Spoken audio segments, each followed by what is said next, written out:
Hello. Happy your mom's name day. Hello, hello. Hello, Maya Major. And fake Alec Hal Parker. Hello, Doogie. Hello. Hello, everyone. How is everybody? The name day is an interesting thing. It's like a thing that Polish people just do. Some people find it to be like an adult thing. The children celebrate birthday and adults celebrate the name day or something like that. And then, remember the thing that I told you about from the march, from the memory march of the ghetto, that the victims of the Holocaust in the ghetto, and not just in the ghetto, the victims of the Holocaust overall died nameless and their names were forgotten in time. They have no names, they have no graves, and so they were forgotten. And that during the march we got ribbons with names on them. We don't know what the names of the victims were, but we wrote hypothetical names and we tied those ribbons on a special ramp at our destination. And I still have some of those ribbons left, as it turns out. So I'm gonna take some of them out and I'm gonna show you the names on them.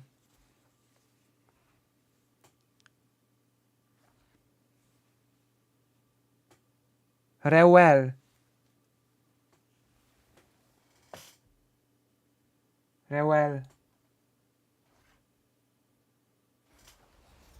That's one name. Let's pick a few more. Hello, Bill Portley. Hello, hello.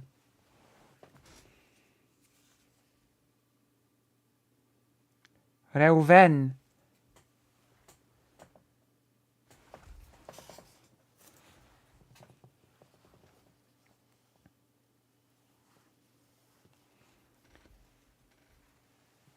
Shmuel. Those were some of the names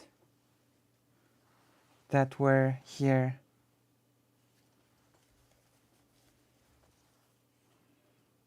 Shimshon.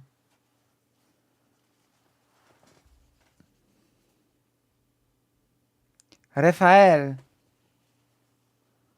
Shammai. Those were the names.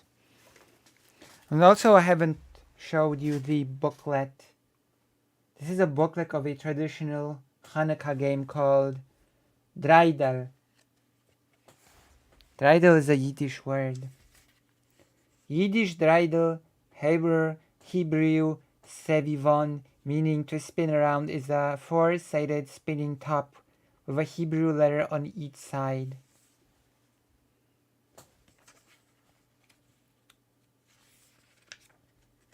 So this is like a booklet that explains the game.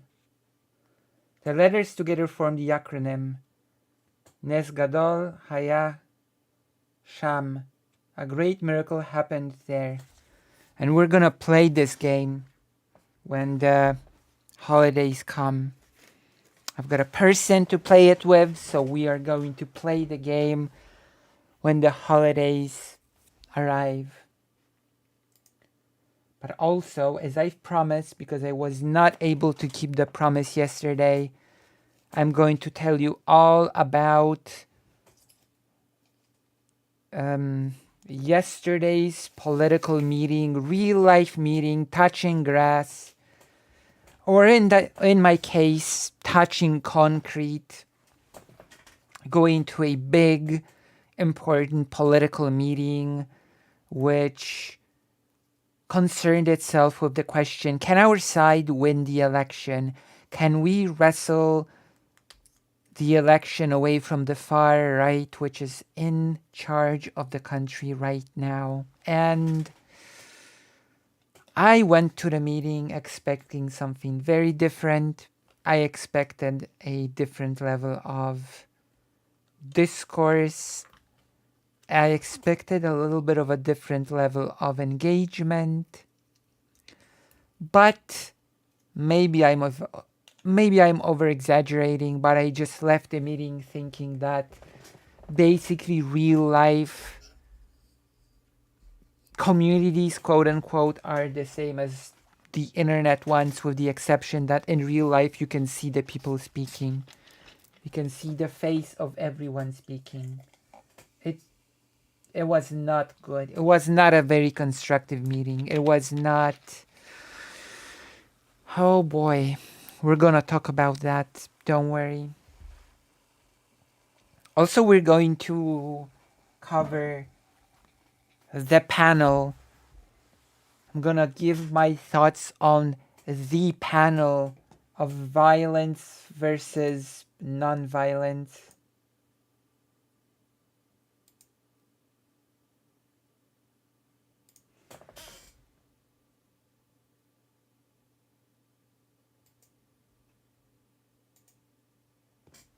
You know, which is gonna be a whole thing on its own. First, we're gonna play some Final Fantasy, of course, Tactics. I'm gonna see if it works now, if it's frozen or not.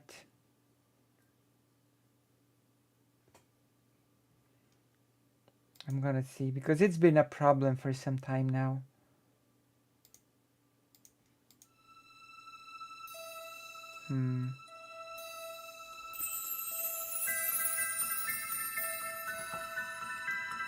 Hey, what if I turned on a different game? What if I turned on a different game?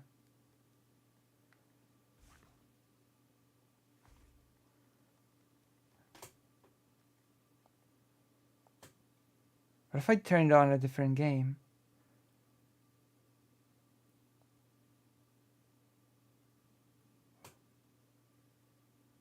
What?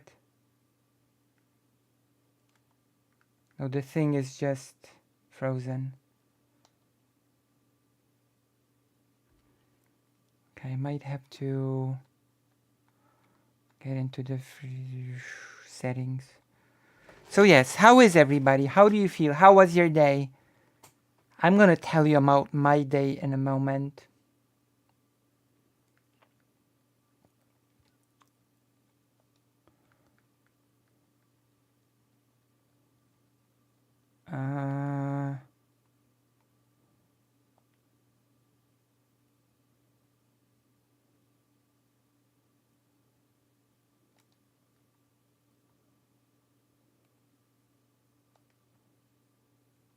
Huh.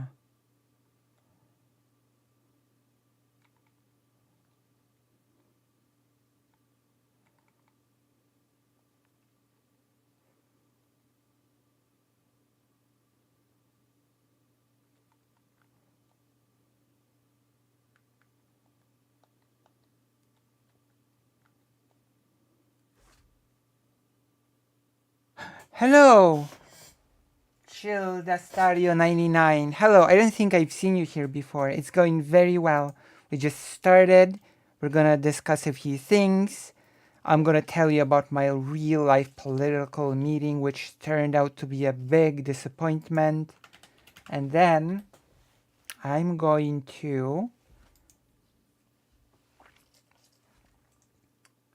tell you about my wonderful day. And then, oh, it's unfrozen.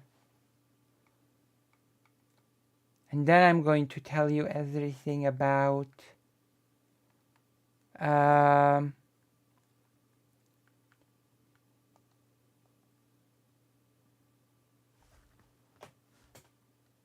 everything. We're gonna also cover the famous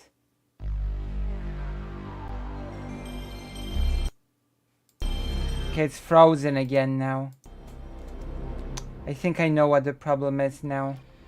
Okay, how do I change these options?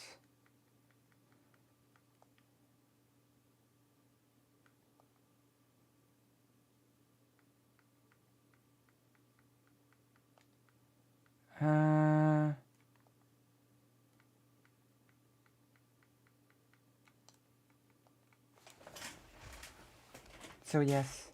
Hello, Palm Dad.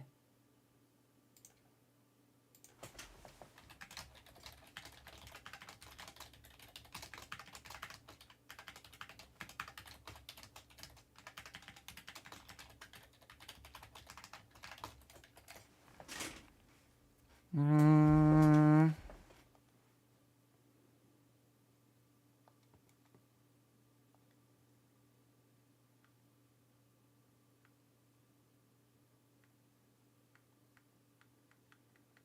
Hmm.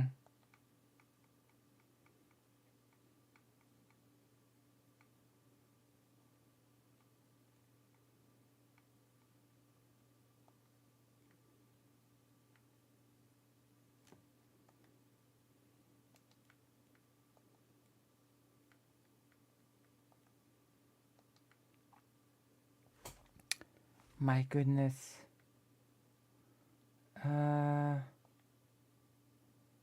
Oh.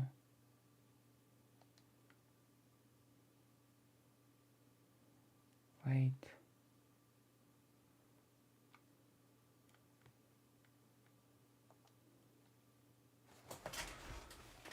Okay, we're gonna Google the solution. Seems like we need to. If we are going to move with this stream, we're going to have to Google the solution. As always, apologies. Uh,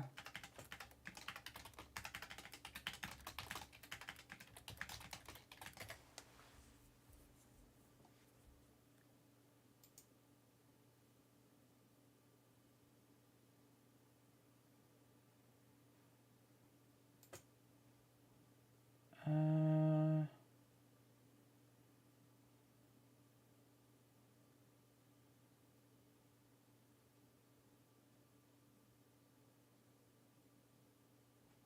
oh.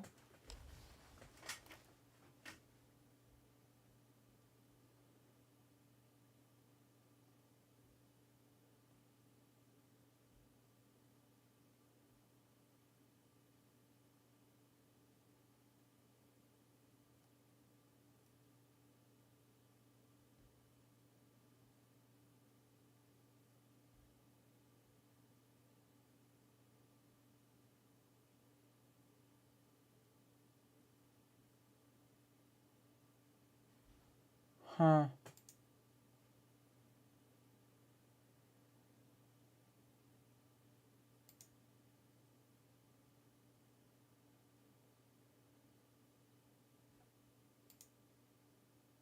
Uh, huh. I don't know. We'll see. Driver's video output.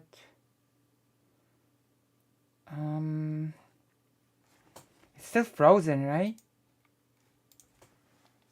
Yeah, it's still frozen. I have sort of.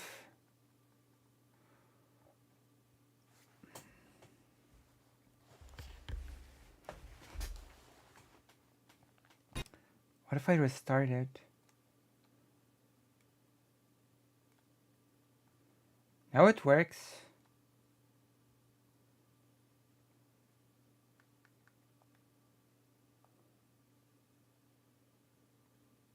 Now it paused. I don't know why.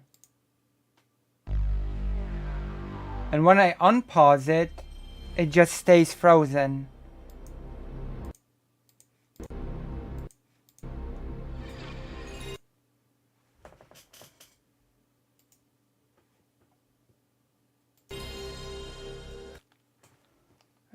Settings.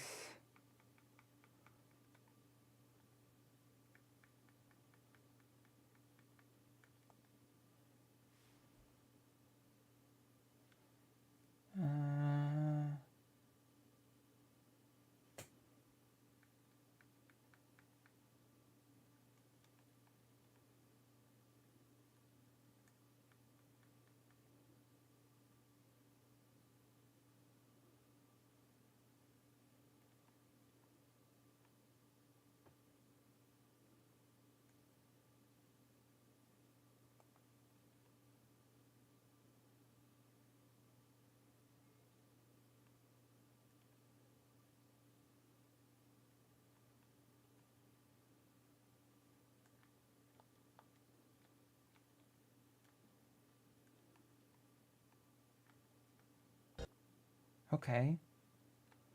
Let's try it. Let's try it. Let's try it out.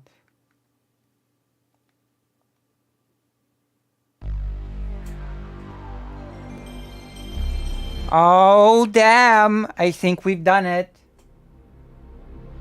I think we've done it. I'm gonna run a few tests, but we might have just fixed it. I hope. Oh my god, I hope we fixed it. Thank you, Maya Major. We have made a major breakthrough. Oh my god. Okay, I'm gonna click off RetroArch.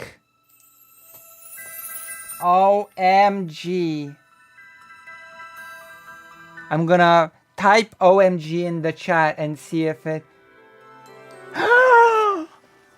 It's still running. Oh god. Oh wait. Oh my goodness.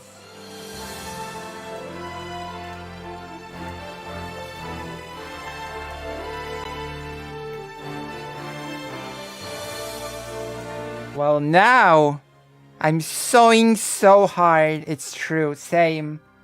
Wait. Oh god. Okay, no, never mind. Or... Okay. Oh no.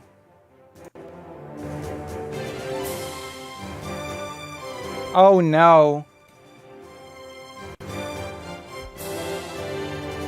Oh no.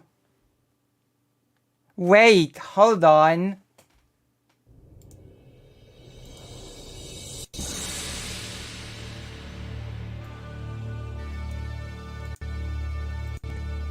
Now it only runs when I click on OBS? I'm gonna shoot myself.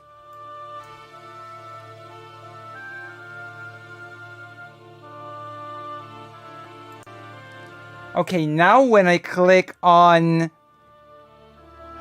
Now when I click on the game it freezes. It sort of worked. Now it freezes when I click on the game. And it unfreezes when I click on OBS. I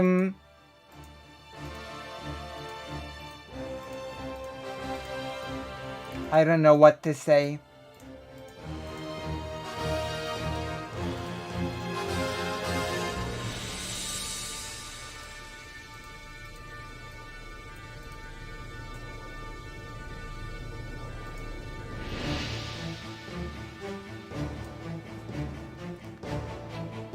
Look, I click on the game, it freezes.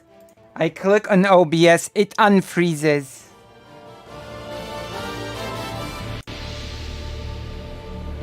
I just...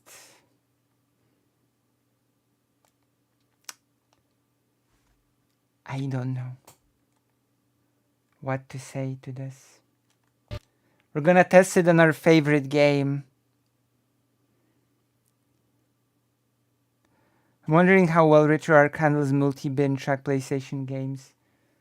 It handles them pretty well. Okay, we're gonna test it all on the favorite game. Uh-oh. Do you know Breath of Fire? Might have to reset up the OBS window for it. How? Oh, maybe.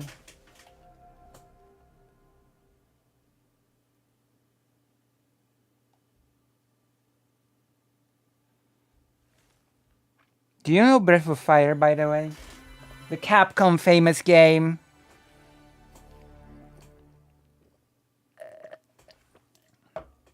I will remake our windows.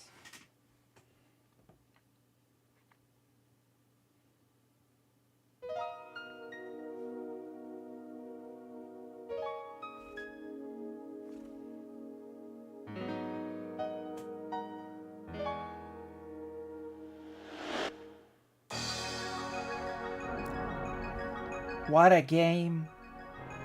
What a game.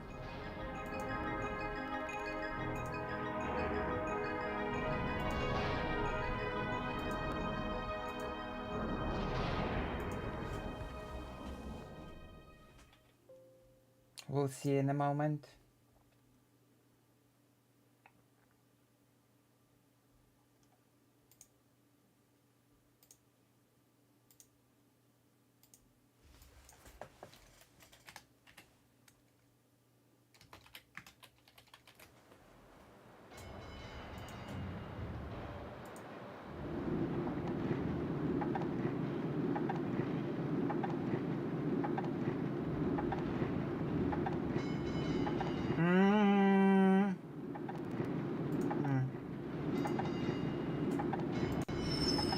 Nope. It still does the thing. It freezes. When I click on the game, it freezes.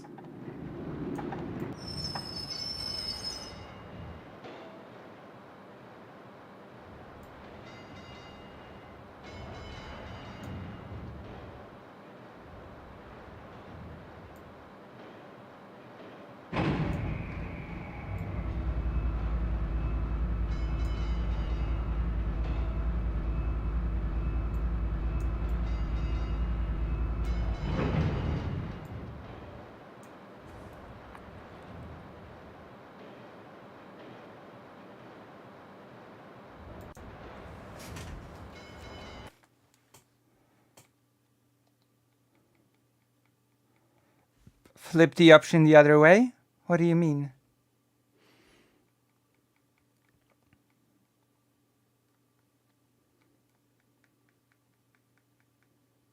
Where is the variation? No.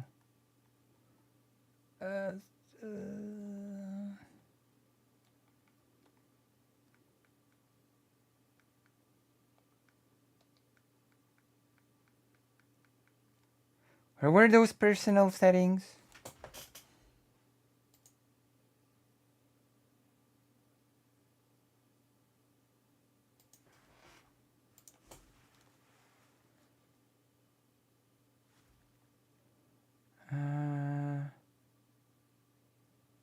When I do the don't run in the background, then it just freezes. It partially fixed it actually did partially fix the freezing problem is the problem.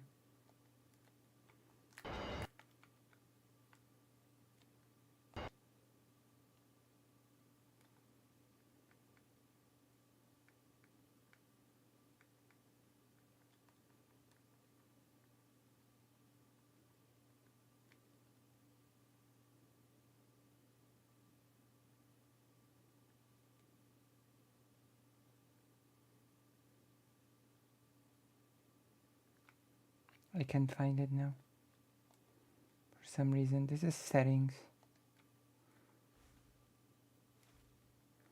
I can't find the user interface.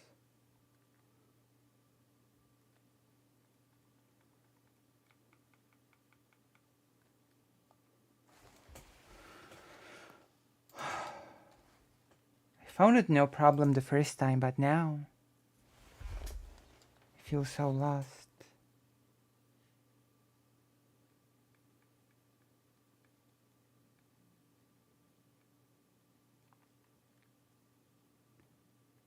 Frame configuration.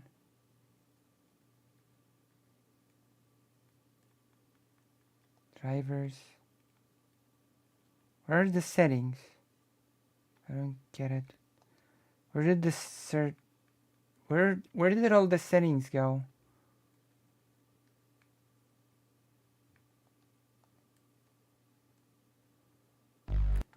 Wait.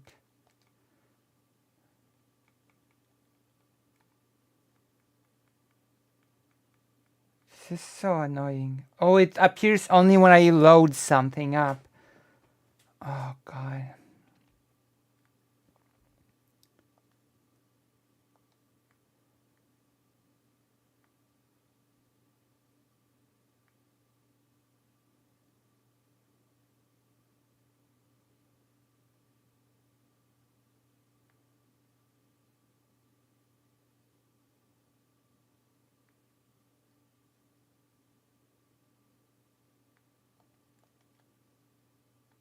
Okay, let's try.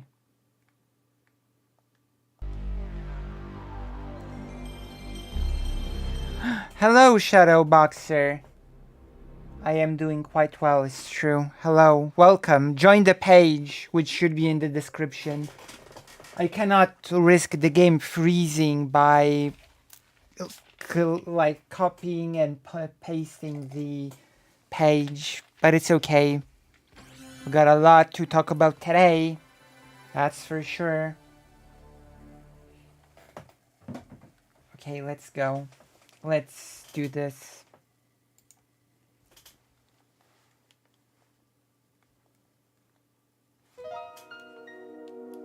I've paused the game by mistake and now it's frozen. This is a big problem actually. My god, this is actually a big problem.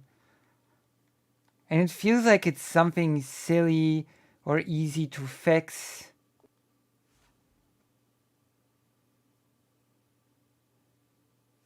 It is actually full screen, you're right. Oh, that might be it. Wait, hold on.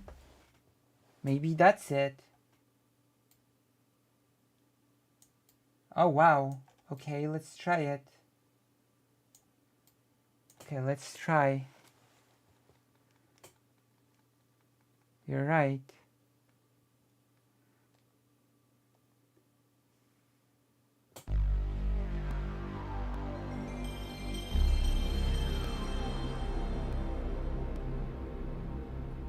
Okay, I'm clicking off.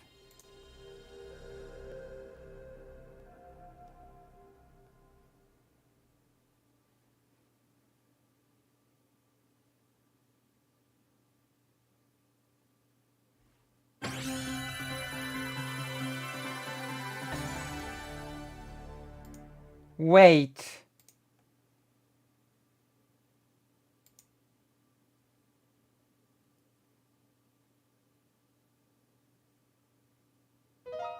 Was that really all I had to do all along? Not do the emulator on full screen? Was that really all I needed to do?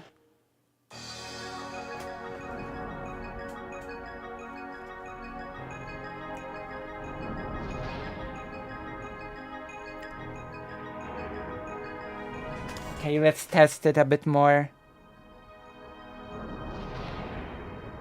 It was full stream.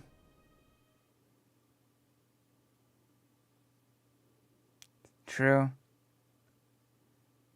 Oh my god. I cannot believe this. It's still working, right? It didn't freeze? No, it's just the PlayStation 1 load. Slow loading. Wait. Oh. The controller is not set. Wait. Hold on. Input.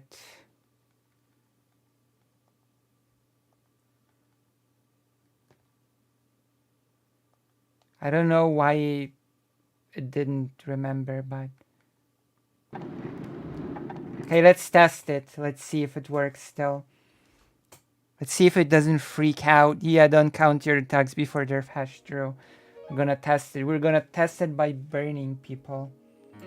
Also, I have to...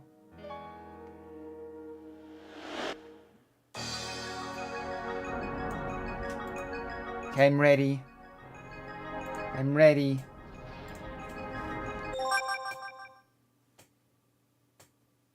Checking memory card. New game. What's my name?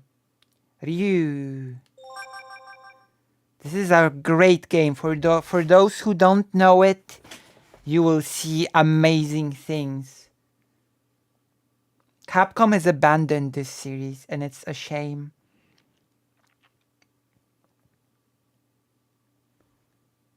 It's full of great things. It's full of Foxman, Mole Man, and other things that we love. Okay, explosives are set. What is this? An egg or something? You see ones like this every so often. Well, I'll be. Come on, let's get to work already. It is dark, but don't spoil.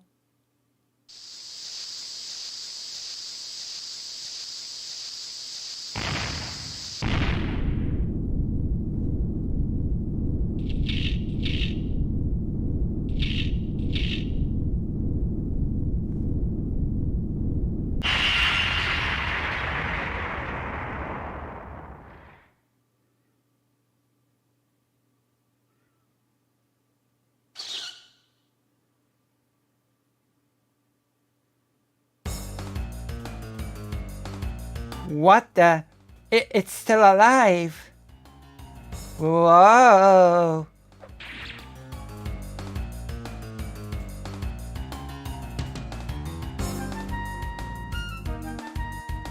Cute baby, you say? Okay. Okay, Maya Major. Watch this.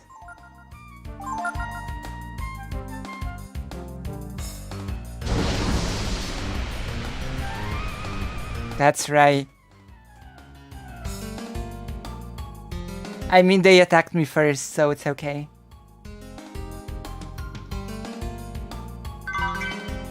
You found melted blade.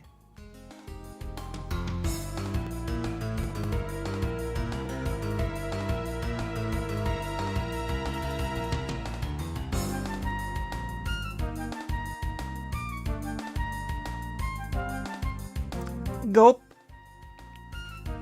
A dragon? Alive? Are you really a dragon? Yes. Dragon!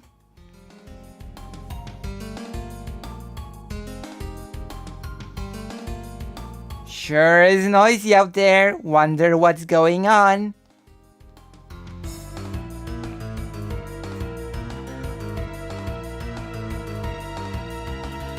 Ha! I'm not afraid. Let's get it.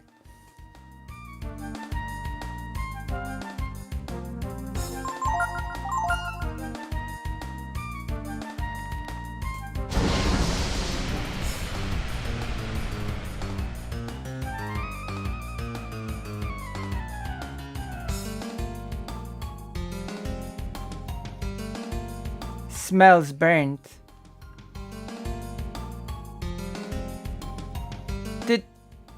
Don't hurt me.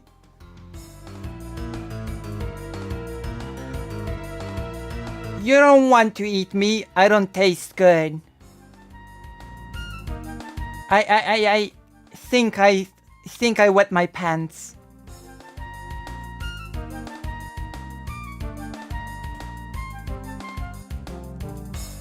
Don't eat me. Don't breathe fire on me.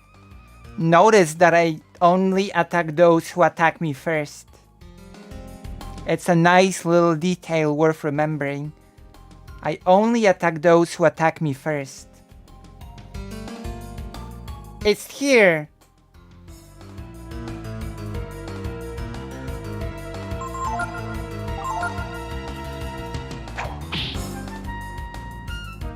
Well, breath.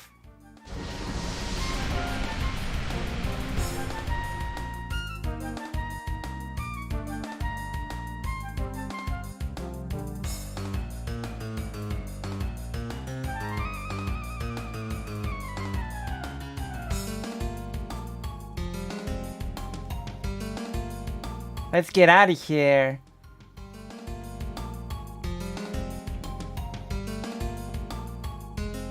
Oh, what's that?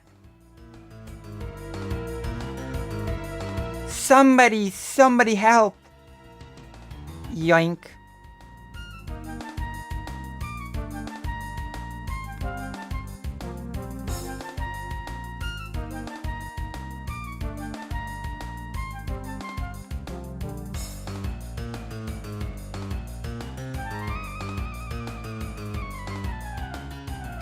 What's this about a dragon, Well, let's take it alive.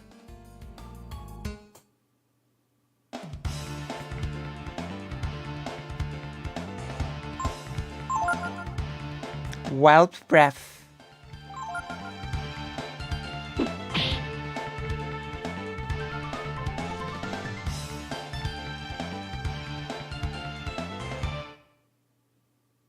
No, don't.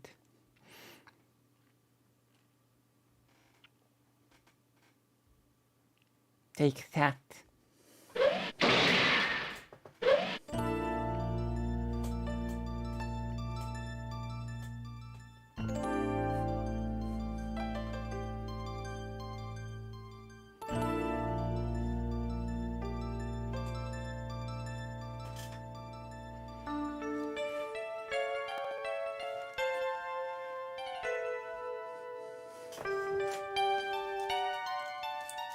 It was the dragon mom.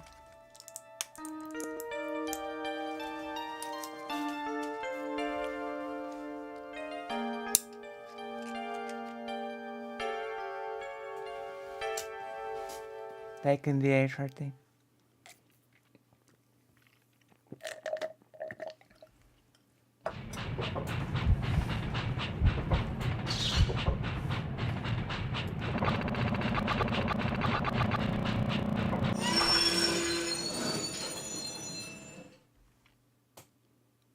It's true. It's such a good game, I'm telling you. We're gonna play it at some point longer. Cedar Woods.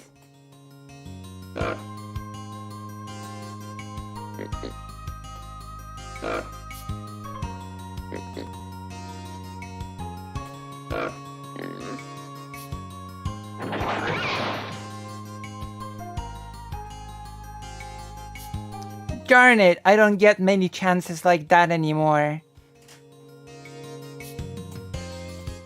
No, almost had it. Oh, come on, what's making that racket?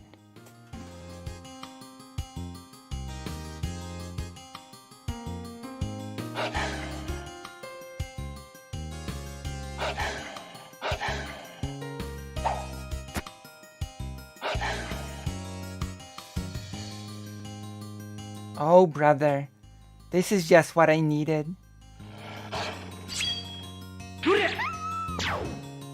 That'll teach you to scare off my dinner. You too.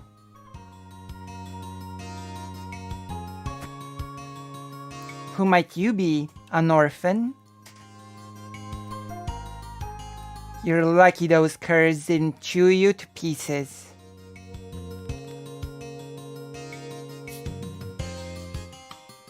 I don't have enough food to feed you anyway. Even if I did take you home.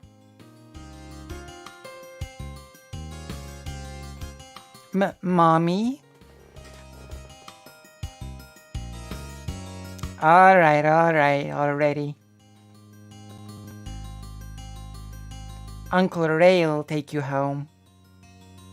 You better appreciate this.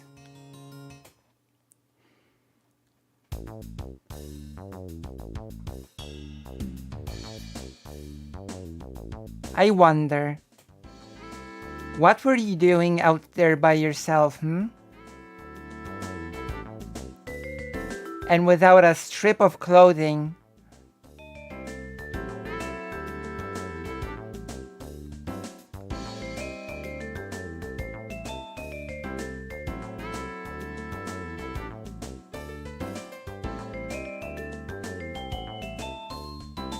What a game. Where is Ray? I'm hungry. He's home. Hi Ray, welcome home. Is that dinner? Boy, you'll eat anything. Won't you, Tipo? Who is that anyway? Don't ask me. Let's get him into your bed, okay?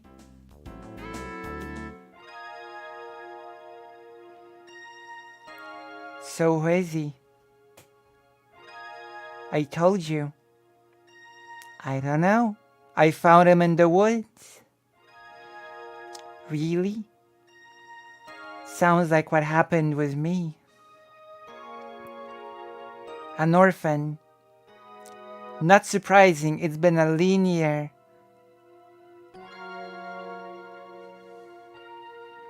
Well, why don't we let him sleep while we go to the village? If we don't get some food soon... Somebody abandoned him, just like me.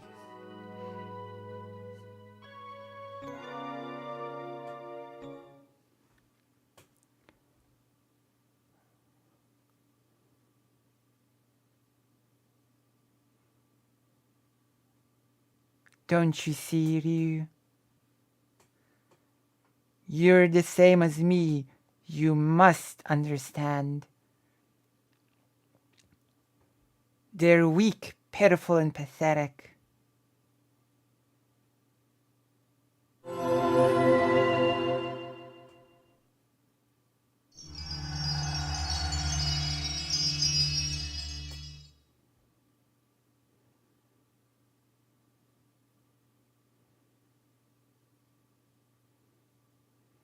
Ryu.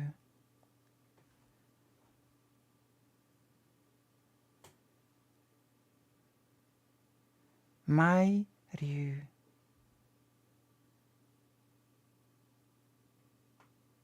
Ryu.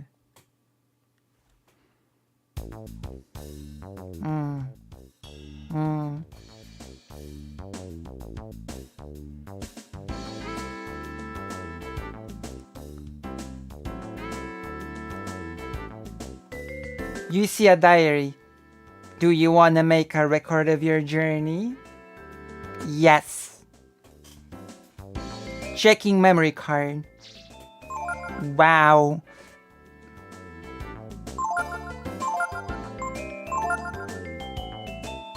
Yes, this game was really memory card heavy, by the way.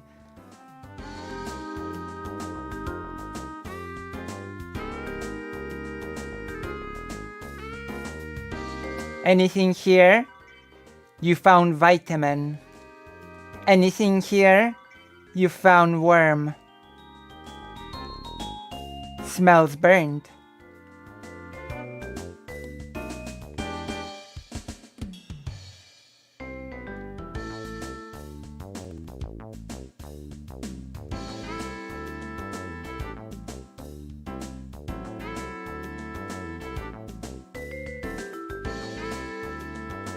Hey kid, you better be careful around here.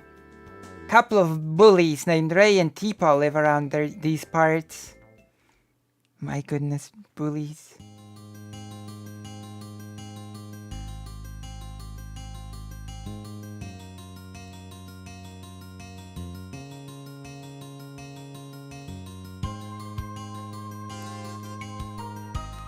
Wow.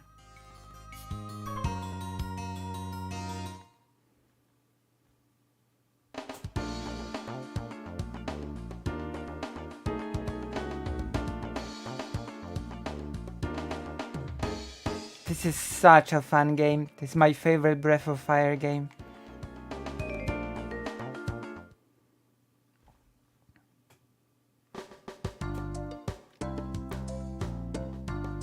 I wonder if you knew this game. Is this your favorite game? Well, it's my favorite game from the Breath of Fire series. That's for sure. Out of my house, you punks. Ha ha ha, you'll never catch me. It's no use, Ray. Everyone's watching out for us. Nobody's got much food. What with the poor harvest and all. Hey Teepaw, look at this. Hey, you finally woke up, huh?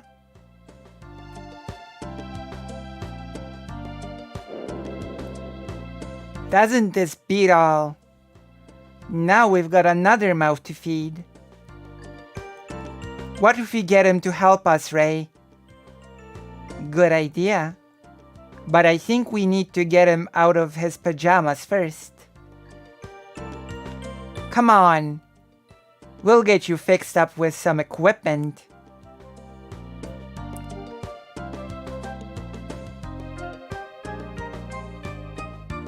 We may not have been able to steal any food, but I think we can scrounge up some armor and weapons. You just wait, Ryu. Ray'll get you set up with something in no time.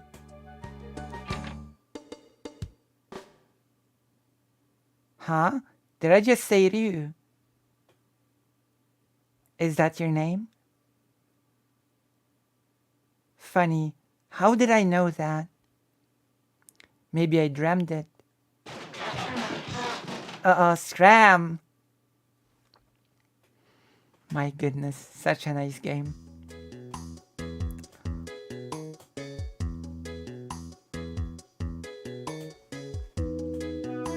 That was close, wasn't it, Ray? Sure was.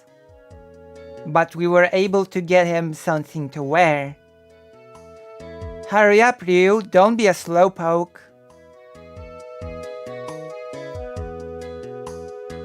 Not used to wearing armor yet, hey? Well, it's better than pajamas, I suppose. What do we do now, Ray? Well, everyone in town's in a bad mood over the poor harvest. I know, let's hit the road. We can do some work there.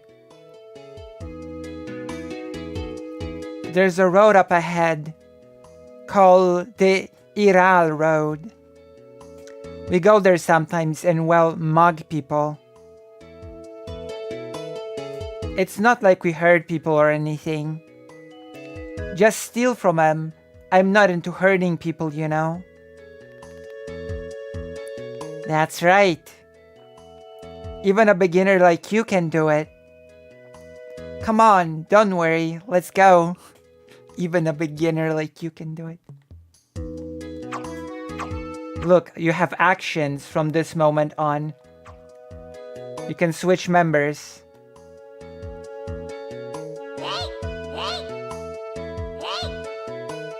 Kipo can kick. Ryu can use the sword.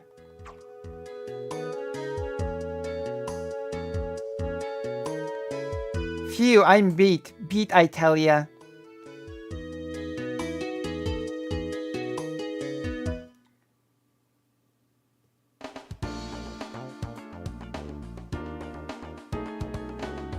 I'm gonna show you the combat.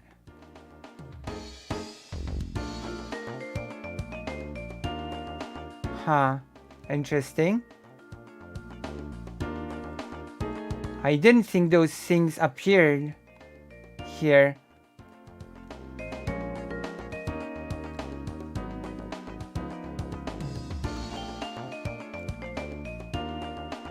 The exclamation marks.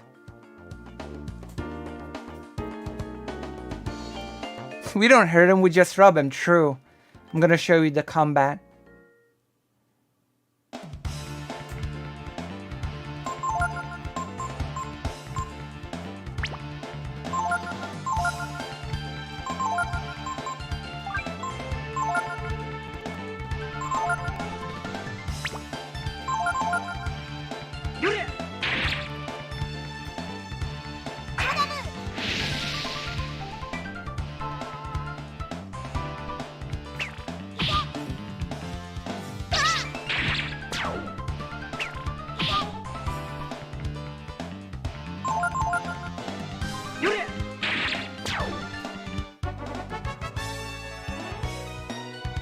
You won a great victory.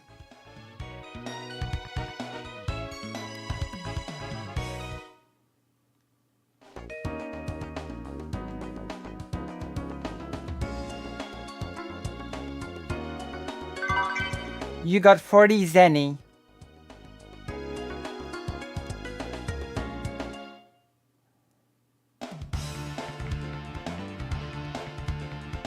Ray, Teepaw.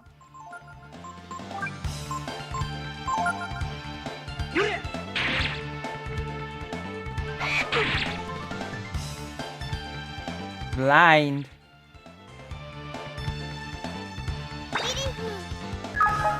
As you can see, the game does not go to a separate screen when fighting. It all happens on the same screen as the game.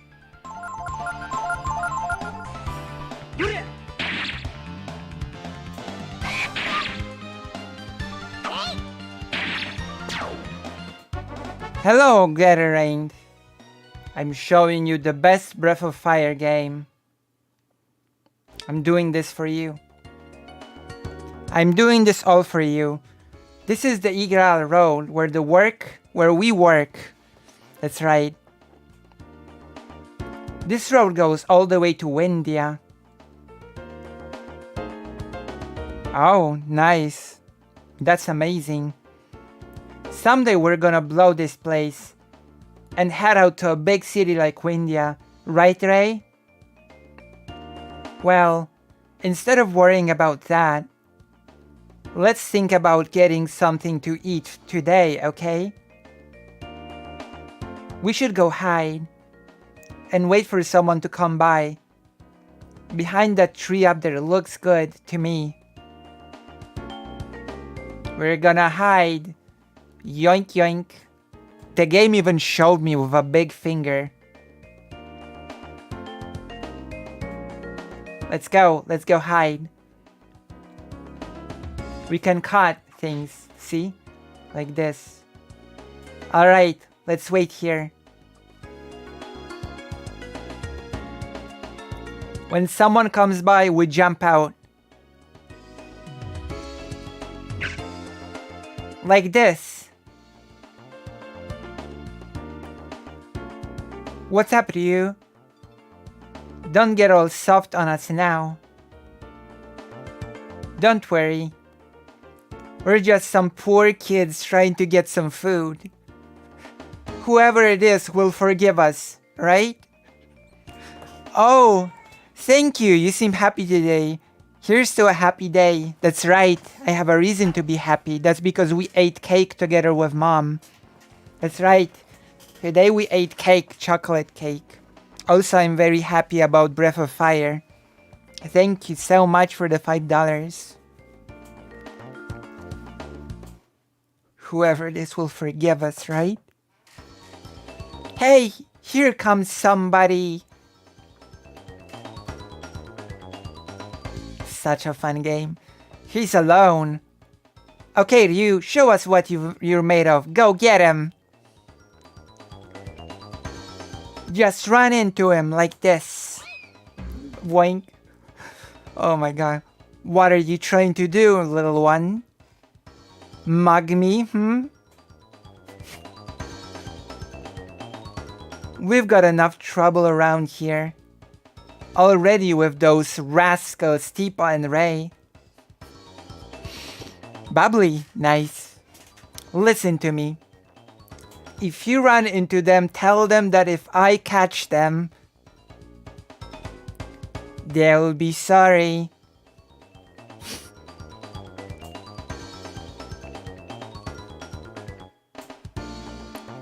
Whoops. Figures it would be Banyan.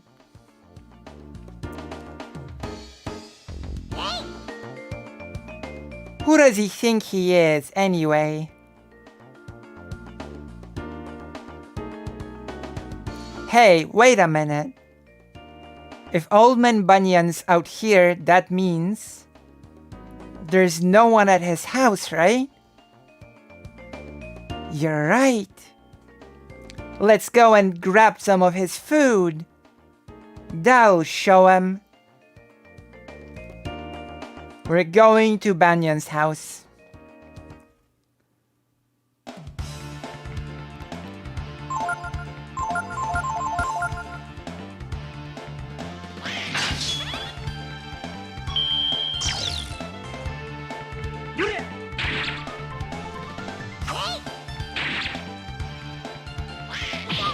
Ah.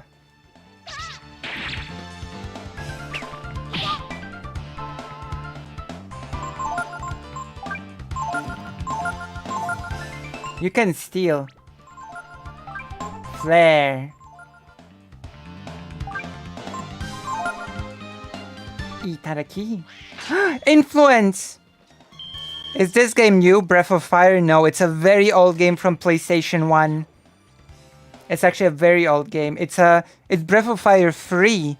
The first two games came out on the Super Nintendo. And the one we are playing right now came out on the PlayStation 1. It's a very old game.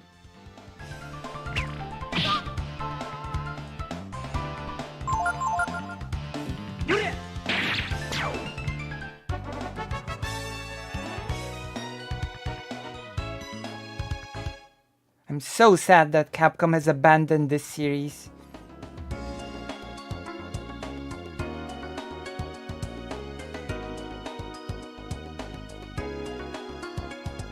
Let's go to the house of Banyan.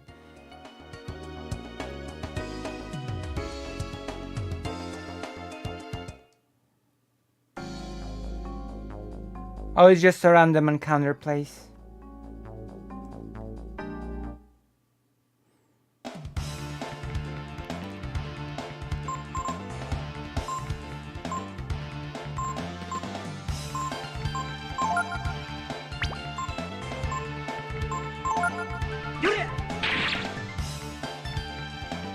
Burn! Burn, Bobby! The best games get the least attention sometimes. That's so true. And this is why I have to show them to you all on stream. That's true. That's so true. Greater ain't. And then people complain that there are no good games. You know?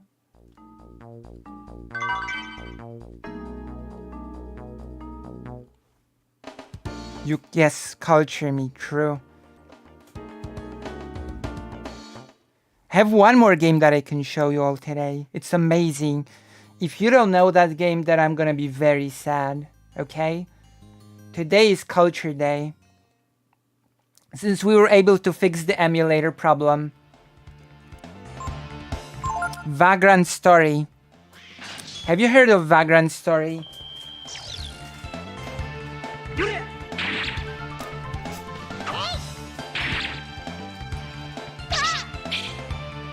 Have you heard of the masterpiece called Oh my god. Wait till you see Vagrant Story. It's such a masterpiece. Oh my god. Alright, you're in for a treat.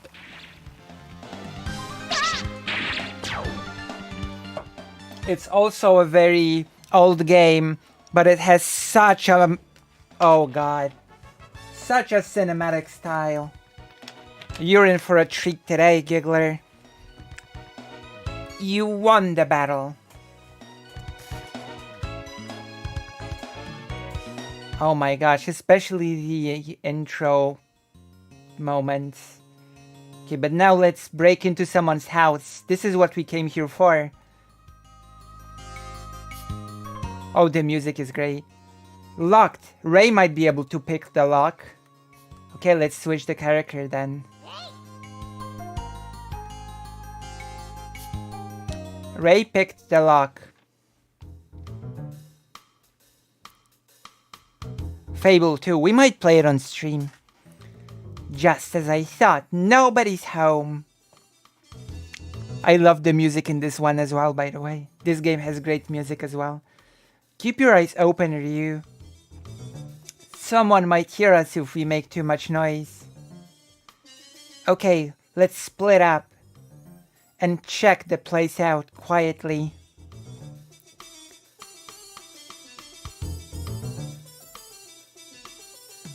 There's gotta be some food around here.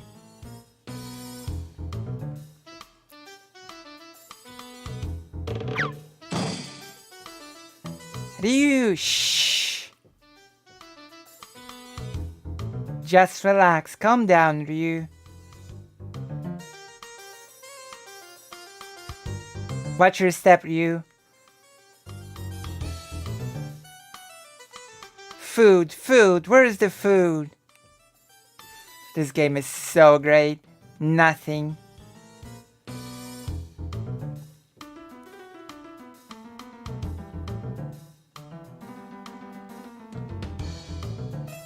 Anything here? You found beef jerky. Find something? Hey, there's food here. Alright, come on, let's get out of here. Uh-oh. Old Man Bunyan's come home. Gloop.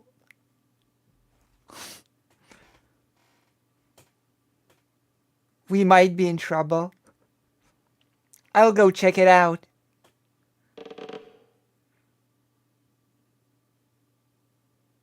If something happens, I'll distract them. And you guys get away, okay?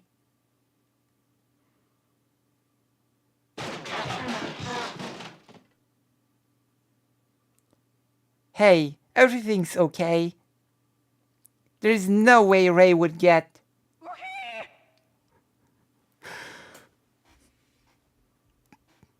I guess I better go and see what's happening.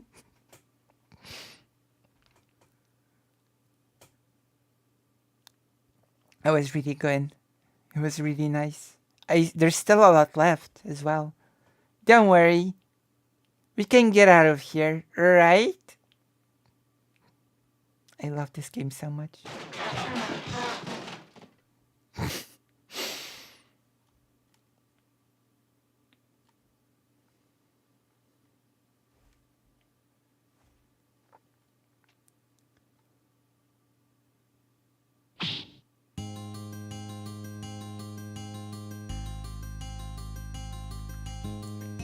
I knew you were up to no good.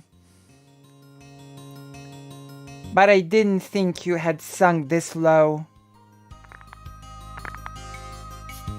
At a time like this, when everyone's suffering, don't you know that if you don't work, you can't eat? Shut up, we were working. You just don't get it, do you? Robbing people isn't honest work. I've halved the mind to run you out of the woods, but... if you say you'll mend your ways, I could forgive and forget. What do you want us to do? Ray, you're a strong lad. Aren't you? I've got a job for you. True, you dare steal jerky from the working man. You've heard of Mount Clouds, haven't you? The big mountain north of the forest? You'll know it when you see it. I want you to go there, understand? Just me? What about them? Don't worry. I've got something else in mind for them. You're keeping them as hostages, so I'll do what you want, right? Alright, I'll do it. I don't know what you're up to, but I'll go to Mount Clouds. Tipo, you keep an eye on Ryu. They become the replacement jerky. They haven't eaten jerky yet. Hey, old man. What are we supposed to do? Work, Tipo. If you want to eat, you have to work. Understand?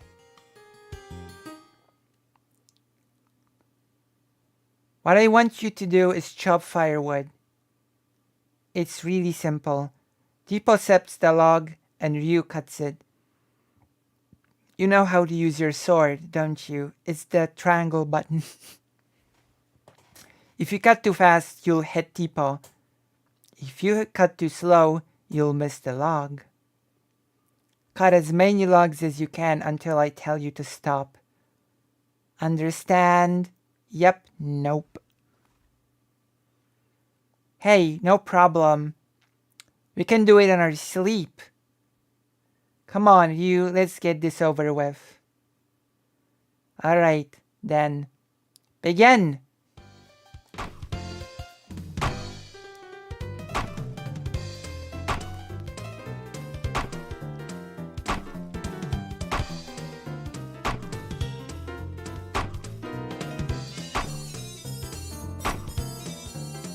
Perfect.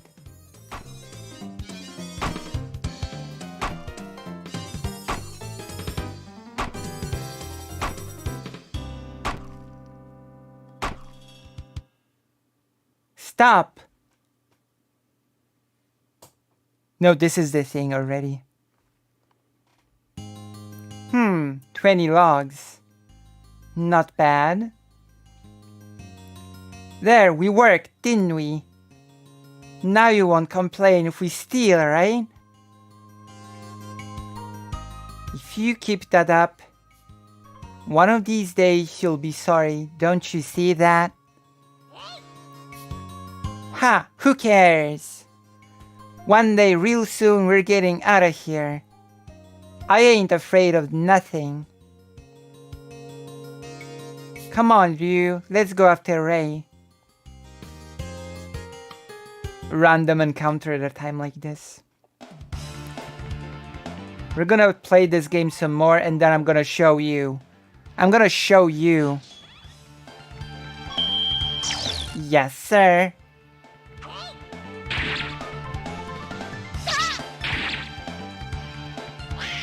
Oh, this one's tough.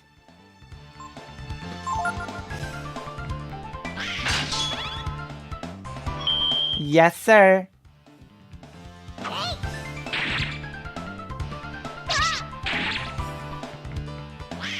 Oh, gosh.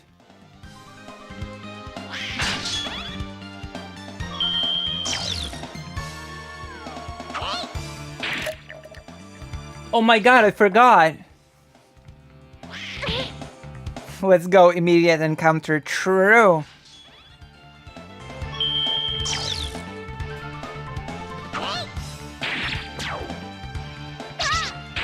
I forgot about something.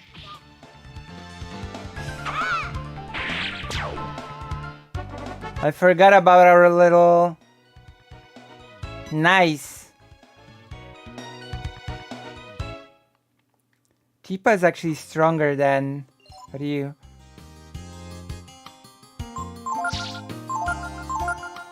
Oh. Oh. What's the old saying? Cat doesn't know the stove's hot till it gets burned. Look at this. We still got this from the mine, the melted blade.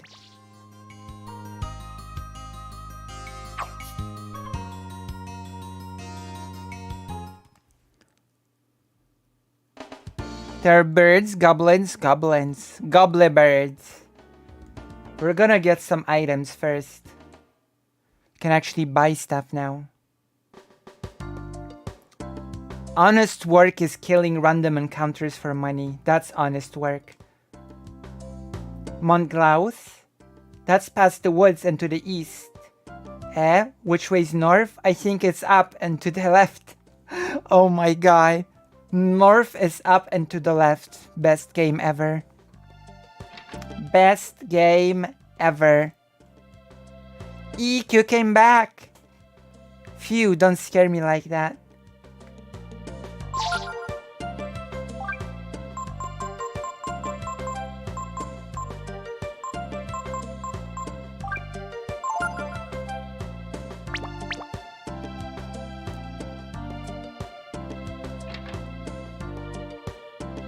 Hey, instead of running around all day getting into trouble, why don't you give people a hand sometime?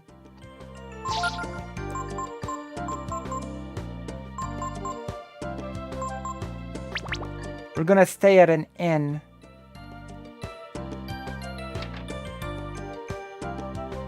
So you wanna stay at the inn, do ya? Who do you think you are, you little punks? Uh-oh. What do you want to do? Oh, I can stay after all.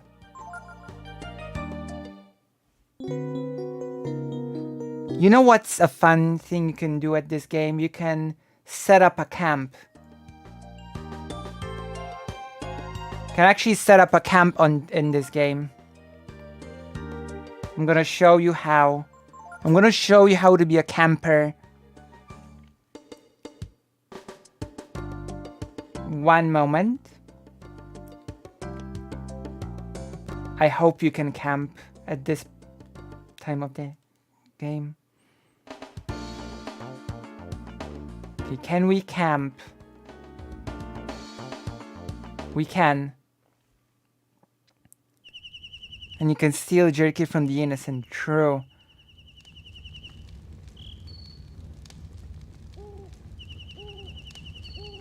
Come on, let's go after Ray.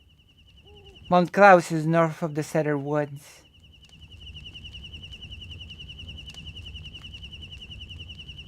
Yes, you can set up camp.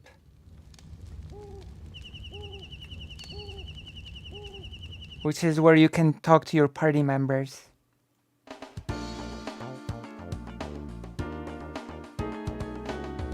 This is the best game ever. You see a pleasant smelling field of flowers, which will become relevant later in the game.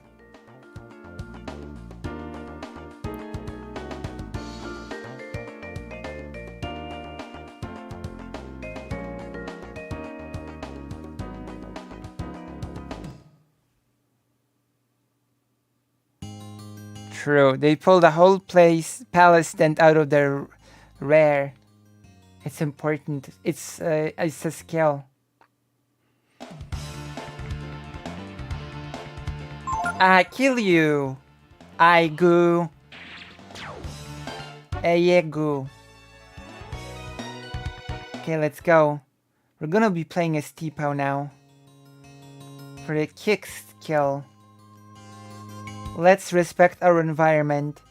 Don't hit, cut, or otherwise damage things. Well, you know we're not gonna do that.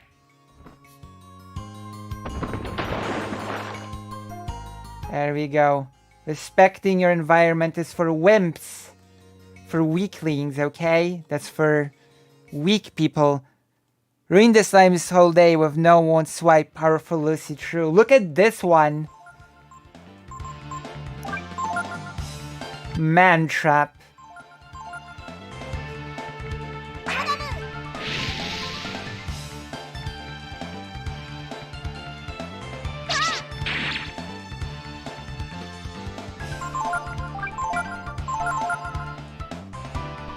Devour.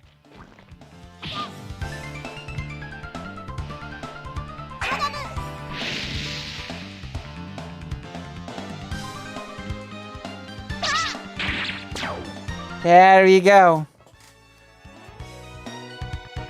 Pointed stick. Wait. What? Pointed stick? How strong is the pointed...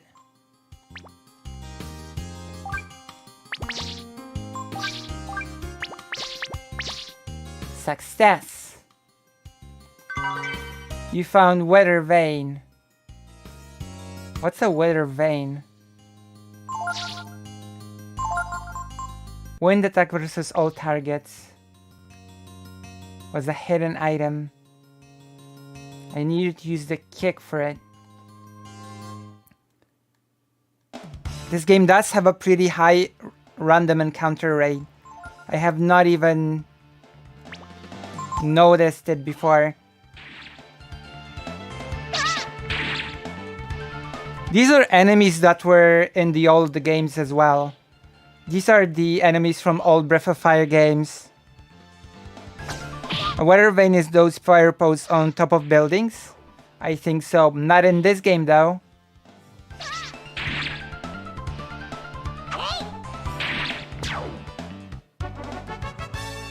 But don't worry, the protagonist is a dragon, so it's all good.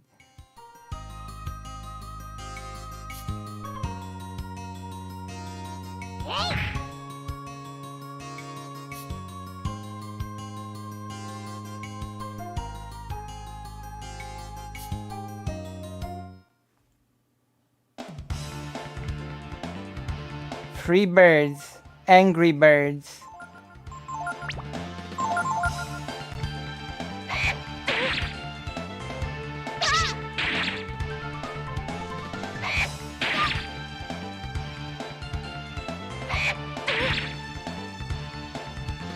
Uh-oh.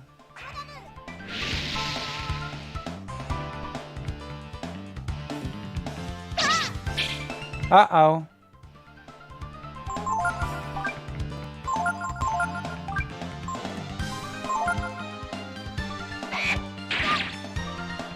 The boy named Ryu is a dragon, that's right.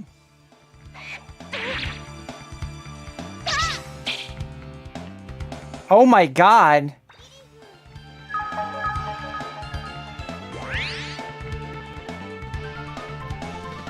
Kill one, T-Paw. Come on. Alright. We got this in the bag. I hope.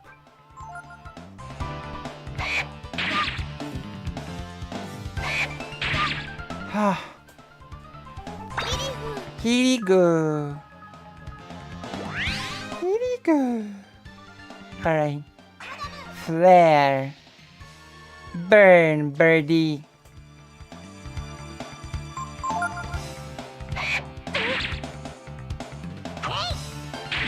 This bird will give us a lot of experience. You defeated the bird.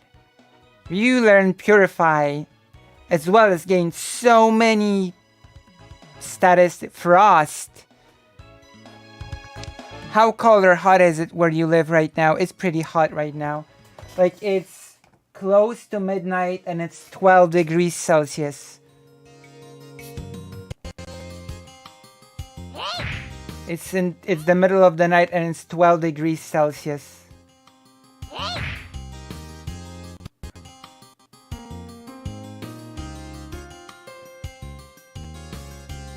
Oh my god, random encounter. Uh-oh.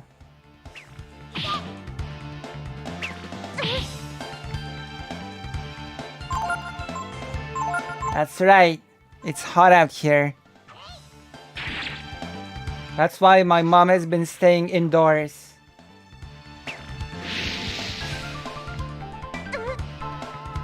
Also, my mom went to the second day of her training.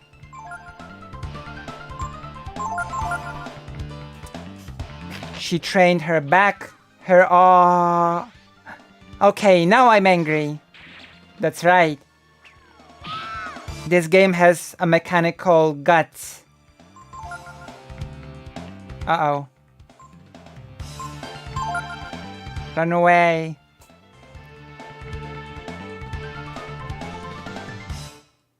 Uh-oh. Oh my god, that's hot. That's really hot.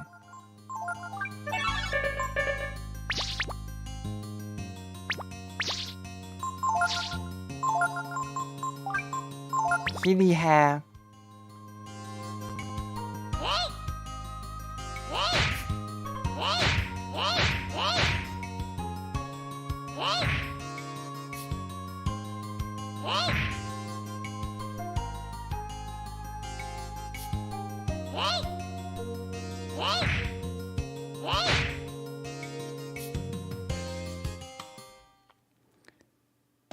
Oh no.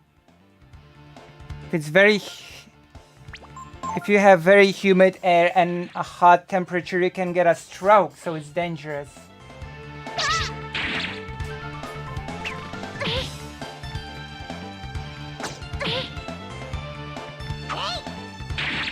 You know?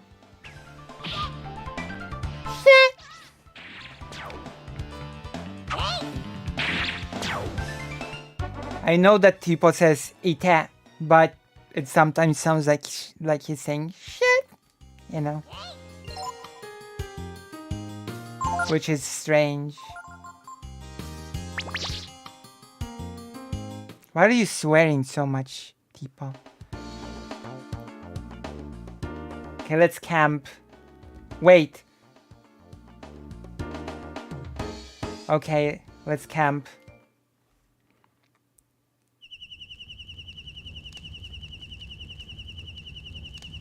True. It's true, it's just like me. I'm not young anymore. I'm old and, you know, stuff.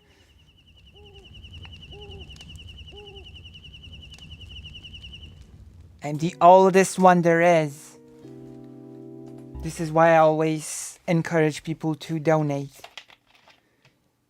You look like 27. Oh my goodness. Thank you. Thank you for saying that. Thank you. Goofy girl. Thank you. Thank you for saying that I look 27.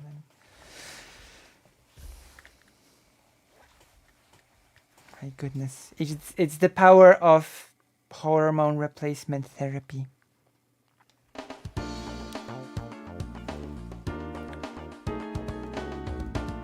Okay, before we do the regular content, we're gonna do some game. I hope you don't mind us doing some hardcore gaming, right?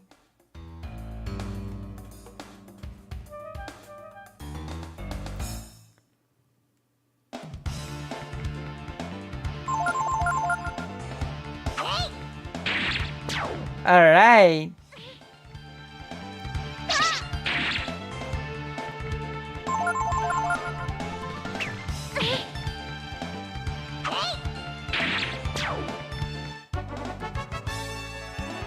We're toughening up before... That's right, thank you.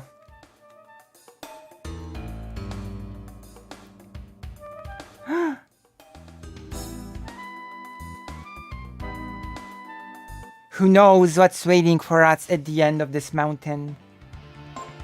We're gonna charge. Puff Goo, Magigoo, Igoo.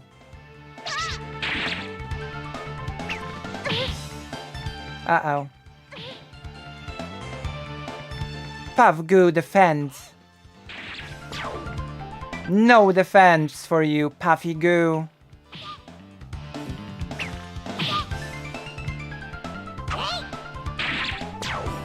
That's right. Gain 12 experience. Healing here. Oh, good, good. Finally, some healing items. Antidote, which I'm gonna need.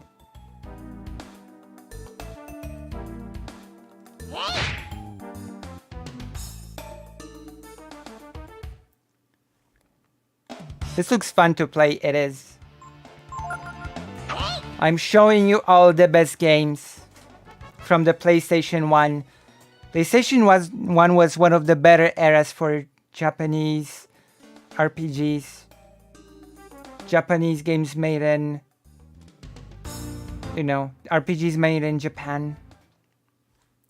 I will play Skyrim and listen to stream, I think. Flood back and forth, true. We should be here for the story.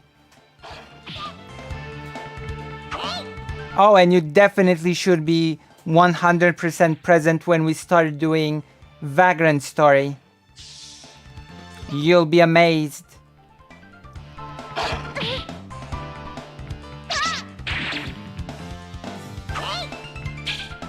Uh-oh.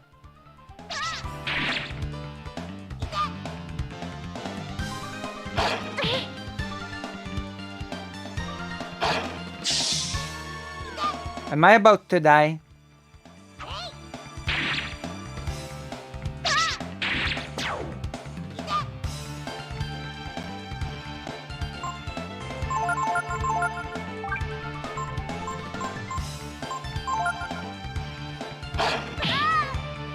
Oh no.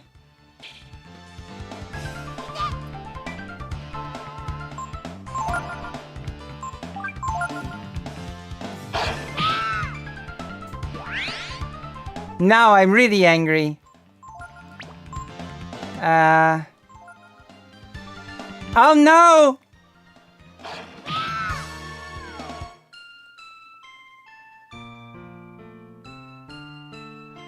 I have our music recommendation.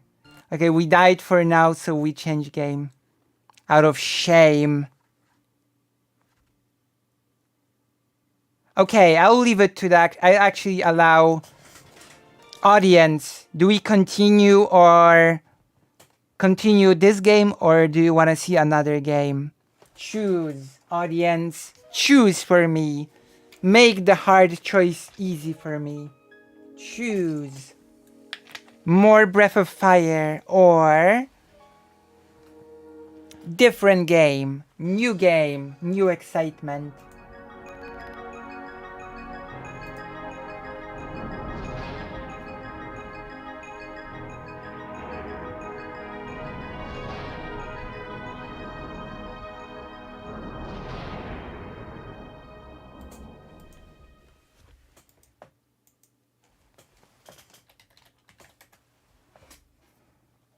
I'm ambivalent.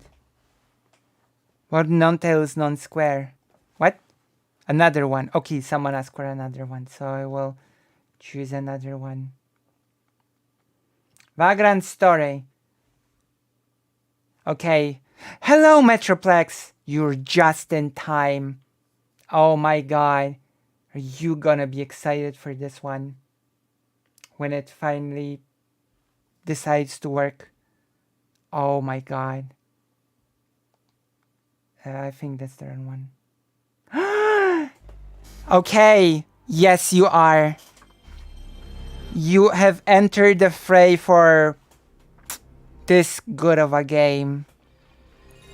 Okay. Let's start with the intro. Oh my god. Listen. You've not seen a game like this.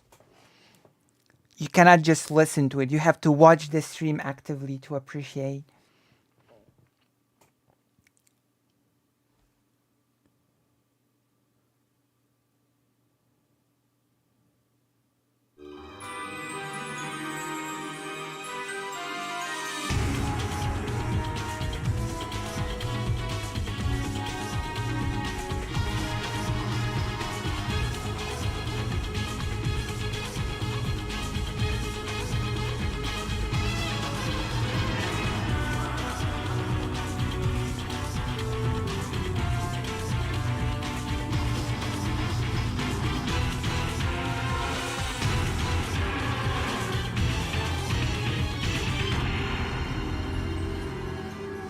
This game is amazing.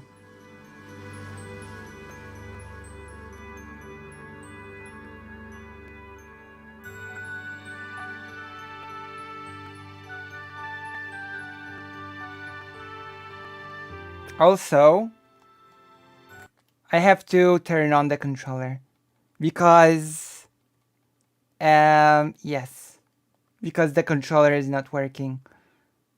Retro pad with a DualShock. Thank you.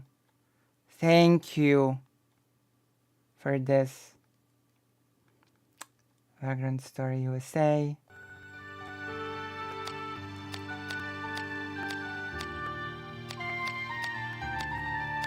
New game. Oh, what year? I don't know. 98? I'm gonna actually check. Vagrant Story Wiki. When was it?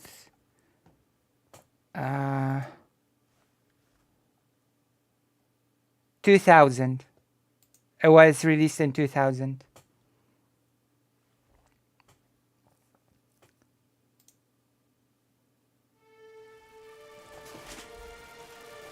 VKPay headquarters. 6 hours have passed since the occupation of the Duke's Manor by one Sidney Lustarat, founder, and his allies have taken the Duke's family and servant hostage. They hold the manor as we speak. This is like, to what purpose? The scum make 2 demands. The release of their imprisoned comrades and the abdication of Cardinal Batistum. Yet their religion freedom within limits is protected. On what pretext shall we apprehend them? We need no pretext. Mulenkamp is a pack of rogues hiding behind a priest's frock. We believe them responsible for the attempt on sovereign's life. This Yuledite past. And the VKPay will not free their comrades? Certainly not. Do you know how many agents have their lives? All because of this religious freedom. Too much freedom, too many gods. Let those cultist cur dogs run loose and they will bite you. Gods, why our parliament cowers? Strike that outburst from the record. Yes, my lord. Are cults not the Templars' concern? Why must we be involved? Our inquisitors have found that Mulenkam's coin comes from the captive duke himself. Indeed, Valendia might be at war with itself, were it not for Duke's heroism, yet wields much of his power from the shadows. Even after his retirement, his grip on Parliament is unrelenting. We have to watch him long enough. Now it is time to act. Furthermore, we must find out the Cardinal sent his blades to deal with this incident without. Inquisitor, Heldrick will explain. We will go to the Greyland immediately. A map of the manor grounds is in your carriage. I've sent one of my agents ahead. She will fill you in when you arrive. She? Agent Merlos.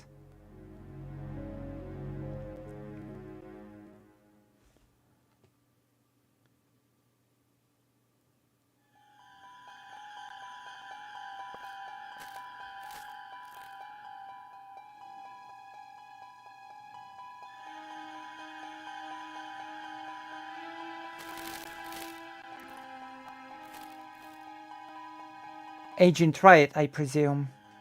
I'm your partner, Callum Merlos. But please call me how was your journey? How many are there? Our scouts support 12 men. Of course, we have yet to support Sydney, and there may be more inside the manor. Hostages, including the Duke's family and servants 34. Thankfully, the Duke himself was away at the time. The Duke was not taken captive? Nay. How fare the blades? We will have to wait and see. With the hostages inside, direct action is perilous. We must negotiate with Sydney while the contact information to aid our final. What is this? It seems the siege has begun. The Cardinal's blades have made their move. Well, given no such order, their actions are in direct defiance of our authority. Perhaps their hand was forced. Wait, where are you going? The blades have provided the perfect distraction. It's far too dangerous. We must wait for reinforcements. Reinforcements? I am the reinforcements. Damn, so cool. I am the reinforcements. I am the Senate. I am the one who knocks. New game. I am the reinforcements.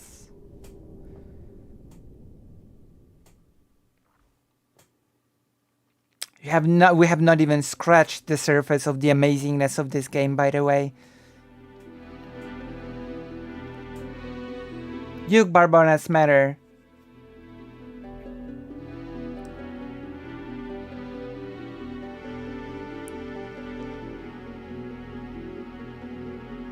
One of the games where you get more male fan service than female, true.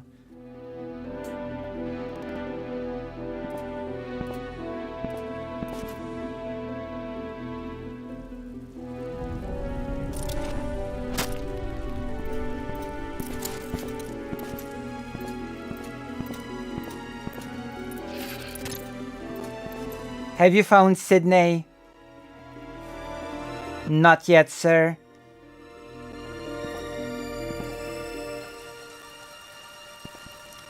Put out the fires, or we'll lose the manor, and all will be for naught. Split the knights into 2 groups, one to douse the blaze, the other to exterminate the traitors. Right away, sir.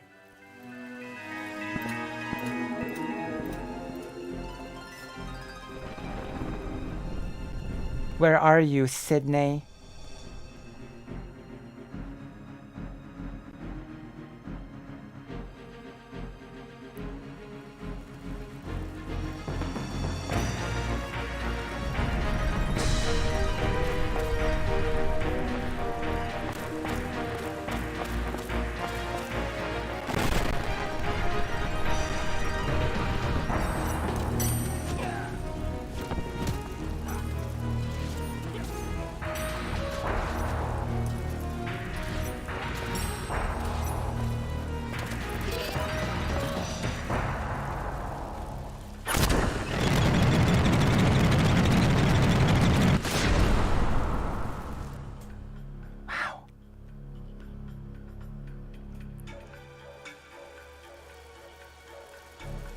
What a cinematic game.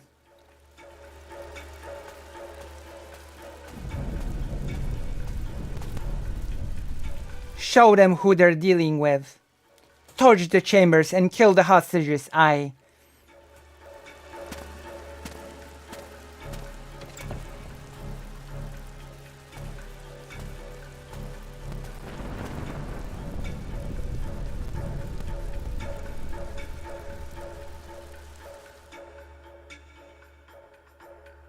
This game is so good.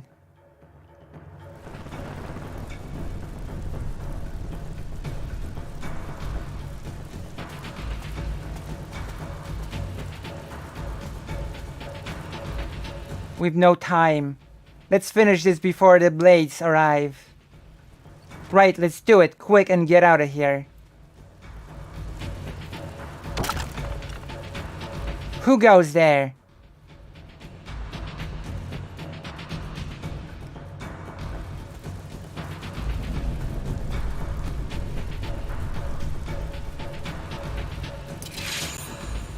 Here we go.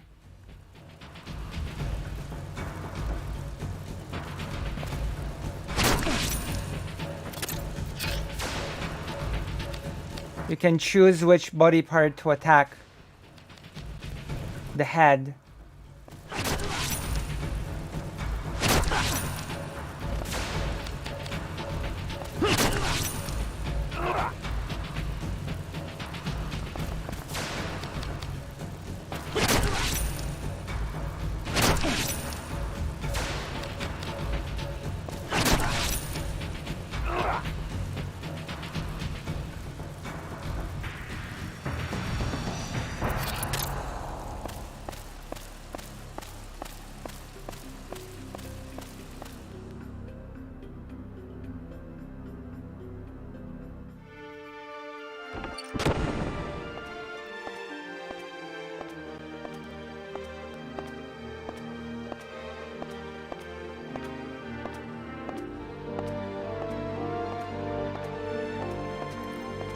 Well, have you found it?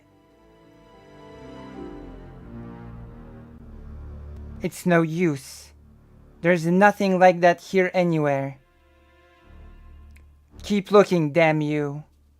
I'm telling you, Sydney, the nights are nearly upon us. Stop your whimpering.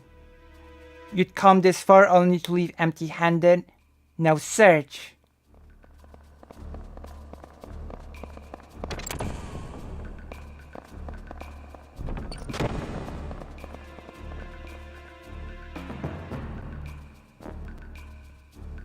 Damn, what a game. It's in the same world as Final Fantasy Tactics, by the way.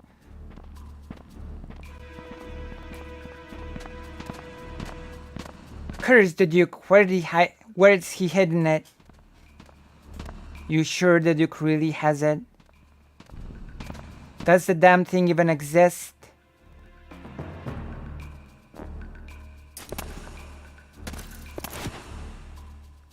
You doubt me, Harden? You doubt my power? Forgive me, I don't intend. But Sydney, any longer and there will be no escape for us. Fine then, bring the boy and come with me.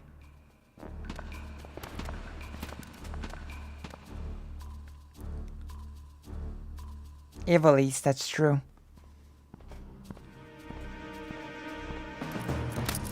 Don't move, Sydney. I have a bowgun aimed at your heart.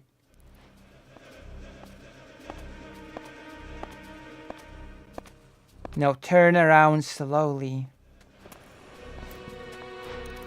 You're no knight, are you? Bind your legs with that rope. Ah, a risk breaker, a royal guard dog. Did you not hear me? Bind yourself now.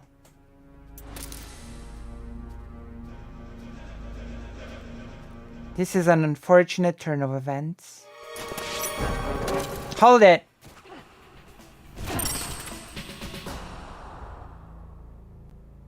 Shot him.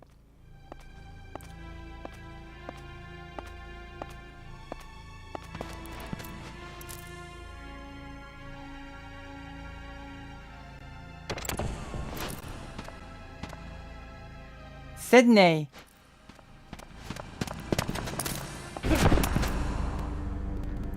I'm the one you want.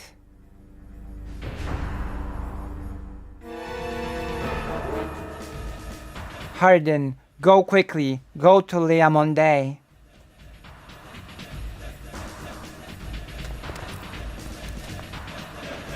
You stop!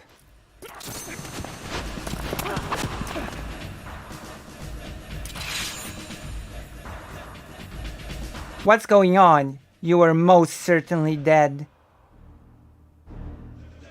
Leave the back from the grave stuff to fairy tales.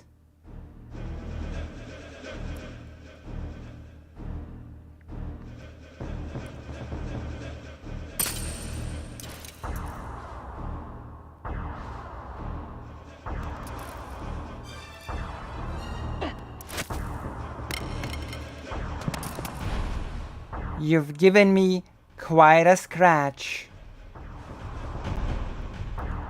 Show a little more respect for fairy tales, risk breaker. Detok.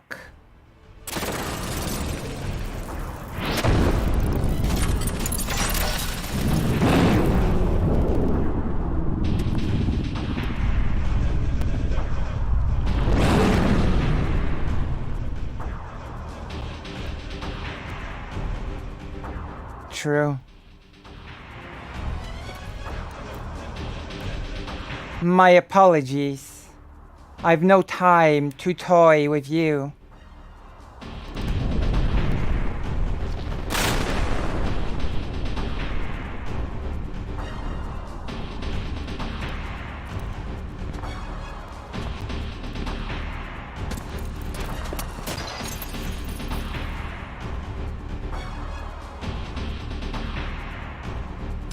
Such a good game.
La Monde.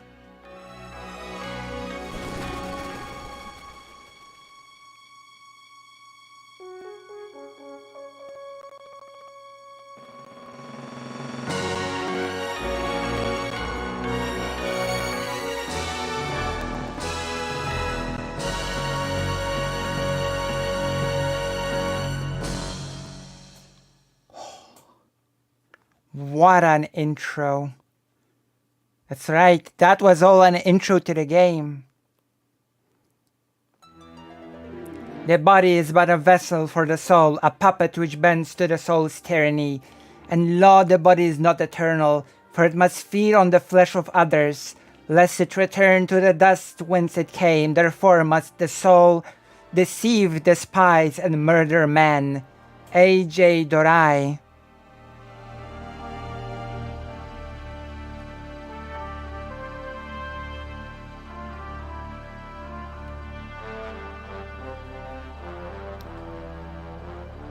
Believe it or not, I could have just skipped all of that by pressing start. So the knights who came were not the king's men, but the cardinals. Knights of the Cross led by Guildenstern, my lord. The Crimson Blades in direct service to the cardinal.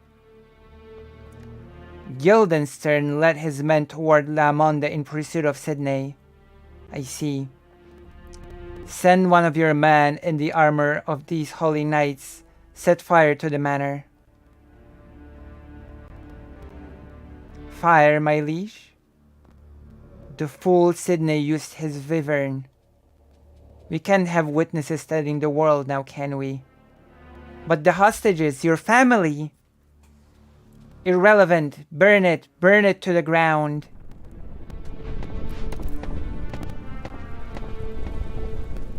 Out of Parliament.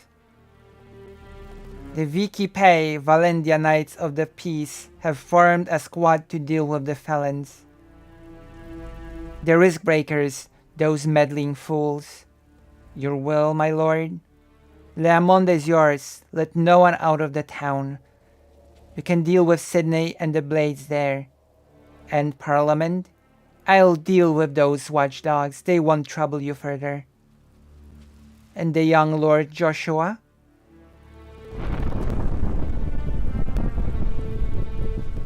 He is my light, my soul, if aught should befall him. As you wish, my lord.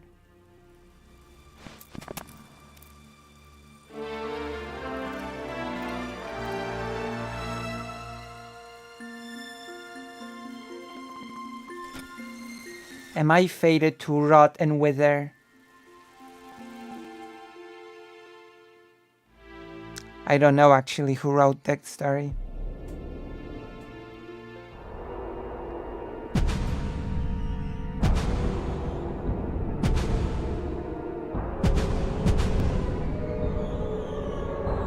La Monde is an old town with a history of over 2,000 years.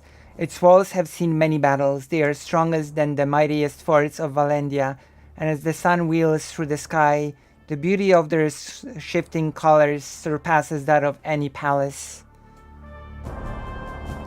The grand cathedral that towers over the town center is a symbol of Liamonde's indomitable spirit and is the holy ground of the devout Locust priesthood.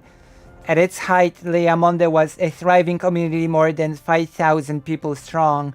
25 years ago, a great earthquake brought that chapter in Liamonde to an end. La Monde.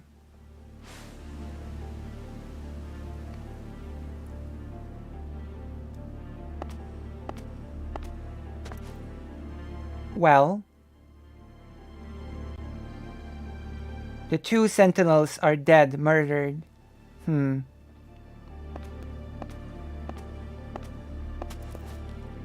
This is the only way in. There's a great crevasse preventing entry above ground. And from the sea? Nay, sunken reefs that rose during the earthquake form a gauntlet of whirlpools too dangerous. You do know we sent agents in thinking those ruins were the Mühlenkamp base.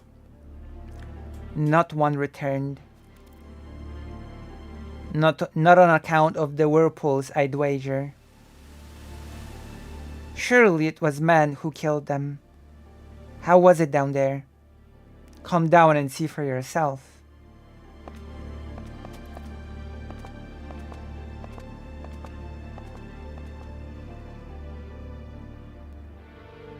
According to the survivors, our comrade Agent Riot headed out for Leamonde before noon. Of course, the reports are vague and we cannot deny the possibility of inaccuracies, and given there is only one path to infiltrate Leamonde, this office believes the reports to be valid.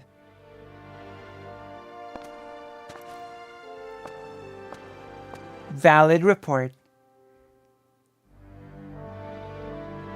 What's this? That's what I'm here to find out. It does seem well fortified for a wine cellar. Oh, Leamonde's wineries once vied with the best of Valendia. Since they went out of production, the remaining vintages sell for a premium. If I find any, consider them yours. Your plan to go alone? An agent with no combat experience would just be a liability. Tell me what you know about Mühlenkamp and this Sydney fellow. Sydney Lostarat, leader of the religious cult Mühlenkamp. His real name and age are unknown, one of many self-styled prophets of the apocalypse. So why would a cult missionary commit such a crime? I do not know what the Cardinal thinks, but the Vicky Pei believes he is no prophet. Indeed, he is in dark alliance with Duke Bardorba, who controls Parliament from behind the scenes. That the cult is but a front. Perhaps this incident is a sign of some falling out between the two. Or merely another of the Cardinal's witch hunts. There are many would-be prophets in the land these days, but Sydney is different. His prophecies ring true, and those enraptured by the way he hums revelations as though they were simple ballads. All the same, he is a miracle. In any case, he has a strange power. He can guess the past of those he meets. He can even read hearts.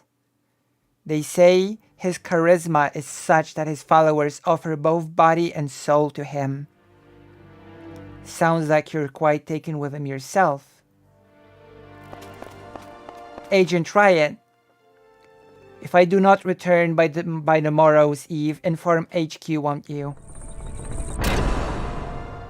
Godspeed.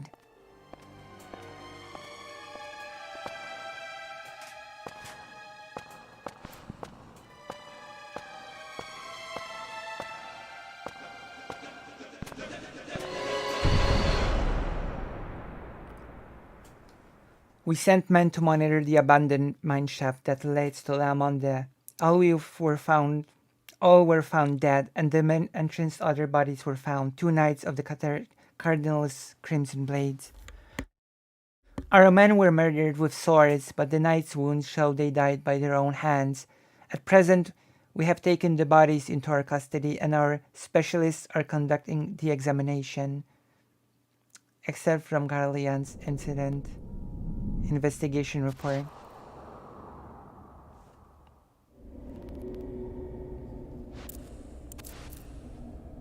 Ah, vintage wine.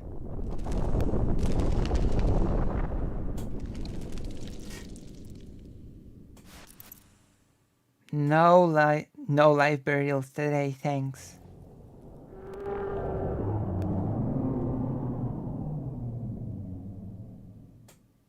Strange power indeed. So this is like a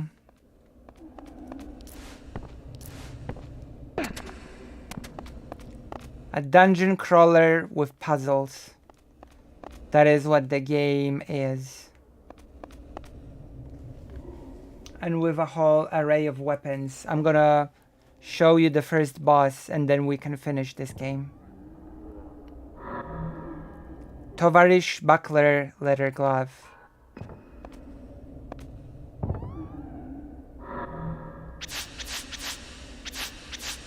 We have a lot of different...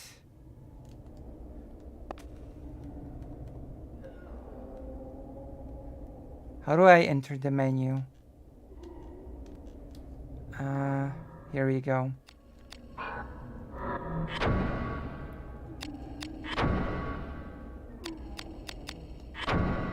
Fandango Tavares.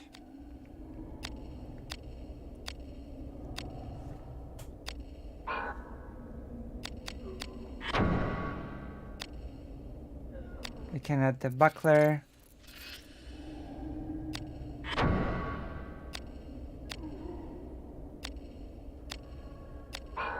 We'll leave the...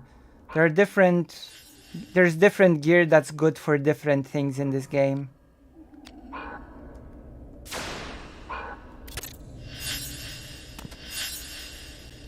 I'm not sure how to save. I know this is a save point, but how do I save? Data.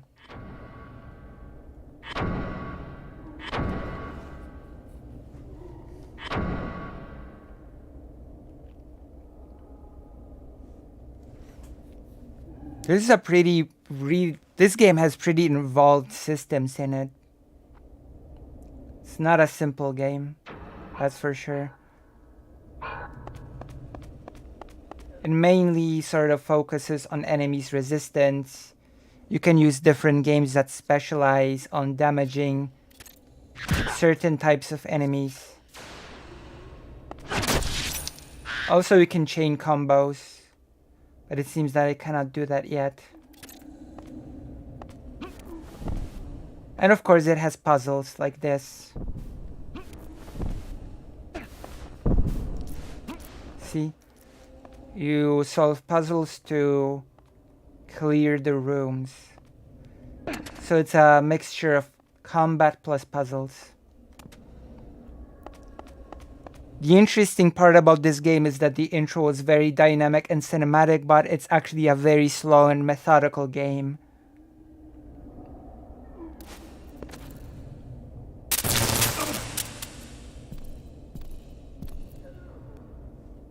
Well, got her open. It's no good. Not even a budge.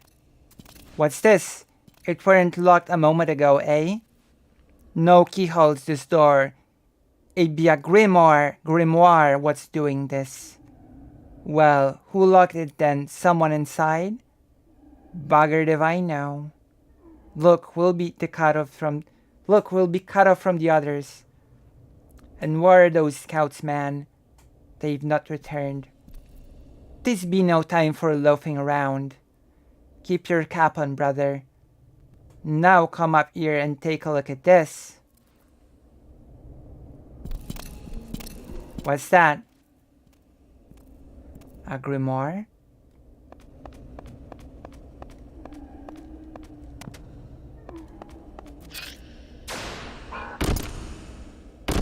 The door is locked with Chamois Grimoire Sigil. Sigil. It's a very unique type of game, especially for its time. This game could use a remake, but I don't trust modern Square Enix with doing a remake of this game. This too be a grimoire is doing. By the gods. I'd have heard of it, but this... And a dragon was sighted at the Duke's Manor. This game is cool, that's right, Arkel. It's amazing. Well, if there's magic about, dragons won't be far behind. I worry about Guilderstern and the others. Beautiful art direction in the cutscenes. Way they fake the lighting is impressive, yeah. And I'm gonna be honest, I don't know if the audience I don't know if the gigglers will agree, but I'm just gonna say Square Enix does not make games like this anymore, okay? Like, Square does not make games like this anymore. Like, okay, let's just say that Final Fantasy 16 is a bit of a return to form, but apart from Naoki Yoshida's team, Square does not make games like this anymore.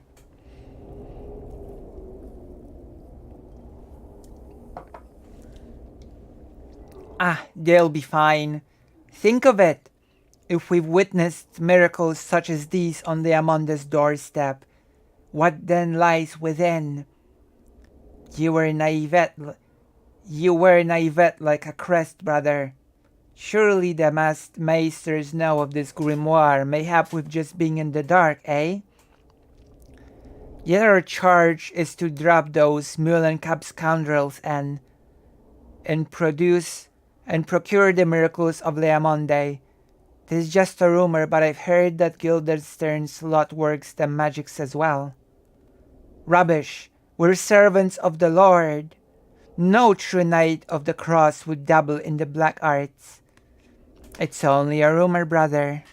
But if Sydney is truly the worker of diablerie they claim he is, I say fight fire with fire. I say let the Lord be our shield. Ever the chore boy. The only shield I see is the one covering your eyes. Heretic or no, I believe what I see, and right now I see sorcery. Swine'll take wing for the likes of us. Use magic, my friend. Aye, but with a grimoire, your fattest soul could outfly my swiftest falcon, if you believe in the chronicles. With a grimoire, you say? Yeah, ye could even make cobblestones float like clouds.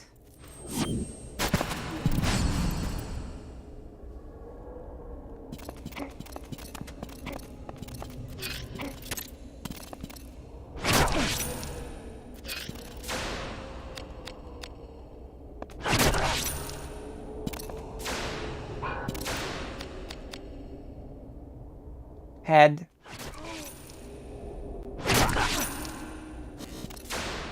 That's right.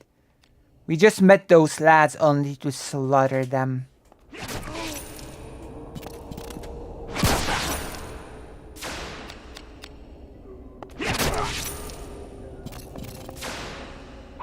Oh, we haven't even scratched the surface of the battle system, by the way.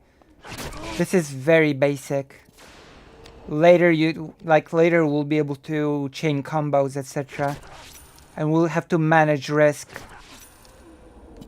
You see the risk meter? That's a thing that we'll have to manage.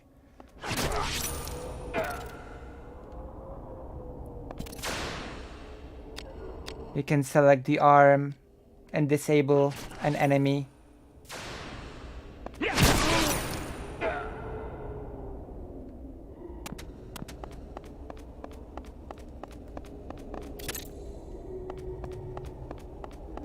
I'm telling you, PlayStation 1 had so many good games.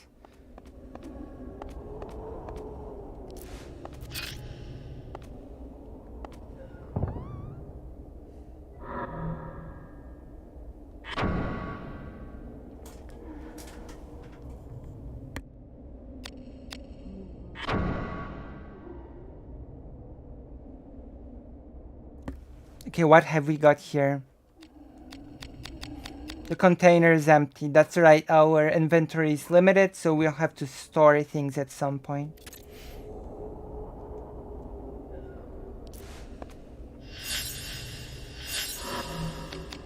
The game is still basically teaching us how to play.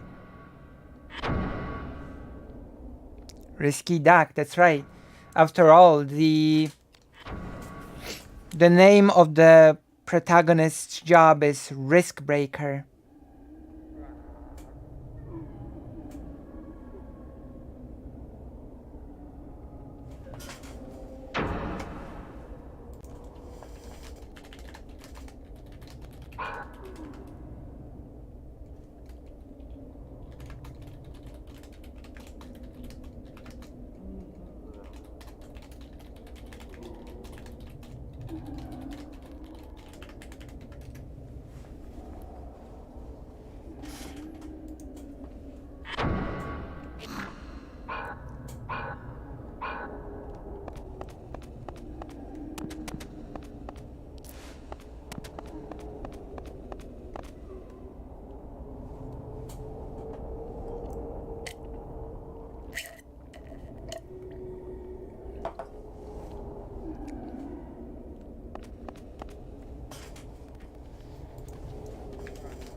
Damn.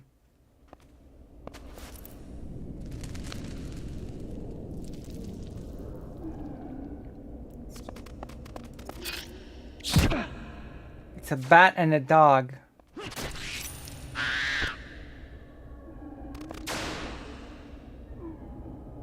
Doggy, boom.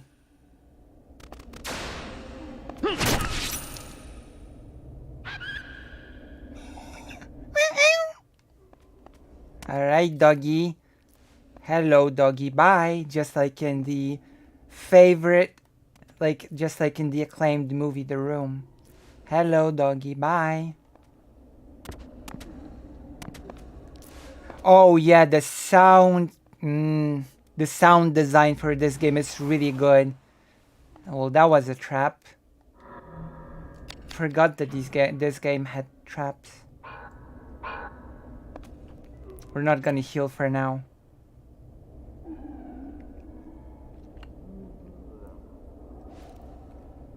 Here comes one of Parliament's watchdogs. You go back and silence his yapping. Parliament's watchdogs. An agent of the VKP. You can follow orders, can you not? The VKP is your enemy. Now go. Sir.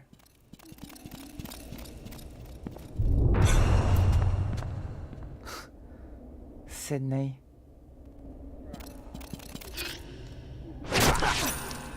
The story of this game is so good.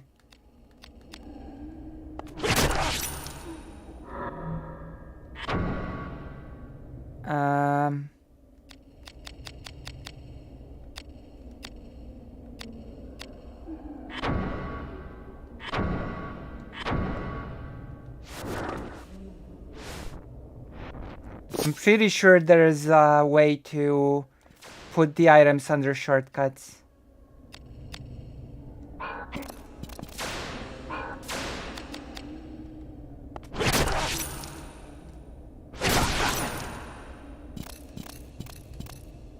Yes, there is.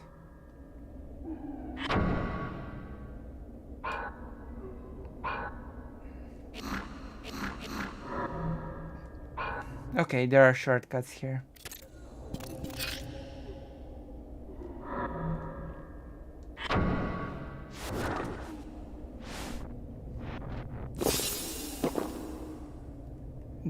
Everything's happening slow because this is one of the last PlayStation games and, well, it's very demanding to the system.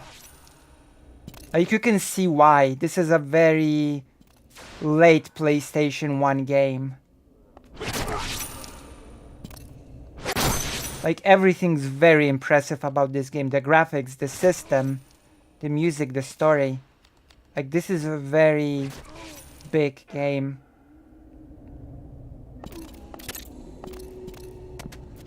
So for this puzzle, we destroy one of the boxes. And now we can...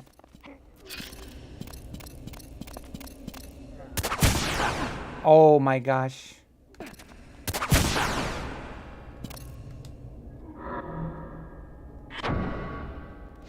And yes, this game is not easy. That as well, the game is not very easy.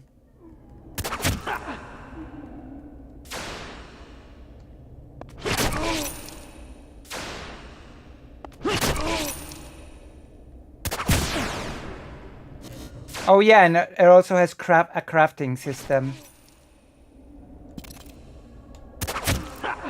This game had crafting before crafting was cool in games. Actually, long before crafting was cool in games. This game allows you to break all the weapons apart and assemble them again. You have the blade, the hilt, and I think there's one more element that you can assemble into a weapon. But there are two main elements, the blade and the hilt. Actually not sure if there are any more elements. And of course, we'll also learn a healing spell with time.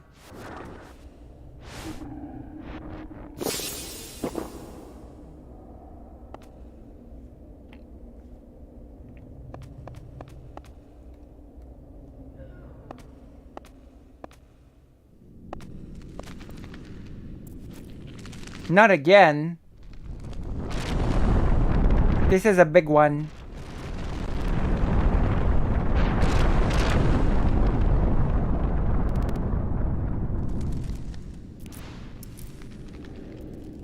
I do not feel I'm welcome here.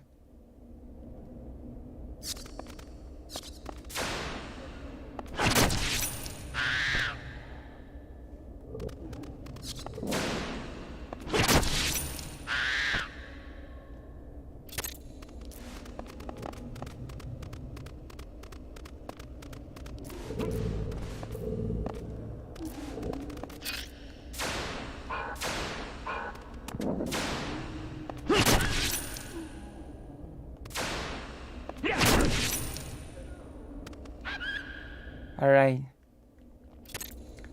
It's best to dispose of all of the enemies before they can even hit you.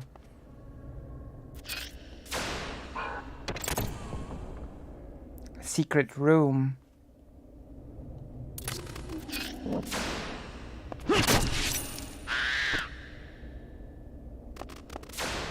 So you have to take advantage of the stay out of range before they can attack. And, you know.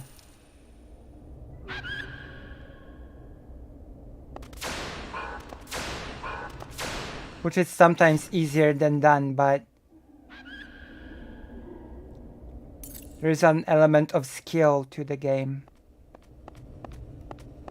It's not just a game of numbers.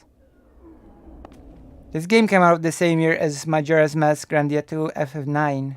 True. All very good games, by the way.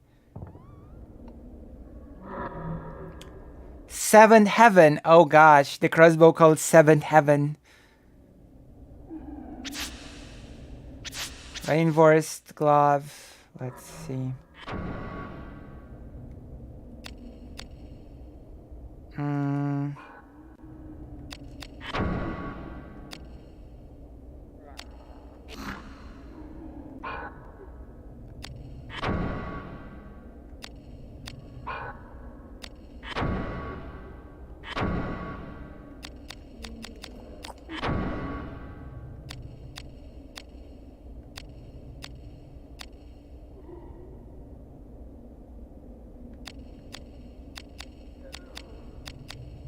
So the bandage is really good against magic, and this is more balanced.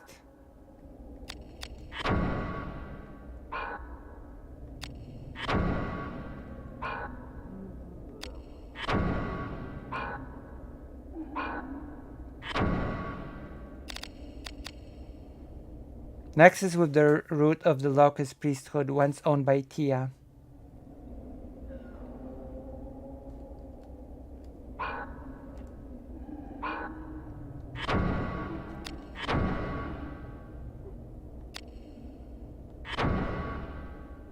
Oh, there are gems, and disassemble. See? This game has pretty elaborate systems to it, which I love. I wonder if FF9 overshadowed it, most definitely. Without a shadow of the doubt, FF9 overshadowed this game. Like, many people have never heard of this game, which is a testament to the fact that it was overshadowed by FF. Keep in mind also, this is a pretty difficult game, so many people have not finished it. Many people were frustrated with it. It's a game with, it's a very methodical game. You really need sort of patience for.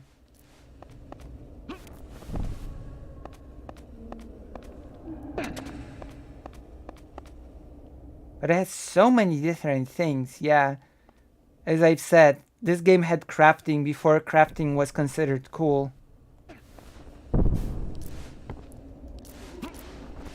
I think it was ahead of its time as well.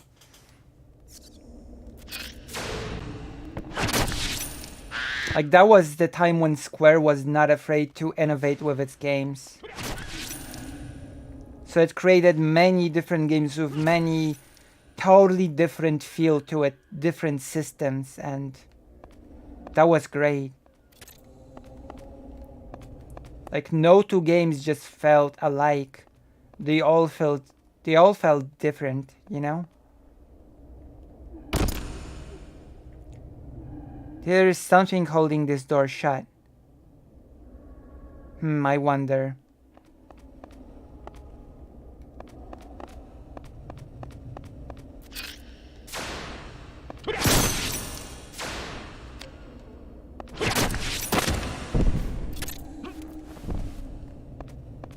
Now when Square Enix makes games, they all feel like samey, to be quite honest.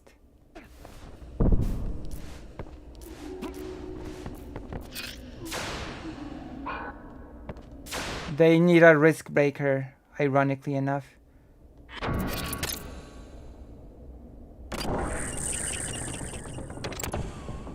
Door is...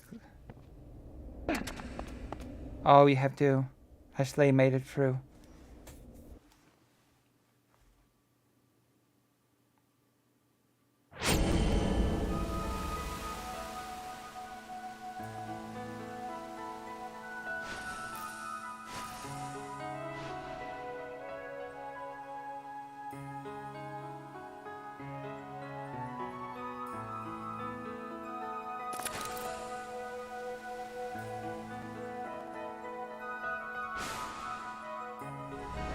Papa.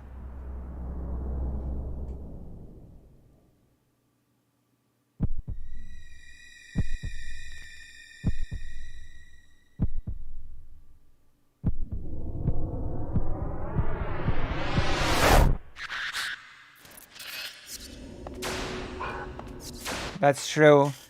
Doesn't have Final Fantasy in the name. Many people probably didn't know it was an FF spin-off. True.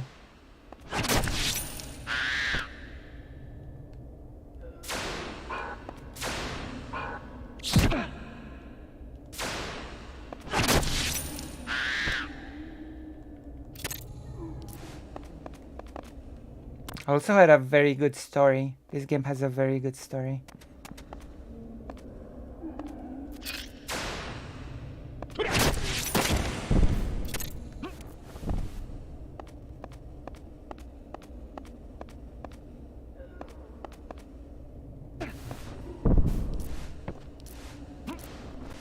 Oh, 1 box is enough.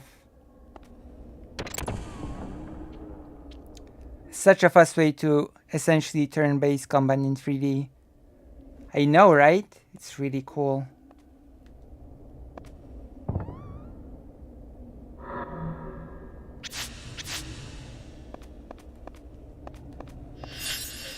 I'm pretty sure we shall be learning a heal spell at some point. I mean, Parasite Eve did something similar with its battle system.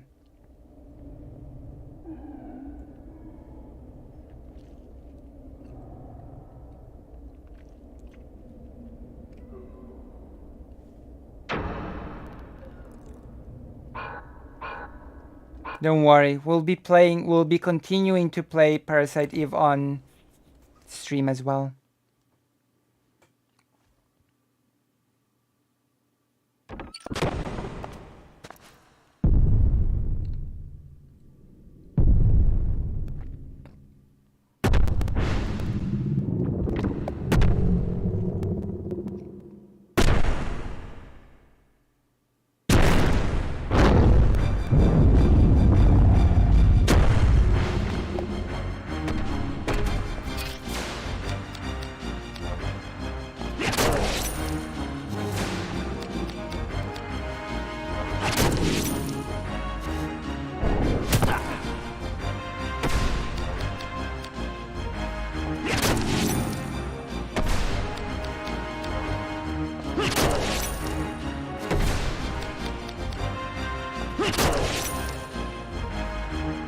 Dead. Got him.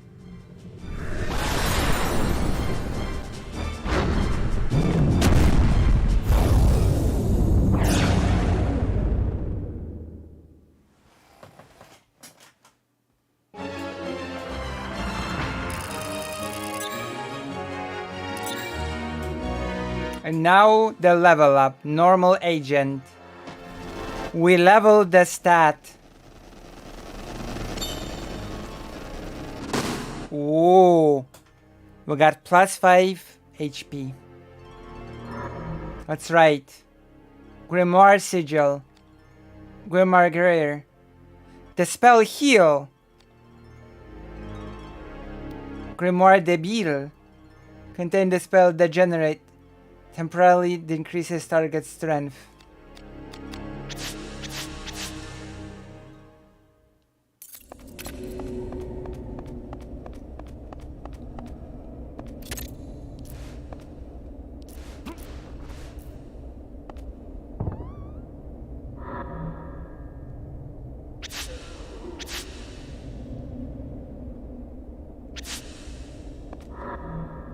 That's right.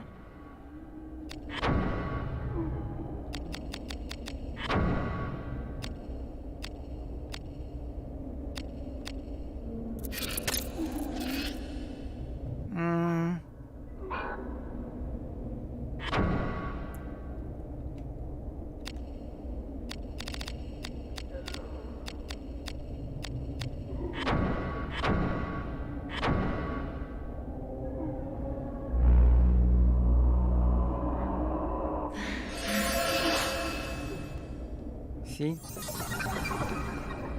Master the spell Heal.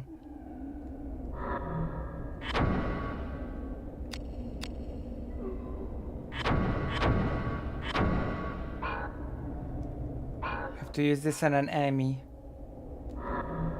Shaman Heal. There were a lot of wacky Dreamcast games from this time too. That's right. I love the Dreamcast though. I love the Dreamcast. I love the Power Glove. It's so bad.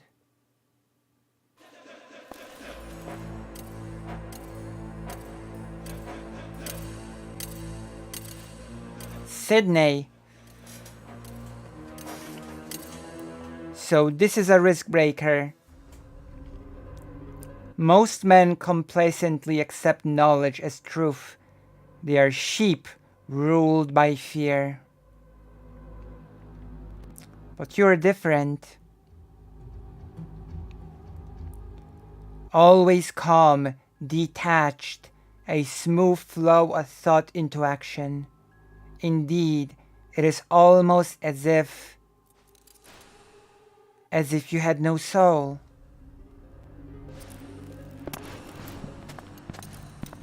How do you do it? Body and soul are one. Yet yours are separate, like a child from the night in his storybook. Where is your soul, risk breaker? Is this VQP training? Or did you see something that made you shut your soul away? Show me your soul.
You killed your beloved wife and child. They were slain by fallen knights, jackals. Wrong. You failed to protect your wife, your child. You failed in your duty as a knight, as a husband, as a father. You killed them. Sydney? Try to catch me, Ashley Riot. Look outside yourself to find your truth. What's your game? Harden. Ashley. Merlos. Pay no heed to me. Take them, Riot. The city of Shade will forgive your sins, my son, and call forth a power that lies within you even now. This is my game. I run, you give chase. I am the heart and you, the hunter. But this heart has laid a few snares of his own. I am waiting for you, Riskbreaker. Hold, Sydney. Damn.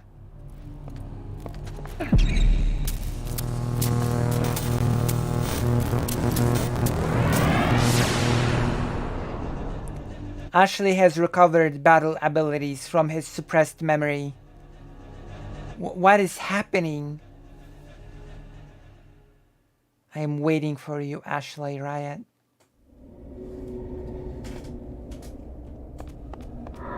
Wow. Wowzers trousers.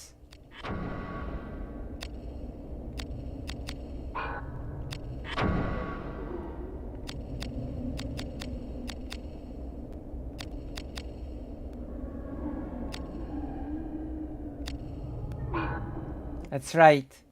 We have chain abilities and defense abilities now.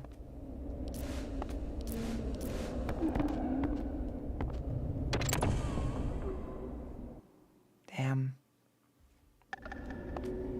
We can also practice on a doll, which is interesting because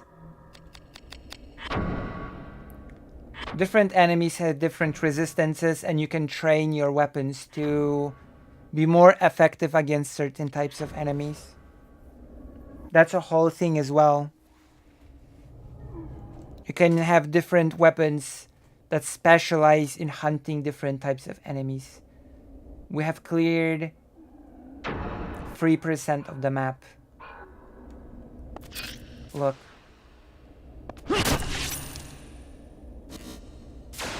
Okay, how do I set the abilities?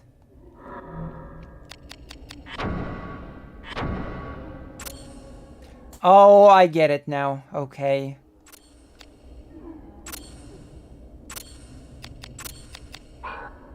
Okay. Now I remember how this works. Ward. Reflect damage.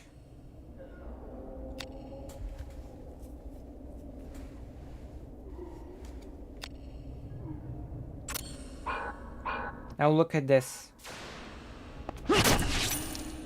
Too slow.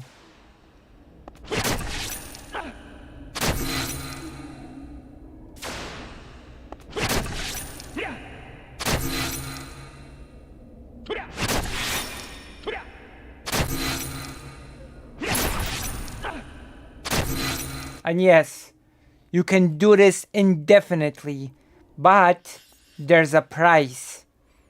The more you continue your combo, the more your risk rises and the more times you will miss. But technically speaking, you can do combos indefinitely. And then you will learn new skills, new things. So you open the pathway to new types of combos, etc. And new types of defensive skills as well. This is the risk management. Also, the higher the risk, the more damage you receive, I'm pretty sure.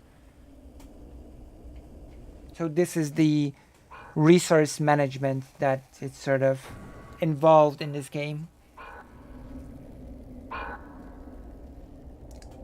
And then there are enemy resistances, types of weapons, crafting, etc. I've told you, this is a pretty involved game. This target type is human. Let me see the weapon that I have equipped.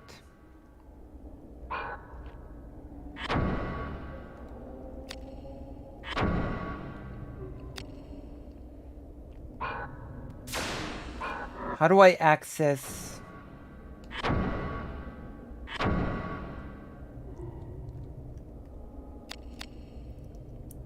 Okay, so this weapon that I've been using has number 4 for attacking humans.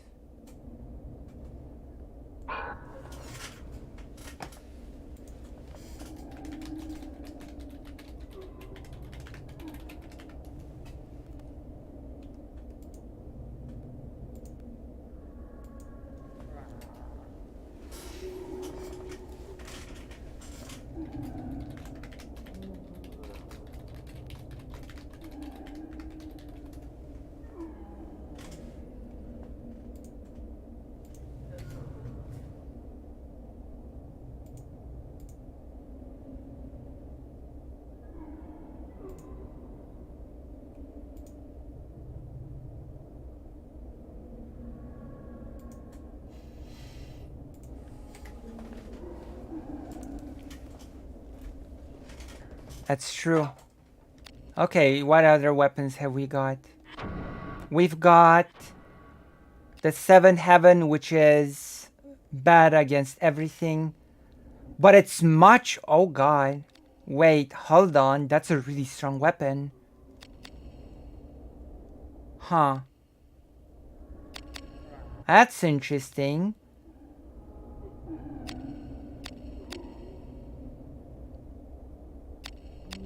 The 7 Heaven is actually really good. And it's a ranged weapon as well. Wow. Oh, it's a crossbow. That's sort of to be expected, but I didn't expect it to be strong. Didn't expect it to be stronger than...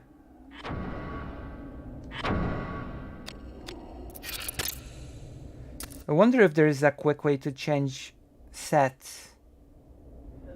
I'm not sure if sets were a thing in this game, but...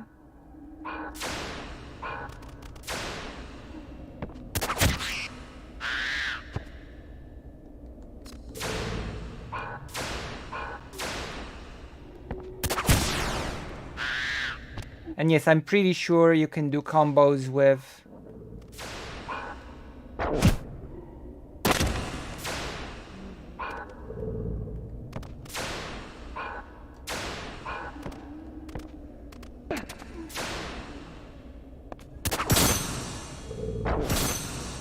Oh my god.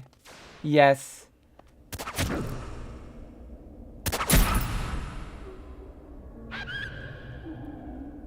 The timing for the combos is different with crossbow though. You have to click on hit.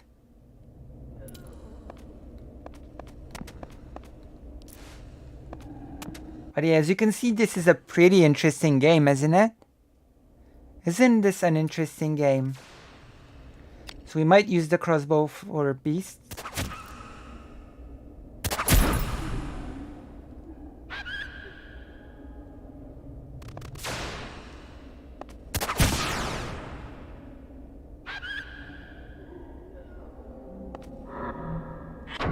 And the sword for humans. Well, you cannot have a shield with the crossbow. That's a trade-off. Beast 0. Okay, we're gonna train this for... We're gonna train the crossbow for beasts, I think. And that's a good idea.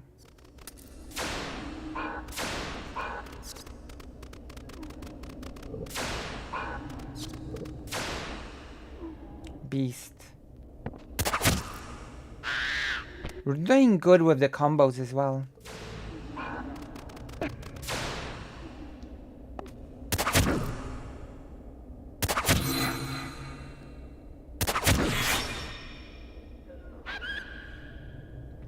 The minimap is a little goofy, but I like it. You know, it's a 3D, it's an early 3D minimap, but it really does, it does its job, I think. You think squirrel waxing is a good idea? I'm sorry, what? Excuse me? What did you call me? Did you just call me a squirrel waxer?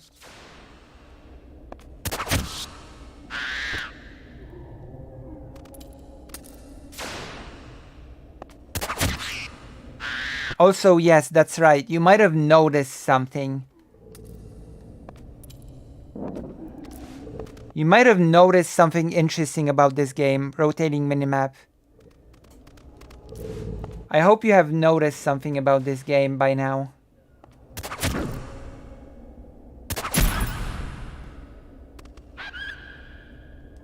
I'm gonna allow you to try to guess what it is, but... Squirrel waxer. There's a thing that also makes this game a bit different.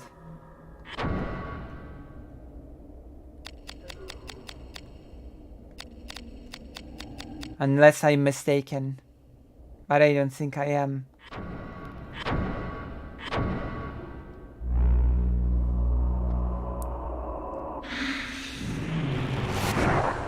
Well, you're looking at the plot right now. If you want to know the plot of the game, you have to rewatch what we've done so far.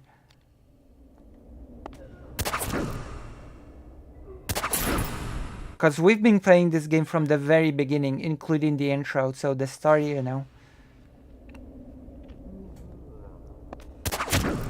Gonna have to rewatch the stream. Okay, I'm gonna tell you what's missing from this game.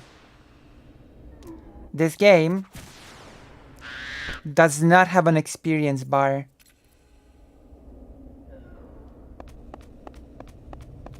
The way it's about how screwed up people are. True, it's a very dark story. As much as I love gigglers, the gigglers, they got vicious whenever I make fake Alec Parker. What? Sorry?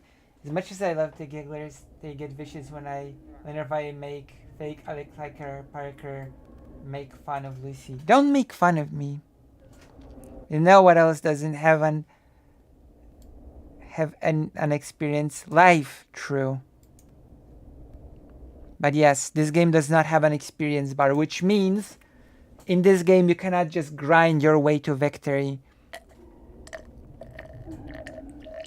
I mean, there are things you can grind, okay? So that's not entirely true. You cannot grind experience, but as we've seen in the weapon, I'm gonna show it again. You have those statistics which show what types of enemy the weapon is good against. So it will have certain bonuses.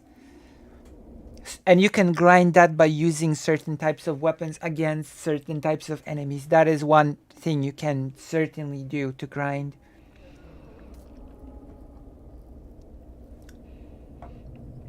And when you beat bosses, you can sort of randomly choose a stat to grow, but I don't think there's any experience bar that you can just fill by defeating enemies in this game.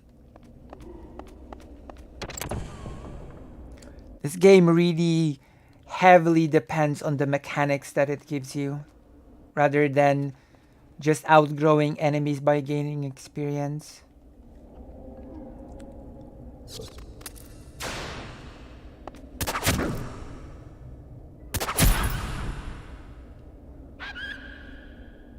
And of course, the game really wants you to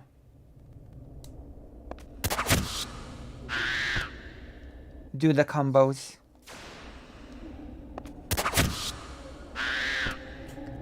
I've been building my manor in the north. My character is so overcumbered that my game sometimes lags. I have over 15,000 pounds of junk in my... Oh my god. We've got segments to do. We've been just gaming over here. But it's okay. You love it when Lucy does gaming, don't you? Because I play games that other people don't. Okay?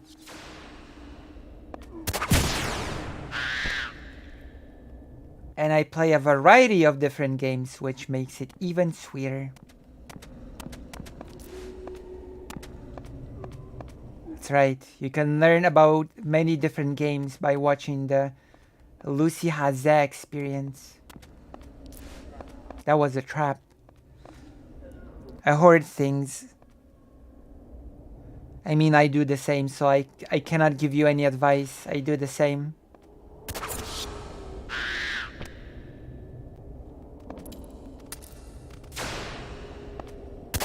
I also hoard things in real life, so it's an even bigger problem.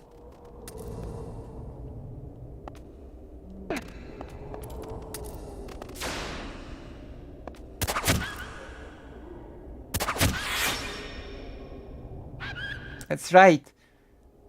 One of the combos heals you. You can regain life through the combo.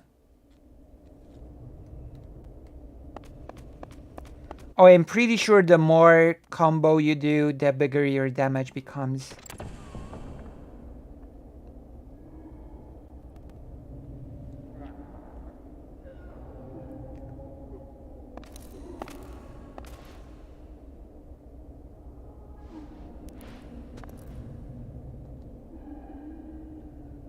I beg of you, stop the pain.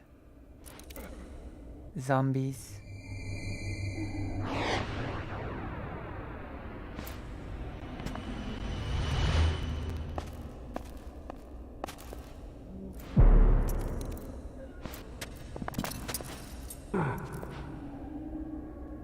Is this some magic or merely the power of La Monde? Undead. So for the undead, we're gonna be using Tovarish.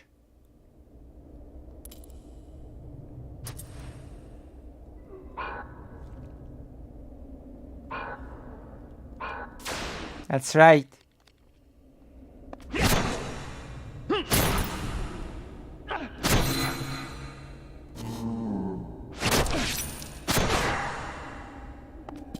That's right.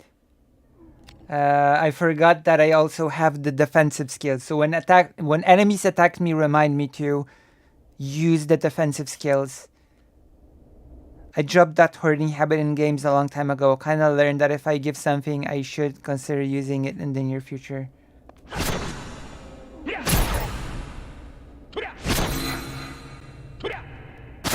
Some games sort of punish you for it though.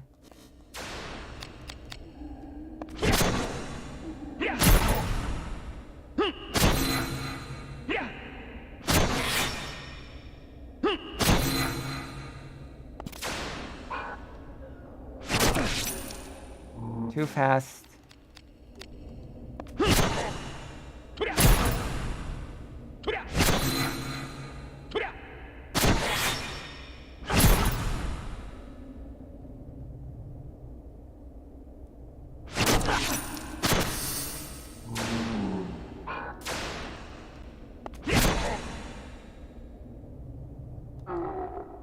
That was a strong enemy. Rapier.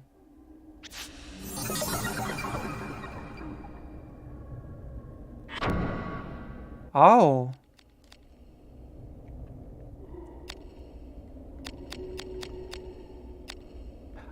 Oh, wait.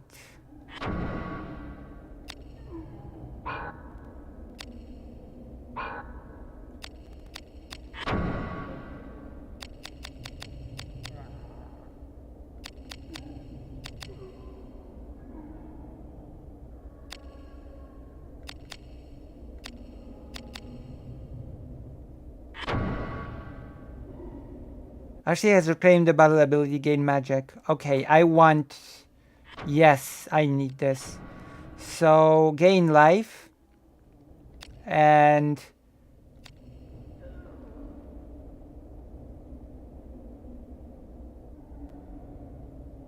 Oh, that's actually pretty...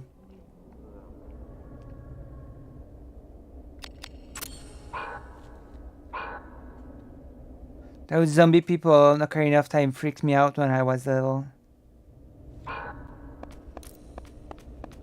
Okay, what does the rapier look like? And what's it good against? It's strong. Wow. Well, we're gonna have to consider what to use it on. And later we will be unlocking crafting, so we're gonna unlock the crafting bench. So that's gonna be pretty exciting.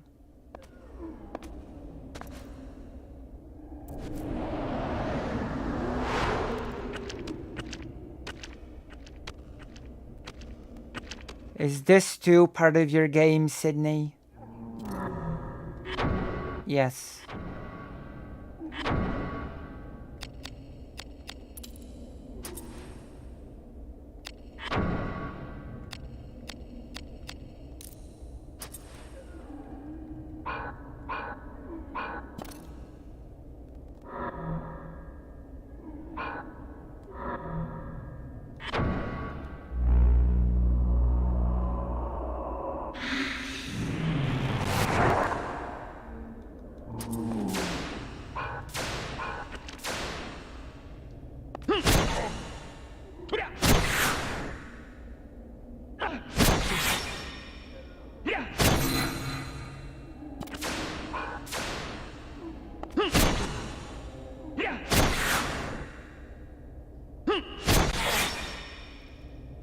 I'm a bit slow.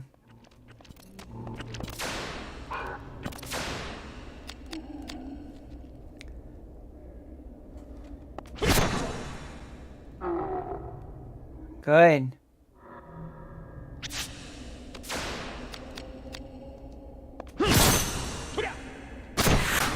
Too fast.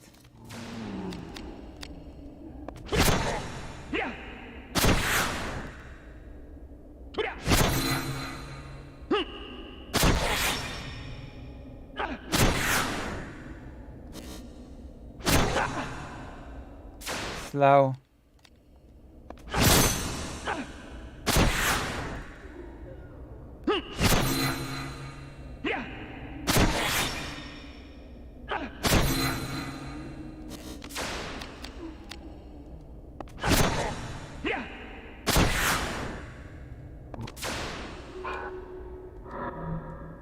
I need some more.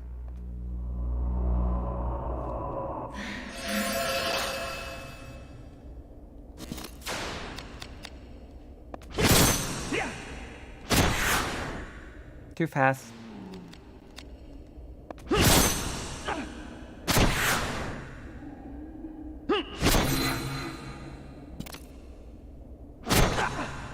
Slow.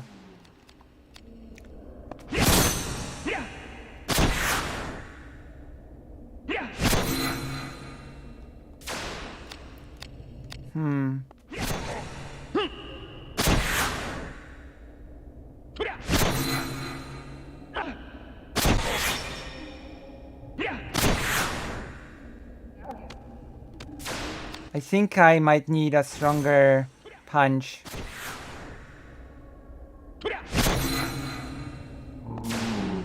Yeah.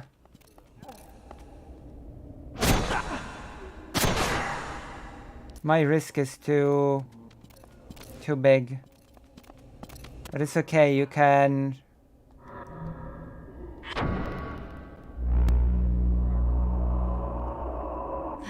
recover your risk.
That was too fast. Now my risk is 100.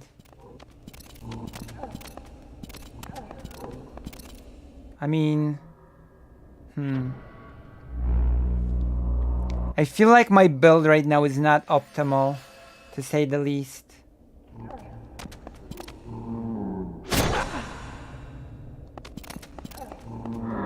I feel like I'm lacking a punch, so... As good as gaining magic is, I need the heavy shot. At least for now.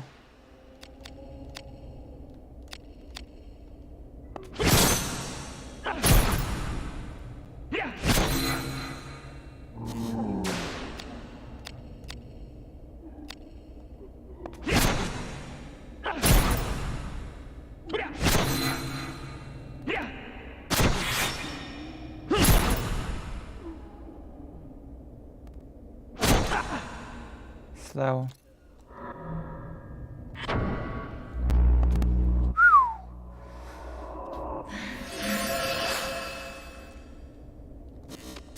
As you can see, I have messed up the risk management.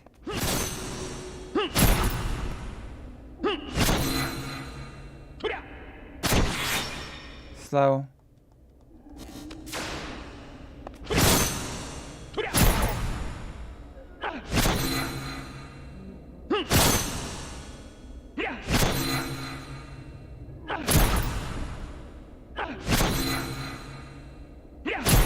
But this is okay.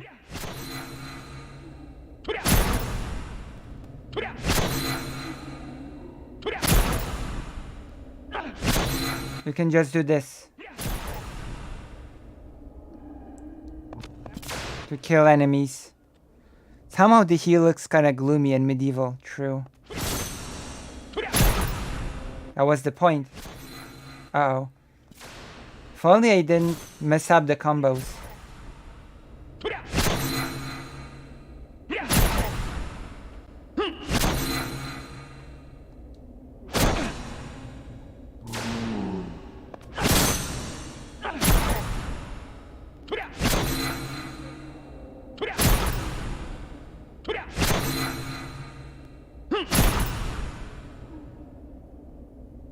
But people more skilled than me can definitely do a lot with this system.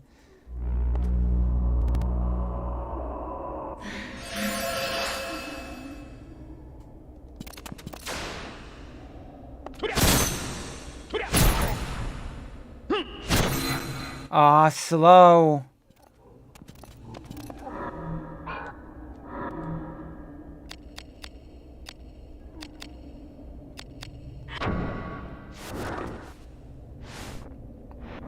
It's okay, we're still learning.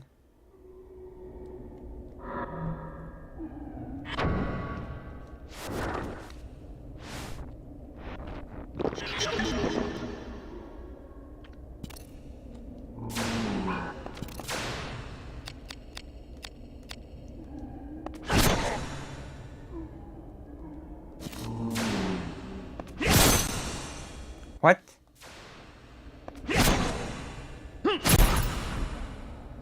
Oh, I'm too fast. Uh-oh. Too fast. What? My timing's so off for... All of a sudden.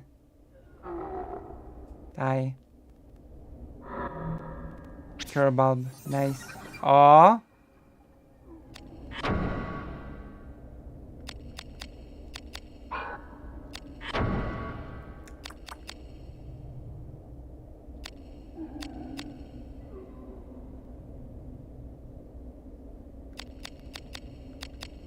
Snake venom. Okay, battle abilities, chain abilities.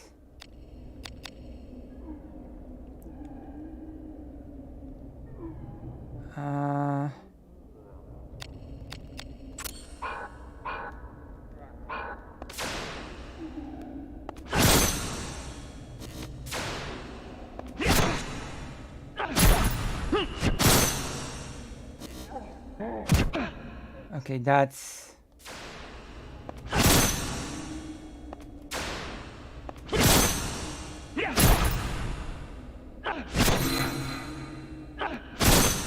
This, oh my god, this has such weird timing.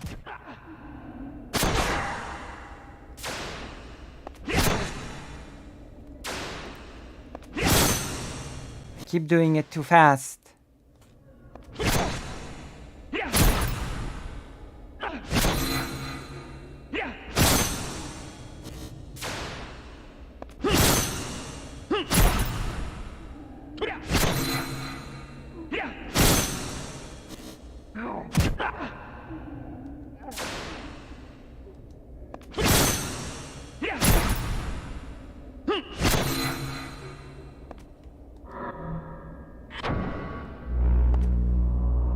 But yes, this is what this game is all about.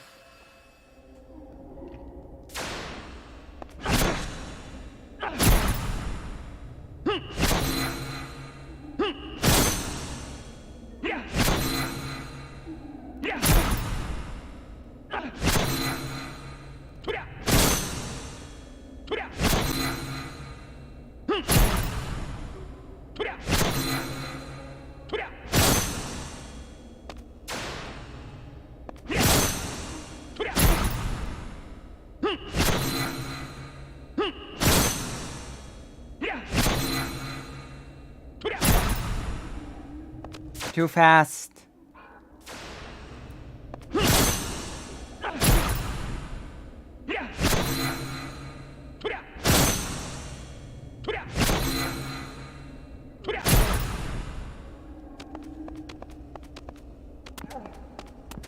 A pure cocoa bean? I don't think I have.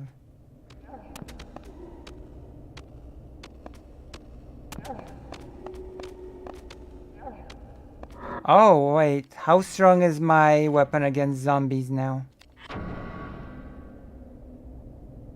It's actually getting good against zombies.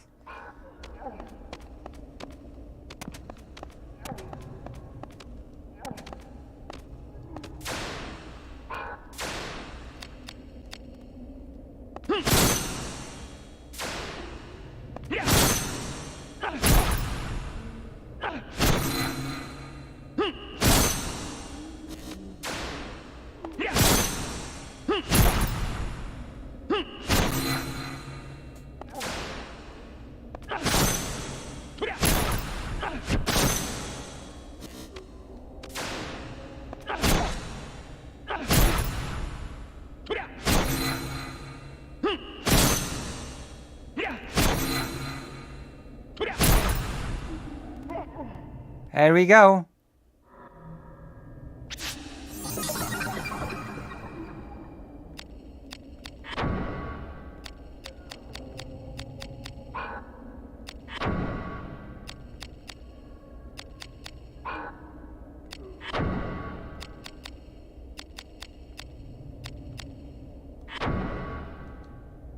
Okay. What were my abilities again? Ward.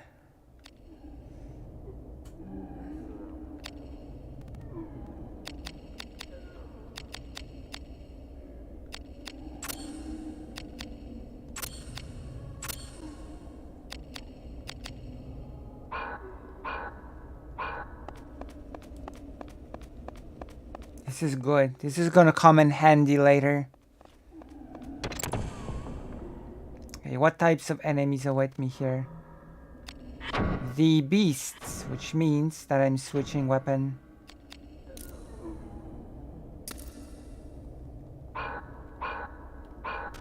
And the timing will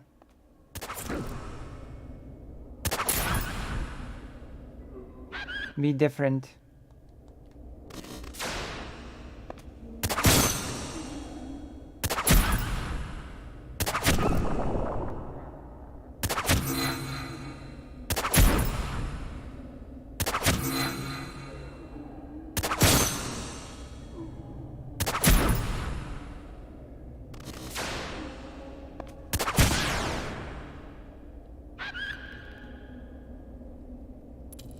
Should actually wait for my risk to drop.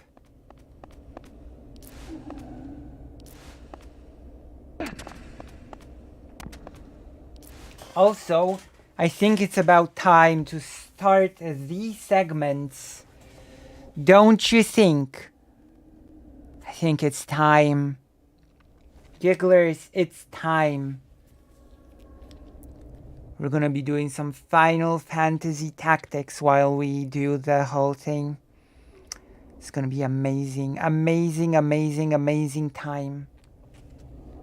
We've not had such an amazing time in a bit, have we, Gigglers? I'm gonna unveil the thing that keeps me veiled. Segments, that's right. At first, oh, Risk Zero, what do you know? It's okay. You've been enamored by this game. That's why you don't remember.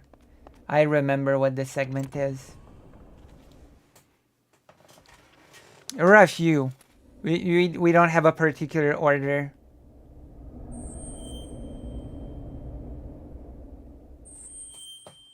Boss?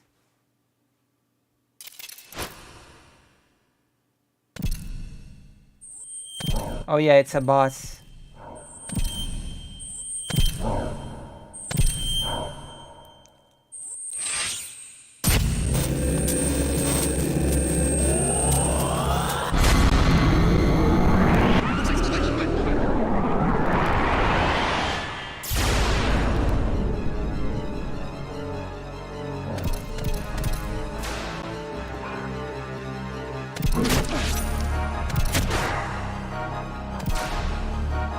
Evil. Okay, this type of enemy is just evil.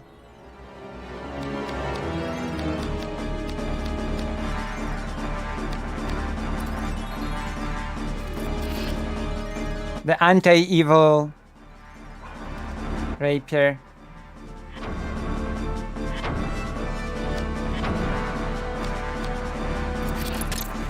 Oh yeah, the armor also gains resistances to different types of enemies.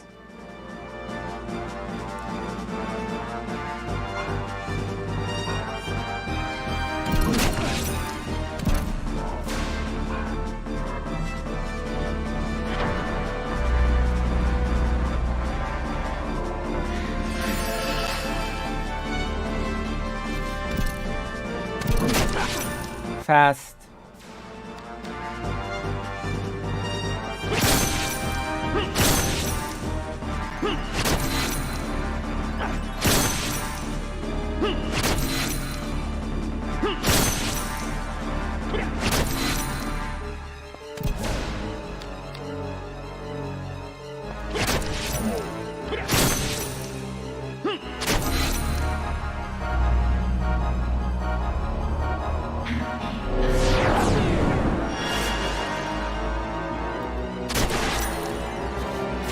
Huh, didn't work.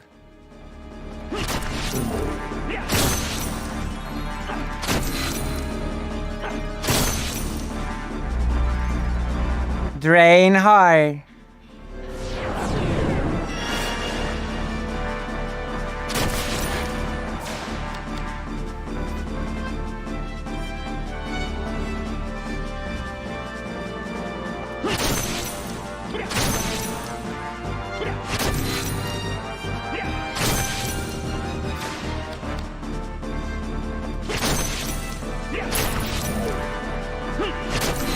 Oh, too fast. Oh.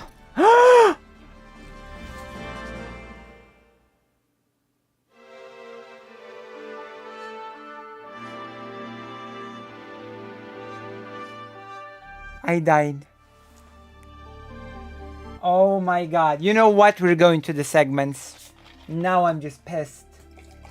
Now I'm just pissed. Like a pissy little pisser. Okay, it's time for the segments.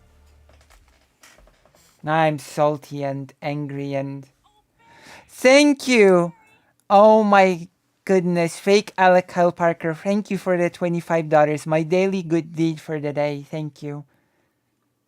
And with this, it's time for the segments with FF Tactics. Or something. We're gonna have to make it quiet though.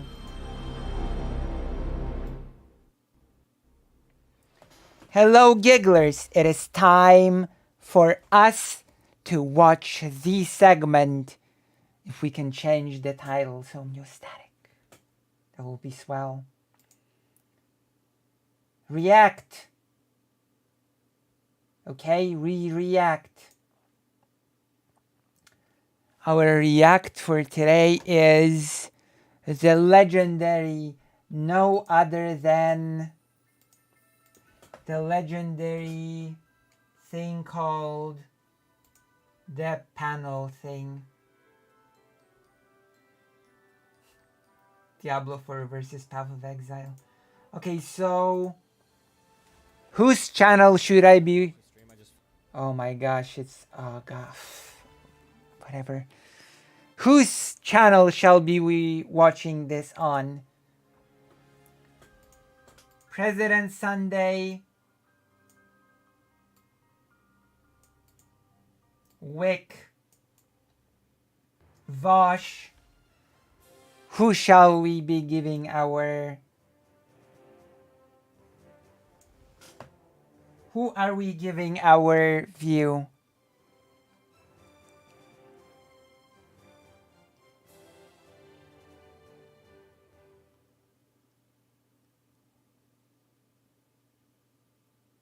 That's 13, yeah.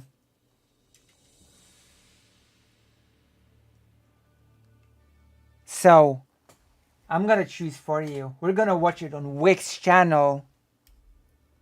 Is it well received by fans? No. It's considered the best. It's considered the worst one. It's considered the worst FF game. The creator of this series said that he did not like it. Let this be like let this sink in. It's not, well, it's more criticized than mixed, to be honest. Hironobu Sakaguchi said that it's not good.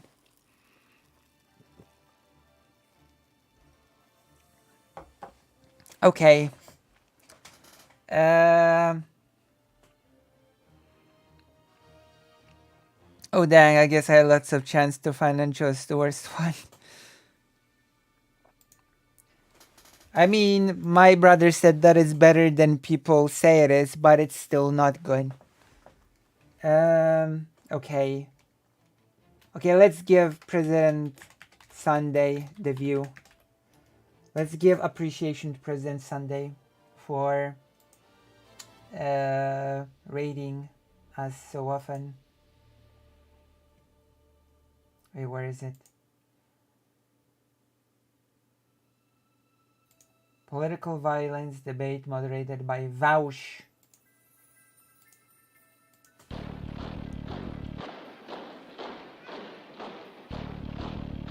That's right.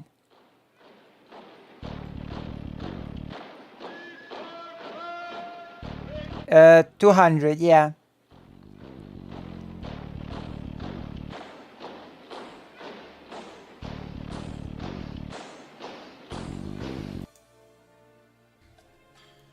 We're going to pull in the team right now for some pre-debate prep. Here. Okay, we're gonna watch the prep. Listen, I should have been invited. I will not be super salty against Wick for not having been invited, but you know, I'm a duck.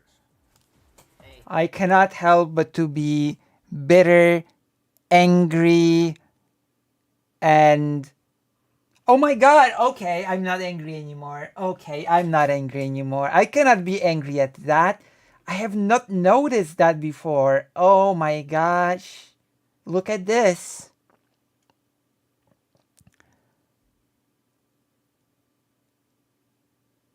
Yes, this is from Red Alert.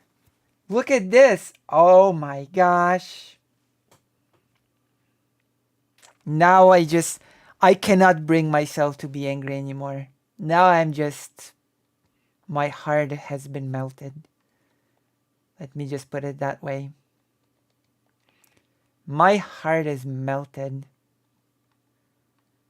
My goodness.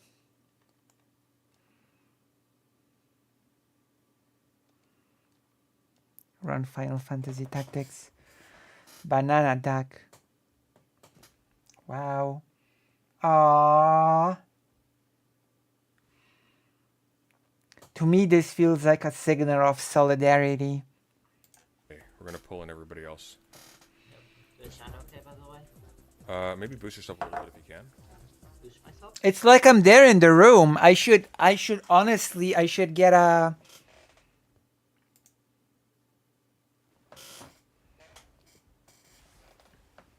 Instead of a burger package, I should get a like a little squid and I should put it on somewhere on the view.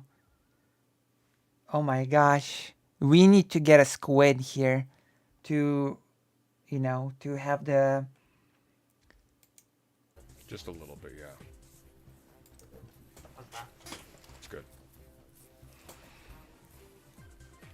Kind of obligated to. True, we need to get a squid. I have to look up a squid How do little... I sound now?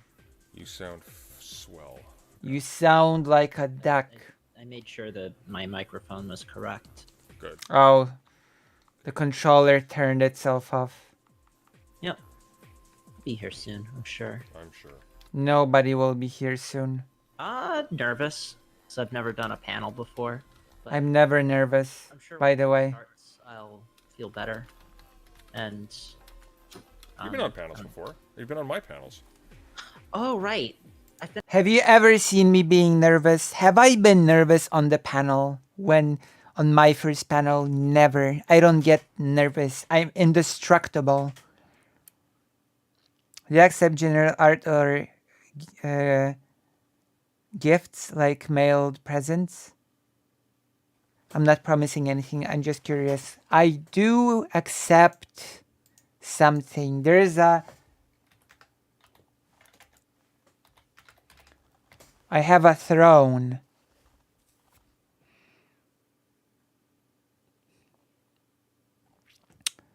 Let me see wish list. Oh, nobody has... Okay. Have a throne. How do I share the throne wish list? Oh. Copy link address.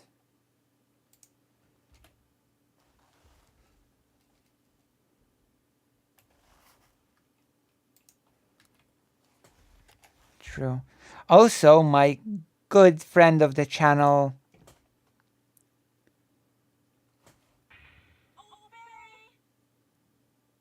Lucy, got game. I've got game? Oh my god.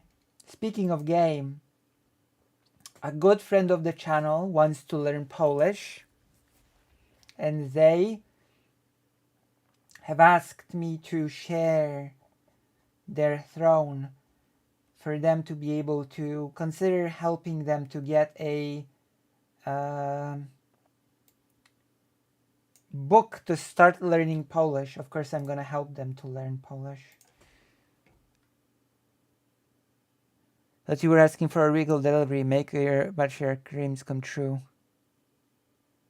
That's right. I'm gonna also link Shakespeare's one for the... Oh my god. I'm gonna add Shakespeare's one for the Polish textbook. Consider. Shakespeare has decided to start learning Polish, which is very difficult and very admirable to start learning Polish. But yes, do consider buying me beautiful gloves, especially since I am now on camera, which means that if you buy me the gloves, I will be able to wear them. I'll be able to wear them on stream or something. And the long boots, which I think are in my size. Also, there's the Elgato Stream Deck, which I sort of, you know, that's a thing that apparently is a must-have for streamers, from what I've heard. Okay, let's continue. Been on. Okay, that's true. Sunday Showdown is like a thing that I've been on. Though it hasn't felt. Oh, I know your pain. My focus is legendarily sleepy as well. Sleepy like like a raccoon. Are raccoons slippery, or is that not a thing? Are raccoons known to be slippery? It would let us have a soundboard. I do know that at least. Oh. So yes. We need like a thing. We need the thing, a thing. But the thing is very expensive. Also, I've put up what's it called? You know what's it called? Arcade stick. An arcade stick is also on the throne.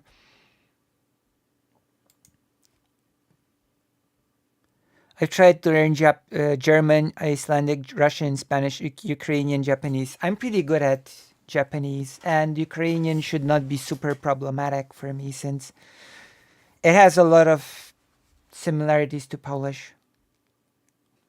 Oh, I see. What animal did I say again?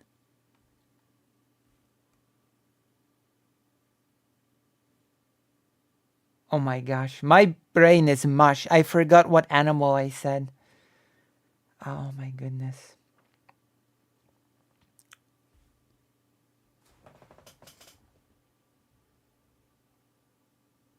Okay.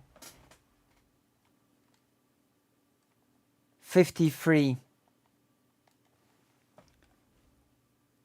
Ukrainian has really strange grammar to me, like they conjugate. Oh, it's like, raccoon. Like there's I think there's a game about a raccoon. There's somewhere. Oh, that's okay. Polish is the same. Polish is the same, so it's like every day for me, this sort of thing. So that's fine. It probably has a similar amount to Polish, so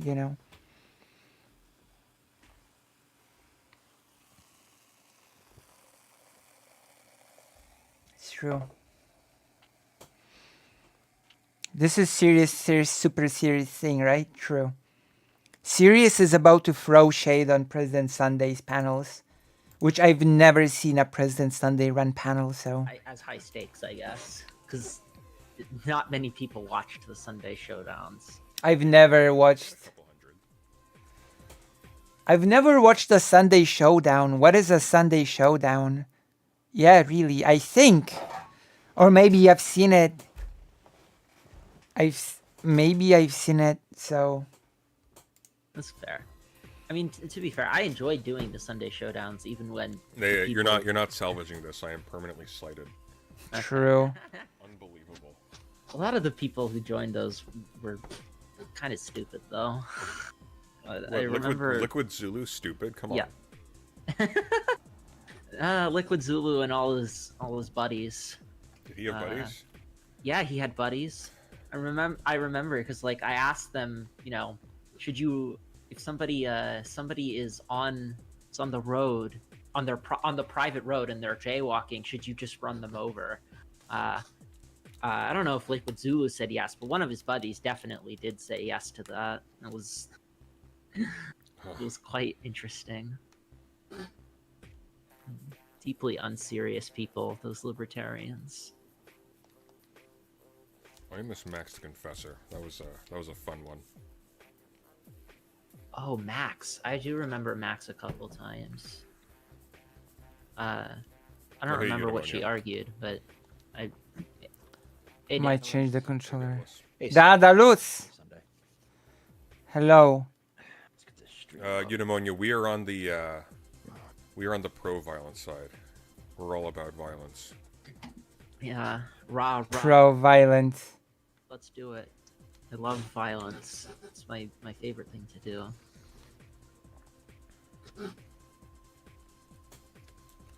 I mean, personally, I don't know. I'm temporarily suspending my qualms with violence as a term for this debate because Oh, I don't Right. think you. I don't think you should. I think you should. You should have that Well, all in your it's- arsenal. I mean, yeah, but it's gonna get really frustrating if I just say everything is violence. Like, talking is violence, and doing any kind of communication is violence. Because I don't know. I am violence. Just quickly get off the point. So, I'm happy to problematize it within reason, but not to the point where I'm saying that actually if you talk to somebody, you're doing violence against them. Oh, sorry. I have somebody else here. I'm just. I figured.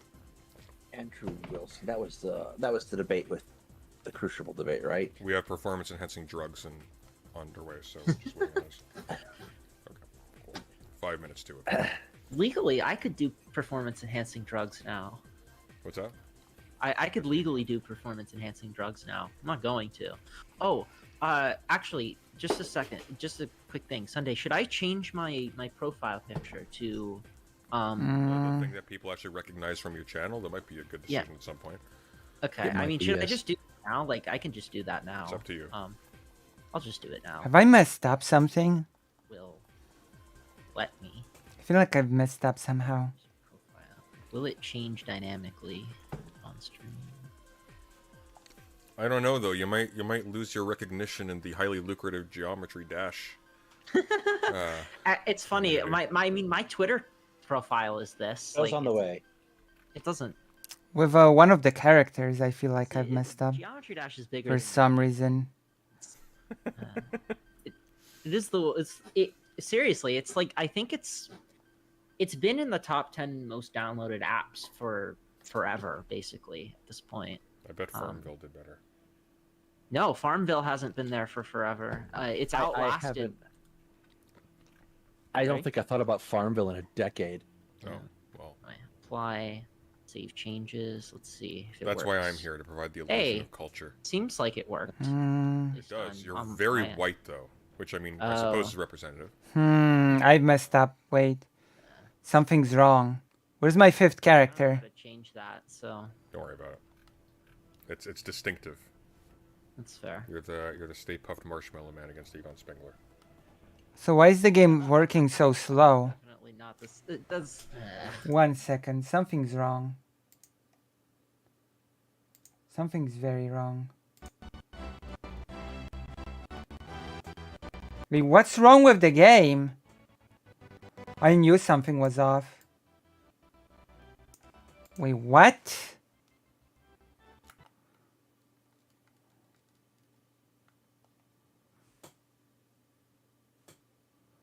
What's happening?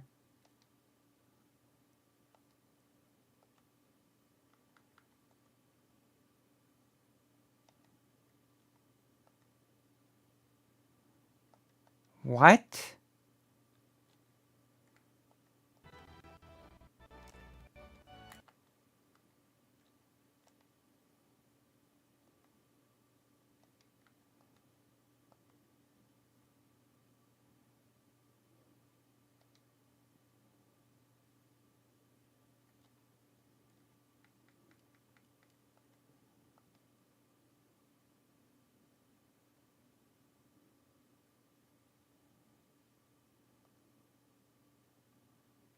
Why? Wait, why?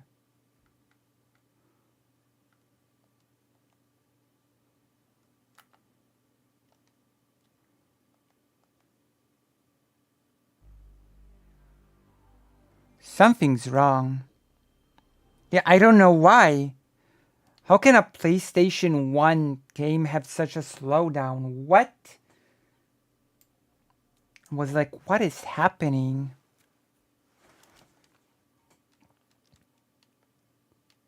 What have I done? This is suspicious, to say the least. It's sus.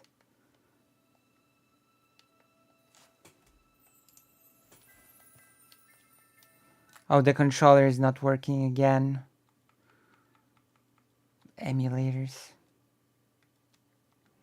This is why I just like a capture card or something. But I have to deal with this sort of nonsense.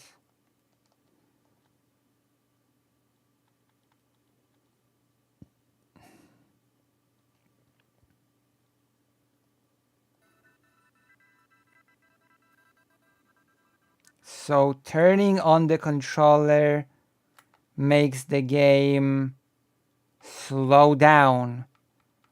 Got it. I mean, I don't get it, but...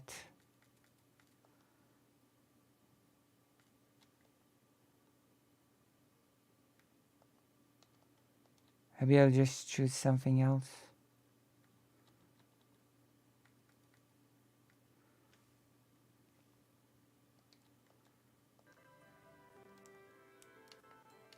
Oh, now it's not slowed down, but the only problem is that I cannot control anything.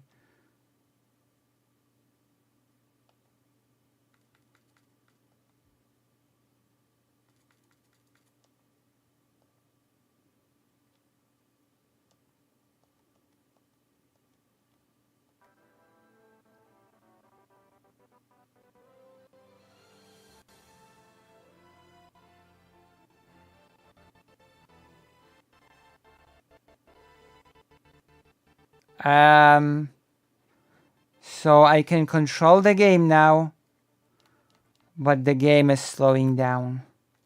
What? That's new. That's a new sort of problem I didn't have before, ever. I swear. I swear. Always with the problems. Where's... oh god. Where are those controls again?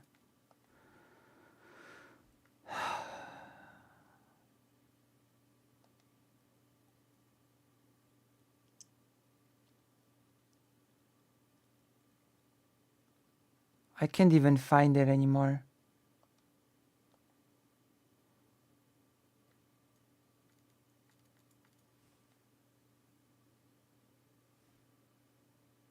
True.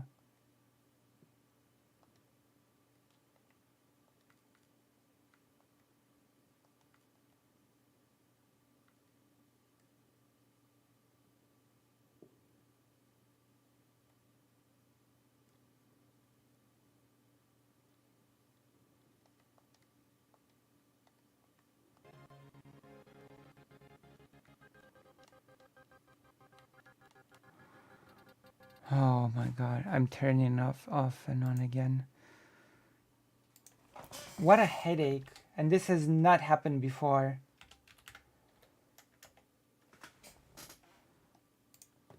What a headache, gigglers.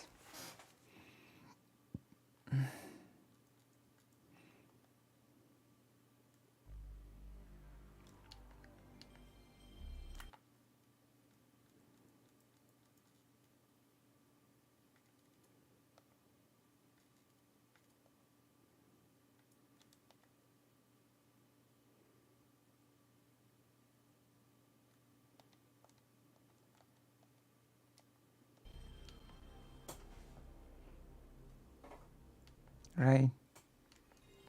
I'll do my best and then we will, you know.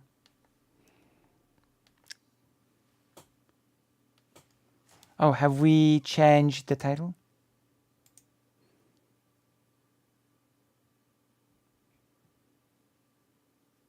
We have not. Have to change the title.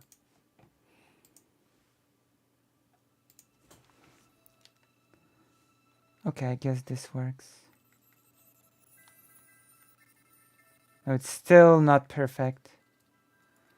What's happening?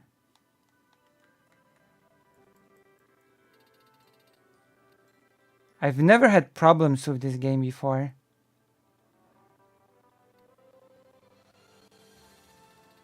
Not like this anyway. The controls are going wild as well.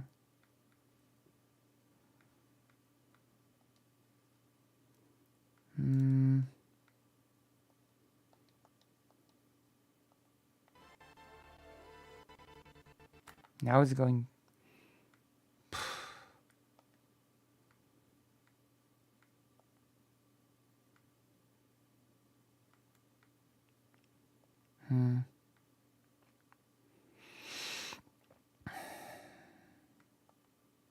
PlayStation mouse. I don't know what's happening.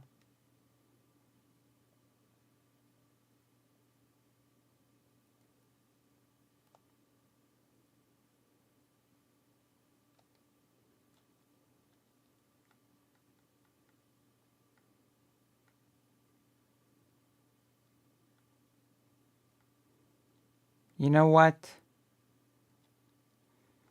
We're gonna play something else for now. We're gonna fix the problems later, and for now, we're gonna play Soul Edge while listening to the debate. And that's it.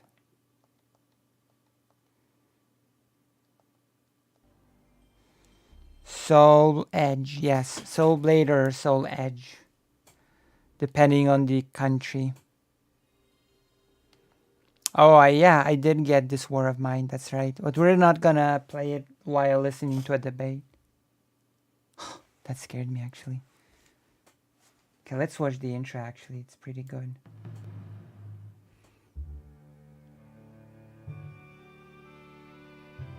Transcending history and the world, a tale of soul and swords, eternally retold.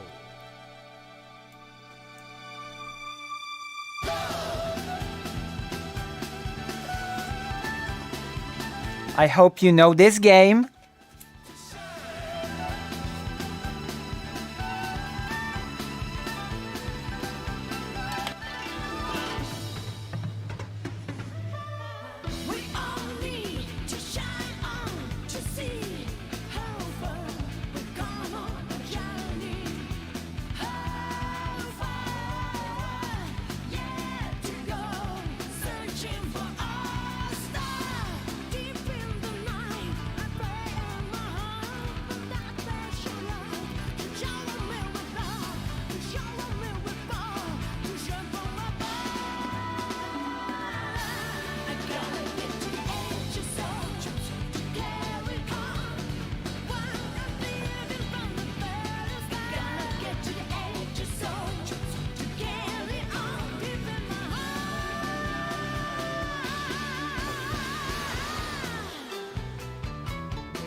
That's right.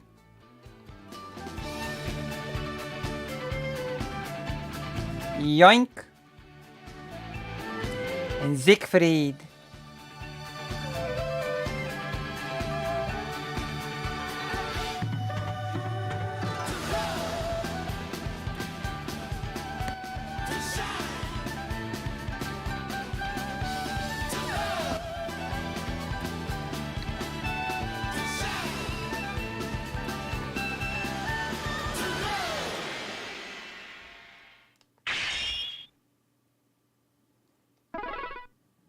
Arcade mode. To the stage of history. We're gonna change that best character, Song Mina.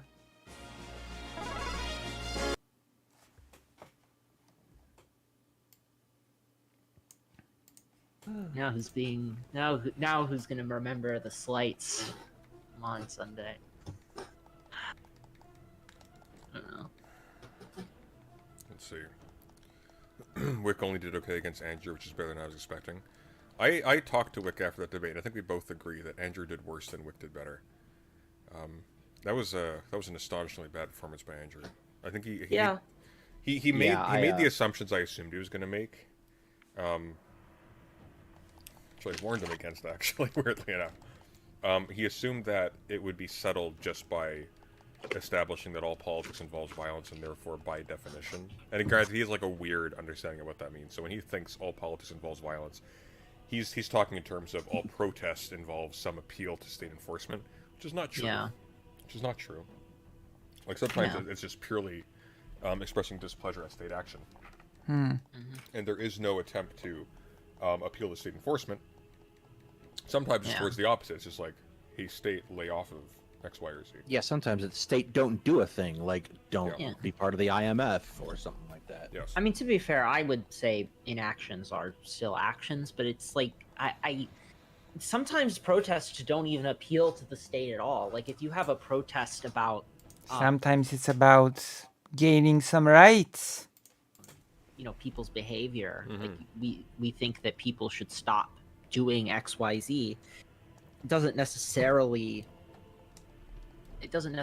appeal to state power at all. Like I know I think a lot of most temperance type people have given up on trying to bring prohibition back, right? And so they advocate for more modest things like personally limiting your alcohol. Although you could run afoul of his definition then, because under those conditions, you could be easily construed as appealing to enforcement against these behaviors by somebody, and that somebody could inclusively involve the state as well.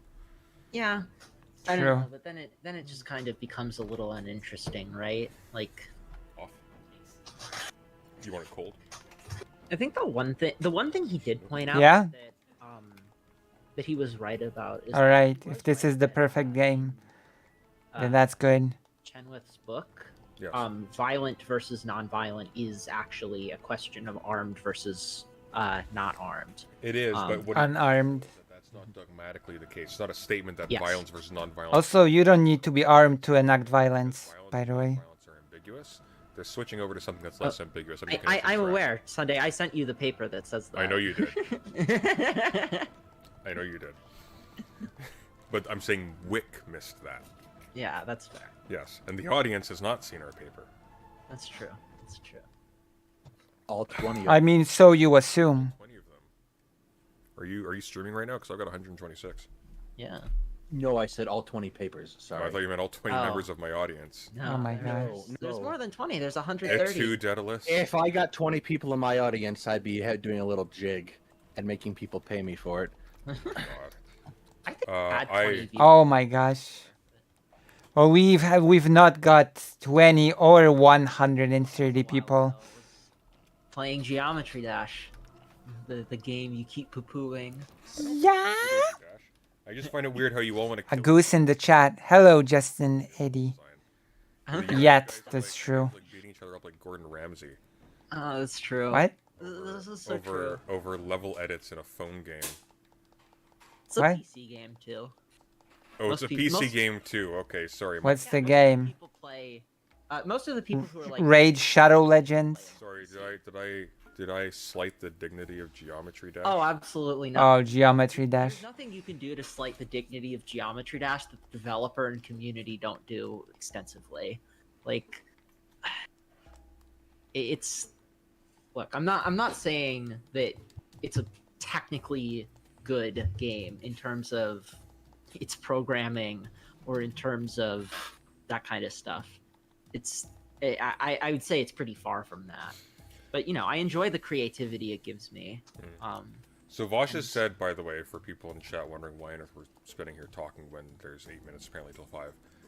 Vosh is taking his new kitten to the vet, so he's probably going to be between 20 and 30 minutes late, What? which is fine by me. Is this not edited out? What are your guys' Oh, thank you, Bird Brain, for the $10. I really appreciate that. Oh, you have beer. Hope SA Productions treating you well. It is actually. I should have a lot more out fairly soon. Heck yeah. Yeah. I'm excited to listen on 2 times speed. Wow. Oh yeah. I hate you. So you get the 20-minute video done in 10 minutes. Yeah, That shocked me so much that I lost 2 times This speed. is a moment for the slightly edgy efficient. efficient. Yeah. Maybe I should be more meaner. Maybe then people would watch I'm actually more. completely in the dark about Loner Box. I know that I talked to him prior to this, and he seemed ambiguous. We're gonna see. I don't know what Lonerbox is gonna say. I've talked about Lonerbox twice at this point. Neither Ah. were about. Ah. I think he's gonna probably take a pretty non-committal position. It's just gonna be like, yeah, some of the literature Yeah. I've read says that violence is or non-violence is more effective than violence. I don't know. There's not much more to say, etc. Like, I don't think that he's gonna have this like really strong commitment, especially given that he's a fill-in for Sulfur. Who? Who's Sulfur? I have not Pretty random. Turn up the video. Who's Sulfur? What? looking forward to that more than Oppenheimer. Oppenheimer looks like a dirge. I think Loner Box is going to be the more difficult person to wrangle with in the debate, simply because he's going to give enough leeway to our side that there's actually going to be some wrangling taking place. I have a feeling Wick and I don't know Professor Mead at all, but my suspicion is they're going to be pretty obstinate. Yeah, I have no idea who Professor Meat is. Whatever you do, Who? Google Professor Meat.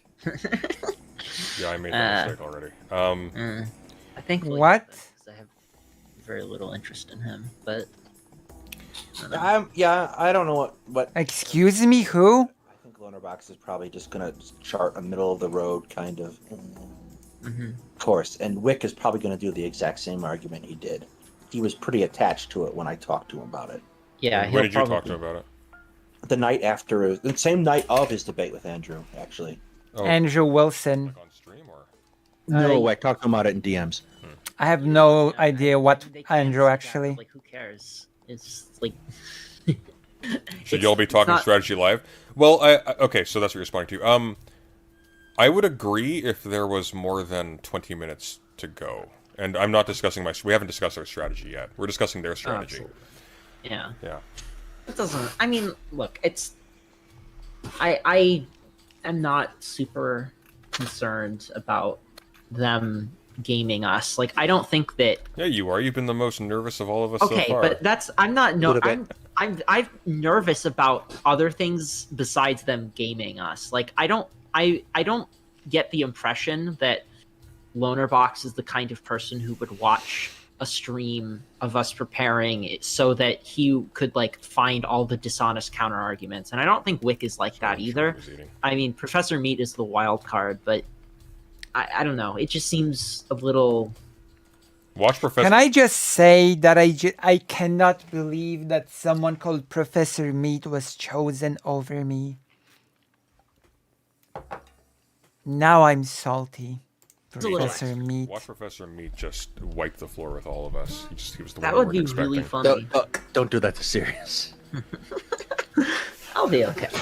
I don't know. I'm happy about the preparation we've done. Professor Meat. At least I'm happy with the preparation I've done. I feel like I have a solid position that I can argue. That's true. Have you timed your opening statement to 2 minutes? Yeah. Good. Yes, I think so. People were crying that one opening thing was like from a script, a grandiose speech. Yeah, it's under 2 minutes. We're good. Nobody's opening statement was that long, so I think you should be okay. Well, mine was just slightly longer than Sirius's, and I timed mine to just under 2 minutes when I recited it, so...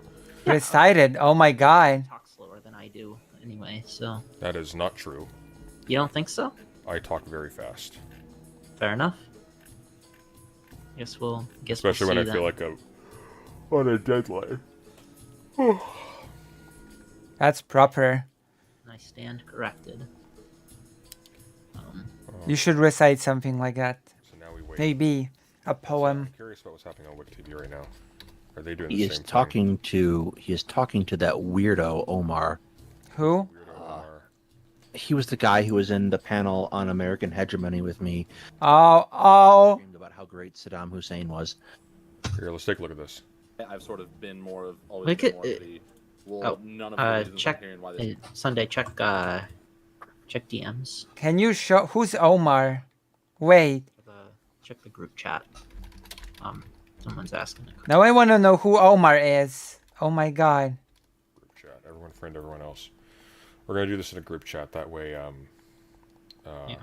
yeah. I don't think we actually. I think all of us. We don't all need to be friends. We just need to be friends with you for that to work.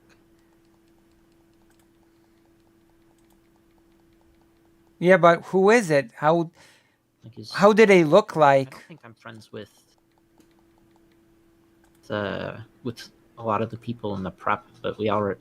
Oh, hi, Doe. Doe. It's Doe. Good. Let me just. No, boost your that's volume Demon a little Mama. bit. You got the wrong person. That's Doe. Yeah, but What? Doe's the one pulling the strings from behind the scenes. Yeah, but you said speak of the devil, so I'm just. Here, Doe, try speaking Okay. again. You're a little low. Hello, hello. How's it going, everybody? That's It's going good. well. Is that coming through clear to all you guys? Chat, let me know. What do you mean, Doe? It's clearly Doe. Sounds fine on my end. So Lakesider Miners, thank you for the $2. That's Project right. Arrhythmia is better than Geometry Dash. Shots fired. what is Project Arrhythmia? Nobody knows. €10. I've been going through the requests on the server. Nobody cares. So thank you very much for that. I'm going to be updating that soon. Somebody actually requested a new version of that. So that'll be there in the near future. It'll either be a stream or I'll probably just give it a Bam!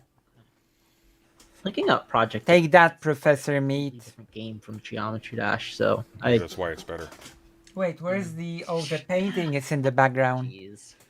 The painting. Okay, wait. Do we know is Vosh gonna be streaming this on his end? I don't He know. shall- I would yeah. hope so. I'd hope so. He is. Yes, he is. His stream preview thing says Hosting big 3v3 debate. There you go. Then rambling about Yeah, Barbara. on- Shit. it says On 3v3 dot, debate dot, on dot, something. Something. Yeah. Okay. Apparently he doesn't That's know what's probably- going on. That's probably accurate. Maybe he just Yeah, didn't want to put violence in the Look, in the he's just, title. we know he's going to be on Tinder the entire time anyways, so it's okay. That's what I said. Or what's the Oh my god. what's the horse version of that? Horse version? there. Yeah. Horse I there. don't think I want to find out. I Yeah. feel like just called hoof. The stable. That encompasses way more than horses. Yeah. Bridal. Well, I mean, it's a progressive. It's a progressive. stable.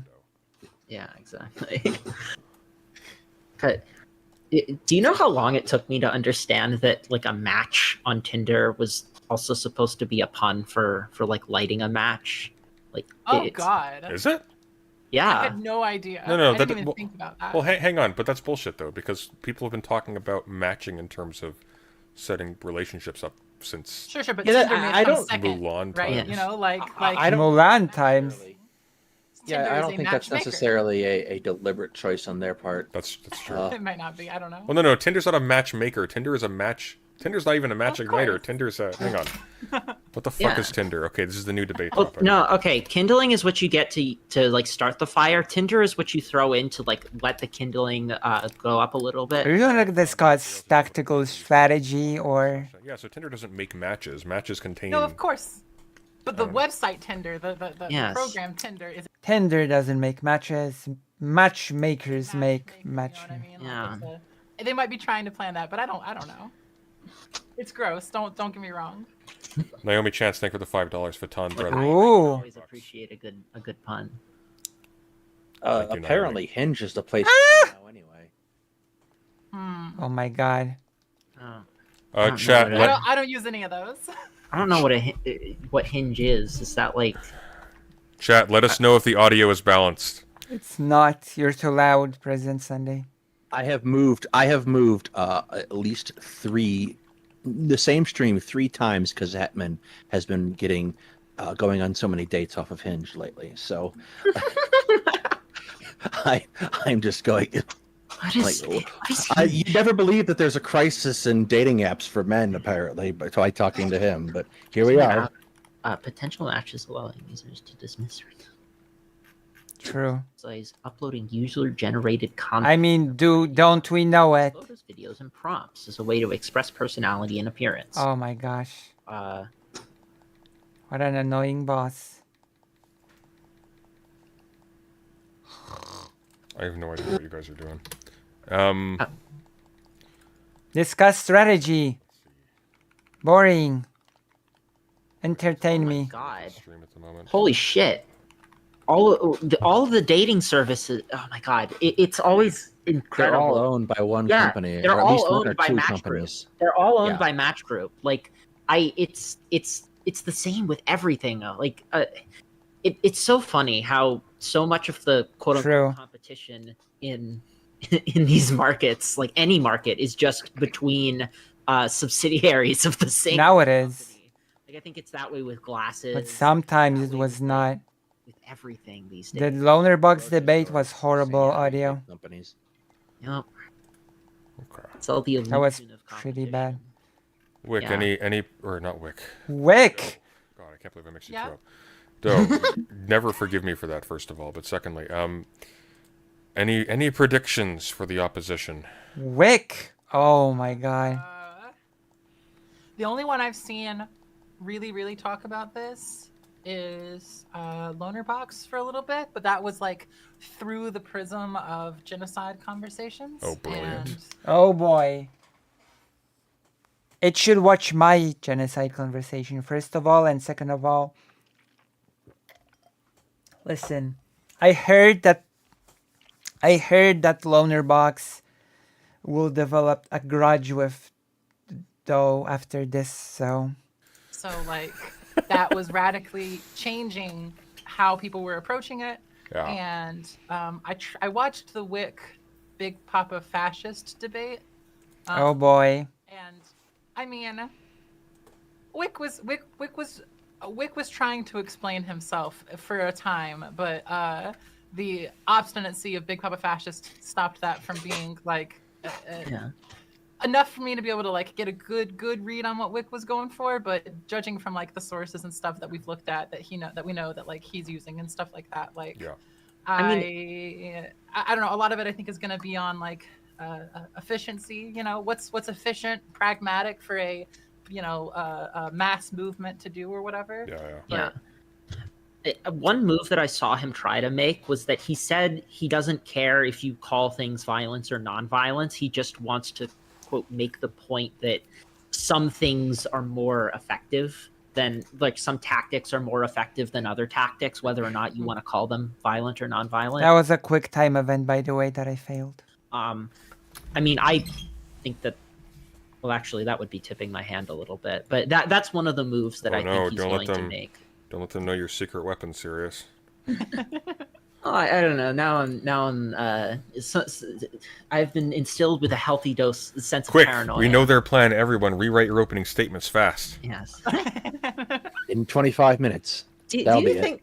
How many of these people wrote an opening statement? Do you think? Like, would- I think all of them have now, right? Because I we all hope so. agreed to it. Well, I would right? hope so. It's been that would like, be really. That would be like really funny if most of them they did. just kind of riff on it. Yeah, that's the kind of thing Destiny would do. It might also be the kind of thing Loner Box would do, but I'm not sure. No, Especially since he's- my experience of Loner Box is he generally prepares. Okay. If he It's does mostly 'cause riff on it, it's because the debate he's done like a gazillion times before. Imagine He preparing is last minute, cringe. I thought it might be, Yeah, but he's done this topic before. Imagine preparing The cringe. $5. Yikes. And assembling quite. I would never. Reading a super chat. Serious. A pink outfit. Sorry. Please consider I donating. demand discipline. They're saying you have an audio delay, Sirius, which strikes me as odd, given that you're the only one not on camera. I don't know how on earth they would determine that. Yeah, that doesn't make any sense. No, Sirius What? just keeps on talking. Sirius doesn't have an audio delay. Hey, Brooks. Hey, Hey, Brooks. Bye, Brooks, I guess. Brooks, you're muted. I know. I'm walking around the streets of New York. You want all the background noise? Let's do it. Fine, I'll join. Let's do it. How you doing? Okay. Don't get hit by a vehicle. I mean, do it. Yeah. It'll get me Yeah, why views do you for. care? Doe might be Don't able let to. dogs, man. We're going to say I'm walking here. Yeah. What the fuck? Come on, flip camera around. There we go. Hey. Oh, I like your shoes, but oh, you went for the highlights. no. No? What? Didn't you get the? Isn't your No, be- there's no color. Is there not? What's that silver in your beard? No, that's called being old and Oh, gray. I'm sorry. Fucking, he's like, you got highlights. Wow. Asshole. Oh my god. Oh, Fucking children, man. What are you gonna do with them, right? Oh boy. So, What a start. yes. I noticed when I cut my hair this last time, it's definitely noticeably gray now in places. So that's fun. All right, I cut 7 inches off mine. This is literally all of it. There's no more top knot bun for me. I'm the oldest here, and I don't have visibly gray hair. It's looking good though. Yeah. Yeah, it works. It seems to have been a good choice during all the fun of Getting old is a good choice. professional. We're just floating predictions. How do you think this is gonna go? Badly. Oh, poorly, but I think you guys will do well. No, I mean it's not saying you won't do well. I'm saying you'll do well, but it is like I've watched. I think all of you debate someone, and you all have points you care about, and you forget these other people are not only far less intelligent, but they also don't actually care about. And so Oof. it's a lot like Doe, like what you got going on. Like, I get it. You're laying down exactly the shit that I love, 100%. I don't get to have conversations with these people. I know that because they don't get it. Their brains don't work. That's the end of the sentence. So it's like, so you guys are going to go in. I'll see you. Oh, damn. Thanks, Brooks. Yeah. That's so brutal. What? Not you. Oh. Does my brain work? My. I know what I believe, but does not. Oh. Does my brain work? Oh, is you're- the question, I guess. Oh no, you have no idea. It's been a very long few days. I am the asshole. But like, Loner Box's tactic is to basically focus on a handful of things that he believes that you, whether you're Doe, whether you're President Sunday, whoever you are, you will focus on a handful of things Lucy. that he believes you don't have a good grasp of, so he can seem smart. That's his tactic. But he doesn't understand or believe in anything. He is an empty human. So, Oh my God. about it, like, just stick to what you're saying. Stay simple. Don't let him dance around you. That's so brutal. Let me ask you. Let me Okay. ask you. I- Look, President Sunday. Let me Yes. ask you. I'm just curious. Like, if we were to put all of the babies in the world in a blender, If that's really like I'm just gonna, brag a little bit. If that is really Loner Box's tactic to focus on the few things that he thinks a person does not have a grasp on, then I have to, I don't know, brag, I guess, that he has not tried this tactic against me at all in our genocide conversation. So would you let me finish. Would you press the button? And I'm just asking because I just want to get to a point. That's like his thing. Oh my That's God! Wait, you were talking in his cadence too. That was so good. Okay, If you but- started that off well, with a I- hey gang, it'd have been perfect. Okay, Yeah. but okay, so Doe is in the upper left. Doe, President Sunday, Brooks, Daedalus, and Sirius, respectively. clarifying question: would doing so abolish sex for all time? I don't know if I'm. I don't know if I would. I don't. You're not doing the I Egon care Spengler about- voice. That's the problem. I don't No, know if I care about Sunday. I can see that you have not seen my talk with Loner Box.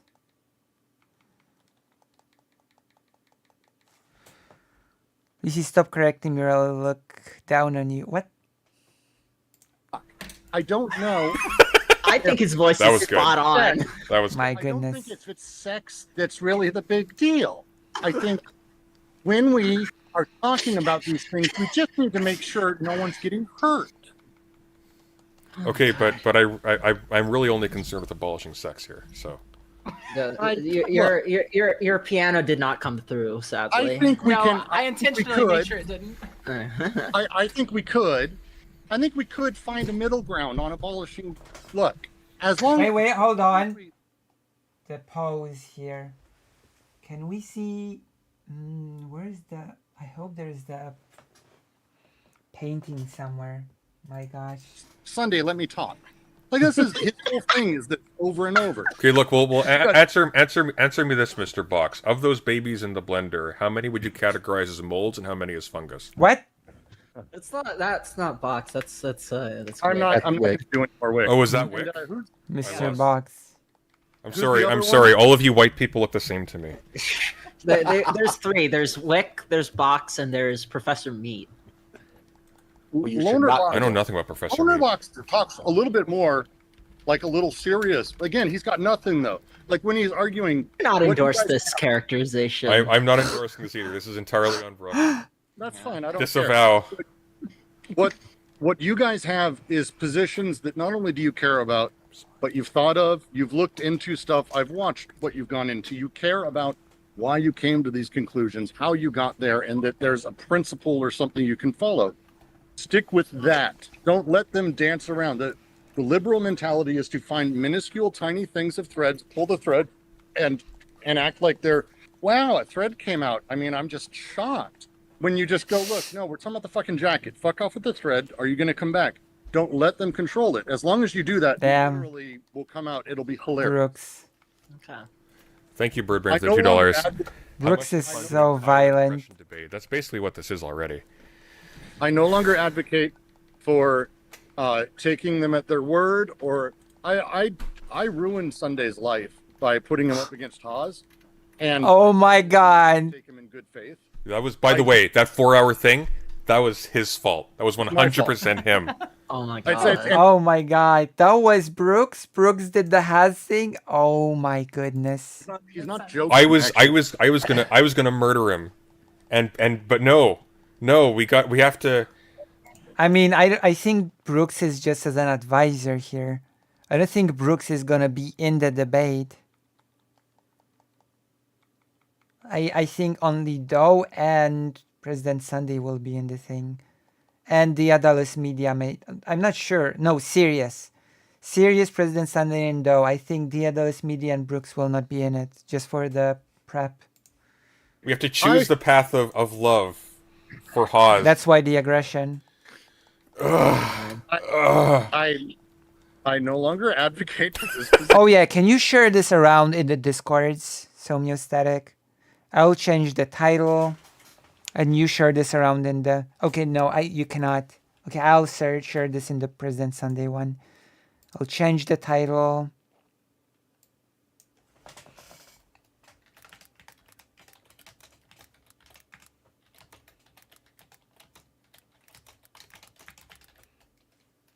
We're gonna make it clickbaity. There we go. There we go. This should get us some eyes on this thing. My goodness. Is it too clickbaity? Or is this like perfect?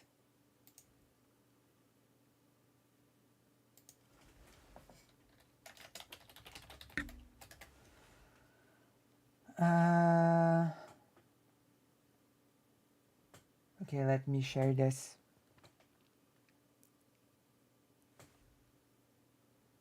Okay, we're gonna share this.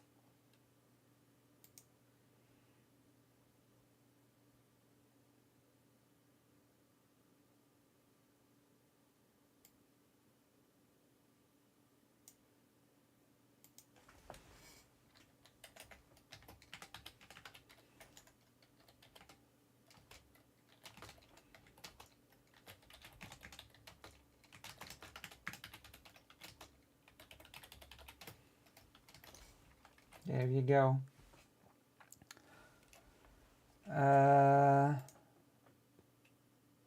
President Sunday Discord. Blown out. President Sunday got blown out.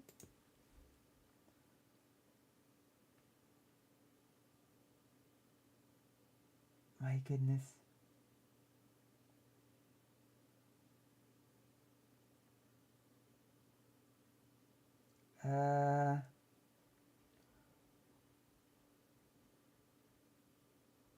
Where is this? Where's the gig? Oh my god, I am in the giggle cord. What am I doing? I'm being so silly.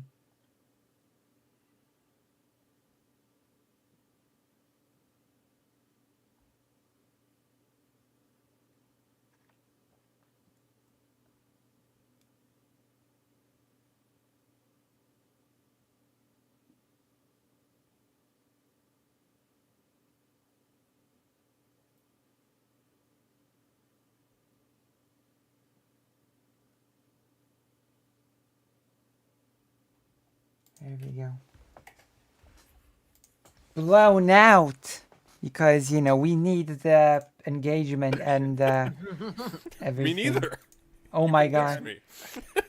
They're so loud. It was fun. It was a good test. It was definitely educational. No, it wasn't. I In saw, some I saw ways. some of like Haz's old writings posted on Twitter, like when he was in like from his college days or something. The guy's not stupid. Yeah. He's not stupid. He No. could have done so much. And I mean, you could tell that about many also people. wouldn't advocate the same thing for these guys because Oz is not stupid. These guys are. Oh my god. I wouldn't They say are- I wouldn't say Loner Loner Box Box is not stupid. I think Loner Box is not Loner stupid. Box. I think Loner Box. We have different Is- definitions of how intelligence works. We do. Okay.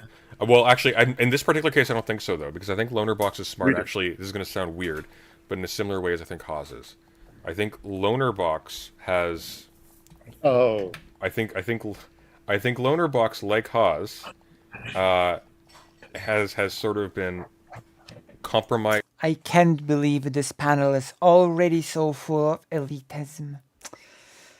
We do not endorse elitism in the giggle chord. My goodness. I am disappointed. By his position, where there Be are modest. areas he disdains to go because Okay. of how he has sort of situated himself politically. That's my general view on him. Be modest. I don't think he doesn't get this though. Haas cares. Loner Box has nothing to care for. So they may be both intelligent, however you may say it, but there's nothing at the center of his arguments. When you watch him, he's ultimately coming back to sort of an everyone gets along live. I'm gonna be quite honest. Considering what Haz cares about, I don't think it's any better than Loner Box not caring about anything. Like, come on, MAGA communism. No, I'm not sure if Haz caring makes it any better considering what he cares about. thing. It's just my little understand hot our take. opponents and Okay. they need to and it's like, oh Christ, there's with Haas again. Haas is fucking wild, but his like mega communism nightmare bullshit and all I never thought he's. comes from a deeply misinformed. Yeah, place. interesting. He's trying to get at something. So I would even give Haas the edge in that.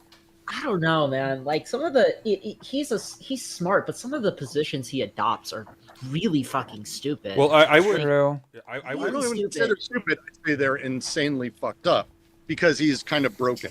Like he's no, but it's I not don't- even fucked up. Like, what about like his thing of like adopting Lysenkoism? Like, I don't understand how you. I think Haz is getting too much credit here. Yeah, that's true, fake Kyle Parker. I don't know why he's being given so much credit. Like maybe. Oh, this is gonna sound so harsh. Are you prepared for my really strangely harsh take?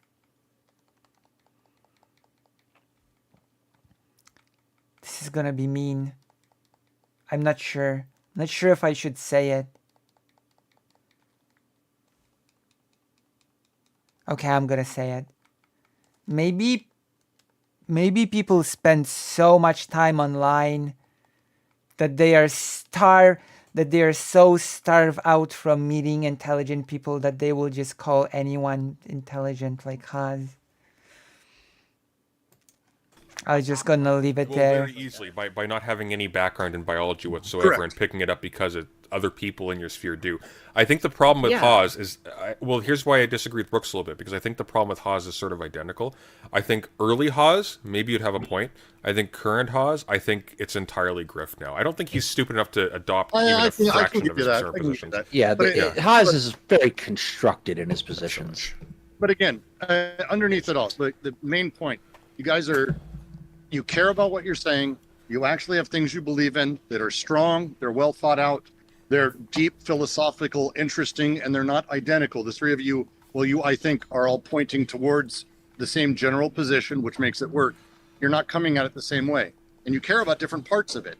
And that is going to make you guys incredibly strong as a team. It's going to make you each have the upper hand. Just don't allow them to do the trick of rabbit holing down some detail.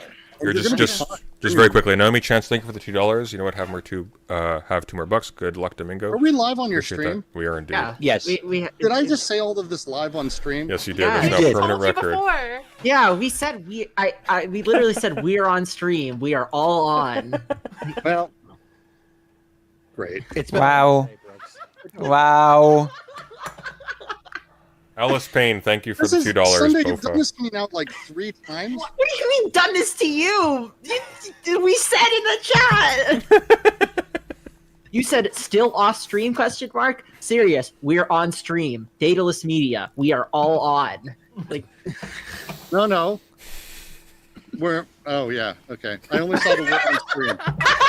Okay, Brooks, after this is over, just review this little segment. If anything got compromised, you need me to cut it, I'll do that later, okay? No, I don't care about any of these people. Okay. You know how I feel about Wick. Like, No, tell us about Wick. Tell us how you feel about Wick, Brooks. you want Oh my god. to talk to him on stream? You saw what happened. Like, my opinion's clear. That didn't go well. Yeah, but do it again. No. wait, what happened on stream? What's happening here? The simple fact, and I'm going to say it again, and I'll say it a million times. You guys have the stronger, smarter position. You care about what you're going for. Yet True. you're up against people who It's I don't flipped. think actually have a position other than the liberal normative position of violence bad, or whatever the fuck that means. And stick to it. Don't let them pull you down a rabbit hole. And remember the big thing. You're not here for me. You're not here for yourselves. And you're not here to convince them. You're here for the audience, the 15-year-olds watching. I'm here for you, Like, Brooks. remember that. Oh god. Just remember that, and you'll do great. You guys are all 15. way brighter than all these people. But it's true. Even you, serious. Even you, Even serious. me. Thanks. Thanks, Brooks. That means so much to me. No, it doesn't. All right, let's see what Wick's doing. Hang on. Oh my god. I hope he's reviewing our stream, That'd be watching fun. it live, Crying. Oh my god. trying to get some intel. Hawes's pre-stream, or not Hawes, Vosh's pre-stream is up, so he should be up soon. I desperately need to go to the washroom. This is excellent timing. Looks like Professor Meat and Sulfur. I've had an occasion to talk a bit with Wait, Brooks is it not gonna be Lunar Box then? Maybe not. I on think that's Sulfur. stream. Could be somebody else. Hang We on. talked about Twitter Ukraine. is saying. It'll be good if it is So Sulfur. I had an occasion to be with Brooks I'd on. rather debate sulfur. Maybe serious as well. Not sure anymore. Just because she's actually like prepared for this. Yeah. I don't think that's Sulfur. True. No, I don't think it is sulfur. Is that Professor Meat though? So the guy who looks, yeah, that's may be Professor Meat. Okay. We don't have Sulfur in the group chat, so that would be odd. Yeah, I mean, you're the one who made the group chat, so. Yeah, but Well, I mean- Wick added Professor Meat. Wick may be doing the same thing of just having a bunch of people on. It's not like I'm in the debate or Yeah, yeah. Daedalus is. Yeah. Right. Cowards. Okay, I'm going to the washroom, guys. I'll be right back. You two No, I just don't entertain believe in chat. debate. There's a difference. You don't believe that debates exist. You don't think that we're I not going to believe they go. serve no purpose whatsoever. I know. I'm just kidding. We might as well have like gladiatorial fights to the death with swords in order to dictate things. It's about as good. It's not really my style. I see you agree with Haas now. Yes, I'm with Haas on this one. Gladiatorial fights in order for Congress to pass laws. I think is a. It's fucking. True. I mean, they'd have to believe in it, so it's a start. It's not like they're going to go in there because they don't believe it. I don't know about that. Lauren Boebert might. She's not the Yeah. brightest bulb. Yeah, and In the you're marquee sign. kind of giving an advantage to the able-bodied. It's not really fair. I don't think. Yeah, let's be honest. The first time this happens, much of Congress is decimated because they're all 80 years old. Yeah. Fair. True. Hey, I'll be right back. Everyone's leaving. It's great. I'm coming Quick right chat back. check Sorry. if Right then. gladiatorial. Yeah, gladiatorial is a real word. Gladiatorial absolutely is a word, Imran. And if you disagree with me, we can have a sword fight to settle it. It's time for me to do a video essay about Wait, what's the OED? um, Oxford English Dictionary. What is elitism, OUD? OED, intellectual Oxford English elitism. Dictionary. I was- It's time. We need to have a segment in the future about Smell oud? intellectual What elitism What are we or talking? something. But you guys will do great. It doesn't matter. You're gonna do good, Sirius. It's gonna be fun. Thank you. I mean, Sunday will be terrible. I don't think he's got his headphones in yet. He He does, couldn't and hear I'm gonna you. do that. Now we're good. There we Sorry. go. Yeah, there we go. I'm unironically noticing some elitism sipping in when people speak. Also, for the record, it is in the OED, gladiatorial, of or pertaining to gladiators. Of course, it's a word. Yeah. Did I say it wasn't? Gladiatorial No, esque. no, I was talking to chat. Chat was talking to asking. chat. Yeah. Was chat? Oh God, I'm gonna have to go back and read chat. Before like a discussion with you, I'm not sure if it's helpful to write off people that you'll be discussing with as just stupid. Oh, hi, Chariot. I didn't. Not really. Oh, hey, Chariot. How you doing? Yes, All right. anyone could take Shadiversity in a sword fight because you know why? He wears a Gambison hoodie. Shadiversity. Intellectual elitism. It basically He's the guy who talks about matriculations and does the. intellectual elitism is basically when you put yourself above everybody else and view yourself as basically you say that you've outpaced everybody intellectually. He does like medieval weaponry and siege stuff. Oh my god, Kind of that fiddly. guy. So he does that, Yes. and then he also bitches about women in movies. Yeah, on the side. he bitches about SJWs or whatever. JWs. It's a shame because I liked him, and then I found out that's what he did. Yeah, it is a shame because like he's made some interesting cogent videos. I think like his video on the specifics of how like Midjourney and such work is better than any other explanation I've seen.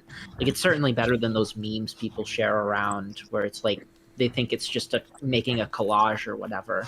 But he's otherwise just a fucking idiot. So You know who has an absolutely ridiculous knowledge of medieval warfare is Leo.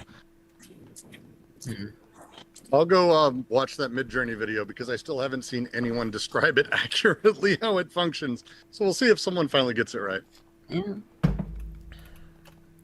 Oh, YouTube never changed. I'm gonna go join chat from the audience and stop embarrassing myself horrifyingly. Ah, You guys are lovely.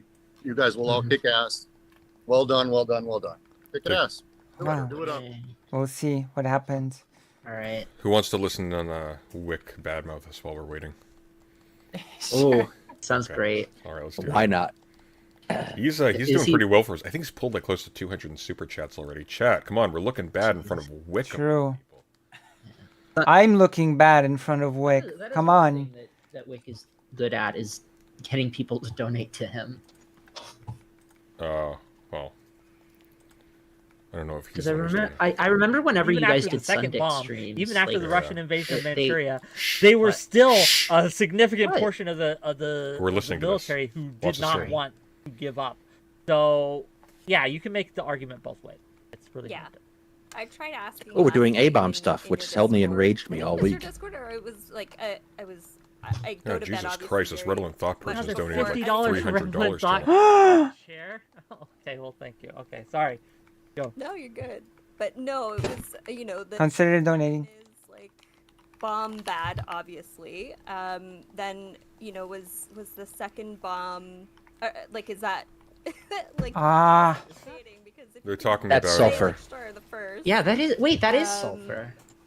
For every reason of bomb bad. But yeah, nobody wanted to play ball with me. Second bomb. Well, I think Oh. an interesting question, right, is would we have supported the bombing of Berlin if we had developed it? Yeah, I'm 5 pretty years sure that's before, sulfur. right? Oh my god, the Destiny tweet. Is Wick really just copying Destiny's tweet? Interesting question. So And strange. Oh god. during the height Should of we bring her Nazi into Germany, the if we were into the able group to chat, use or it What? on Berlin to stop the war and stop the mass killing of Jews, would we have a problem with that? I don't know if I would, to be clear. I don't know if it would have worked. Sorry, let's go back a little bit. I want to see what they were talking about. This is a stupid question because, and I have to say this. Okay, it's I'm ashamed that I have to say this again. The Allies did not set goals to save Jewish people, okay? Saving Jewish people was something that happened on the way, not something that was a goal. If the Allies bombed like Berlin, it would not be to save Jewish people. People are deluding themselves if they think that one of the main goals of Allies was to save Jewish people. Like the saving of sort of the... It looks like they have sulfur in the The camps were threat on the way, not as a priority. Yeah, so I don't know what it means that she's not taking What part angle? anymore. I haven't even talked to you about the angle that you're coming at. I can. Right? What? The Allies ignored information and didn't believe it. Ask about what? Yeah, that's definitely sulfur. That's definitely sulfur. Well, we'll know when They were skeptical about what was You guys going wanna on. let Loner Box know, right? Like. I think Loner Box is going to be told, Sirius. I think that's okay. Okay. I don't think he's going to show up and then be kicked out.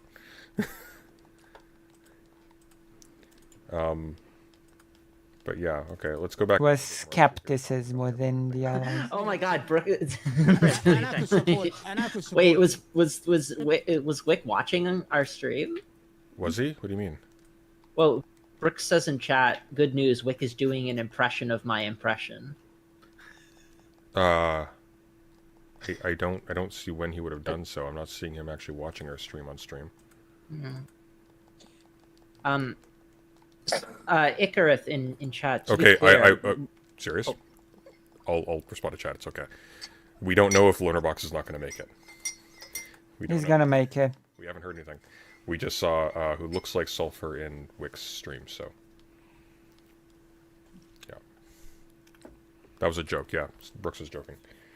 Okay, so it's 20 minutes after. So Vosh was pre-streaming. He's probably he's live now. Okay, so Vosh is live, so we'll probably be going very soon.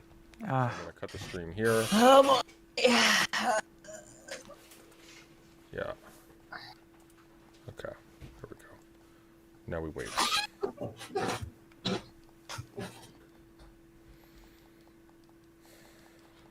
All right. I'm gonna hop off then real quick before you guys get ready. Good luck, everybody.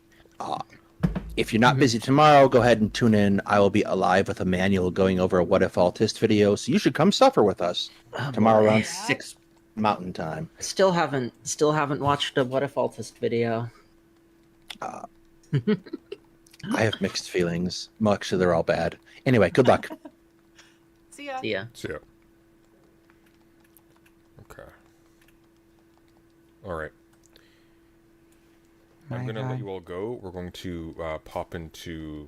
Well, we'll hang on until Vosh opens the call. I'm just gonna say I've noticed that since we've shared the link, there are less people than before in the chat, which is strange. I expected the amount of people to grow, not fall. Let me see. Let me check something.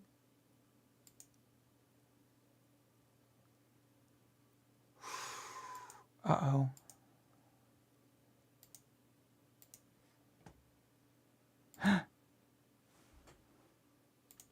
Violence debate. Wait. Okay. Yeah. Yeah, Just so no, it's we'll- not dead air while we're waiting. Yep, we'll jump ship once that happens. Yeah. Oh, Wick is asking, by the way. Yeah. about- Well, I know. I've got the same chat. That's a bad graphic.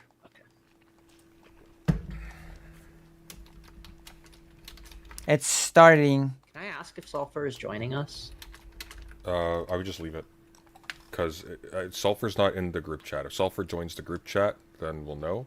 But as of right now, Lonerbox is in the chat, and Sulfur calling into Wick does not mean that Sulfur is available for the debate itself. It's possible, for example, that she's free until around this time, and then she's not free. That makes sense. Yeah. Just don't worry about it. There's nothing to worry about. It's starting. Loner Box is probably gonna make it. He was streaming all day. Might mean the opposite, but we'll see. Well, he was streaming, and his title said non-violence panel. Pizza sparks joy. It does.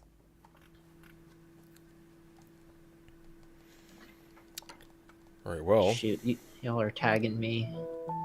who's tagging you? Why am I hearing Metroid music? Sorry, that was me. Okay, I thought that was serious. Oh my god. No, it was definitely not me. I haven't played piano since I was very young. You should. You can feel free, Doe. I thought that was someone's answering machine going off and not realizing it.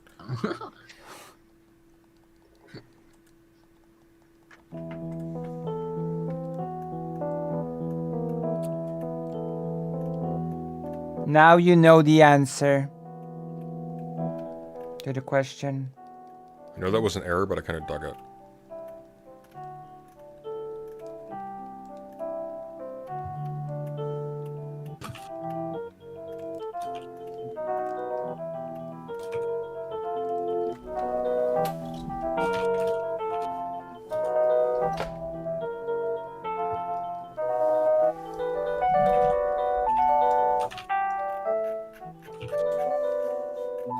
Thank you, Naomi. I appreciate that. Some funds from the shadow government. Apparently, Naomi can't stop spending money. Hell yeah. There I are love worse. shadow governments. There are worse places to. I think, okay. Everyone, get off. You're gone. ship. Go away.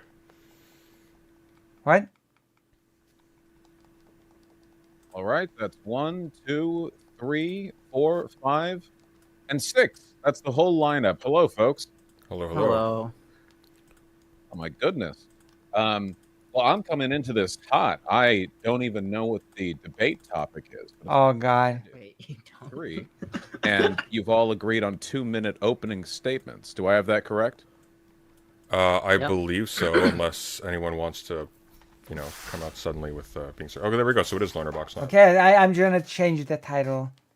After this, after what I've just heard, I'm gonna change the title because I think it's inaccurate. My goodness.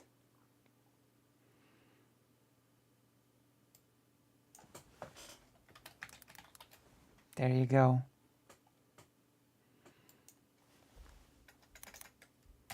Title changed to a more adequate one. Panels are recipes for dysfunction, true. Okay, title changed. We've got all 2-minute opening statements. Loner Box, Wick, and Professor Meat. Are you guys good? Mm-hmm. Yep. Yeah. Sweet. Wonderful. Give me a sec. I'm just trying to get it so everyone on my side can see everyone here. So. All right. Yeah, same with Yeah, me. everyone, tame your obedience True. while you have the moment to. Okay. There we go. Chat, is audience all balanced? Damn, Shai Hula, thanks for the $49.99. Appreciate that. There's too many people to fit in a picture-in-picture. I think everything. Who's this? And I'm sure. Professor Meat is. What is it? Been a long time coming, Sunday. We've been trying to get this together for 3 weeks now. 5 years. You have a very intimidating presence, Wick, so, I need to... Are their names gonna be upside down? Like, All right, we're all friends here. Wait, what's the... hold on, fill me in on the context. are we all friends How are we here? coming in? Super hard. Well, we intend to publicly strip Humiliate. body and soul down to the metaphysical bones. He will never stream again. All right, okay, all right. Wick, how do you feel about that? I am eager for him to try. It's been a while since I've been able to take the gloves off, so to speak. All friends here, I see. I actually get to participate in Mhm. these things. I'm usually Mm-hmm. so I appreciate you stepping in this role so that I can as I said, take the gloves off. True. All right. Okay, seriously though. Because then meat is a what's the stranger. debate topic? We are debating, What? I would presume, whether nonviolence or violence in protest or political resistance Vouch. are efficacious or ethically permissible. Okay. All right. Does that seem Seems like a fair topic. representation? Vouch. Fair enough, It's right? fair to me. I will we'll suss this out in opening statements, I'm sure. But I guess the TLDR it is political violence acceptable and under what conditions will be. Oh God. All right. Now, whose side would like to go first? I will go I first. think. Oh, that's a good question. I will gotta go first. Or do we have Yes. a preference? Well, Bill, I'll just say I'll go first if you want. I'll start this. Works Do you fine. guys Unless have? anyone Works has an fine issue. by me. Works Yeah. suits me just fine. Cool Also to should- ping pong the Yeah, we answers should- back and forth. Yeah. So one person from one side goes with their opening statement, and then the next person from another side goes. That makes sense. Well, Yes. people you seem wanna to be do. confused by this proposal. I didn't see much much comprehension there. Okay. The proposal. Okay, is hang that- on. Sorry. So what's being suggested is that Wick goes first, then someone from our team, then someone from his team, and so on. Okay. Yeah. Let me write this out so we have it all well and ordered. So, What a panel. What a start. Sunday. And who said they wanted to go first? Loner box. Wick wants to go first. Fantastic. So then we'll go Wick, and then who on the other side next? President Sunday. Okay, then President Sunday, and then who on Wick's side? Loner box. Why don't we just go around the to you, room Loner like Box. Wick, Sunday, Loner, Doe, Meat, and Sirius? It works out. That's it. Flip me and serious, and I'm down with it.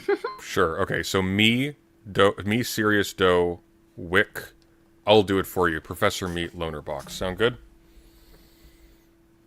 No, I was going before Professor Meat. Heck almighty. Oh my God. Why? Okay, we're making this a lot more difficult. Than It doesn't. should I'm joking. Don't worry. Okay. Okay. Sounds great. Oh my God. be. Well, Whenever you wanna. Yeah. of course, on your go. Go right ahead. Fair enough. Okay. So, hi. Today I will be talking about political This violence. There has been much to do this panel has missed my delicate touch. over the last few years about the efficacy or morality of violence in protests, violence in riots, if you will, and violence in political activism in general. Many people have pointed to the fact that Many people have the said Black Lives this. Matter movement had riots and things like that, and this was, they will quote MLK, riots are the voice of the unheard. Therefore, we shouldn't be telling people how to protest whose rights are being What? stripped from them or rights are being taken away from them. So wait. However, So I believe that if we want so Wick is pro-violence? Based Wick understands that violence is necessary. Wick. to see serious change, then the data suggests, and No, it does not. can figure this out, No. nonviolent civil resistance If you think that data suggests that, then you're delusional. is the path forward. I am not here to argue that Delusional. violence never works or is never necessary. That's not my argument. My argument is simply that civil resistance is more effective both in democracies and in That's delusional. governments. I'm sorry. Has been since post-World War II. I think that this is a clear situation where if you want to get change done and accomplished, the best way to do that is through non-violent means. And I would contrast that with peaceful means, because non-violence does not mean peaceful. Non-violent civil resistance does create conflict. It does put pressure on various actors and institutions. Coming up. That's not even true post World War II.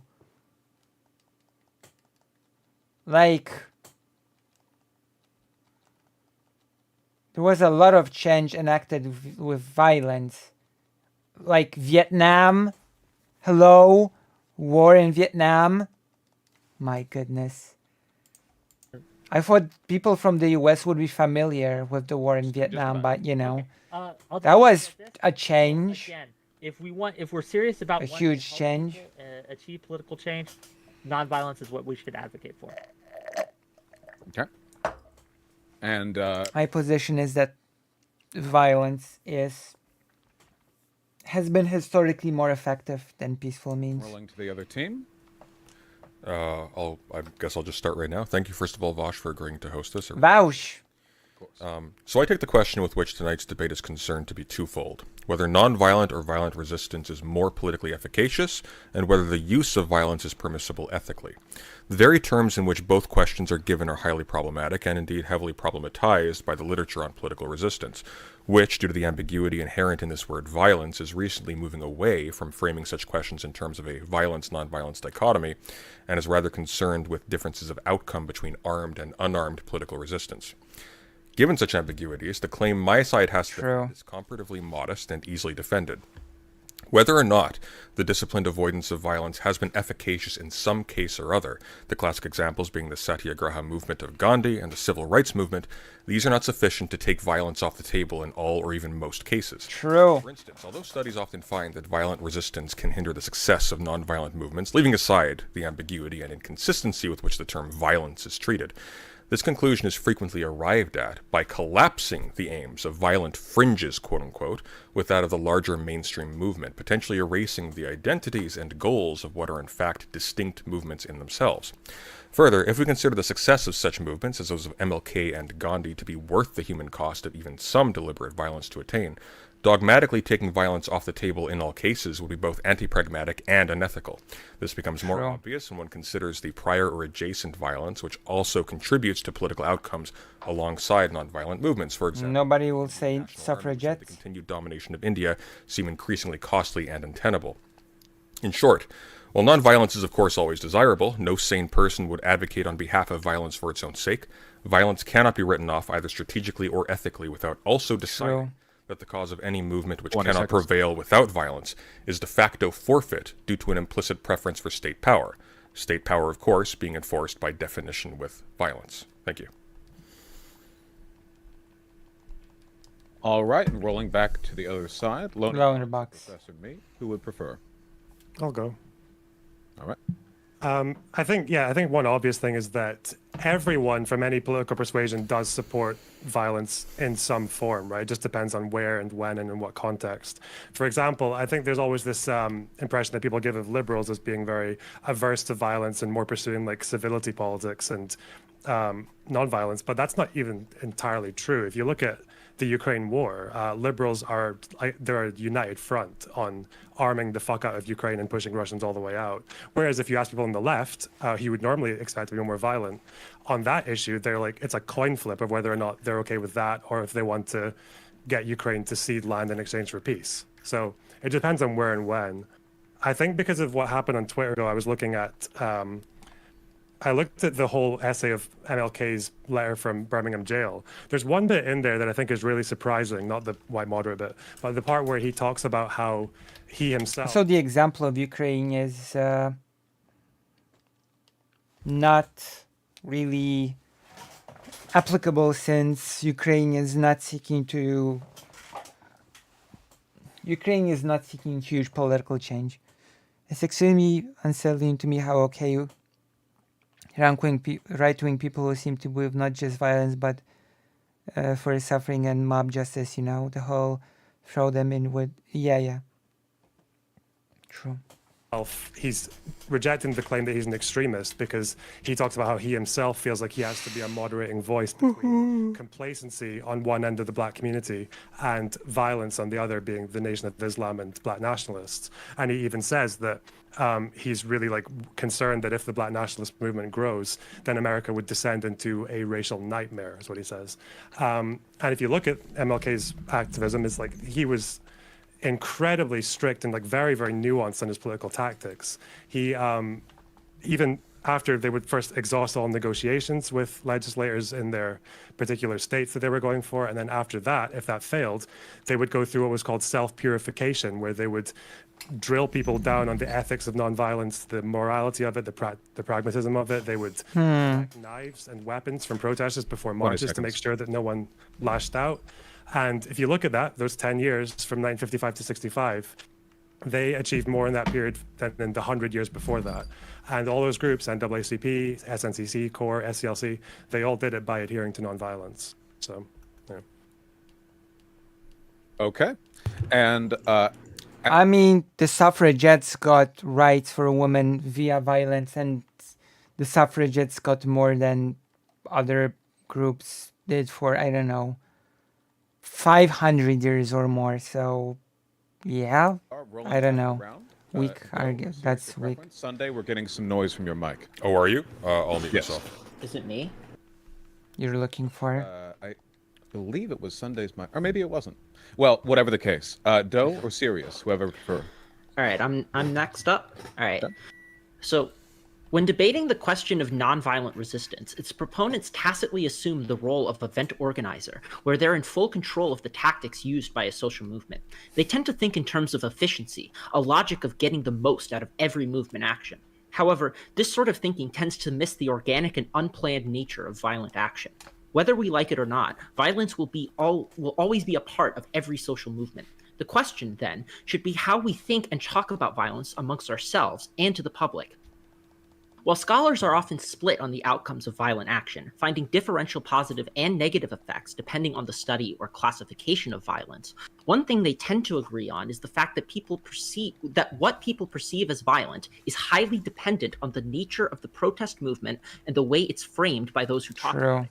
Studies consistently find that the framing of a protest event as violent will lessen support for the cause it represents, regardless of the actual nature of the protest. The same event can engender either positive or negative attitudes depending on if it's contextualized as violent. Moreover, scholars consistently find that the perception of nonviolence is dependent on the composition of the protest movement.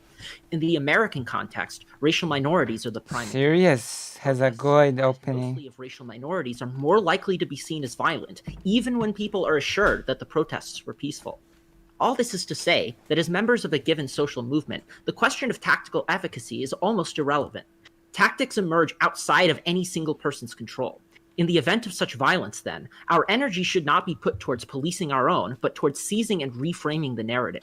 Once you've allowed your opposition, those with all the power, to set the terms of engagement, you've lost. It is neither just nor efficient to allow oppressors to dictate the terms of oppression. Okay, thank you. Up next, Professor Meek. What's up, y'all?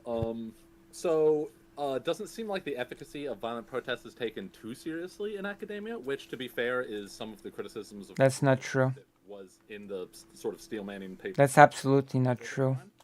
What little evidence I could find has a variety of, pretty major flaws that makes it mostly irrelevant as far as I can tell at best.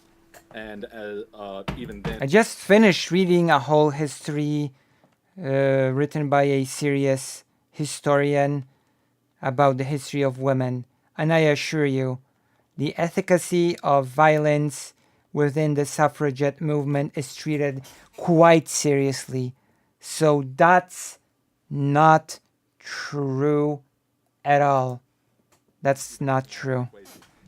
Doesn't really support, even if I disregard that, the evidence that I can find doesn't really support the conclusion. As far as historians actually treat it quite seriously. One of the most fundamental building blocks of society that oh my god. One of the most fundamental appeals of a society, of a civilization, is the idea that civilization. The fear of people coming along and saying, we're gonna fuck your shit up if you don't give us what we want. That's a little crude way of saying it, but I don't really I think that people don't want to live in that world, whether or not they even realize it. I think we tend to intellectualize this issue in a way that sort of makes it... That's very naive, I'm gonna be honest. Really, when I imagine people in the population, I don't really see these people that would be moved by violent protest. I don't really see, even the most fearful among us are more likely to go save me daddy government than to say, we'll give these people what they want so that we're going to stop. And yet, women have rights, women can vote, so that's a empty argument. And you know what? This society criticized the suffragettes, mocked the suffragettes. Who cares? Nobody cares about society mocking or disagreeing.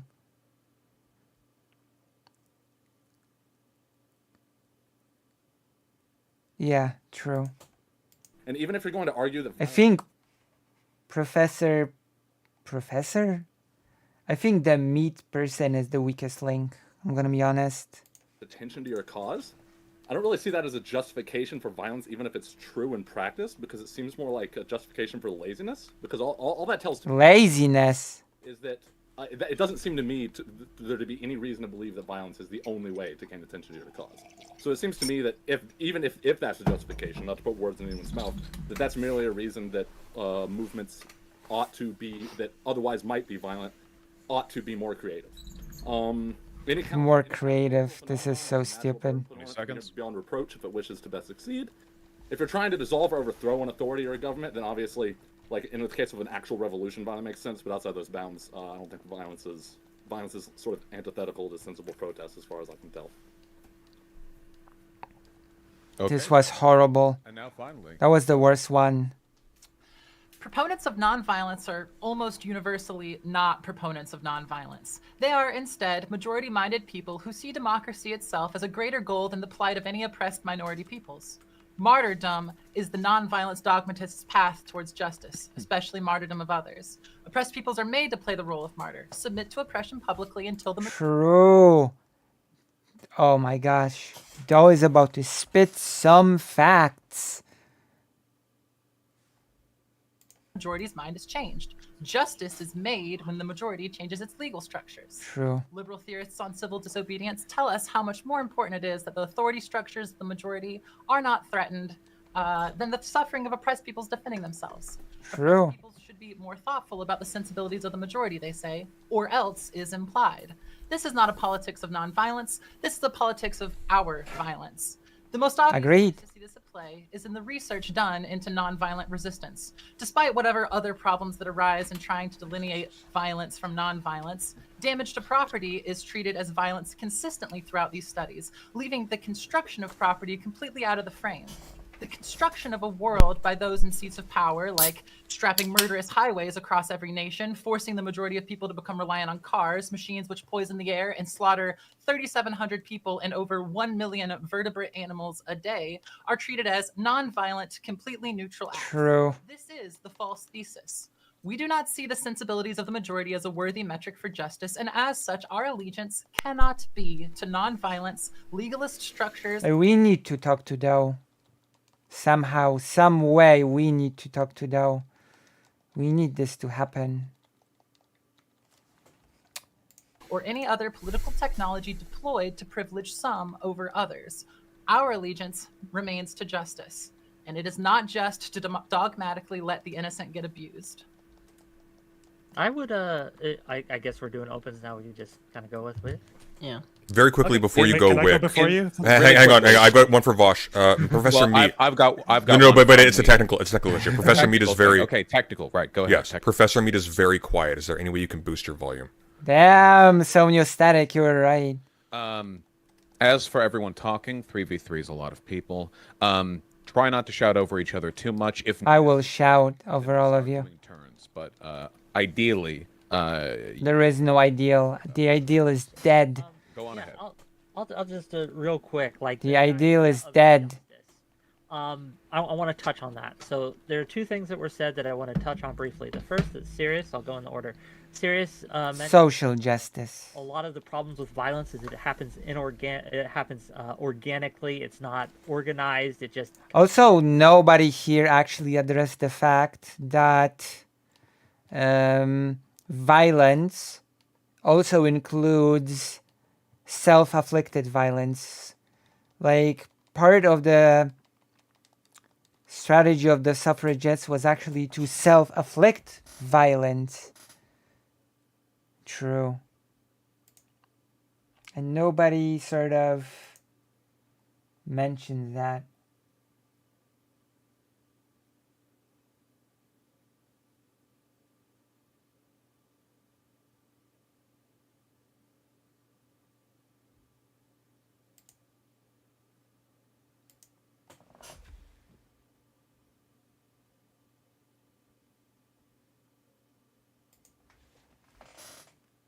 So yeah. Kind of happens, you can't really control it. I think that's one of the main issues with violence and violent protests, and is because we know that organization wins in these cases. The more organized, the more tactical, the more coherent a group or a advocacy, a minority or whatever is, the more likely they are to succeed. And what violence is, it's a poor tool of communication. No one really knows what you're trying to say. That's actually not true at all.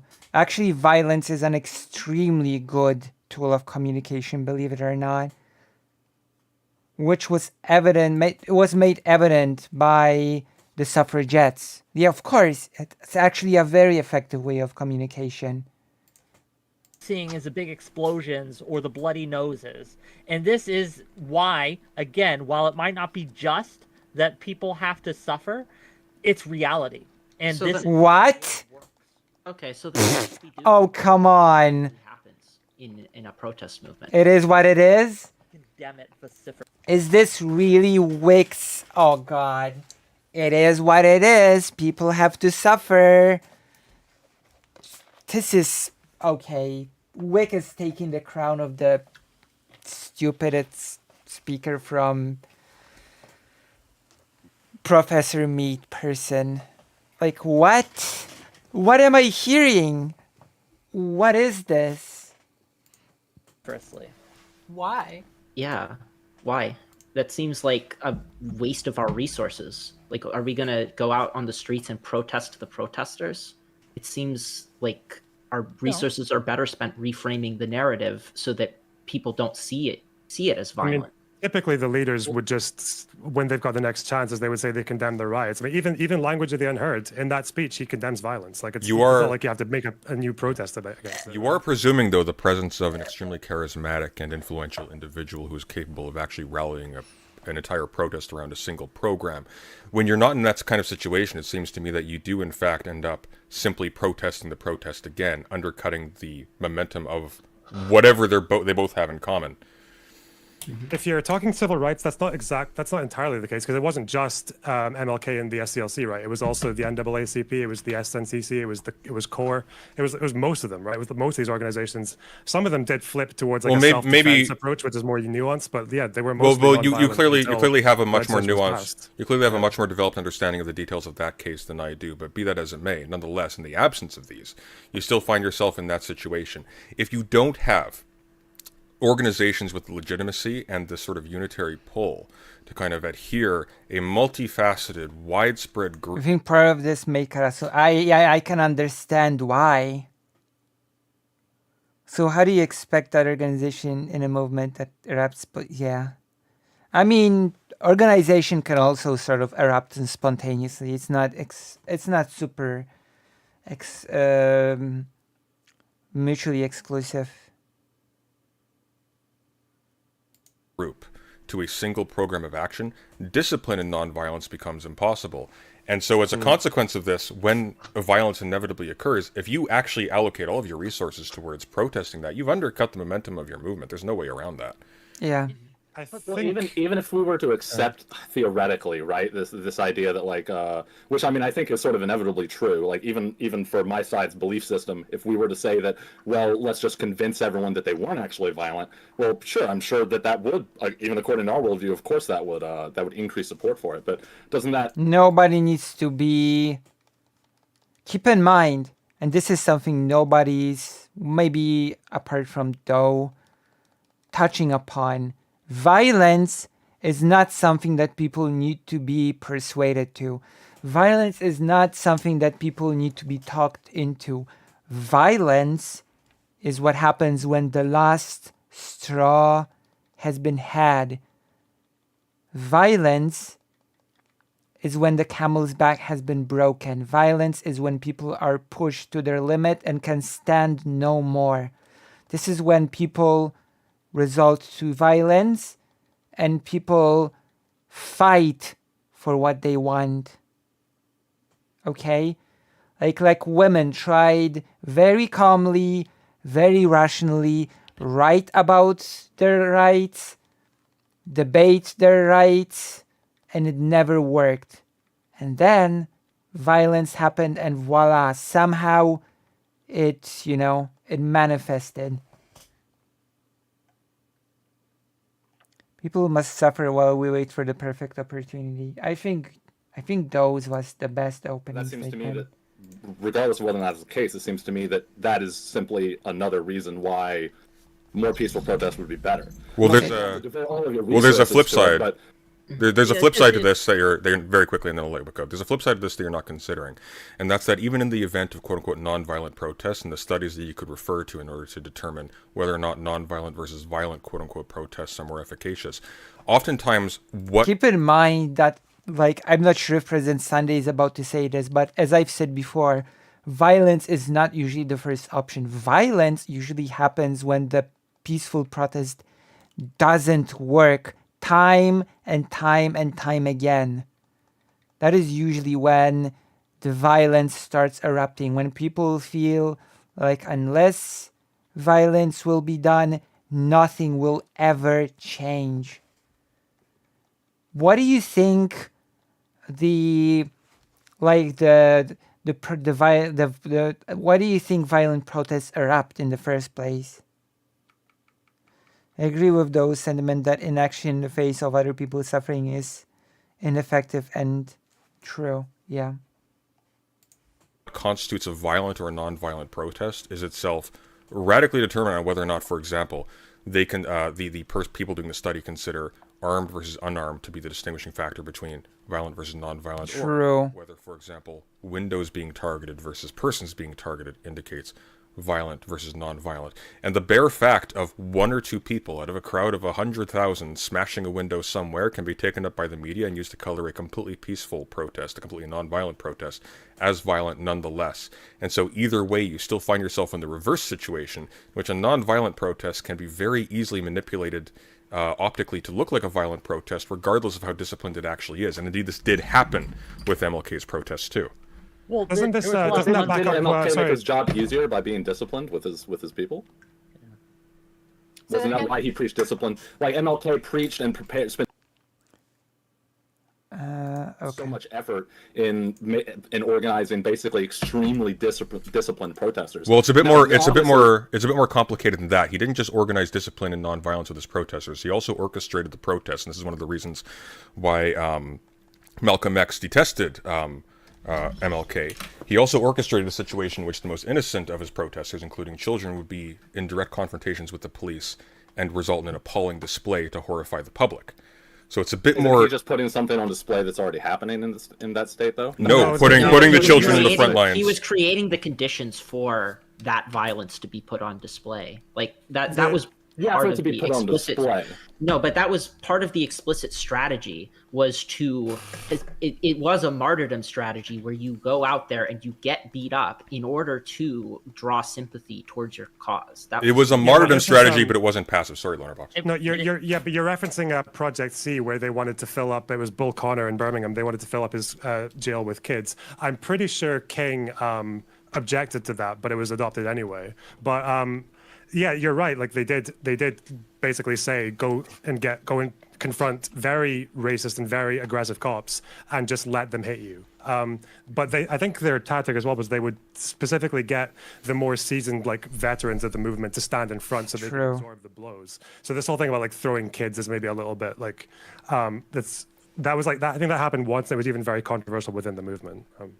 So I think we're talking around the issue here, and that is of organization. Yes, if your movement is disorganized and has no central leadership and no central kind of drive, it's less likely to succeed, whether it's violent or not. It just is, right? There are so many benefits to having a coherent community coalesce around a single banner, basically, even if it's multiple groups. this can't be understated. And violence, to be clear, is divisive in that way. It will automatically gatekeep who can participate in the protest. You're not. People out. I don't think that that's true, Wick, because from what I've read, it seems like violence offers another alternative way of expressing discontent. Russia's good at generating discussion that isn't completely worthless every time. True. That isn't available to a lot of people. Like, a lot of people don't have the time or energy to join like a disciplined protest movement, but they might have the time to like get off and like go out onto the streets to riot just on one day. If you aren't strong, if you aren't able to enact violence, and most people aren't. Let's be clear. Kids, elderly, these people generally. Why would kids and elderly protest? You know that, you do realize that the police sometimes gets violent even with non-violent protests, right?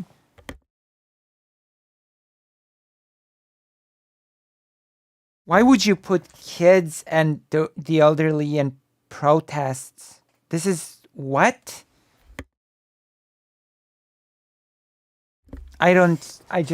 What? I don't get it. Wick needs to explain this to me. You can't do violence on the same level that I could. Or I mean, so long. Oh yeah, so long as pregnant destruction of woman. Property is considered violent. I'm pretty sure each one of those can sabotage True. things without much effort. Well, Wick, you seem to have this conception of an effective violent protest. No, hang on. You seem to have this notion of an effective violent protest. Also, young people and elderly, all they have to do to enact violence, they could harm themselves. Once again, the suffragettes harmed themselves. They threw themselves under, under cars and, well, maybe not cars then, it was chariots. They threw themselves under chariots. So the suffragettes didn't even enact violence on others. They enacted violence on themselves in protest. So there are many different types of violence. Yeah, with BLM, black people try to do things peacefully. Black people try to use legal means, and cops get away with killing innocent people. Try to kneel during the national anthem. Were called unpatriotic, and the concerns were ignored. After a certain point, violence is an inevitability. True.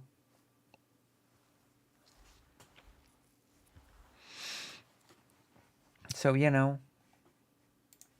as being like the 300 Spartans at the front line of a rally in the street. But violent protest incorporates more than just actually going fisticuffs with the cops toe-to-toe, right?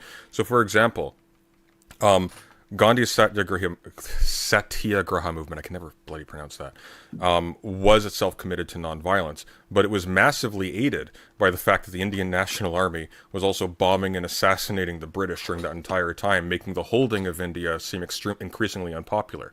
That aided in the efficacy of Gandhi's movement. Now that you can point to one-offs where that might be true, but I'm talking in general. We're talking about generality. No, but the generality is on my side. Even in general, Erica Chenoweth, who is your primary source, Chenoweth, she recently wrote a paper where she said that violent flanks of the movement have mixed effects. That it isn't just straightforwardly about positive or negative. That there's both positive and negative effects to having a violent but unarmed section, which is what riots are. Riots are violent but unarmed. So the problem here. Yeah, you don't need to be armed to enact violence. True. Right, whether it be in an authoritarian regime, such as the Balkans or things like that, with the butcher of the Balkans, Milosevic was his name, right? Very violent, very repressive regime there. And then we have democracies such as America, right, back in the 60s and even today. In both cases, what violence does is it keeps people from participating because so many people are just naturally instinctually, intuitively disinclined to do violence towards the people around them. That's act. Oh my god! Now I wish I was in that panel. Unironically, like, violence does not need to be enacted to the people around you. Like, once again, for the millionth time, I'm giving you the example of suffragettes that harmed themselves as part of the protests, and it made a shocking sort of this. It made a shocking effect in society. So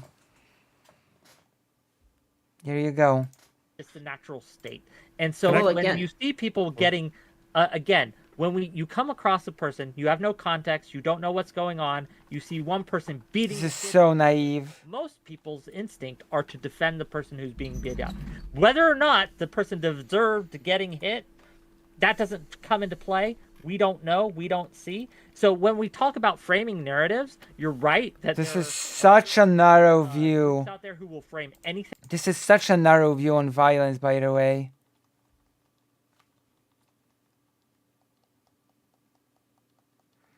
I suppose even if you're not on a panel, you can make a broader opinion piece on political violence. True. Like, I think both books about sex work and the history of women touched upon the suffragettes who used violence, and the authors sort of mocked the anti-violence side in their books. So saying that academia does not treat this seriously is just ridiculous.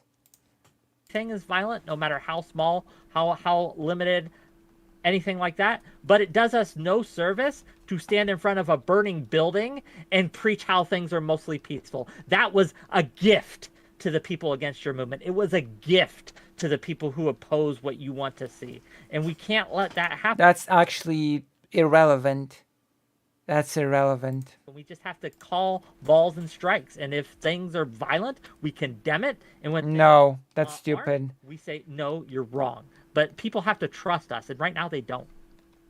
And the thing with BLM, though, you were talking about the idea of having to have like very seasoned. There were many movements who were condemned by society and yet they succeeded. So approval of society is actually also irrelevant.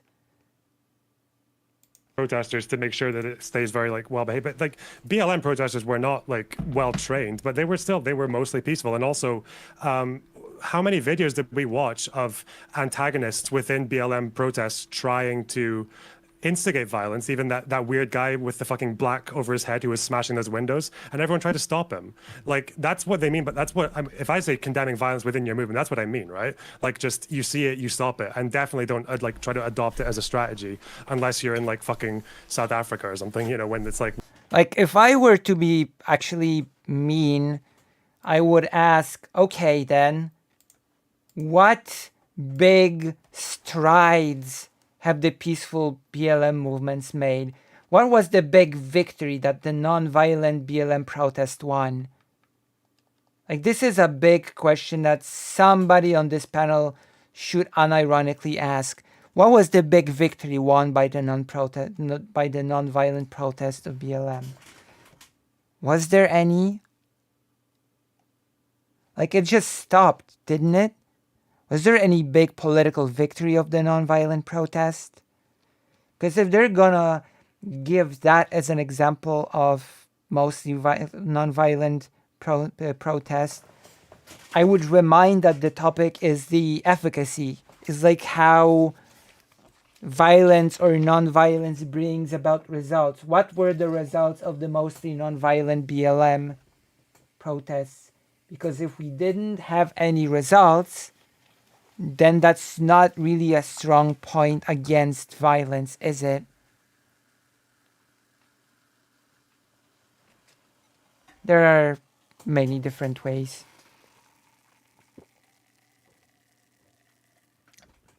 There were actually volunteers that provided food, etc. It was a whole thing, if I remember when correctly. everything else has been exhausted. So wait, that one guy that people tried to stop, should they physically try to stop him? Maybe, yeah. So Or they should just gather use around him, force film him. themselves? Well, it depends on Yeah. the context. If he's like beating up Depends. babies, yeah, stop. If he's that. hitting, if he's maybe smashing up windows, just like film him, catch him doing it, try to identify him for the. So just to be clear, Wait, wait, you wanna hang on. Identify protesters? No, just very quickly. So just to be clear, you guys are entirely in line with protesters engaging in violence, provided it is only targeting people who are identified as other protesters. But we think totally differently about defensive violence versus that is- escalating to violence, right? What it is violence. Like if I forcibly stop somebody from smashing a window, that is violence. You can. It's a Uh-oh. different also would- scale. if There's people a. start- Do you not just let me quick? Serious. Do you not understand the difference between someone hitting someone in the face and someone stopping someone from hitting someone? in the Wait. face? Can I ask? Oh no! In can this you- case, wait. it would actually be. Oh, actually, Doe, you can go. You can go. I was gonna say, can you see the difference between like cars murdering a million vertebrates every single day and someone, I don't know, what's a number of things you could do? Sabotaging a car plant, what's Yes, the... blowing up a car plant is more violent than a car existing. I didn't say will bite sabotaging. that Hold on, bullet. I didn't say blowing up. I didn't say blowing Yeah. up. I said Sabotage. sabotage. Oh my gosh. Sabotage is very, very, very. There's a huge Wick. large range of things you can do, but like, Wick, you've played too much Final Fantasy VII, okay? Oh my god, we're not blowing up reactors here. so murdering animals, just like 3,700 people every day, murdering them is less violent than stopping a car company from producing cars. Just to come back to the question about the guy smashing windows, I think what was the most common thing to respond to that was basically people just let them know that they were on their own, that they didn't represent the movement. It was showed on camera to show the public that this isn't like what we're for, and then the person fucked off and they would just boo them or something. That was like That's the most common. look. I saw. That's fair, and I don't think any of us would contend against, for example, a protest maintaining some level of order or standards of conduct within their group. But when we're talking about directing your attention towards condemning protest violence, we're not talking about one or two people, which will exist in every single movement or can be projected to exist in every single movement, regardless of the explicit policy, no matter how carefully it's enforced within the movement. We're talking about other movements that are alongside Wick. that are engaging in different strategies. So, for example, there is one movement that is dogmatically against any kind of physical altercation, even in self-defense. That'd be the MLK strategy. There's another one that's like, well, no, if the cops bash against us, we bash them back, we maintain our bodily integrity, etc., etc. If you direct your resources against that group, you're effectively giving propagandistic fodder to the other group, which can then paint the movement as a whole as intrinsically violent, except for some of the good ones. You see the problem? So the problem is, at least in the MLK movement, right? If we're Why are you only talking about that? go to because they're most familiar with it, but we have data. Is the MLK movement the only movement people in the US know? This is why we need more different, different voices in those panels.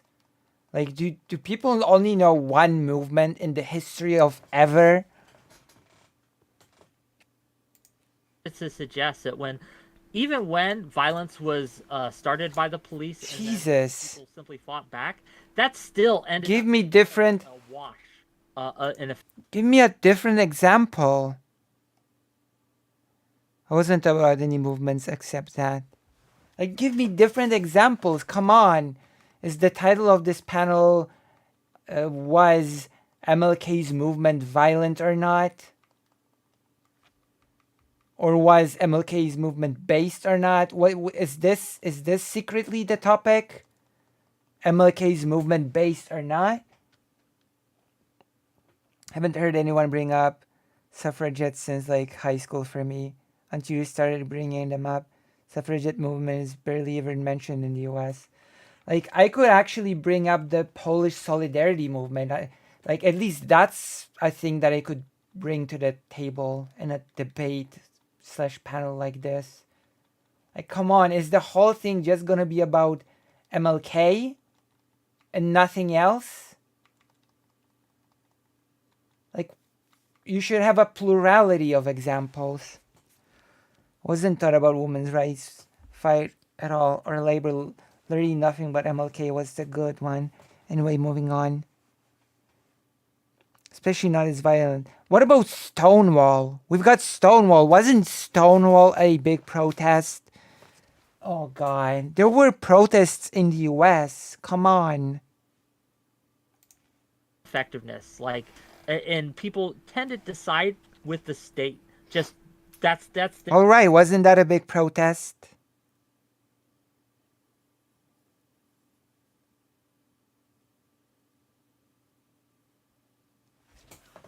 Like,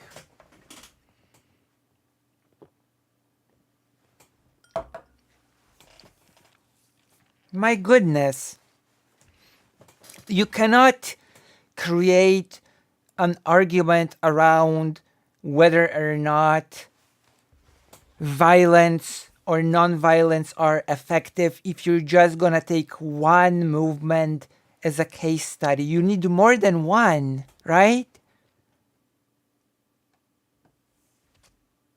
You need more than one case study to analyze to answer the question on whether or not violence is effective or not. Because if you only analyze one case, that one case might very well be an exception to a rule or something. Like, why would you do that?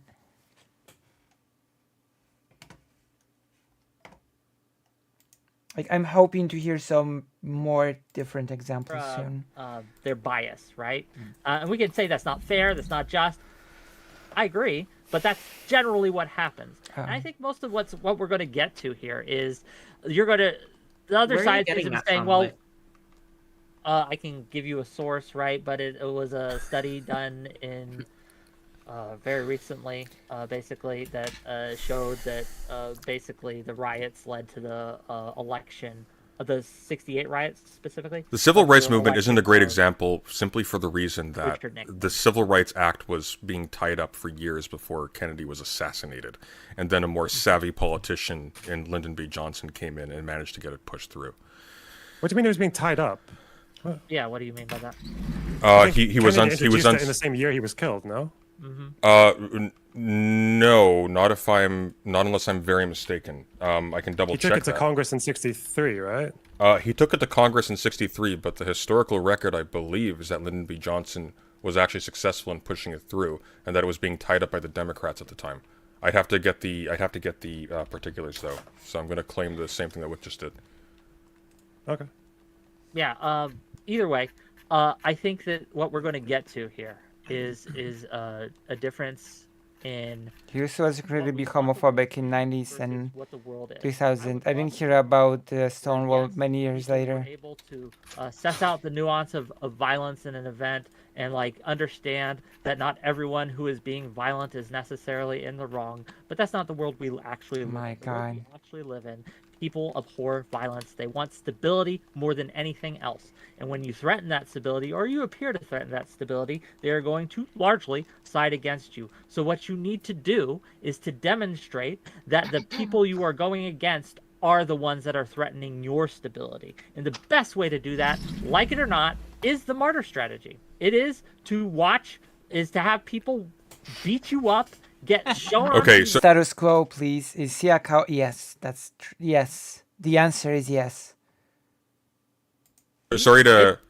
That's just what wins. Also, I managed to achieve the good ending for Siegfried. In the canon ending, Siegfried gets taken over by the sword and becomes Nightmare. Just so you know, we've chosen the good ending of destroying the cursed sword and not becoming a demon. And now he apologizes for killing his own father. Cut off this Braveheart speech, but very quickly. So it seems like what actually happened was Kennedy had this referred to the Rules Committee. Lyndon B. Johnson had this brought before the Senate.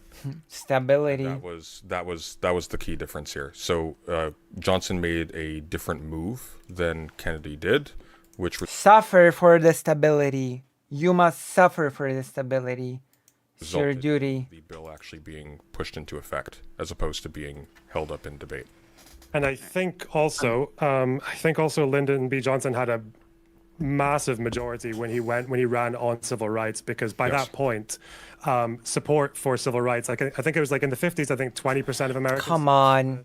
Biggest issue in America, but then by Lyndon Johnson, it was like more than half because of what they were seeing happening in the South. So because I of want to the Wait, images really of the cops. Yeah. Okay. Loner box, really quick. previously, did you say that in Letter from a Birmingham Jail, Martin Luther King Jr. condemned the riots, the violence? No, it's in language of the unheard. He condemns violence in a lot of places. So yeah. Oh, I can Okay, well, speak to just the in the letter. middle, just in the middle of Letter from a Birmingham Jail, he says, "In your statement, you assert that our actions, even though peaceful, must be condemned because they precipitate violence." But is this a logical assertion?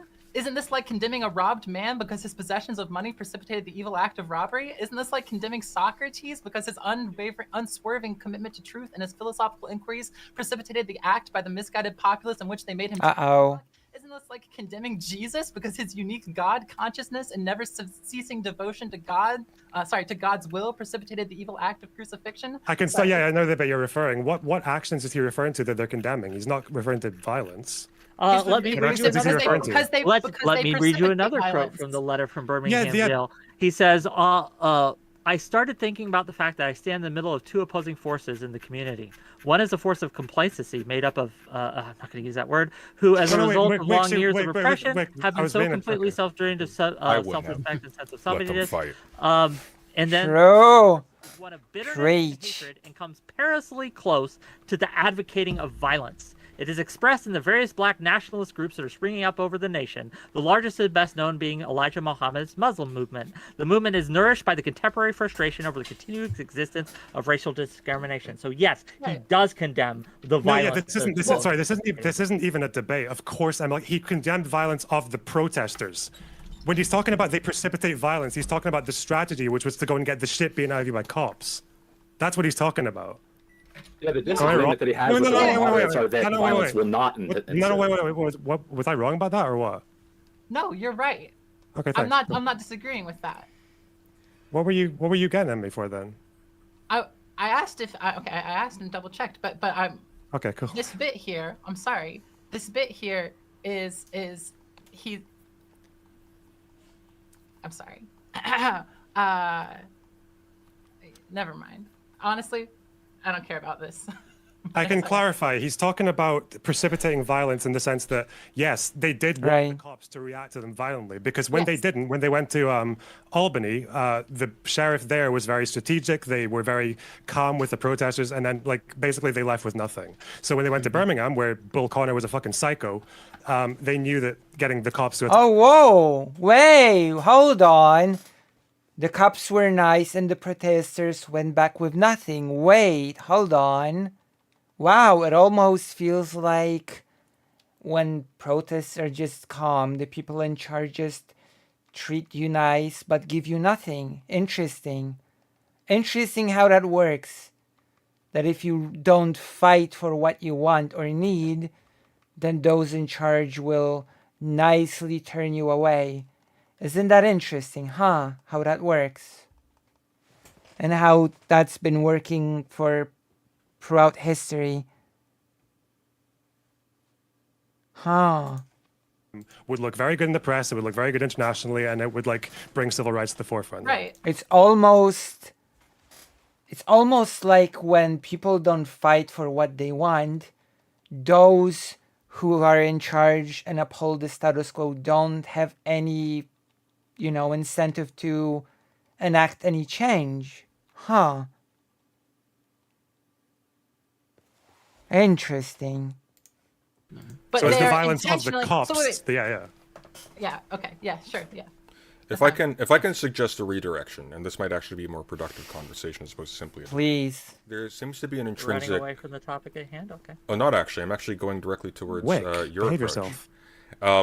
The assumption. Wick, behave yourself. That the opticality to a general public is critical to the success of a social movement sort of presumes that social movement or the group that constitutes a social movement, for example, if it's a case of an ethnic group asserting its rights against the broader majority, that group has to not be held in contempt in the first place. There is a long history of social movements of oppressed ethnic groups, so on and so forth, that is simply never recorded. This is one of the things I bring up in my opening statement when I talk about there's a bit of a survivorship bias going on here in which we count the successful movement as representative of all of the quote-unquote violent fringes that may themselves have common cause with the mainstream movement, but are actually actually have their own discrete goals and values and constitution, et cetera, that are nonetheless sort of disappeared because, well, this movement succeeded.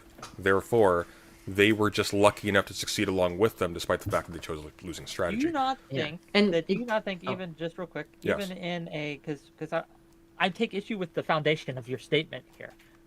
Really? So let me simply ask that: do you not think that people's perceptions of a group can be changed? So even if a group is despised, do you not think that over time and with effort, that the public perception of that despised group can Yeah, just like women did. Oh wait, it didn't work at all. be changed in a more positive direction? Well, the public perception of a Is irrelevant. I'm gonna be honest. overt oppression people are comfortable with, say for the example in a group that has been enslaved for a significant amount of time. Right.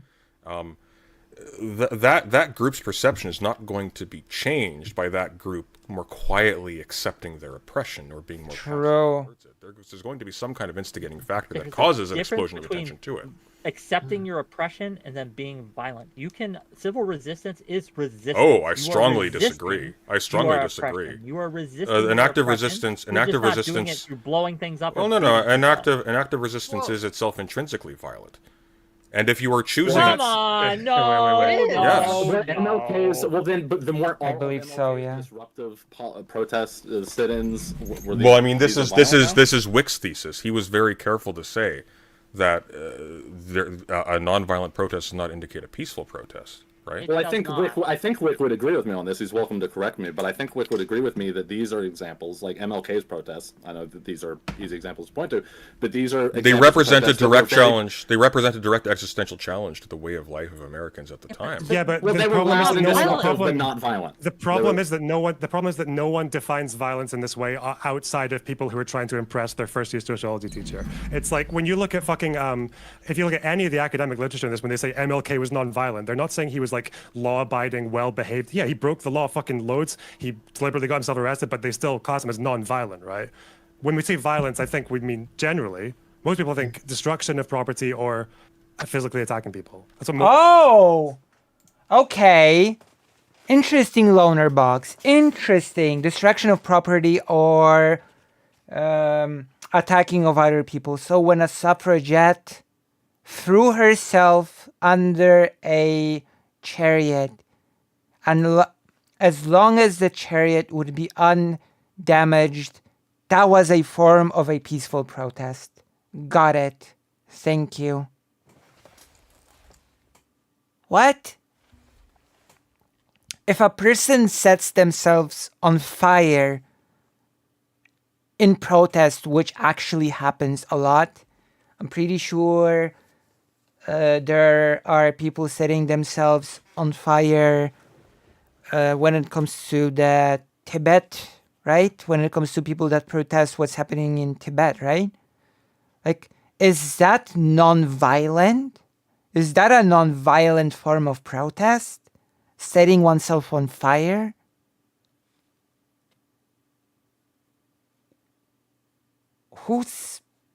What is the standard that we're trying to set here? Either the destruction of property or attacking someone else. Like, no, that's not a thumbs up moment, Wick. Yeah, it is.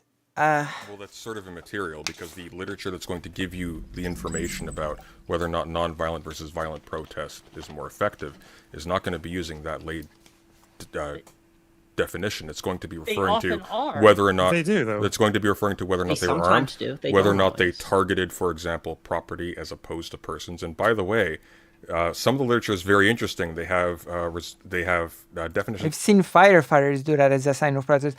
Or, okay, I'm gonna go even. I'm gonna go to even a more.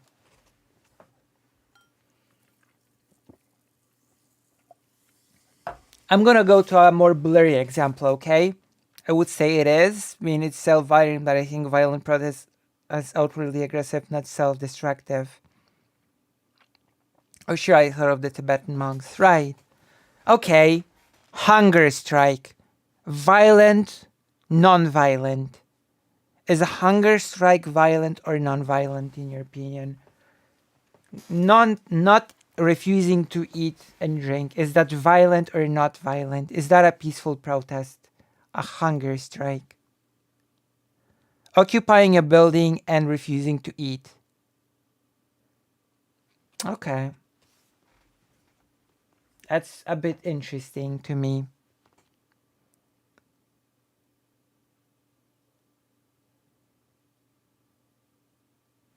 Interesting.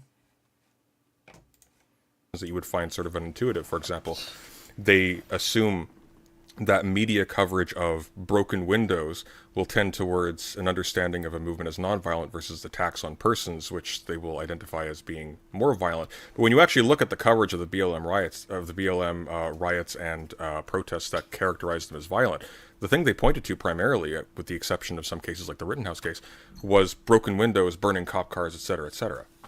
Mm-hmm. And I think that this highlights the importance of not giving into this kind of framing and de-emphasizing it when it comes up. Like if you are really serious about this, then you don't want to spend your protesting your resources doing all this condemnation. You just want to keep on doing what you were already doing. Another thing I wanted to say to Sunday's point earlier about I mean, it gets blurry with the it gets blurry with hunger strikes, but yeah. Not being held in contempt. This is something that receives support in the literature, that the martyrdom strategy that we're talking about of going out and getting yourself beat up, it's not very effective when the audience is not already sympathetic to your cause.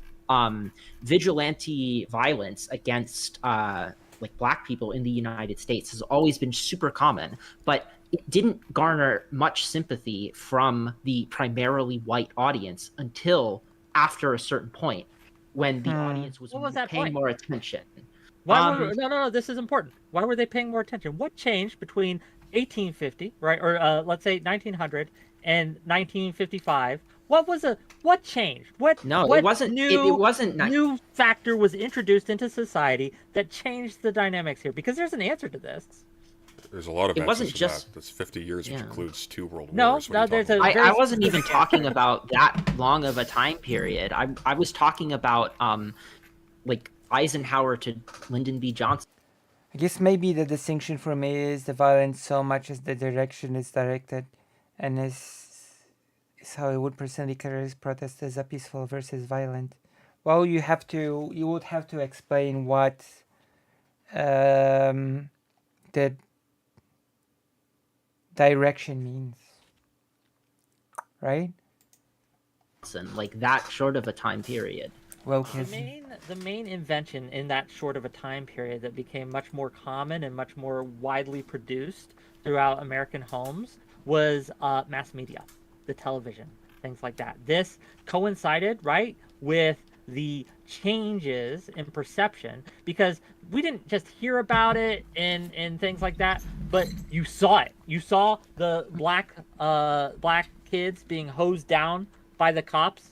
But you've identified, right? Wick, you've identified a key weakness in nonviolence as a dogmatic strategy, in that you are relying on the media covering your movement favorably, yes, and not and simply the media only will cover you better. No, but in general, if you are nonviolent, yes. It's also but that's untrue though. I can bridge the gap that you two are having. I'm going to push back on maybe Wick a little bit here, but like there is actually a perfectly good example of when nonviolence can be pursued, and if it is completely ignored by the media and the system, then they kind of leave you with no choice. Mandela was a perfect, like him and the ANC pursued nonviolence for decades, but after they were outlawed and after there was like numerous massacres against nonviolent protesters, and after the there were like forced removals of black communities like in the millions because they were making the cities too black, then they decided that violence was inevitable, so they channeled it. They chose to say, okay, we're going to direct this into sabotage. They went for, they deliberately targeted infrastructure because they wanted to make the country ungovernable under that system. Yeah. So put that in your pipe and smoke it. Hold on. Wait.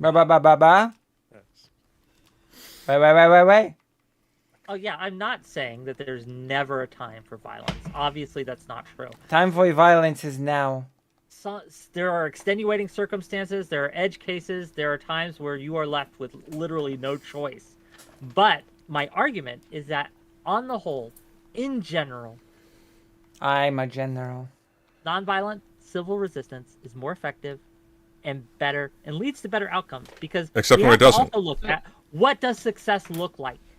When a violent movement, right, is successful, it is less likely to end in democracy. It is less likely.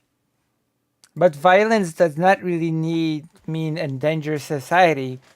Like, society is not endangered by a suffragette throwing herself under a chariot. Society is not endangered by a person going to a museum and damaging a painting.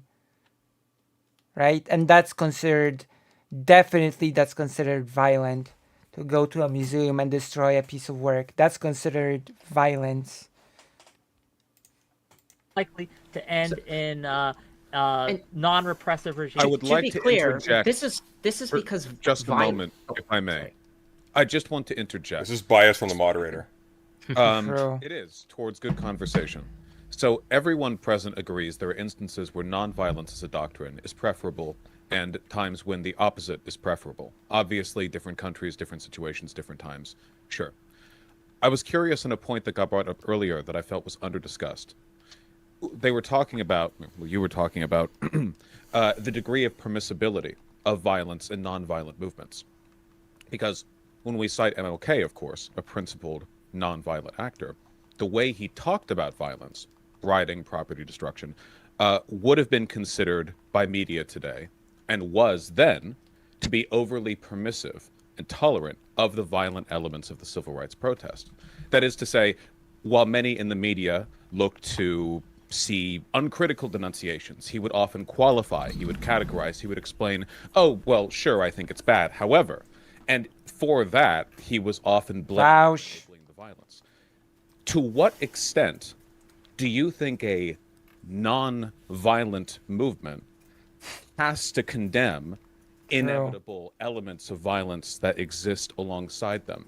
How much is too far? If MLK had to toe that line in a way that upset people on both sides, I don't think there's an easy answer. Ouch. Well, I can give an answer that's actually affirmative on Wick's side. So, for example, if somebody on your side is proposing to do something horrifically violent, like to the point where we would consider this to be unpalatable, say, for example, the kidnapping and torturing of the children of whoever in order to provoke some kind of positive political response, I think under certain conditions there is a moral threshold where you would actually decide, no, like the cost becomes too high, or regardless of whether or not, on balance, some onlooker might like consider these to be even, you would not partake. And I think that most hypotheticals agree with that. In fact, the question is, I thought, isn't whether you partake or not. It's when it happens. So when it inevitably, nobody cares about women in that panel. You would condemn. You would condemn and you would go against. You would condemn and you would go against, probably in as strong terms as you would say, Wick. Because once again, like the threshold here for why violence is considered, why violence must be left on the table is because there may be a threshold beyond which violence is necessary. Because maybe, for example, media coverage at all is simply impossible. Maybe positive media coverage is impossible. Maybe the media is slanted in such a way as even if you have a nonviolent protest, it simply is intractable regardless. Maybe your community is so small, a nonviolent protest simply means you're invisible. Or maybe there are forces that override democratic ones that are, for example, running over your land with pipelines and bulldozers, so on and so forth. That media coverage, even despite being entirely positive, maybe there's an entire media empire sort of built around condemning that kind of thing. Nonetheless, it's inefficacious in actually stopping it. Maybe feels like the Canada Indigenous people pipeline thing that President Sunday is referring to.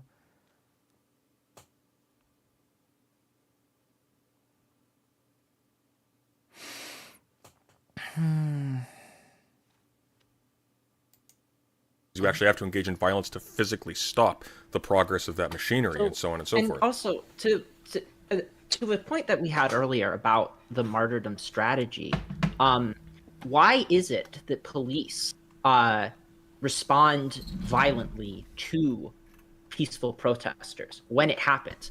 I think the that smart ones don't.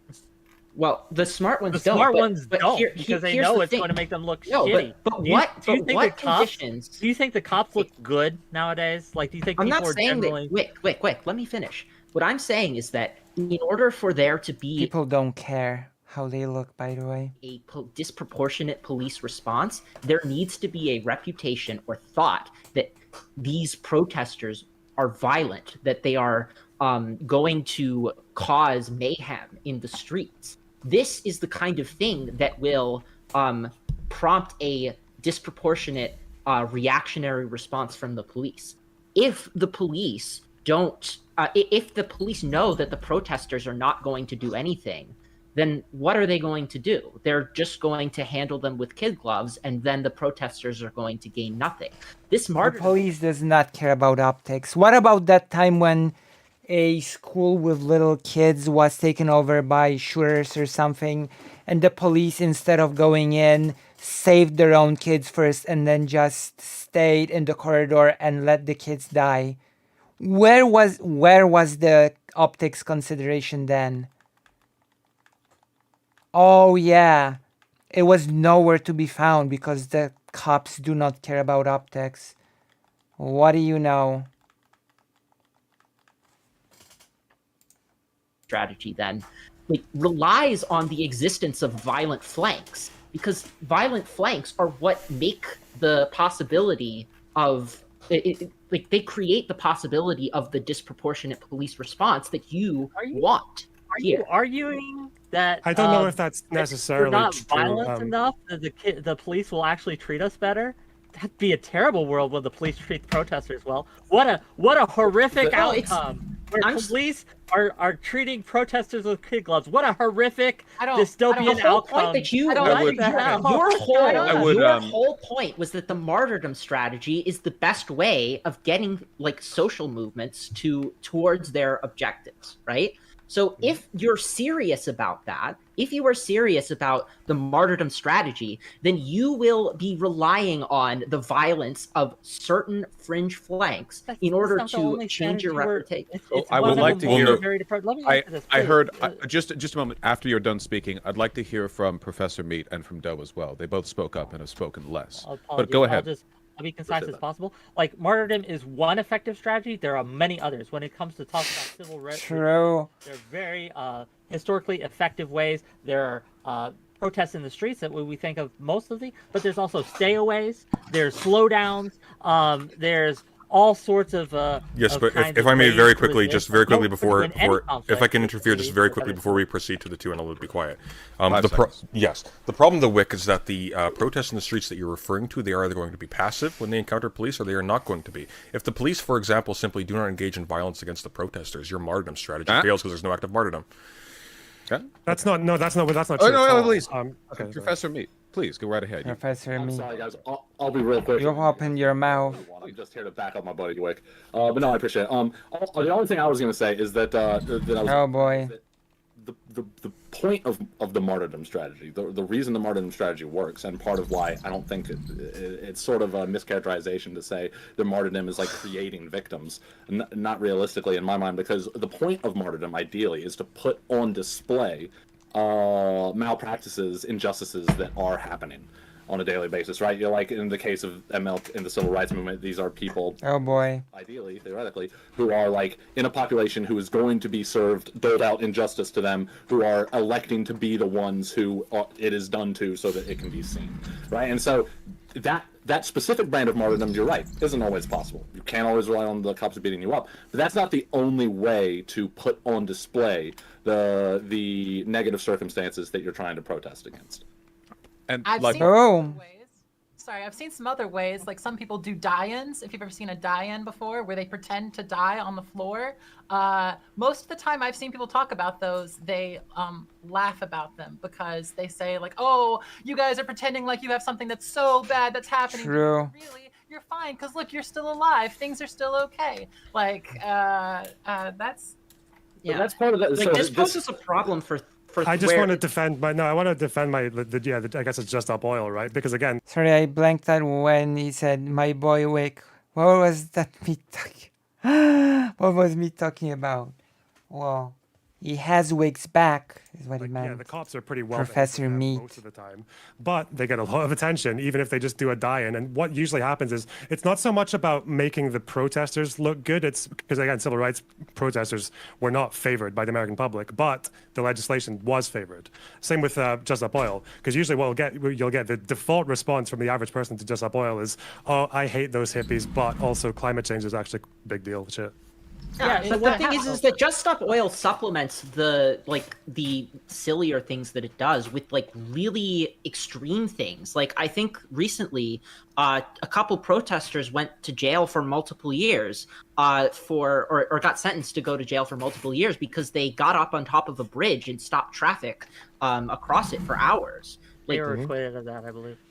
sorry, they were acquitted. If it's the case I'm thinking of, they were. Well, there was recently a case where they were put on trial to go to jail for possible years for obstructing traffic, but they were acquitted. I can. It might be I'm a different happy to one. look It's kind of immaterial. Good for them, but nonetheless, yeah. The point is that they do both, right? They do more extreme things than just But that's the not die-ins, violence, right? Blocking traffic is Yeah, violence. that would typically Blocking be seen as traffic. Hang on. civil We'll disobedience. slow down. Slow down. Blocking traffic is very easily and often is construed as violence. Blocking traffic prevents people from getting food, from getting to the hospital. People die when traffic is blocked. That's Yeah. not a laughing matter. That's the So artery of by this- society. so if I block, hold on. Here's the thing. I would say that, for example, them. anti-abortion protesters trying to block access to abortion clinics for when people are trying to get in. I would say that that's violent protest because you are trying to obstruct somebody, specifically the person trying to get an abortion, from getting something that is like that they medically want, right? Do you not think of that as violent in any way? The problem is if you define violence that broadly, then everything becomes violence. Like consuming almond. Oh no. Oh no.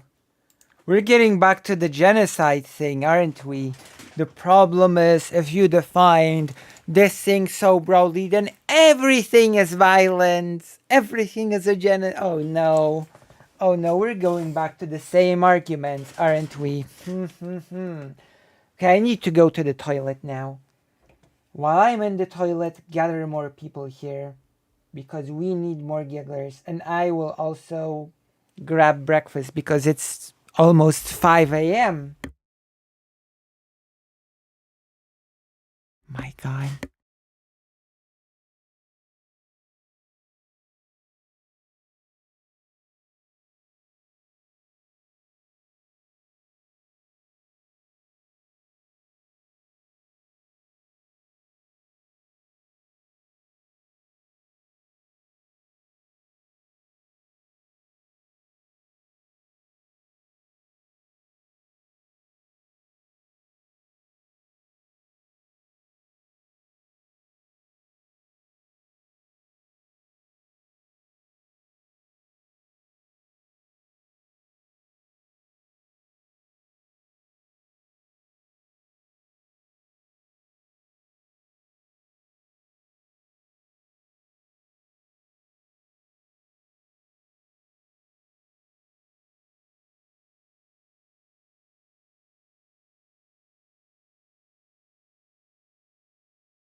I'm back. I cannot believe what's happening. Milk is violence. Have you seen those supply chains? They're pretty fucking uneven and like coercive. So yeah, but the problem when it comes to at least, sorry. I said, why dismiss that? Because the good thing about language is that like we all. Oh my god.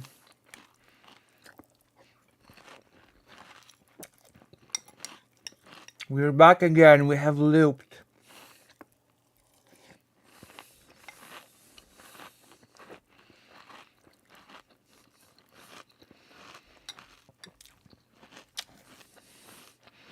Language.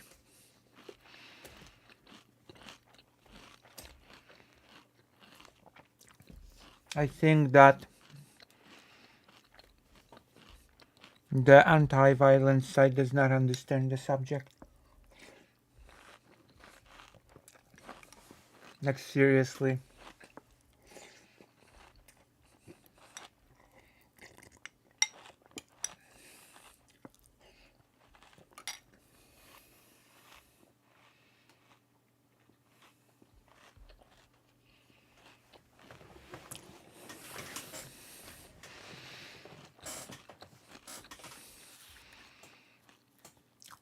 Not necessarily. You're not necessarily misguided. Reiterate. No, I don't think so. But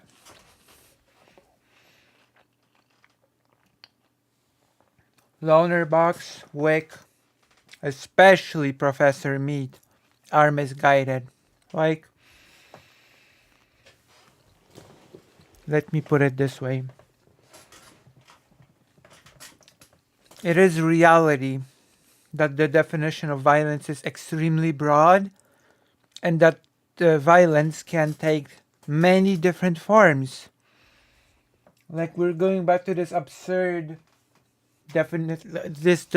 notion that unless it's within a very narrow framework that Loner Box accepts, then it's not part of the language somehow.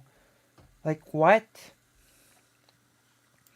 No. The good thing about language loner box. No. The good thing about language loner box is that we can take. Hang on. The good thing about language loner box is that we can take an expanded category and then we can particularize it. So we can say yes. In fact, violence takes place with a myriad of different types of activities that aren't equivalent to the physical breaking of another human being's skin. True. And then we can particularize corporeal violence, physical violence against bodies, violence against property, etc., etc. This doesn't present a problem. It's making it harder to communicate. What about this wasn't clear? When I want because it to then be that very means because clear. that means that. It does not make it.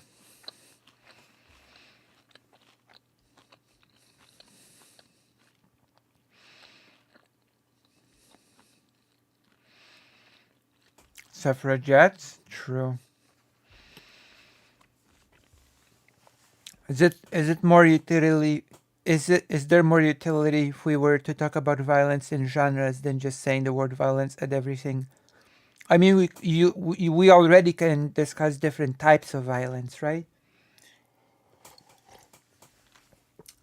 We already have different types of violence. Yeah.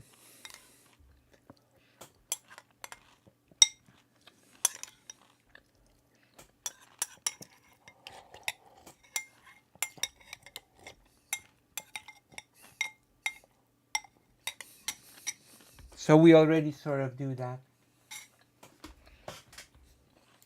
That means I'm okay with violent, right?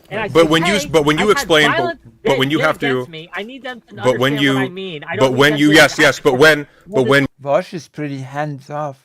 you say a protest is violent, and somebody asks how so, you will have to explain in what manner they were violent, and what you will say is, did they murder a person? Hang on, did they murder? Hang on. Did they murder a person? No, they broke a window. Well, hang on. I thought violence was just harm against persons. Yeah, well, the property is an extension of the person. It's their livelihood, etc., etc. You're playing the exact same game. That's no, not true but at all. when you look at the majority of the literature, like violence is either destruction of property or attacking people. That's it. Like, you can. But that involves that exact same level of abstraction, Loner Box. But then the problem is we've just been having. That's actually not true, by the way. Someone has not engaged in literature, I think. Discussion about whether MLK was non-violent, and you know, people. But generally you're agree making that the same his whole philosophy is conceptual move. non-violence. They're like, oh, but is boycotting bus services not violent because they bankrupted businesses? Yeah, first- you could say that, but then we can't communicate. Then we're just grunting at each other. As somebody said at the beginning. What? I also have No, no problem it's with. completely I also have no problem with biting that bullet. I have no problem with characterizing that as violent. That costs me nothing. That serves my side just fine. Oh my god. Yes, it is Wait, a problem. It doesn't, If though. if I could interject briefly, Please. The moment you step away from anything done against another human body as violence and towards property damage also constitutes violence, you open up a gradient. Blocking traffic can impede people from accessing vital services. Striking as a worker can disrupt supply lines that people rely on to live. I don't know if there's an objective answer to where True. the word violence, Vosh. capital V violence. But to avoid the semantic discussion, I think unless you disagree, I think we can acknowledge the ambiguity of the gradient, and we can just specify what kind of violence we're referring to. Better that than back and forthing over whether or not this or that or the other. Sure. My definition, and we can agree on this or not. Bausch. If you want to argue about this, we can. But my definition: physical to other people, breaking of skin violence, or direct property damage, like direct, not Okay, indirect. but So setting yourself on fire, throwing yourself under a car, that's not violence. Okay, got it.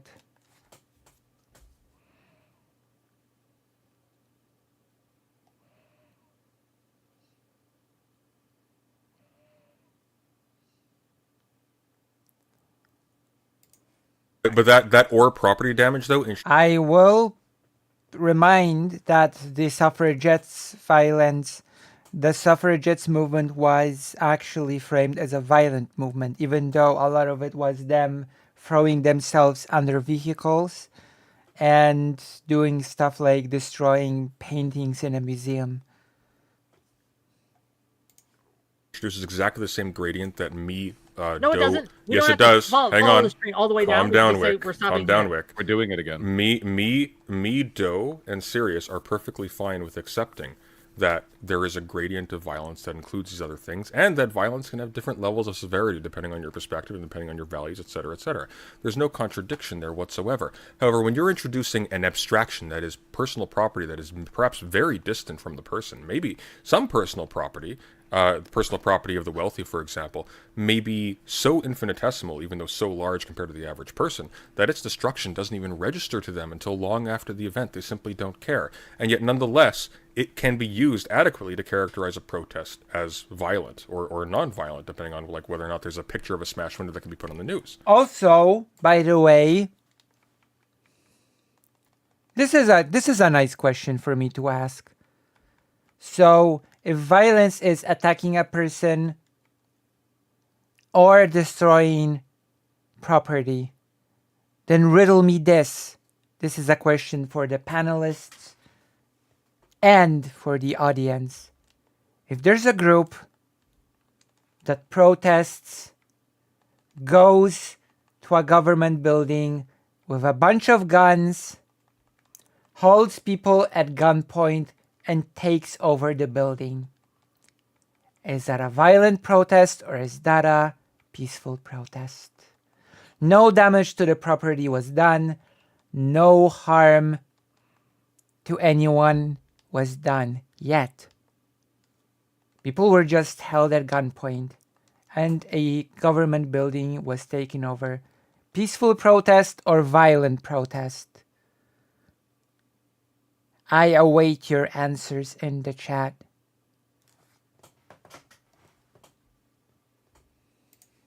Right? Like a bank I will say that in my opinion, it is a violent protest, by the way. losing its window does not hurt the bank in any meaningful capacity. And yet I mean, according to the anti-violence people, violence only is violence when someone gets hurt or property gets damaged. Lonerbox would say that you're trying to expand the definition of violence and that there's no communication anymore. Nonetheless, that can be used to characterize a protest movement carried out by a people who are actively being choked out from having access to essential services. Well, that's because people are going to categorize that violence in the same way that Wick is categorizing it. Absolutely. Because they're going to see the broken window and they're going to say that's direct violence against Okay, so property, then isn't the problem then that we're just ceding the framing to the other side? Like, that seems to be a huge part of the problem here, is that we're just ceding that it's violence. Well, you can say that framing. Well, you can. The word doesn't matter. The point is that that's what people care about. That thing. Well, no, you can call it something. Well, it is. It's coercive and traumatic. You're breaking property that isn't yours. Well, it kind of is. Like a public building is public, so technically speaking, it belongs to everyone and to no one, because the state is the representative of the nation. So technically speaking, a public building belongs to everybody. Hold on, we can call it something other than violence. We call it flubgub for all I care. The point is that there's this thing that Wick was called. That's not true. Hold on, that's not true. Professor Meat, it's just not true that the word doesn't matter. What do you mean? I'm serious. The problem is that you guys are trying to go against a fucking ages-long tradition of when we talk about the difference between non-violence and violence and protest, we typically mean ages-long tradition of what? Property and attacking people, and non-violence being like civil disobedience. Well, I mean, by ages long, you don't actually mean by ages long. You don't actually mean that long. We haven't particularized it that long ago. Because if we, the problem with you're just kind of stating that. That's not. We're also moving away true. from it in the literature. Like, in the literature, they're moving away from violence versus non-violence precisely because it's so subjective and fuzzy. Like, and it's a mistake. They're doing it, and that's a mistake. No, but hang on. No, just an obvious counter to what Lonerbox is saying that demonstrates it's not true is that in political science since Weber, we've been characterizing the state's legitimacy as being, by dint of its legitimate monopoly on physical violence. However, at no point is it required that the state be actively engaging in violent corporeal action against human bodies at any single moment for it to have that legitimacy. We understand violence. True. It doesn't matter if the state acts like it's everybody's. I don't think it's material if it for example, does. existing in potentia. We do not talk. I feel like private and public is different, and public property isn't everyone's so much as it's no one's unless the state is feeling nice. That's not actually true. It is actually everyone, at least in theory. Everyone's at least in theory, because everybody is paying taxes to upkeep the public property. So it makes sense for people to upkeep with their taxes something that's nobody's, you know? Talk about violence as involving simply the destruction of human bodies and or property. That's inaccurate. This is a problem, if I may, just real quick, without interrupting. No. If you're going to make a claim, if you're going to make an appeal to the traditional use of the term, you have to actually appeal to a source. But I'm not seeing one. Quick, can I respond to what Sunday said? When I say in the literature, I mean specifically in discussions about political. I might actually Google this while we're at it.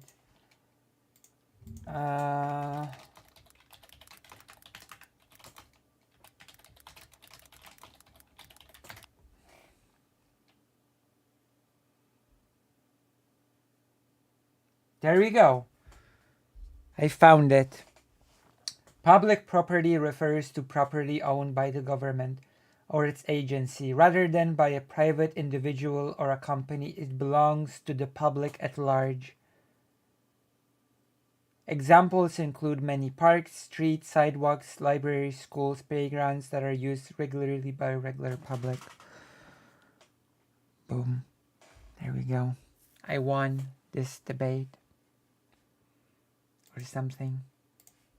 Violence versus non-violence. Obviously, but that's literally what I'm referring to. Like the father of sociology saying this. I mean like contemporary literature when it discusses violence and non-violence. That's contemporary literature is what we are referring to. Yeah. Contemporary literature is what we are referring to when we say that it does not refer specifically to corporeal violence against skin and buildings. So when all these papers talk about like MLK and non-violence, even though he did things that literally got colloquially in newspapers, peaceful protest, and in the literature on violence and non-violence. Again, that's incorrect. You're actually just incorrect. I'm sorry. So here's the Can I thing. ask If you're reading is that fucking it's Foucault, changing. yeah, everything's It's- violent. No, no, we're actually reading the same it's sources as Foucault. Wick. Yeah. Okay. Here's the issue.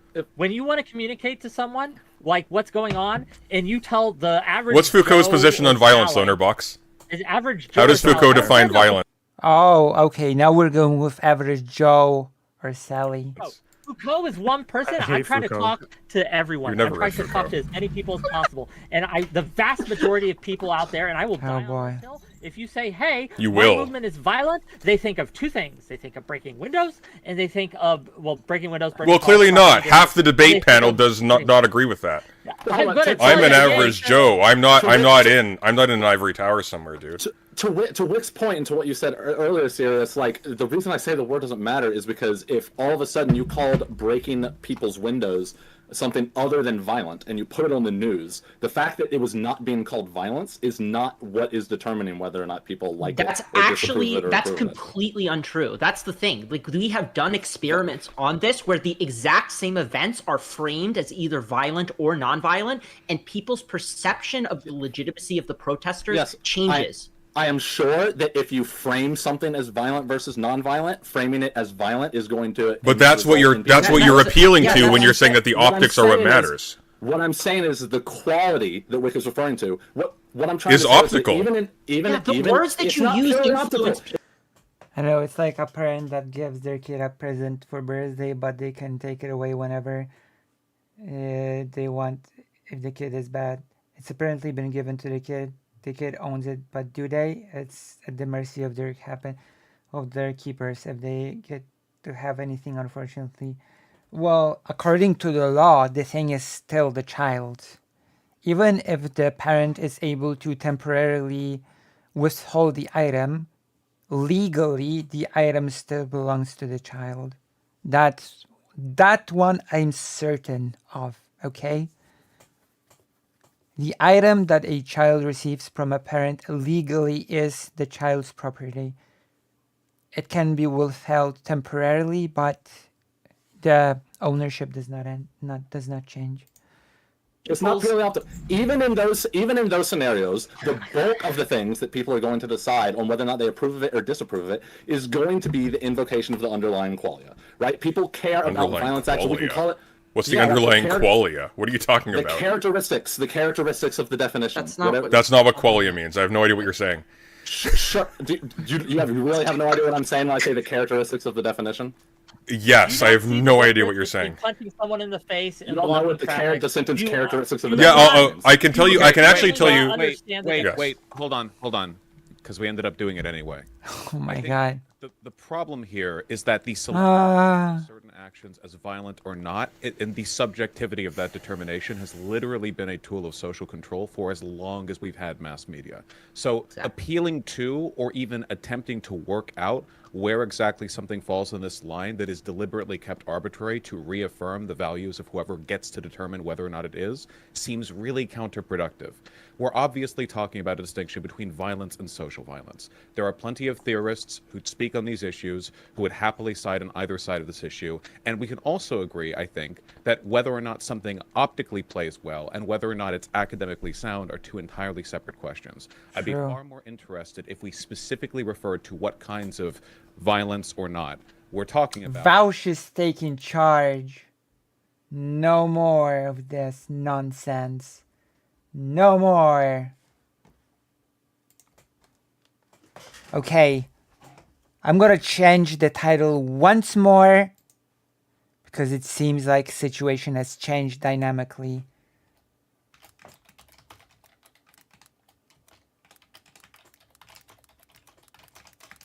Here we go.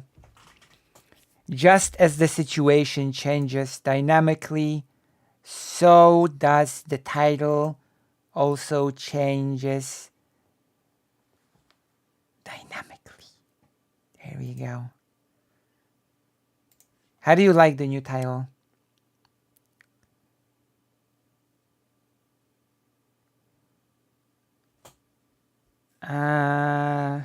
That depends on the government.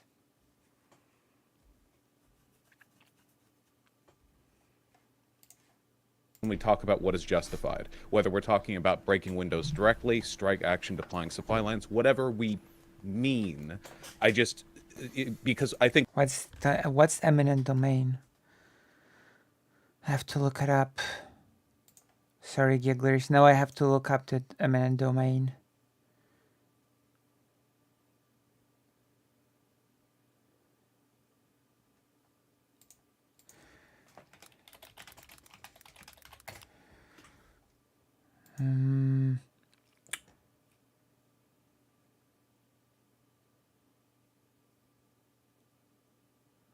It's the power of a state, provincial, or national government to take private property for public use. It does not include the power to take and transfer ownership of private property from one property owner to another private property owner without a valid public purpose.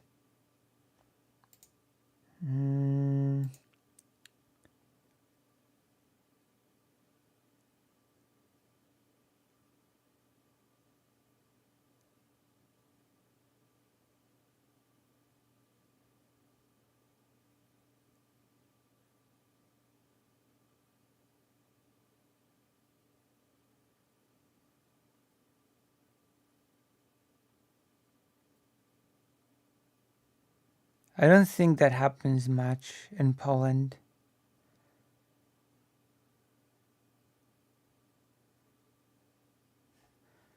It causes problems, but in Poland that's not really a common thing.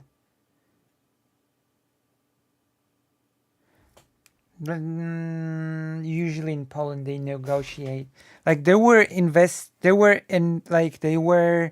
things that were blocked because people did not agree to sell their little hamlets.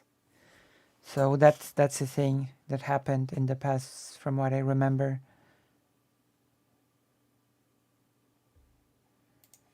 I think we could do this particular bit forever.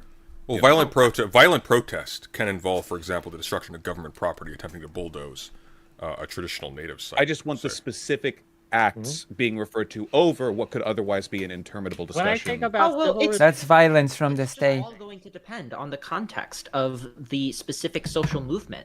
Like there is no one size fits all for every social movement. Can we make one for this discussion, though? Can we make a one size fits all? What? For No. this discussion? Why would we? Because it changes. It changes based on time too. Because so, what's going to happen is they're going to change it based on what it fits your argument. Here's That's what's going to happen. Hello, Blargface 15. Who is this dude? Who are you referring to? Who are you referring to, Blargface 15? And who are the remaining 14 Blargfaces?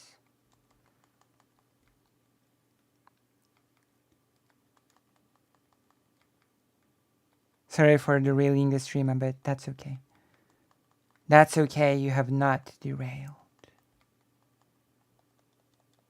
Quick, take the L. True. Yes, Blargface. Welcome to the stream. Also, I'm not sure who you're referring to. President Sunday, Lonerbox, Doe, Wick, Vosh, I think you know. Professor Meat and Sirius. No, that's not what. Here's a question for you. Here's a question for the panel. Here's the thing. No, hang on. I've got an interesting moderator. What's going to happen. I've got an interesting question for the panel. I am curious about people's take on this. So I think we would generally agree that that there's a rising tide of transphobia in this country, as well as anti-feminist sentiment, etc., etc. Can anyone tell me in which province there was a stabbing of a feminist professor in the last month?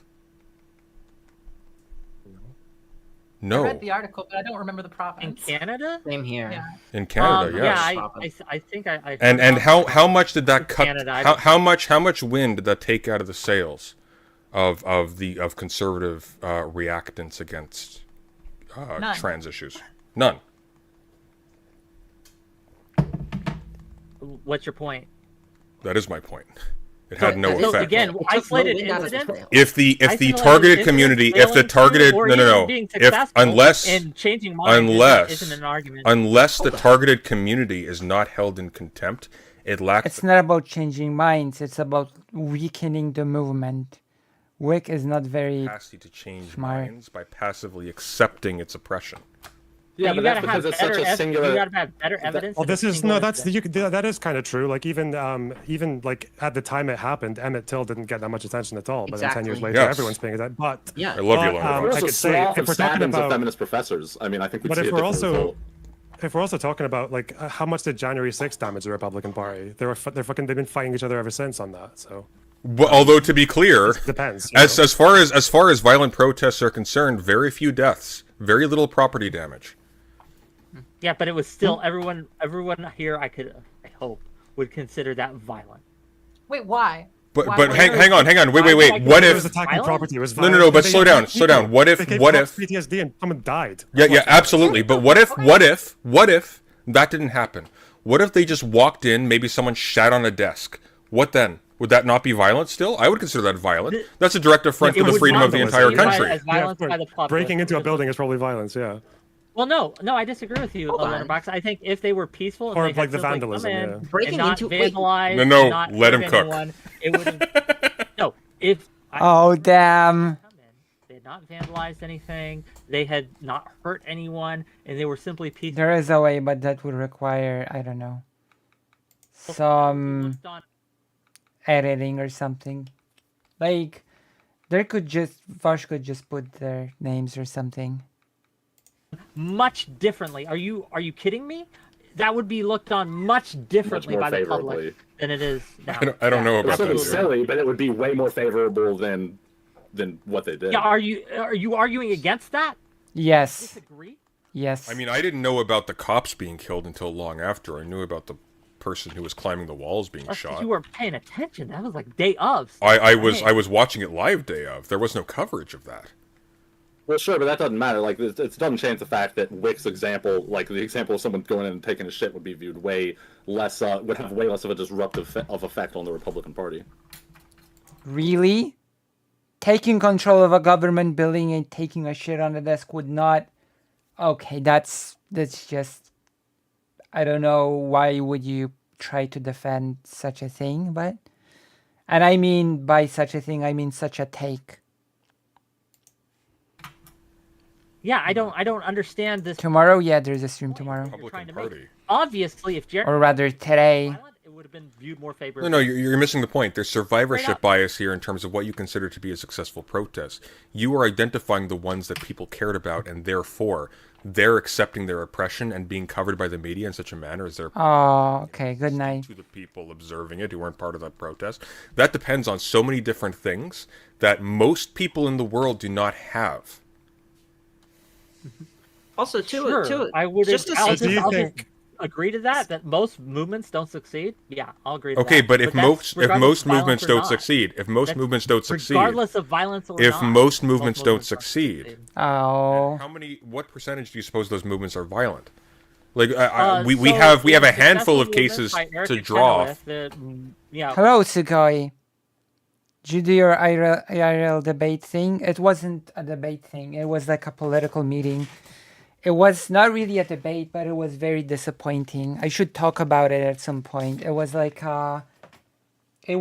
this sort of, but it was in real life, and people were just very. There was a bit of arguing, and there was a bit of doomerism. One person just went on the stage and was like, "Can our side win in the election?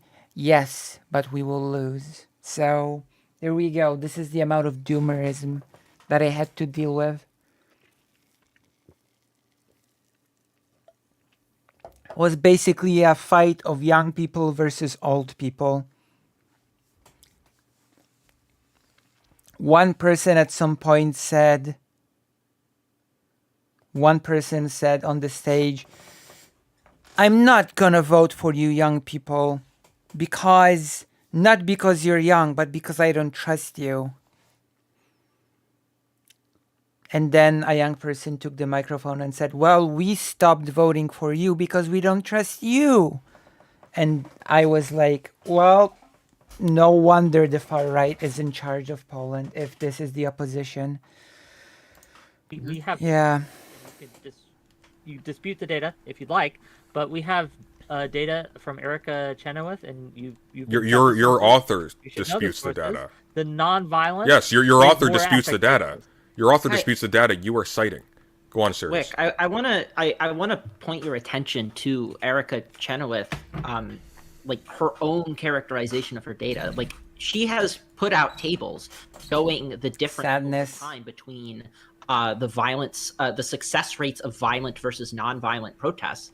And if we see, it changed over time. Not like after, not after World War II even. So the 1940 though after World War II, it steadily non-violence became more and more and more effective.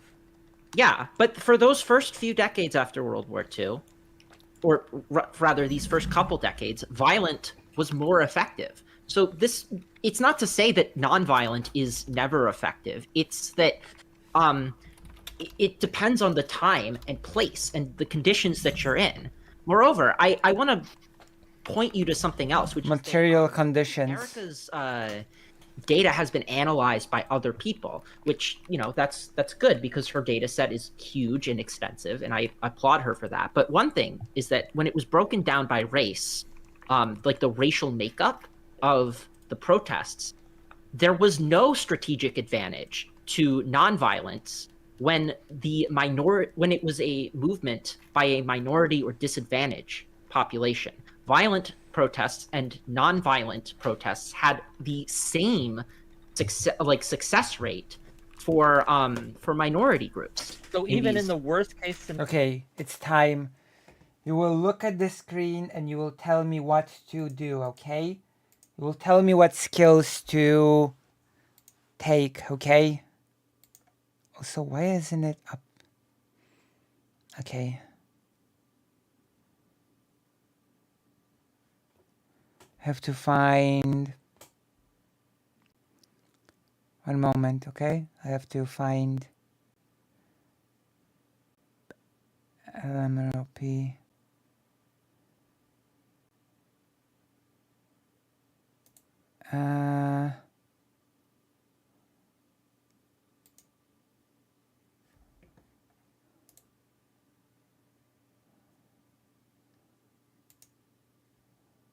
All right, still have the memory.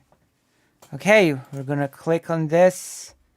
We're gonna set it up, and then you're gonna tell me what. Mac and cheese, if I get like 15 minutes, he's still gonna be streaming? Yes. And you're gonna tell me what skills to choose. Okay, as we do this. As we do this mess. I'm gonna add the game.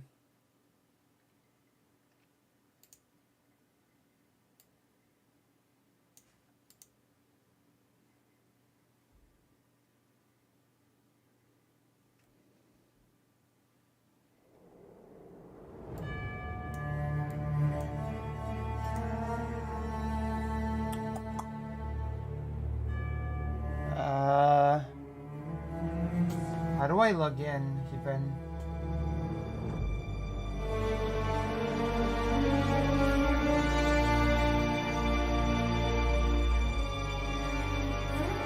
Oh no.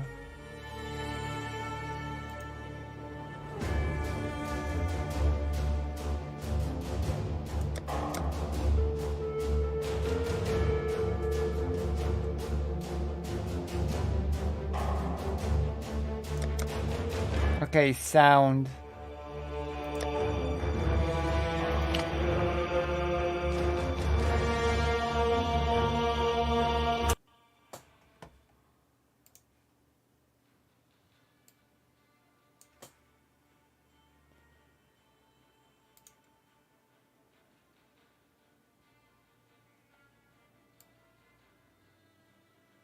What?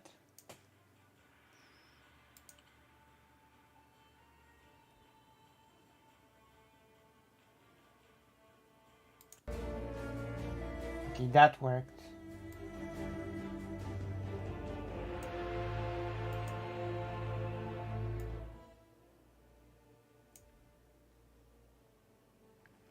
All right.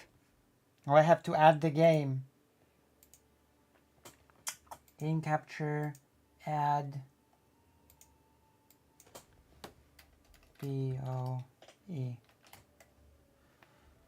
Add.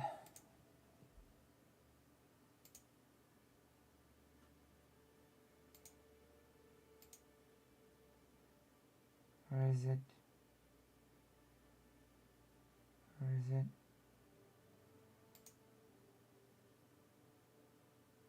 There we go.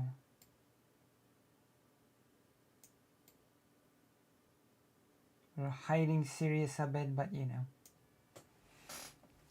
Here you go.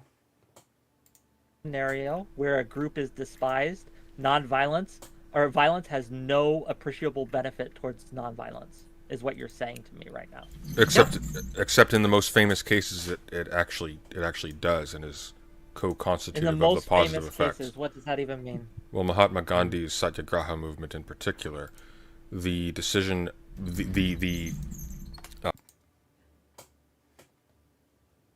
What happened? The success of that movement was also predicated on its contrary, which was the attack on British officers by the Indian National Army. Yeah. What you're probably putting your finger on. Why is it buffering? Well, you're probably putting your finger on, Wick, and I think we would agree on this. In a situation which you have the capacity for positive media coverage, in which you are at some level of closeness with the powers that be, you are part of, for example, you are immediate subjects of the city in which those authorities reside, and so on and so forth. Nonviolent action has a greater effect when you have that type of relationship with the given authorities. But when we're talking about there are a myriad of other cases in which that isn't the case, in which nonviolent action do you think simply means... Let me answer this real quick. I'm close to you're what? Close, right? Because one of the goals of a civil resistance movement is to ingratiate themselves with... Okay, buffer. Let's go. I'm gonna turn some things off in order to make things more smooth.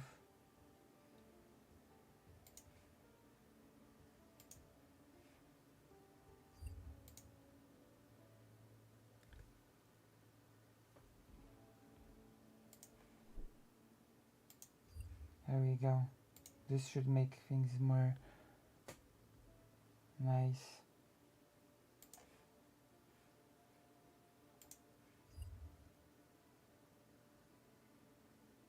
And is co-constitutive of the positive effects. Cases, what does that even mean? Well, Mahatma Gandhi's Satyagraha movement in particular, the decision, the success of that movement was also predicated on its contrary, which was the attack on British officers. Okay, what's happening to the buffering all of a sudden? It worked fine until now. Does and is co-constitutive of the positive effects. Cases, what does that even mean? Well, Mahatma Gandhi's Satyagraha movement in particular, the decision, the Graha movement. The success of that movement was also predicated on its contrary, which was the attack on British officers Titan. by the Indian National Army. Yeah.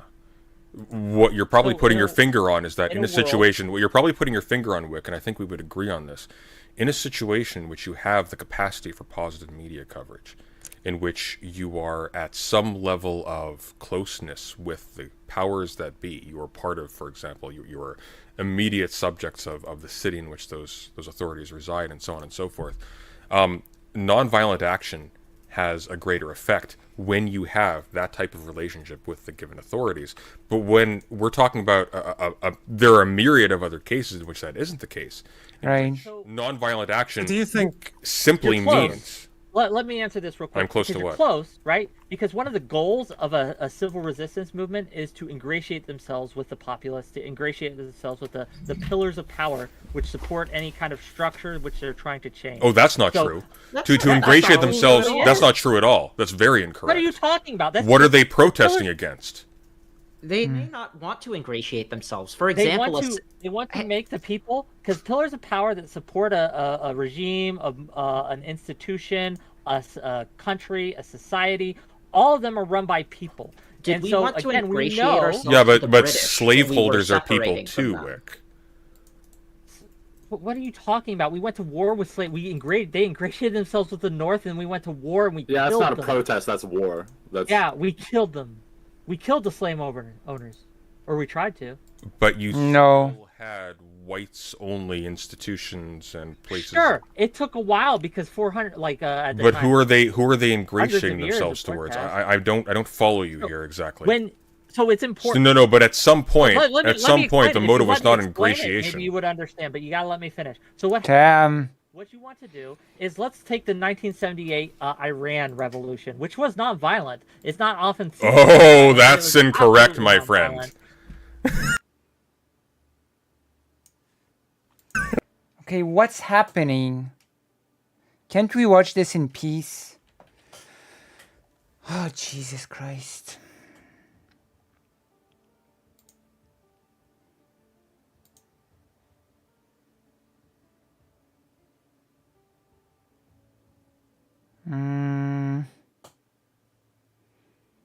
What can we turn off? I need a better computer. I swear.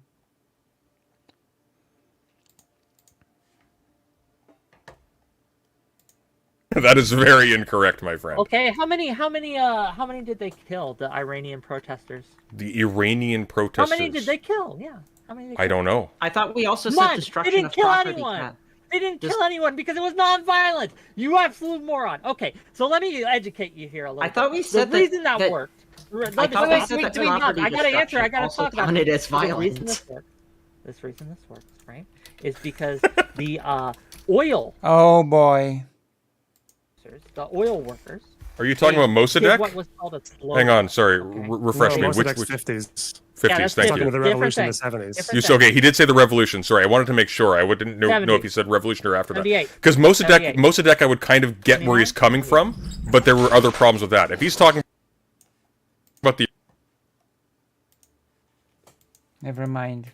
If we wanna do React, then we're gonna have to play something that will not cause the browser to just refuse to work. Which I've got just the game for that, actually.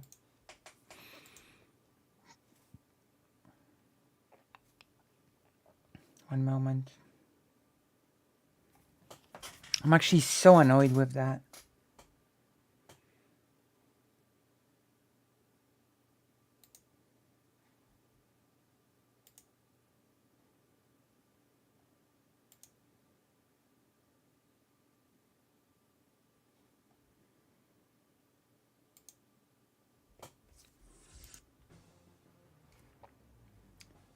Seems like when I start playing Path of Exile, the videos, like, I don't know, buffering starts to be bad. So I'm just gonna play something less demanding.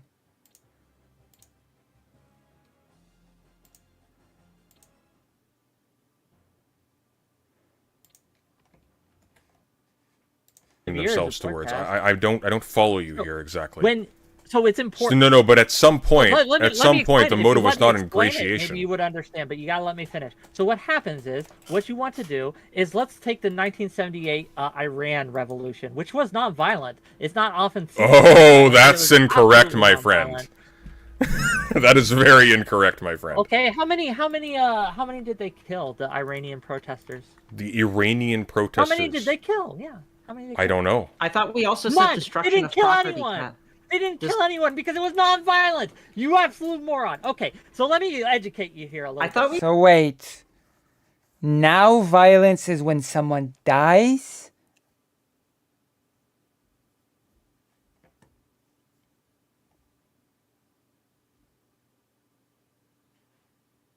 said reason that worked.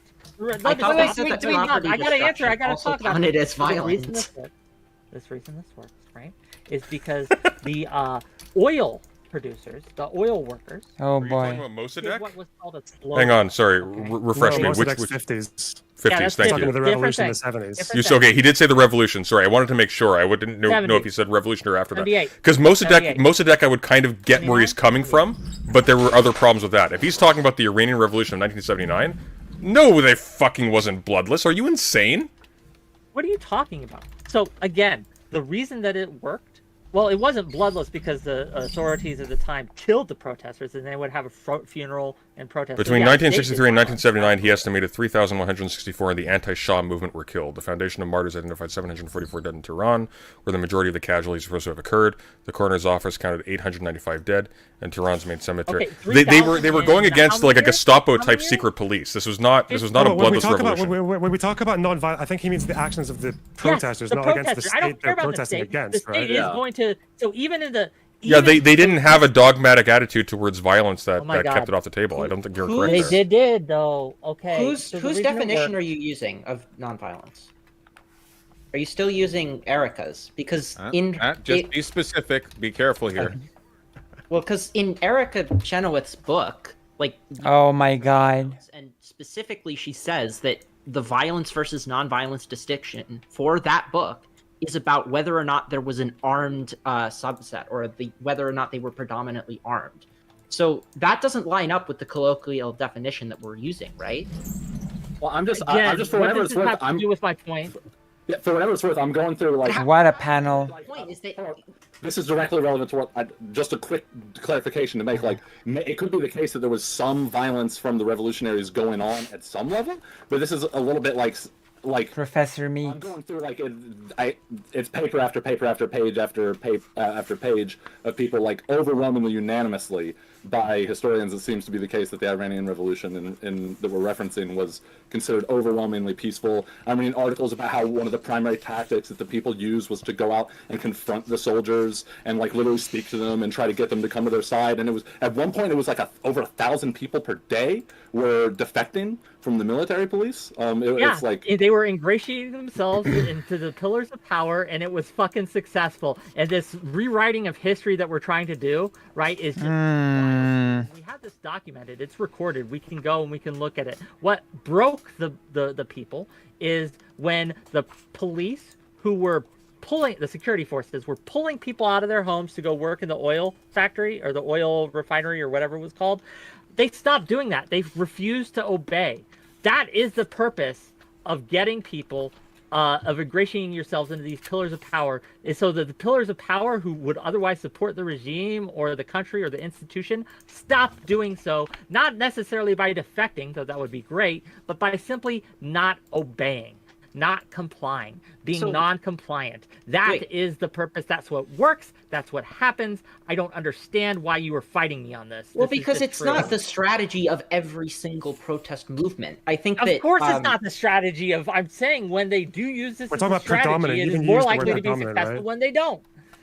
So, but okay, that's not always true though, because what if It's your not entire always Wick, true, but it Wick, generally is Wick, true. Wick, are you going to let me speak? Is that these things are conditional on specific circumstances, and I think one instructive case is the South Sudanese like separatist or independence movement. Because when you look at that kind of The thing, seizure of the American embassy by Islamic militants in November 1979, the consequent hostage crisis, Wick.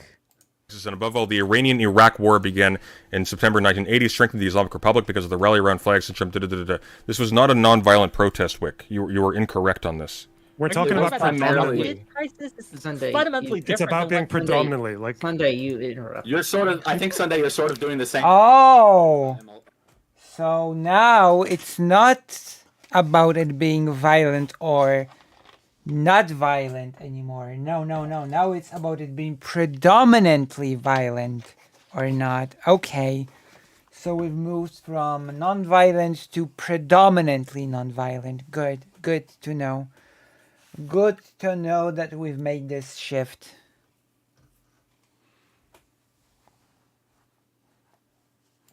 about MLK, about No, BLM protests, where they say, right? yeah, sorry, BLM, where they say, oh, well, they point to violent things that did happen, and they try to characterize. Well, that's because the violent things were done by the movement. No, I love it that we fought so hard against the right wingers being like, mostly peaceful. Look at all these riots, and we're like, no, it's mostly peaceful. But now when it comes to the other side, it's like, oh, actually, like this mostly peaceful movement was really. I'm not. I wouldn't say that they are mostly peaceful. I wouldn't say. Well, hang on. I wouldn't say. That's the thing. We don't want to concede the. You guys want to concede the. Oh, sorry. I wouldn't characterize BLM as non-violent. I would characterize BLM as being besmirched in the sense of being characterized as sort of barbaric and sort of wantonly violent against persons in the street. But I wouldn't characterize them as non-violent. They are intrinsically violent. Would you characterize it as predominantly violent? What did I just say, Professor Meat? I'm asking to clarify. I was literally just saying it's intrinsically violent. Oh, let's okay. go. Well, the reason I asked the clarifying question is because I don't think any reasonable person believes that. Republicans. No one's no. Chat cheering you on. Ron Thor is like, yes, queen. Okay, share the name. Because violence when it's over. Well, no. He's in here no. cheering you on right now. I'm sorry. Are you going? Hang on. Wait. Wick. All right. Wick. No. Hang on 1 sec. Wash. I'm so sorry. Wick, you yourself would characterize violence against property as being violence. Destruction of property is violence. Yes. Or would you deny that BLM riots involve violence against property? Even under that prior characterization, I would consider... No, the destruction of property is inherently violent. We are in agreement on this. Everyone here is in agreement on this. Uh-oh. They didn't burn BLM, what are you talking about? That was the entire... That was the basis of Rittenhouse. That was the basis of Rittenhouse even being in Kenosha. He was defending property because property was being destroyed. What are you smoking? No one's saying riots didn't happen. Wait, sorry. No, we all agree on this. BLM protests were mostly peaceful. Some of them were riots, right? We all agree. Absolutely. But you could say that about literally every single movement. It's all. I'm sorry. I interrupted the moderator. My apologies. Okay, but when they dominated the media, right? Not when I gotta pee, they I'll be right were back. at their most prominent, but when I already peed. Focus on them and like And this is why I win, because I already peed. When a riot happens, people are going to cover it. Of course, even if you're like, even CNN. Remember, CNN got like they looked so stupid with this reporter saying mostly peaceful protest with a burning building behind them. Like, media is going to do that. It's a riot. Of course, people want to see a riot on TV. Like, yeah. So and then what happens when like the media invites you on to talk about like your movement? Sat like a mountain. A riot. Do you go up there and you're like, oh well, these people, you know, these are the bad ones. Like I hate them. Like we need to make a concerted effort to not have so many violent protests. That's because Vaj doesn't pee. Vaj just gets pissed off. But get it? Vaj doesn't pee. Vaj gets pissed off. Yeah, good one. Nice. It's like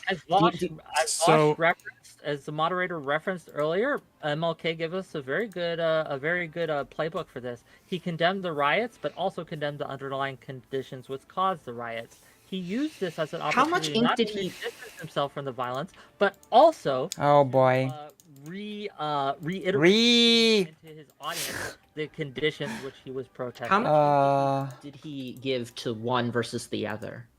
What do you mean, how much ink did he spent quite a lot of time. Books that were primarily proportionally. He spent so many man hours. Like this was like one of the most real liberal. Like I don't want to make law, but the type of discipline he okay, no. I'm not talking about training. I'm talking about when he was like making speeches to people. Yeah, sure. You even see that speech that he gave. You can even see, like, because the philosophy of nonviolence was like essential to him, and it's like you can even see law. Like, if every black man in America or every black person in America came out in favor of violence, I would stand against them and say this is wrong. Yeah, he was pretty passionate in that direction. But again, I don't think I disagree with you. He said, yeah, we condemn the violence. That's not what we're about. Back to civil rights issues. Is that? Wait, serious. Do you disagree with any of that as a strategy? With what as a strategy? With saying you seem to be, you've done it like 3 times now. It's like you seem to be very like you don't seem very sure about how to respond. Like if you're on TV asked to condemn the riots or whatever. But it seems like it's pretty simple to just be we condemn the riots. We don't stand for that. I condemn the riots, and then but that's the thing is that I don't think that I don't mind doing something like that strategically. What I mind is that is like this incessant focus on it. If you're going to like give a quick condemnation of the riots, whether strategically or because you really believe that the riots are bad, then you should do it. Well, you should be, quickly. if I may, you should be very particular, right? So, for example, if you're going on TV and you say, I condemn the riots, and you are not aware that the media has portrayed the protests categorically as riots, well, then that is being used to condemn the peaceful protests as well. You have to be very particular. Uh-oh. I am unaware, for example, of people doing X, Y, and Z, throwing grenades into squads of cops or whatever, and I condemn that, of course. And most of us aren't doing that. That's one thing, and of course, like, there's nothing wrong with if being asked, like, are you in favor of your movement eating babies? Of saying we don't do that, but of course I am, obviously. But when you're talking about like, I am in favor of our movement eating babies. Thank you. Thank you.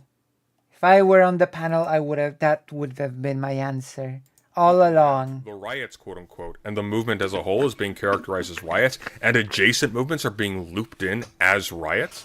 Of course, you would be foolish to do that. I also don't know what you mean by it being this like incessant attacks on riots and like nothing. I don't know exactly who's doing that. I mean, maybe I could even flip it the other way. It seems to be the case that when BLM was happening, they're like the response on Twitter. I'm gonna flip it. People saying, "No, it's mostly peaceful. Fuck you." But yeah, But we all agree. Yeah, rioting. But Lonerbox, hang on, Lonerbox. We all agree that BLM is overall majority like a peaceful, quote unquote. We can talk about the ambiguities about that later. You Protest. just said No, but we all agree that it was inherently violent. Yes, because I don't draw a parrot. I don't treat violence and nonviolence and peaceful as synonymous. Just like you, I'm actually the only reason why I'm allowing this is because I'm basing this off of what you said in your opening statement, Wick.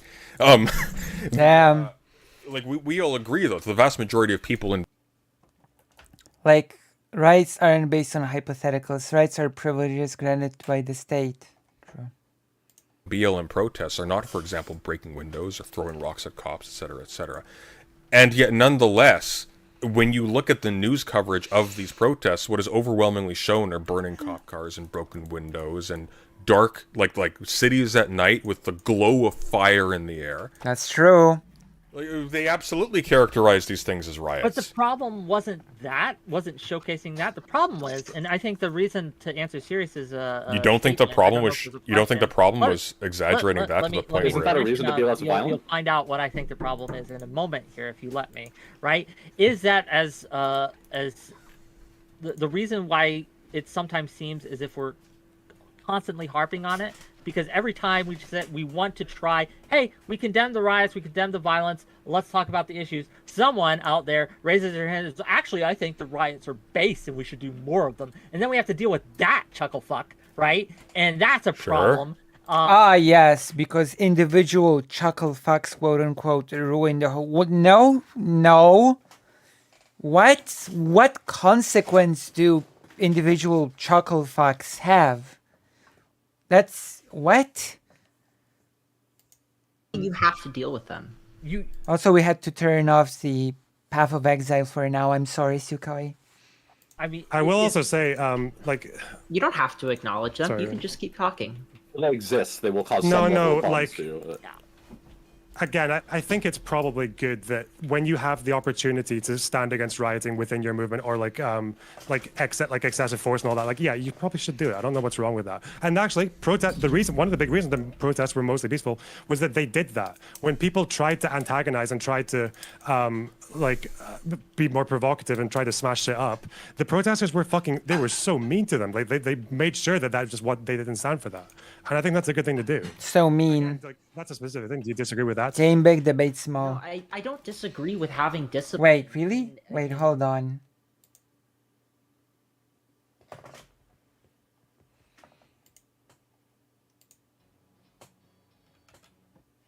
Wait, where's the Warcraft game?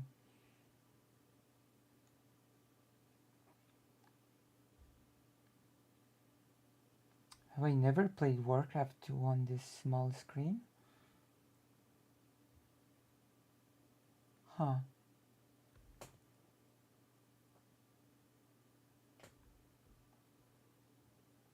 No, that's not the problem. The game is not even on here. Okay.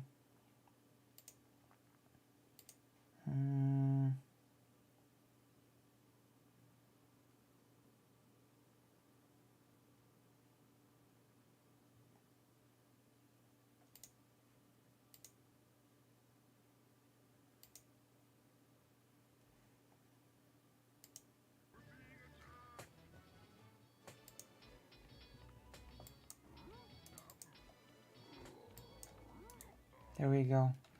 I'll just have to make it small. There we have it. Nobody told me. Should tell me such things. Okay, there you go. Protest action, but that's the problem I'm having is that we aren't violent protests when they happen don't tend to happen as the result of like this planned organized effort. They tend to be spontaneous, they tend to be unplanned, they tend to be organic. Like these kinds of things will happen. And so it's one thing to say when you are in a movement circle and you are planning to have a protest that you want to instill a certain kind of discipline into your protesters. That's one thing. It's another thing to like go out of your way to like respond to what right-wingers say about your protest movement when the more violent flanks do their thing. Does that make sense? Yeah, I don't think we disagree then, right? Well, not really. How not? On that particular point, it doesn't seem to be. I have a question. True. You may not. I forbid it. Obviously, if we're talking about the optics, You may not have a question, Vaush. over here in America, most of our protests are non-violent. Whereas if you're in like, I don't know, Syria, the only way to protest getting a pothole in your street fixed is by forming a militia and firing rockets at buildings. You know, there's. My God, Vaush. The question I have is, where's the line? Or to put it another way, if you saw a protest starting peaceful and then it started to tip into violence, how far gone would things have to be for you to look at that and go, I cannot believe you, It's Vaush. easy to do that in retrospect, right? I mean, there are lots of protests that we get to look back on for lessons to learn, but we don't learn the important lesson, which was what should we have thought at the time? In America, at the time of the civil rights protests, after all, the average person thought that the civil rights protests were a violent movement, that they were disruptive and disorderly. If we'd been listening to Optics Frogs back then, ones we would now disagree with in hindsight, we might have had a different answer. How do you judge? When is it okay to take a movement in that direction? Since we all agree there is a point, I just want to know where it is for you all. So are I you think asking, it's when there's- for clarification, just so I know what you're asking, are you asking when we think it's morally justified that people get violent, or are you asking when we see something get violent, when should we rein it in? Rein it in? Probably the former, I would say, because if you agree there's a point, and obviously it's a hypothetical, of course, you know, it's not like a tomorrow thing, but I guess I'm wondering what qualifiers you're looking for. If I may very quickly, there's a famous cartoon that you will often see on the internet. I can't remember the name of it, but it shows Martin Luther King in front of a journalist. What the fuck is his name? Montgomery? I can't remember. For some reasons, I thought the famous cartoon was Happy Tree Friends, the super gory cartoon about animals, but I guess not. In the name somewhere. And it's a picture of Martin Luther King Jr. in front of a vast destruction, like a vast ruin of a city block. Okay. While he was active, Martin Luther King Jr.'s movement was not perceived by the general public as simply non-violent. It wasn't even necessarily viewed as non-violent by the vast majority of people. So one of the problems you're up against here is that your empirical data, despite the fact that, yes, we all concede to the data that says, however problematized their identity of violent versus non-violent is, and however however various it is depending on the paper you're citing, there does seem to be, in particular conditions, advantages to nonviolent protests, and none of us would disagree. Obviously, nonviolent protests have succeeded in some cases. There are cases where it works. Nonetheless, if you're going to say that categorically nonviolent protest has an advantage in terms of optics, if your empirical cases, especially the major ones, did not... That's the thing, though. Oh my God, that's the thing, though. Optics are not the defining... Optics are not the things that guarantee success or lack of thereof, okay? Once again, the suffragettes had horrible optics and they won. It's not about optics, it's about results, and optics do not guarantee results. Does that make sense? Please say it makes sense.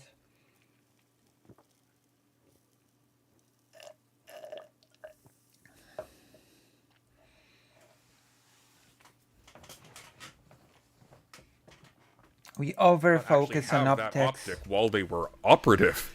that's a bit of a problem for you. But that kind of that removes your doesn't- empirical They basis. have that cartoon you're referencing was a piece of right-wing propaganda that failed, though. Yeah, it like didn't that, work. That optic did work. Like that's why the thing that went all around the country and even internationally were those images of peaceful protesters getting beaten up by cops. That was the entire message, was that these peaceful protesters who were all suited up and just trying to absorb the blows are just taking it. Hang on. What is your basis for saying that, though? You say it doesn't work, but what did I say? It doesn't work. The civil rights movement was propaganda passed. Like the civil rights succeeded. That's what I mean.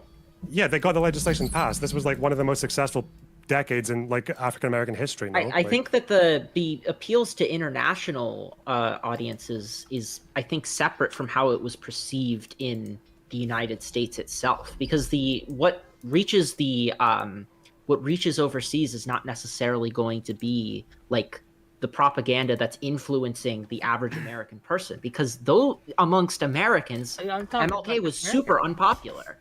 But his popularity were his popularity got quite big towards 65, and then it dropped again after, because a lot of movements which were not MLK's did become violent. Yeah. So the Vietnam protests. But no, the impression generally was that although you're right, most Americans didn't support like the nerd emoji demonstrators at the time, especially like freedom riders. Oh yeah, true. They still should make it in favor of civil rights legislation, and the people they were more appalled by was the cops and the segregationists, because they were literally fucking burning buildings down, and like they blew up a church that got 4 black kids killed. Like that was what the people really condemned. Yes, and let's not forget, right? Like, okay, but what you're pointing to, though, is that in the absence of that extreme violence, that not taking place, that's violence by the opposing side. But suppose that hadn't happened. Your argument falls flat on its face. Fortuitous, I suppose, if those 4 black kids were killed. Your strategy works. So it depends on which issue, right? The bus boycotts worked because no one used violence on either side. They just bankrupted a bus company, and then they were forced to desegregate. But no, you're right. Like Albany failed because the cops were being really strategic, and they didn't strike the protesters. So that's true. Yeah. See, like I mentioned that earlier. This is the I don't issue think they were here, even is that forced to desegregate. The morality of the thing has. Well, it was negotiated after the boycott, no? One of the problems I'm we're pretty having, sure the especially- negotiation was to bring it in line with other southern cities. My goodness, I apologize. No, it was not, because in Montgomery it was there was a specific version of segregation in Montgomery. So in most other southern cities, it was seating whites front to back and blacks back to front. And then wherever you met in the middle, that was whatever, right? But in Montgomery, there was like a specific 10-person seating arrangement that was like... There we go. It's getting pretty good.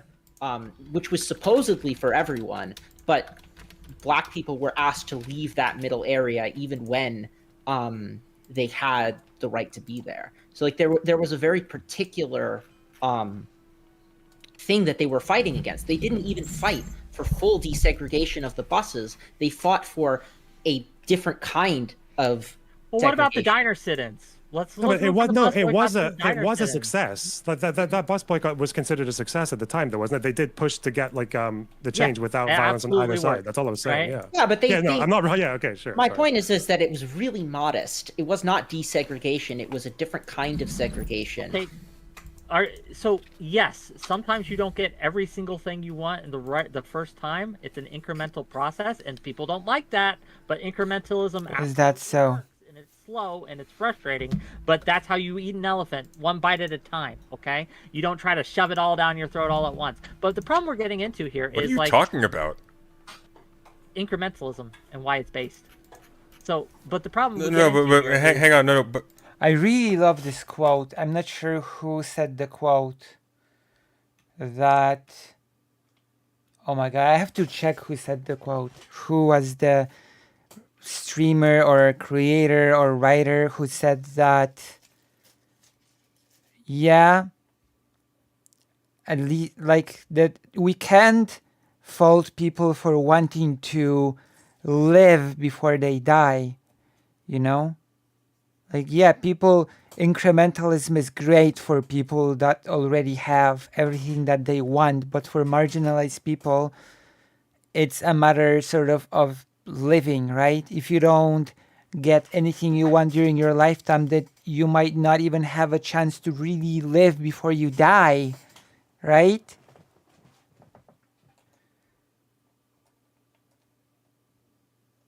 Does that make sense?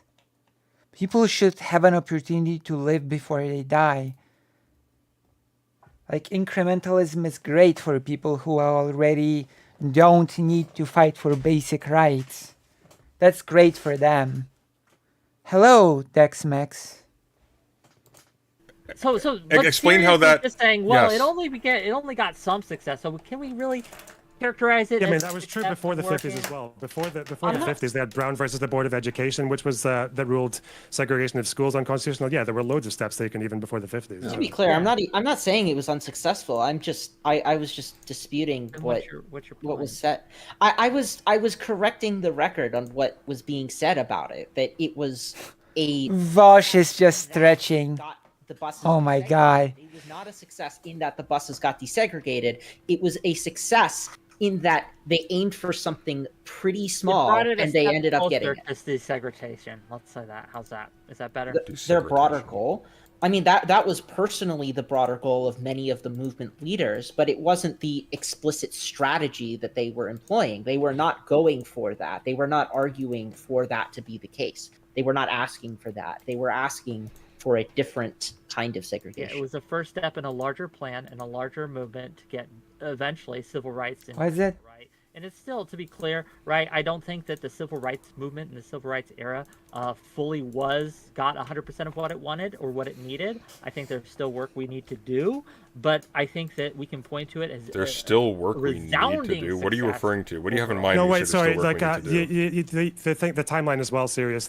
So the company did what you said, but then they actually did desegregate fully in '56, right? So that's the incremental. Yeah. All right, that's fair. Yeah, one that's thing fair. at a time. Yeah. This is a nice conversation, isn't it? Do you No, ever get answers from the question? it's actually not. No, I have no I was gonna goddamn say that idea. if you have one. I wanted you the threshold, right? Yeah, at what point? Because the reason I asked this okay. is because the deference to public opinion isn't really a reliable metric in the time. True. Depending on which polls you go by, something like 80% of whites didn't think that protesting would help the blacks' cause back during the civil rights. Thank you, Vosh. You know, I mean, Put some sense into this. Take charge. the protests were good anyway, but how do you make these determinations about whether or not any protest is violent? Take charge, Vosh. Or if violence is the right answer? Show A him. really good example of that is Mandela, because I like citing those people because they're like very successful at what they did, right? Is that they tried nonviolence for a very long time, but it was only after every like other How was desegregating schools an elementary step? That was a huge step. violent avenue had been exhausted that they resort to violence. That's usually because you get to a stage, whether it's like South Africa or Palestine or wherever, where violence basically becomes inevitable and you have to do something with it, which is what the ANC did. But that was, I mean, the threshold for that was like, I think Mandela adopted violence after the government forcibly removed 60,000 people from a village in a neighborhood in Johannesburg because they thought they were making the city too black.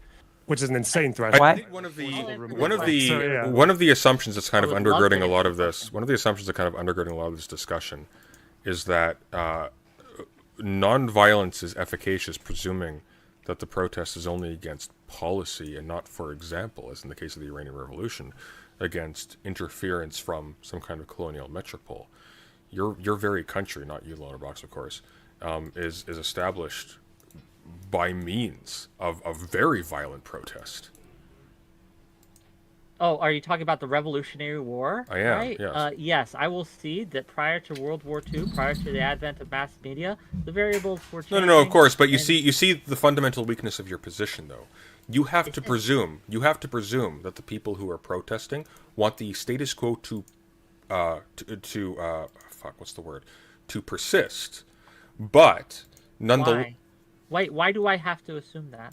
Well, because the power, because you're offering every time. Well, no, because your arguments presume that all that is taking place is a shift in policy by the same That's powers. not true. My Yes, it is. Even if you want I see. No, it's not. what happened in, I think, Serbia back in '98, where they basically ousted the leader who tried to steal the election. Basically, the Butcher of the Balkans at the time tried to basically steal the election. And Oh my gosh. in that protest, entirely non-violent, Who was typing? Was actually successful in regime change, which is far better and far more I guess far more ambitious than simply policy changes. I'm talking about things where there's a secession of territory, like where occupation of a territory. Oh my stops. God. Okay, these things work both on the policy level and also on the broader. It's almost 6 a.m., Gigglers. How was desegregation schools a thing? And cool typing.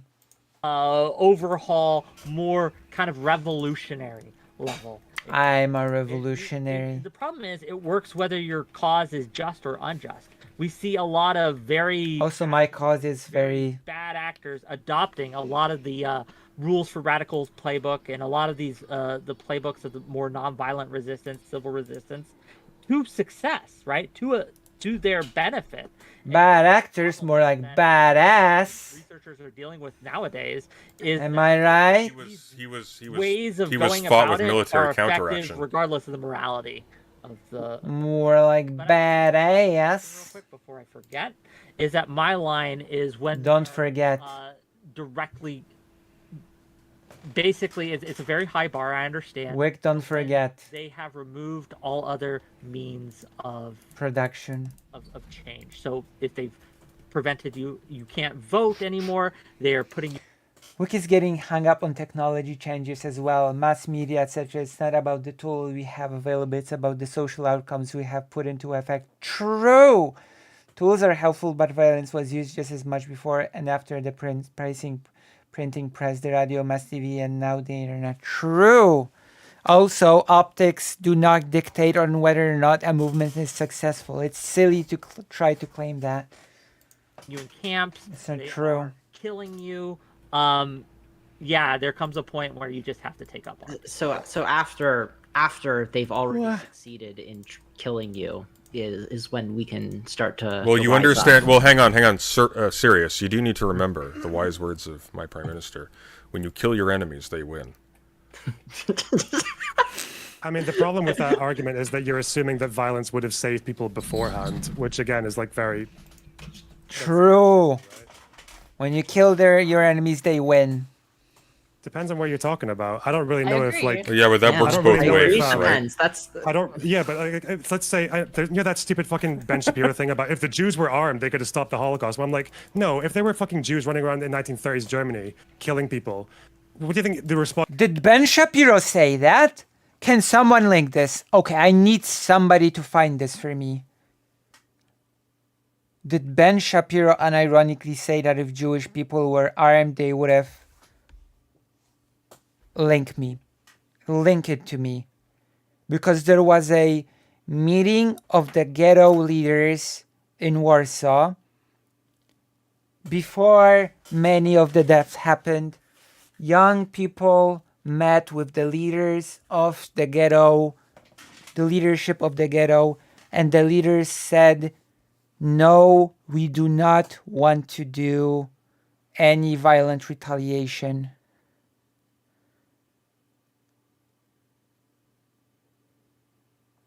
Okay?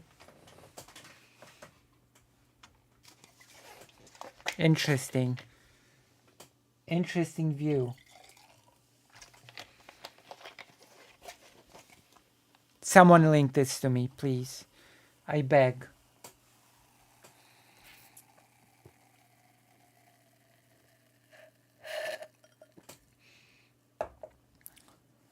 And while the includes the Jews, it also includes, let's see, all right, everyone else who didn't organize against the Nazi party. Like, what time is Ben Shapiro talking about? Jewish people in Nazi Germany? There was only 500,000 in total in the entirety of Germany. Like, believe it or not, the amount of Jewish people in Germany was not that big before World War II. It was give or take 500,000 total in the entire country. Jews are okay now. We'll just chill with them. No, they would have got worse, like quicker. But Well, couldn't.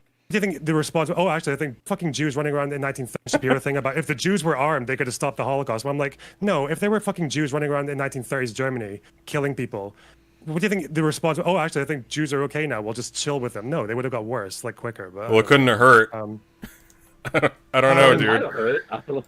At the point where they're rounding them up and putting them into a furnace, I'd say, you know, give it a go. Do you think in the 20s, like Jewish? Like, keep in mind that there is no, like, no, don't even use this example. Here you go. Don't use this example. There were many reasons why Jewish people did not take up arms earlier against the Nazis. Ben Shapiro says trans people should be banned from owning firearms. Okay, let's see. You have the entire media that has rallied around the idea that Tennessee Republicans are to blame. When a trans person shoots up a bunch of Christian school kids, Tennessee Republicans are to blame. So you have the Wall Street Journal with a piece titled, Tennessee Republicans Face Pressure After Nashville School Shooting. Is he gonna say it here, or? Oh, it's the Republicans who are facing pressure, naturally. It's not Democrats, it's not... Is he gonna say that does he say the thing about Jewish people here, or no? Okay. People who promote a perverse ideology suggesting the boys can be girls. None of that. No. It's the Republicans, of course. Or perhaps it is the New York Times saying after mass shootings, Republicans expand access to guns. Right? Because, of course, the problem is the guns. It's not the problem of disturbed people, an increasing number of disturbed people, as we talked about yesterday on the show. It's none of that. Now, Jesus, Ben Shapiro. I really would like someone to find me the thing, though. You know, the Jewish people Jewish armed. militias would have been effective in like Germany. Well, I think it's probably quite easy. I didn't say they would have been. He didn't say it would have been effective. He said it couldn't hurt. If one time traveler could make the difference, then presumably a time-traveling militia of Jews would also be. I'm just a painter. Why are all these people trying to kill me? Hey, a new Netflix series coming out, right? The time traveling Jews. They're going back and solving all the world's problems. No, I think that again, like that's oh my god. Like the big thing about how, at least in Poland, the Jewish community functioned was that Jewish people said that we must endure. First and foremost, we must endure. That was the first and foremost sort of thing that people had on their mind, that we have endured for so many centuries that we will endure once again.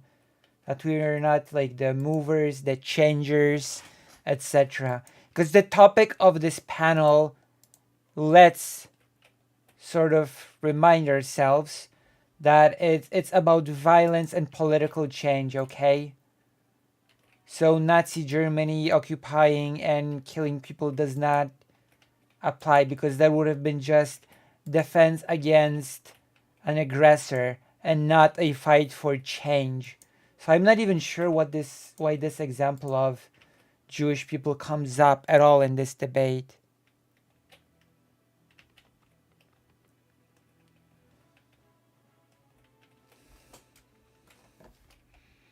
Again, the problem with violence is once you open that box, it's like starting a wildfire. You can't necessarily control what happens after you kind of unleash this thing. Wait, you can't anyways. You already can't control what happens. You can. Yeah. You have more options when you are less violent. No, you don't. What? Wick, if people in your movement are engaging in Wick, no, Wick, no, this is important. You seem to have this conception of political movements as if they're like a faction, like a unit in a strategy game, where you can just pick the non-violent option. If members of that group engage in violence, and that is then used to characterize the whole group, thereby making, for example, maybe violence the only viable option available to them, and so on and so forth. That's not true in all cases. In fact, in the vast majority of cases, you don't have the capacity to redirect a movement once it's already committed itself to a certain type of action, If you can't or once a control certain what- type of action, okay, if or you what. are in a situation where you cannot control what anyone else is doing, you have lost. But you But always you can't- have Wick, the you ability can't- Wick, to at least Wick, somewhat control. Wick, no what your individual, movement does. Wick, in any Successful given movements Wick, do. in any given movement, the vast majority of people, maybe all of them, can't control the direction of the movement. Whose position are you assuming when you say control the direction of the movement? Look at the civil Times. Well, remember who's debating here. Why don't exactly stay perfectly on point? Look at Vosh still. Okay, it's timestamp. You found it. Here you go. Let's go, Ben. Give us the argument. Give us the argument, Ben.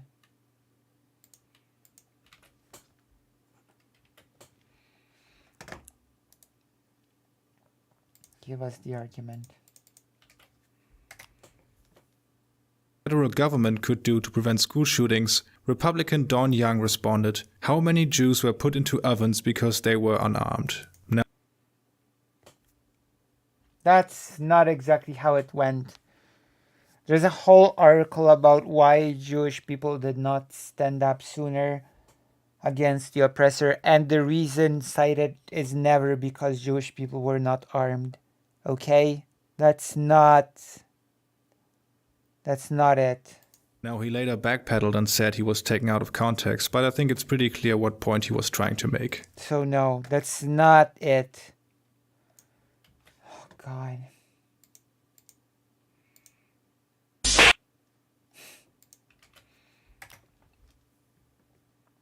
Evil Media, Rip Carson says Jews didn't need guns during the Holocaust.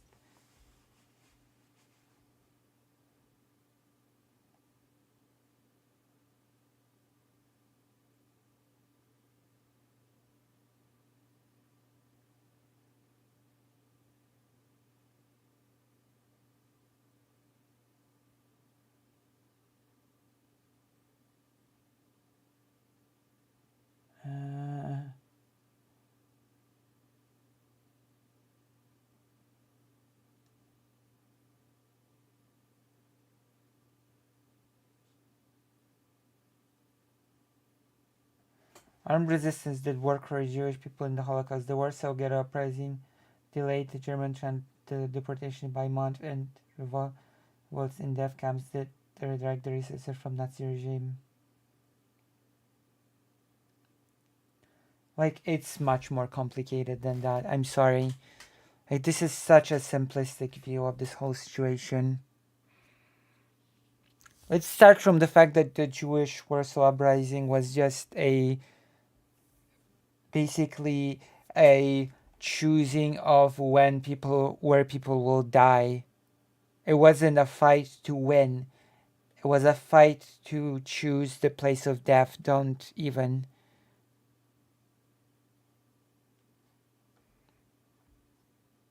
Let's see if there's a.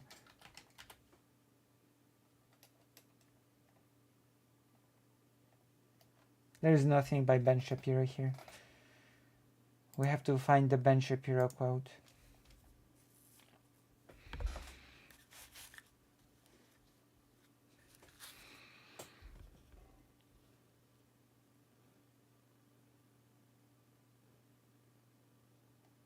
Yeah?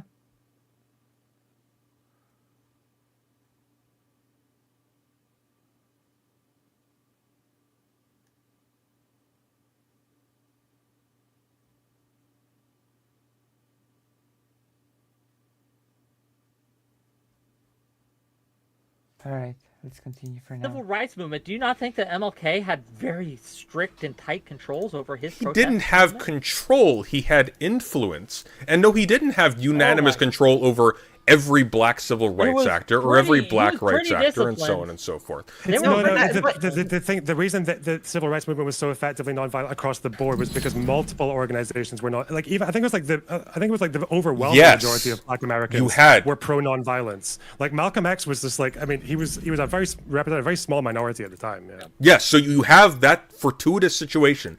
And Wick, I agree. under the wasn't fortuitous. What do It you was think this incredibly happened by fortuitous. accident? Wait, no, stop. It would take so making little. This argument that No, this was it an would take so. accidental It would thing, take. that it would just take so happened. little. Wick. No, this took Wick. work. It was took Wick. effort, Wick. time. It took Wick. influence, Wick. but What this Loner Box Wick. and Wick. Wick. eat it out. Jesus. Wick. What Loner Box is indicating is that there was this immense scaffolding that allowed, for example, protest doctrine to be enforced, to be disseminated.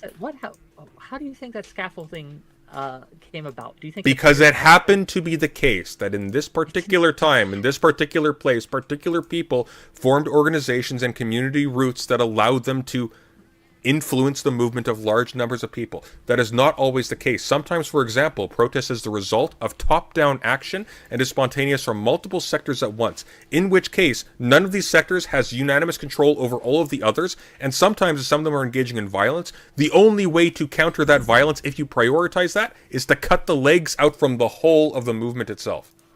But again, I think if you're talking about active violence, I think it should be quite easy. Like, we can only act with the information we have right now.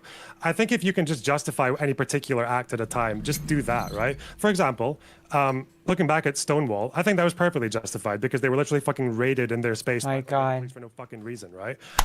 The burning of the police precinct. God, I love I this don't know man. if that should be after George Floyd died, right? I don't think that should maybe be adopted as a strategy, but they were perfectly justified in doing that. The state literally failed the people they were supposed to protect by letting one of their agents murder a guy. So, but I mean, that's just what taken we're incident. advocating for. But is anyone advocating the how would I put this? Fuck. I feel like I can't even ask this question. I can because get it's behind like that. Fed posting, but if we're talking about, does anyone think that America in 2023 is in a stage where violence would be a reasonable strategy? Wait, violence blanketly? What the fuck does that mean? Well, okay, so You just Well, no, mentioned let's- Yes, look, no. Like, Yes, I agree. No, yes. I will say yes. Wait, yeah, but I'm answering. Hello, Emmanuel. I agree. Hello. My preferred policy position Oh my God. is kill. Just kill. Okay, memes aside, I'm curious what Doe thinks. Doe. I need do to you clarify what I think- mean by violence. Please. So No, I understand. Well, I want Doe to answer the question. Doe. A Do deer. you think Continue. do you think that in 2023 in America, violence, in whatever form you want to define it as, is the answer here? Do you advocate, or would you advocate for Hello, my violence, dear. But agitation, disruption, protest, whatever you want to call it?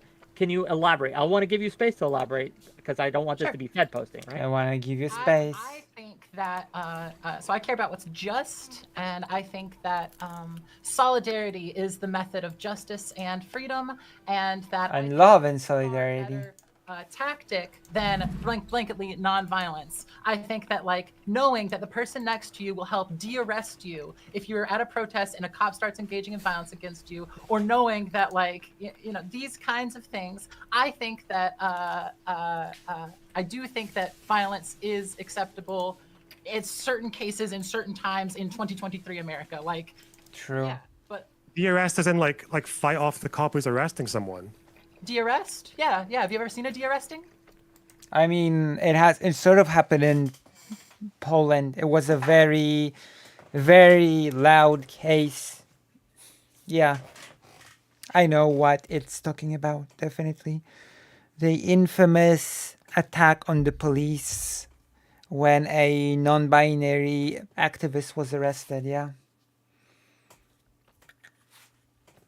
I would say that it created a big, big discussion about trans people in Poland. So, you know, that's a positive.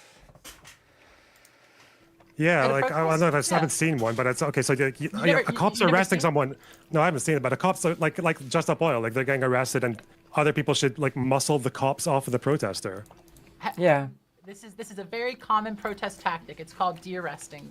You should look into it. Well, hang on. You don't even hang on a need- second. And if you want other You people don't to do even need that, to muscle them off. Like, what if you just like block their access to their vehicle? Like we That said, too. blocking traffic is You're is committing non-violent. violence against So- the monopoly on legitimate physical violence, serious. Usually so- people like push them over, push the cops over, stuff like that. That's Yeah, we actually had a very tangible example of that in Poland. Spoilers though on the debate. I mean, we can see that, but thanks. Thank you, Paul, that is actually true. It is coming to an end, and yeah, Doe seems to be winning.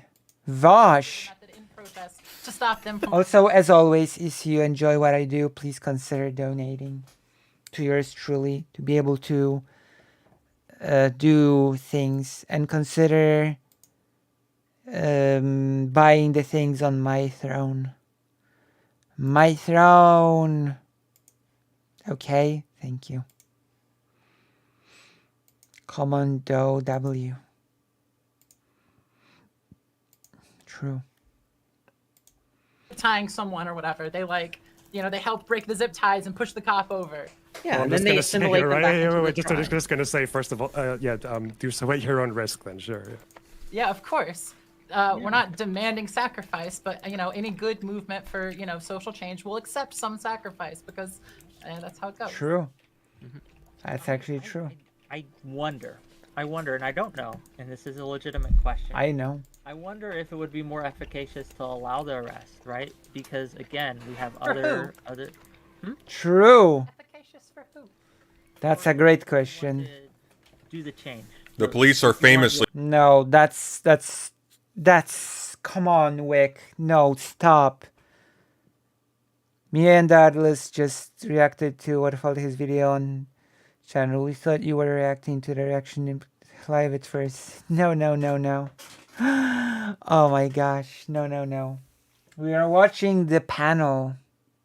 That would have been funny though if I reacted to your reaction live. The police famously arrest people as a secret, insidious protest move in favor of the protesters because they know that arresting the protesters is only to the advantage of the protesters. Yeah, if you could demonstrate an unjust arrest, if you could demonstrate that somehow, which I don't even think you necessarily need to interfere with the police to do so. And this is part of the martyr. This is an extension of the martyrdom idea strategy, right? No, that's bullshit. I'm sorry. Like, I'm gonna give a clear example of an unjust arrest. Non-binary activist vandalized a truck that rode around Warsaw and had just anti-LGBT hateful messages on it. Arrested. I would call it an unjust arrest. The government does not agree. There was a protest which was basically a de-arresting, as Doe called it, and it sparked a whole huge conversation about trans people in Poland. So, yeah, of course. And it would not be more good for people to just let the non-binary activists to be arrested. That's just ridiculous. I'm sorry. If you can demonstrate an unjust arrest, that's going to be extremely effective for your movement. Whereas, theoretically, you mean if you can win, as opposed to interfering with the police in an unjust way, in a way that is not interfering with an arrest that is otherwise not considered unjust, all that's going to do is arm critics of your movement. No, that's actually not true. The protest, the de-arresting happening in Poland actually created great sympathy for the people involved, for the protesters, because, yeah, the protesters jumped on the police car, but the protesters were handled violently. They were dragged to the police cars and drove to random prisons. In fact, and this is an interesting little trivia, the police was so incompetent in the whole thing that they arrested random people off the street that had nothing to do with the protest. Some of them were tourists that just came to Poland for vacation or something, and they were arrested off the street. So yes, actually the de-arresting that happened in Poland was an incredible optic boost in many ways. Yeah. Maybe we should just read about it. Like the fact that the arrested person, that the police did not allow a lawyer to get in contact with the arrested non-binary activist for 2 weeks. 2 weeks without a lawyer. So that's, yeah, of course I'm gonna agree with Doe here, of course. No, How would you? not necessarily. necessarily. Loner Not Fiscal necessarily. solidarity is not We an have ideal. literally no evidence on this. Stop saying necessarily. So, okay, can I say, because Lonerbox brought up an example of this earlier, with the contrast between the protests before Bull Connor and then the Bull Connor protests. Like, I don't remember the exact names, but as he was saying, like, before that, the police were really prepared, and they arrested protesters, and they actually made provisions to send them off to off-site. I'm so glad somebody's saying things that Doe is saying. Stop saying necessarily. Yeah. Jails. And the protesters got basically nowhere.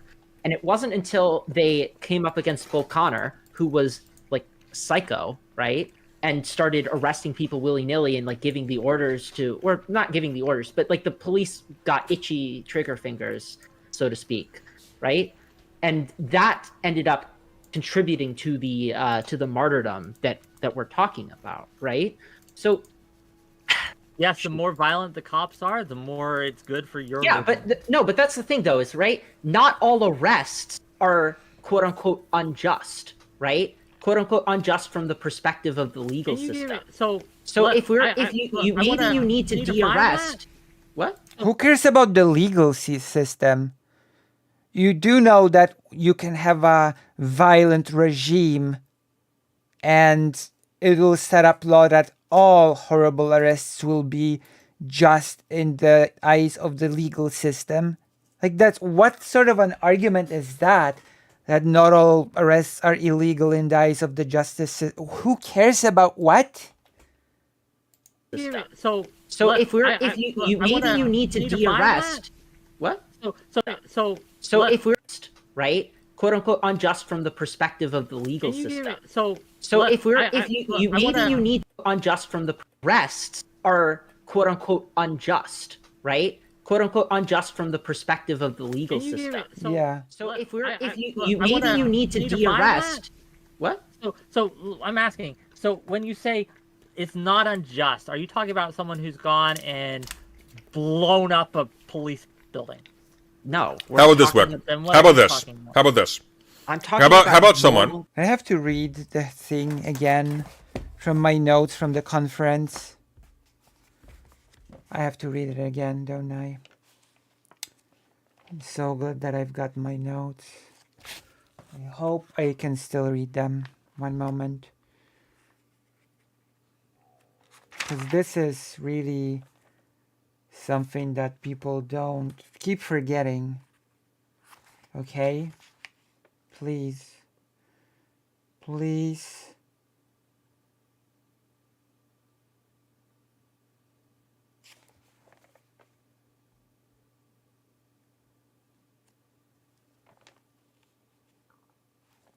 Where is it?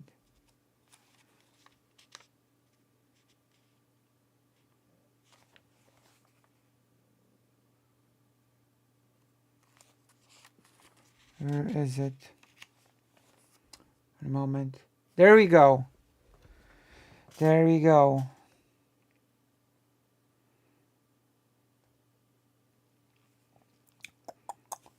We assume law is not barbaric. Law can be barbaric. Not all laws lead to genocide, but all genocides came to be from barbaric law. I think that speaks for itself. I don't think I need to say any more than this quote, okay?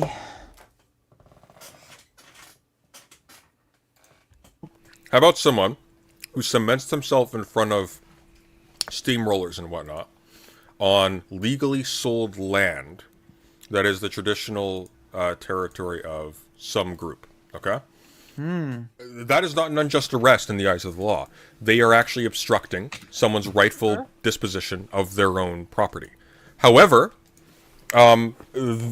nonetheless, like they are protesting the unjust misappropriation of an entire community's traditional territory.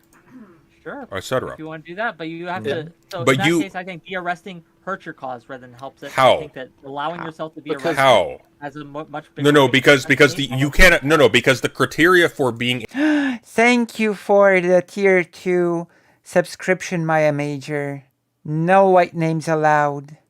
Thank you for gifting the tier 2 subscription to Palm Dad. Sunday is kind of gonna say the same thing, isn't he? Yes. Because President Sunday is based, and that is why I am the Orbiter. It's the books aren't, well, actually, it's not the books. I went to a conference, but you know, it's basically the same thing. I went to a conference where I listened to books that happen to be alive. That sounded bad. We're gonna have to get a square on the shelf. able to use an unjust arrest as a protest move is predicated on being able to establish it as unjust before a general public. But the general public is presumably going to be the general public of some legal system, right? No, because what you're doing when you allow yourself to be arrested is you're highlighting and calling attention to an unjust law. Look, that doesn't I'm doing follow. this, No. Wick lives in some fantasy land. That never works like that. No. What? Are you kidding me? Do you know what happens when people just let themselves be arrested? Do you know what the rest of society looking at it thinks? Oh, so they just got arrested. So I guess there's nothing we can do because all that will happen is that we're gonna get arrested. So we might as well be complacent and give up. That is what happens. Like, come on. That was so brilliant. It came back to life. Oh my God. When has that worked? Oh yeah, I'm just gonna let myself be arrested because it's gonna highlight an unjust law. I was getting sleepy, but this woke me wide awake. Like, oh God.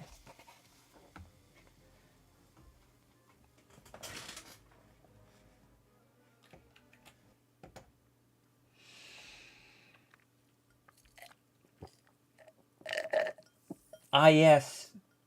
If only I allow myself to be arrested, then I guess people will see how unjust the... No. Every single arrested for this, and police can do... No. That just demonstrates the existence of a law, Wick. That's all. If you want to change the law... The goal of a protest could be to draw attention to a law, right? Maybe the protest that's being engaged in isn't one against the law that you're being arrested under. Yeah. Ah, yes. The ultimate protest move is to get arrested on purpose. What? Oh, come on. Yes, the ultimate alpha Chad protester move. I'm just gonna get out there and get arrested, and that way people will see how bad the law is. I'm smart. For example, police officers oftentimes say this has been deemed a you're not allowed to gather here anymore. This is an illegal gathering now, even though it is a legitimized protest. You know, they got permission from the city or whatever. They will declare it now illegal and start arresting people who are there. Like, you're not trying to change. This ogre is smarter than Wick. Oh my God. This ogre is smarter than Wick on the topic of protests. Master, I'll just get arrested. Oh my God, I'm being too mean. I should tone it down. I don't know. Or maybe not. Or maybe I should dial it up. By protesting whatever it is you're protesting. Yeah. Racial So injustice or whatever. So your thesis, Wick, is that they should allow themselves to get arrested because then it will highlight the law against squatting on someone else's property. That's not what they're. That's Or not the what they're law protesting. in the case of But they're Doe, not right? protesting squatting Well, on someone. I'll give you a real world example of this, right? So there have been BlackRock. people who've been arrested. I'll give you a real world example. There's people who've been arrested. Oh boy. Why is it whenever we bring up illegal. an example, you just like say, "Oh, we have to talk about the generalities. We have to talk about the generalities." But now Because you're we can like getting go to back bring up and your forth on own specific examples. examples all night long, and we can say, well, in this example. But then, in this what were you example, just but we have doing, Wick? data. That's what you were doing. we- You were we bringing have up a specific data. example. Though it's so giga-brained, it brings up very good point. Also important to note, threatening arrest will make some people start to leave because a lot of people, if arrested, could lose their livelihood if their boss isn't sympathetic to their politics. Gotten serious. And of course, famously, the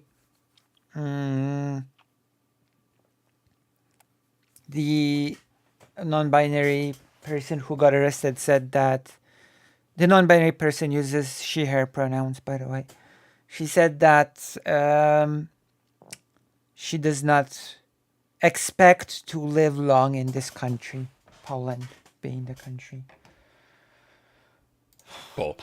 Because the general data just disproves you. And Now we're talking about the we- general data. We've moved from every single time we talk about the general data, problems with the general data. Well, hang on, I've got a specific example.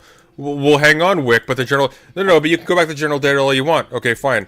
Well, there's a specific example. We have a counter-specific example. Well, the specific example doesn't establish anything. We have the general data. I think there's a difference between using an example to point to as a representative example versus using an example as either a typification of how things can, well, yeah, basically that, versus using an example as a typification or an example of how things can work. Or Yeah, but that's what I was relies doing. on you having demonstrated that it's a representative example. And Well, no, that's what I'm... Hello, fake Alec Kyle Parker. Welcome back. Again, have been in the context of using... All right, hit me with the challenge. Hit me, fake Alec Kyle Parker. I'm ready. I'm actually so wide awake from what happened here with Wick. And I really want to talk with Doe now. Oh god, we need to...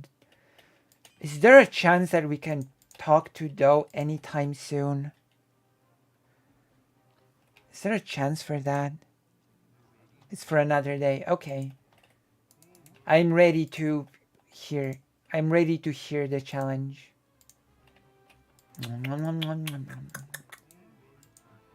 I'm so ready.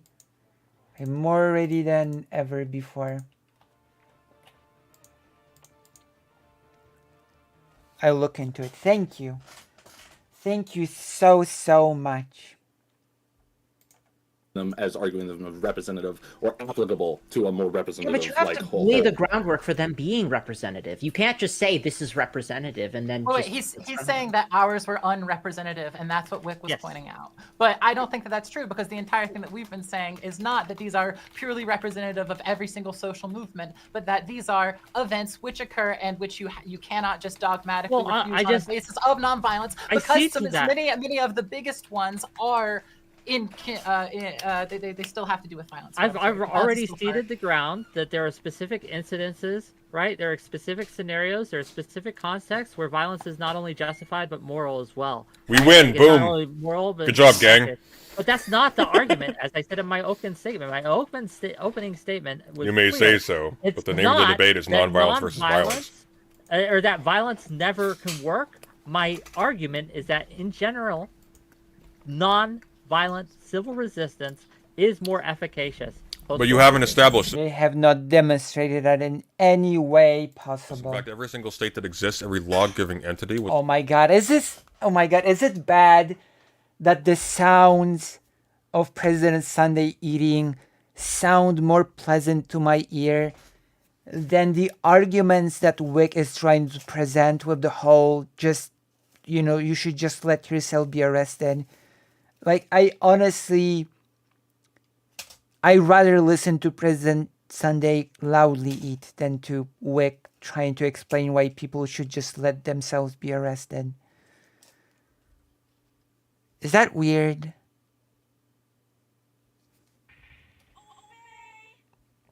Hello. Thank you. Nuclear, from what I've heard, is kind of a big issue. I don't know. You must watch a bunch of nuclear-related videos I've curated while playing Pokemon Uranium. You accept? Yes. Yes. Is it a challenge for $25 or is it a or are you making the message for $25 and the challenge has a different sum attached or something? Also, what do I... Also, I have actually a really important segment related to that, which makes me not trust the Polish government with nuclear at all.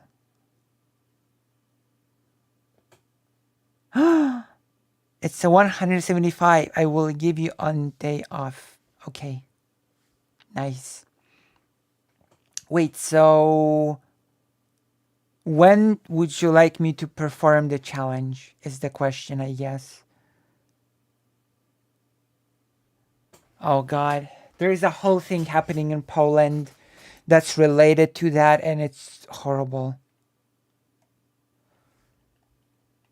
So I've got to, okay, I'm actually gonna read a book I'm gonna read a book about nuclear, about the Chernobyl incident to also be additionally ready. Yeah, in Poland. There's a whole thing in Poland related to storing waste. And it's so bad that we need to talk about it soon.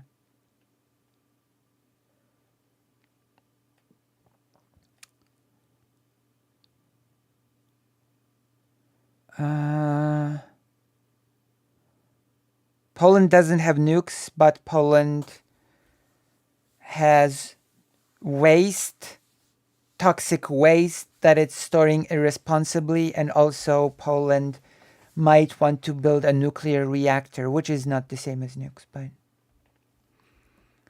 And I do not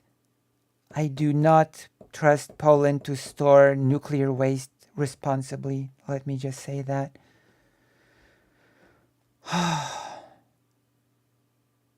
All governments have toxic waste. It's called the Senate. Well, I'm talking about a different type of toxic waste. The actual toxic waste. I'm just gonna say, as a bit of a trailer / teaser to the segment that I want to prepare on the topic, that a cold sweat went down my, I don't know, spine when I saw footage of 5-6-year-old kids playing around containers with toxic waste in it because it was dumped somewhere in the middle of nowhere. And little kids just go and play with the waste.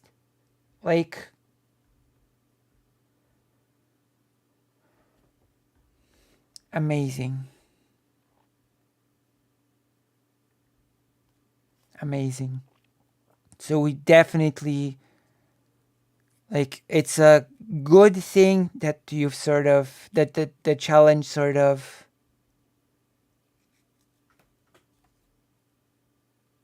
I accept the challenge.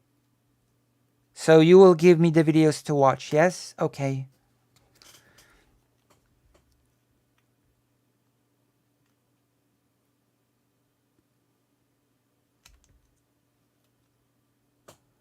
Yeah, but I don't trust the Polish government to not screw up with the materials. I have no trust in the Polish government not to mess up with the storage of the dangerous materials. Oh boy.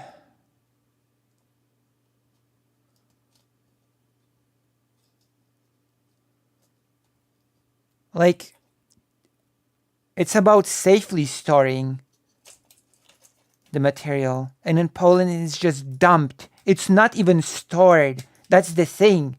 The thing that I want to talk about is a lot of toxic materials that's not stored. It's dumped, okay?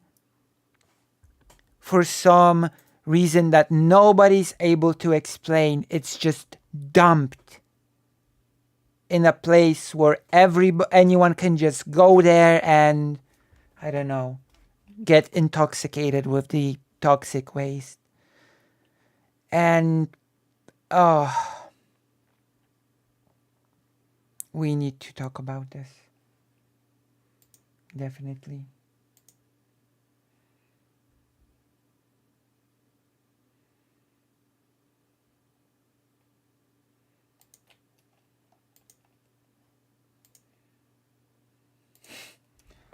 We've got a new emote. Okay, let's continue with the... Established by violence is why sociology generally refers to states, refers to law-giving entities, refers to authorities and sovereigns as those which hold a monopoly on violence. Why? Because it is violence which establishes the case in every But by single that case. definition of violence, voting is violence, and no one understands voting to be violence, so come on. Well, also, the appeal to history and the creation of states is a little weird, because a lot of states were authoritarian, regimes were overthrown, wars were had, like, none of us are saying that in the case, like... They were overthrown, really? Were they peacefully overthrown? Were these regimes overthrown by non-violence? What are you referring to? Well, in some cases, yes, but no, that's generally... That's my point. In no cases. Never in the history of mankind has a state been overthrown non-violently. That's actually not true. Oh no, President Sunday. Oh no. Oh, don't say that, President Sunday. Don't say, oh no. No cases. Never in the history of mankind has a state been overthrown non-violently. Don't say that, President Sunday. Okay, I'm sorry. I'm forced to do it as the President Sunday orbiter. I am forced to do it. Oh boy. Oh boy. Let me find the wiki.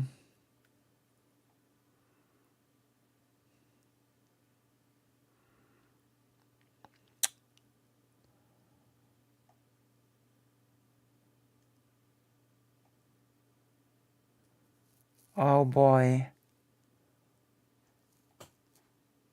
Okay, I'm not even gonna look it up. It was Poland. It was Poland in 1989. Okay?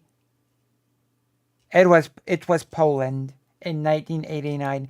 And yes, there was a risk of violence, but in fact the state was overthrown in a non-violent way. It wasn't that the half of the Soviet Union? Basically, yeah. But Poland was first, so, you know, Poland was the first one. But yes, don't say that, President Sunday. Because you're setting yourself up a bit. Yes, we do have to add some new ones, but you really cannot say that never in the history of ever has a state been overthrown without violence. We cannot say that. Because it was a collapse of entire bloc, Eastern Bloc. Yeah. But it's, you know, yeah, there is a lot of new ones. Like even in Poland in 1989, there was still a threat of violence because soon before the round table, there were big protests in certain cities. The state simply saw the writing of the wall that everything was about to collapse and decided to get as much as it can out of it. But it sort of, on the other hand, does not change the fact that the state was sort of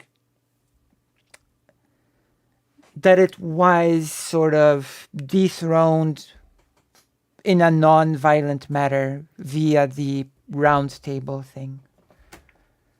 So you can't say that it never happened in the history of ever. But yes, the main reason why this could have happened in Poland and then in all of the other places was because the Soviet Union was basically collapsing. Yeah.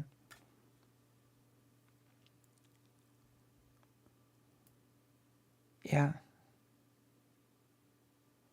Karasu is correct that we need to add nuance and caveats.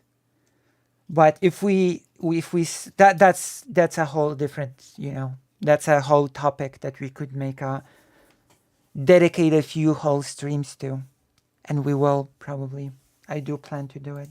That's I don't think. Not true, but that's not even my point. All of us agree. But you here. said it. And Letterboxd, I'm sorry, this is about. No, but that's a concession. That's a concession that damns you. Because what you just Mr. Professor Meat. Wait, hold on. Me first, then Meat. Go ahead, Professor Meat. And yes, I'm gonna be honest. Professor Meat is the weakest link in this whole panel. It may be cruel, it might be rough, but Professor Meat is the weakest link. Also, important thing, Karasu, to add to this whole discussion, if you're still here. President Sunday has a beautiful banana duck on the shelf. So I'm gonna put a squid on the shelf. I still disagree with Sunday's statement, but it's also a bit more complicated than to say there was no violence involved. Yes, yeah, that's true. Yeah, absolutely. Like I actually even discussed this with my mom, because my mom, along with my father, they were part of the opposition. Okay, they were part of the opposition, and there are friends with the main actors of the system change that happened in Poland. So she was really in the weeds, so to speak. And yeah, there were literally protests starting near to when the roundtable started. And of course, there was the potential of violence that the anti-government opposition held. So the violence might have not happened, but the potential for it was certainly there as well. If that makes sense. So the act of overthrowing was not violent, but the whole movement was not non-violent, if that makes sense. There were many protests along the way. There were many riots along the way. It's a big, complicated process that happened. So yeah, I agree with Karasu. Which, of course, I will agree with Karasu. Karasu is extremely familiar with the history of yeah. Go ahead. Traitor. What I'm saying is that no one here is saying either that there is no situation in which a war is justified, or the overturning of an authoritarian state or something like that is never justified, and none of us are saying that if. And then we had talked the greater system in the Warsaw Pact and USSR, which collapse involved the violent. Yeah, that's true.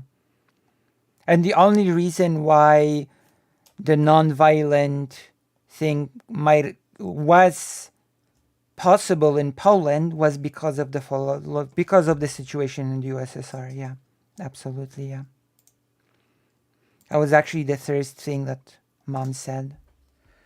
That it basically was just because of the USSR, and that the Polish government saw the writing on the wall.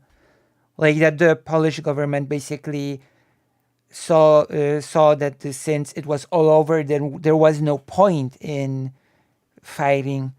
Like the only thing that made sense in the moment for the communist government was to not be, not to get violence and to get as much in their favor out of the situation as possible. That's, yeah.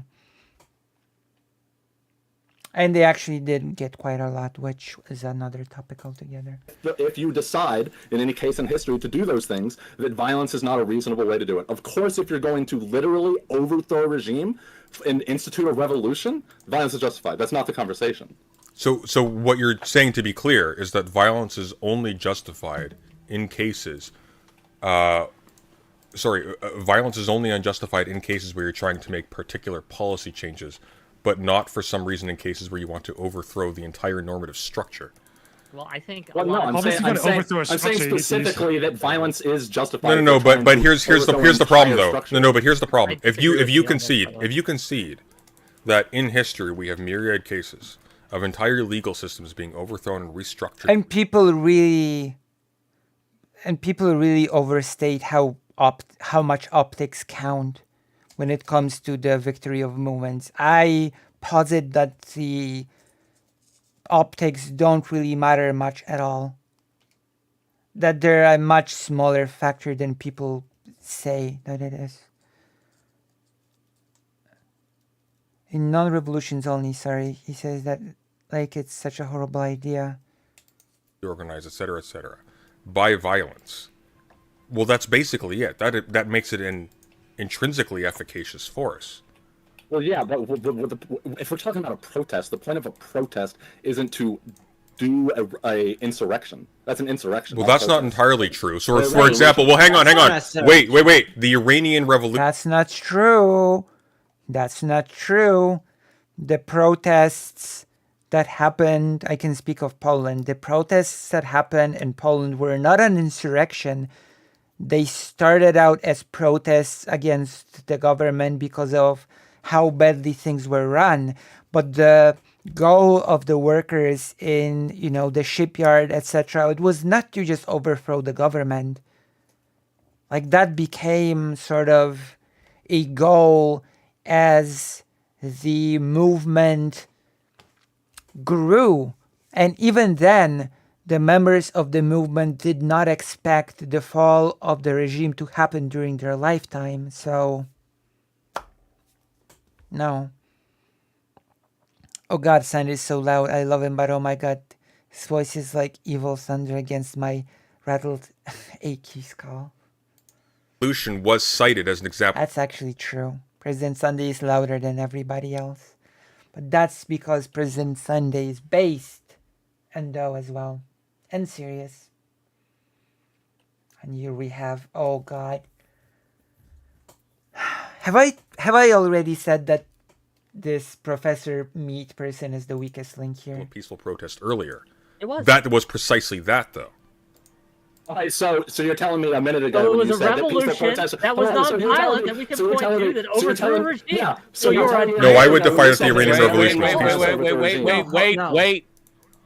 Okay, Wick. Yeah, so again, you cited that there's been no regime change that has happened that has been non-violent, but again, we can point to 1979 revolution in Iran. That was entirely non-violent. But it wasn't entirely non-violent. It wasn't entirely non-violent. Wick, how did the Shah... hang on. How did the Shah get ousted? Was he elected out of office? You don't know, of course. No, he wasn't. It was not a non-violent thing at all. It was... I mean, in 1989 in Poland, the so-called communist government was actually quite literally voted out of office, but the road to there was not non-violent, so you have to look at the whole process. It was marked by frequent attacks by the secret police against, for example, funeral arrangements and so on and so forth. Again, it was not non-violent. That didn't help the state, it hurt the state. We're not talking about whether or not the state was violent. We're talking about, I think it's pretty standard history that the Iranian Revolution, like on the revolutionary side, they were mostly, not completely, but mostly non-violent. Okay, but that not completely part is important because the non-violent part didn't take over the state. Is that true? It absolutely did. I did. I read up on this the last Khomeini time. got like 90-something% of the vote, right? So basically what happened is that because the Ayatollah stressed martyrdom as an Islamic principle, the protests were generally oriented around nonviolence. However, they were marked with frequent rioting, and the closer taking over the government, the more violence became like an act of the state. So, for example, the Ayatollah worked initially alongside communist and secular groups like the Revolution or the National Front, National Front, I think. But then the closer they got towards actually achieving the full insurrection, the more sort of institutional. Vosh is a very engaged moderator. There were mass killings of the people who previously worked with him. Yes, and guerrilla warfare was frequent. Sorry, go on, Doe. Oh, I think I don't know if he's the weakest link. He seems to be. I'm sorry. Meat seems to be the weakest link. That was the case of Hungary too. The dismantling of the regime had been executed in the legal structures within the old regime. Yeah. Exactly.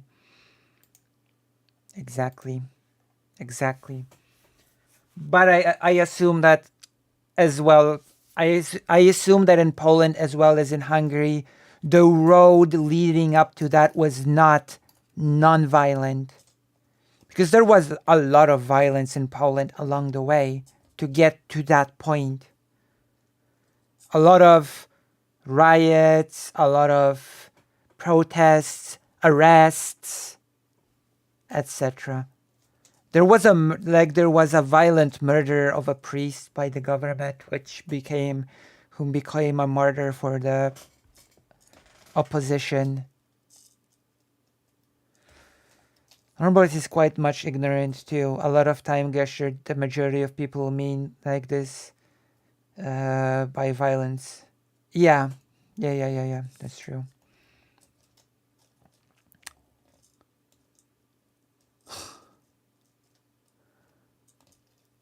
Yeah. Fudge doesn't move. It's actually.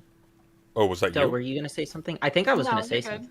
Yeah. So what I was gonna say is that like I think the Iranian Revolution is also interesting insofar as it necessitated, at least at the end, violence against part of the protest movement, right? Like they required it. Like, how do you think they? This violence doesn't solve anything. Position reeks of civility politics, but to an extreme, which is kind of funny to me. Like, we do need to understand that if there is no violence or threat of violence, then the status quo has no reason to change anything, really. If there is no threat of violence or violence, the status quo can just be upkept without consequence. Remember, 80s was especially good decade for Hungary in general. We did not have the solidarity movement like popular movement. Serbia also required violence, and then and what denied that, right? Yeah. Suppressed the communists and their former allies after they overthrew the government. Like they had. I think it would have been better if they hadn't. I agree that it So, would. well, I just what do you think necessary? But you're talking about success, are you not? You're talking about success. Do you not agree that part of the I'm quote just gonna be unquote real. A success? fascist theocracy, right, is not my definition of total success. It's partial success, right? No, no, in the literature, when you say success, we mean achievement of movement goals. We don't mean. Do you think they would have not goals. achieved? Do you think they still could have achieved their goals without killing the communists? I think they could. I don't think that they would have been nearly as successful, because then they would have had another political bloc that they would have had to contend with. I feel like I added too much in that last, so I'm going to balance it out and provide an example of what could be argued to be an insurrection that was properly nonviolent. The People Power Revolution in the Philippines, which was an effort to oust a corrupt leader and succeeded, an end to a 20-year dictatorship. A famously peaceful series of protests. You can look it up. Enormous participation. Obviously, there were riots in the course of these protests. It's fairly inevitable, but the character of them was overwhelmingly peaceful. Yes, I think Armenia 2018 is another good example as well. That was like that was a very peaceful revolution. Yeah. In the Serbian in the 1998, again, I'm going to refer to that. We can go example over example of this, right? So your characterization of every single state has come to power through violence is just not true. And it doesn't even matter because assuming that it is justified. Well, hang on. No one here disagrees that Slow assuming down. it is justified to have a revolution, that you can't use violence. No one here thinks that. The state is that entity which obtains a monopoly on the legitimate force of violence. It becomes a state by assuming that role. Yeah. Yeah, but your original That point doesn't was contradict that the fact history... that the events before they change power is like mostly non-violent, right? That's your point was that like if I say that the Armenian Revolution was mostly non-violent, and you say but they adopted the state. But if the key, violence, but if the critical moment involves acts of violence that give it the control of the state, and that's what cements the success of the movement. Well, again, in Poland and in Hungary, from what Karas is saying, the cementing was actually non-violent. Serbia 1998-2000 is a very much bad example. It involved a NATO intervention, Kosovo targeting Serbian military in 1999. If a nation cannot change, then violence will occur. True. Status quo cannot continue if people dislike it and simply speak up. Take D&D as an example. The D&D rulebook clearly states that the DM can make up any rules and run the game how they want, but it doesn't say this. If all the players don't want to play the type of game you're running as a DM, they will all quit, and you don't have a game. You're now writing a very depressing novel. And you see in the parliament set on fire in 2000. Yeah, correct. Then the success of the movement. Like as soon as the Ayatollah took control in Iraq. Similarly, but we don't even need something that strong.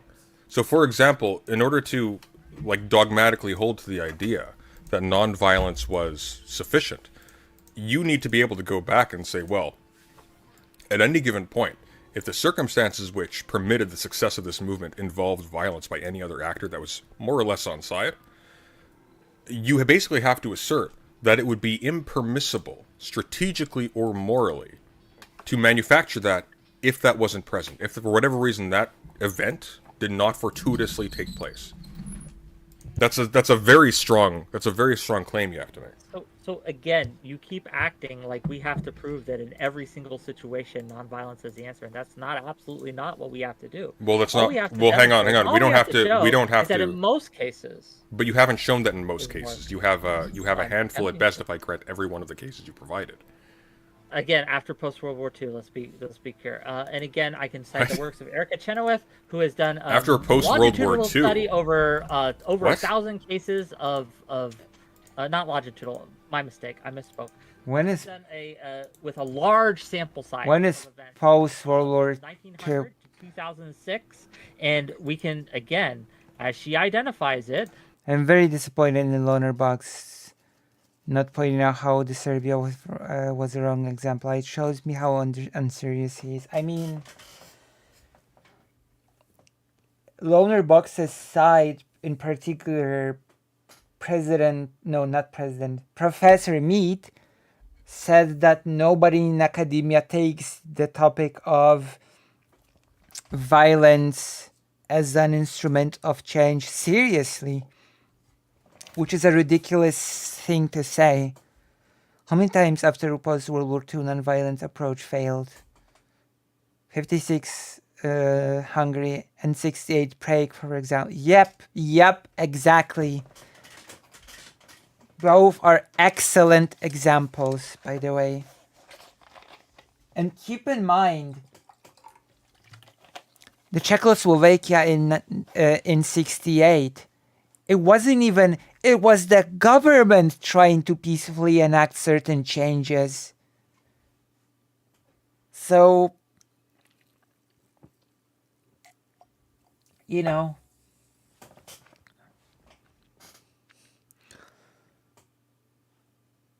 So that's just, yeah, exactly. The non-violent civil resistance movement was more efficacious, especially after World War II. No. Could I ask a question? Sorry, if we're talking post-World War II, because obviously the war... Or Belarus 2020 for that matter. I'm generally asking, I don't know. True! Oh my god, so true. Exactly. Belarus, yeah, excellent example. God, Belarus 2020 should have been much more violent. In fact, it would be, that's a whole other tangent, but Belarus, it would be so, if Belarus could actually stand up right now during this war. Because what? Is Russia going to divert forces to Belarus in the middle of the war with Ukraine? You see this in Russia failing too. Yes. Iran had so many peaceful protest movements failed. True.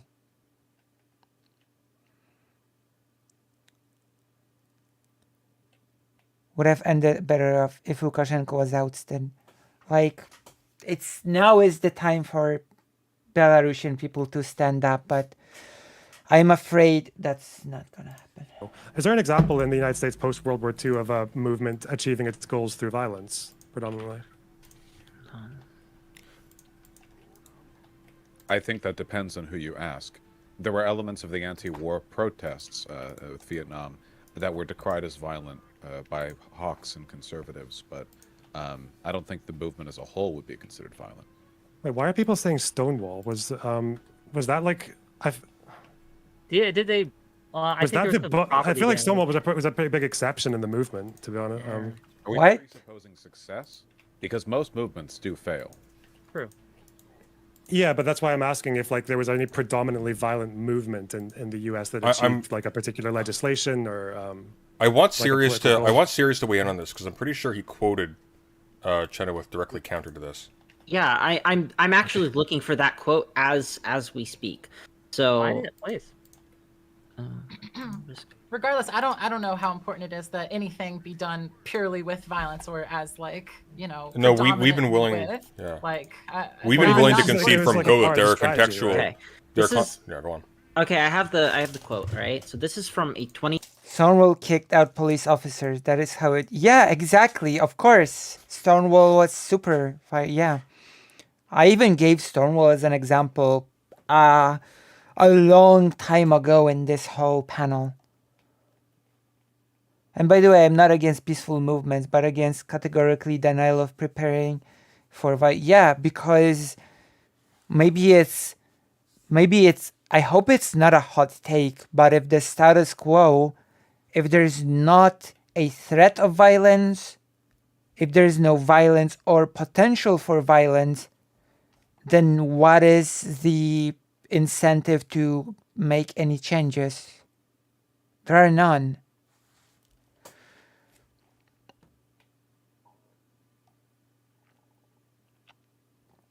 No, it's okay.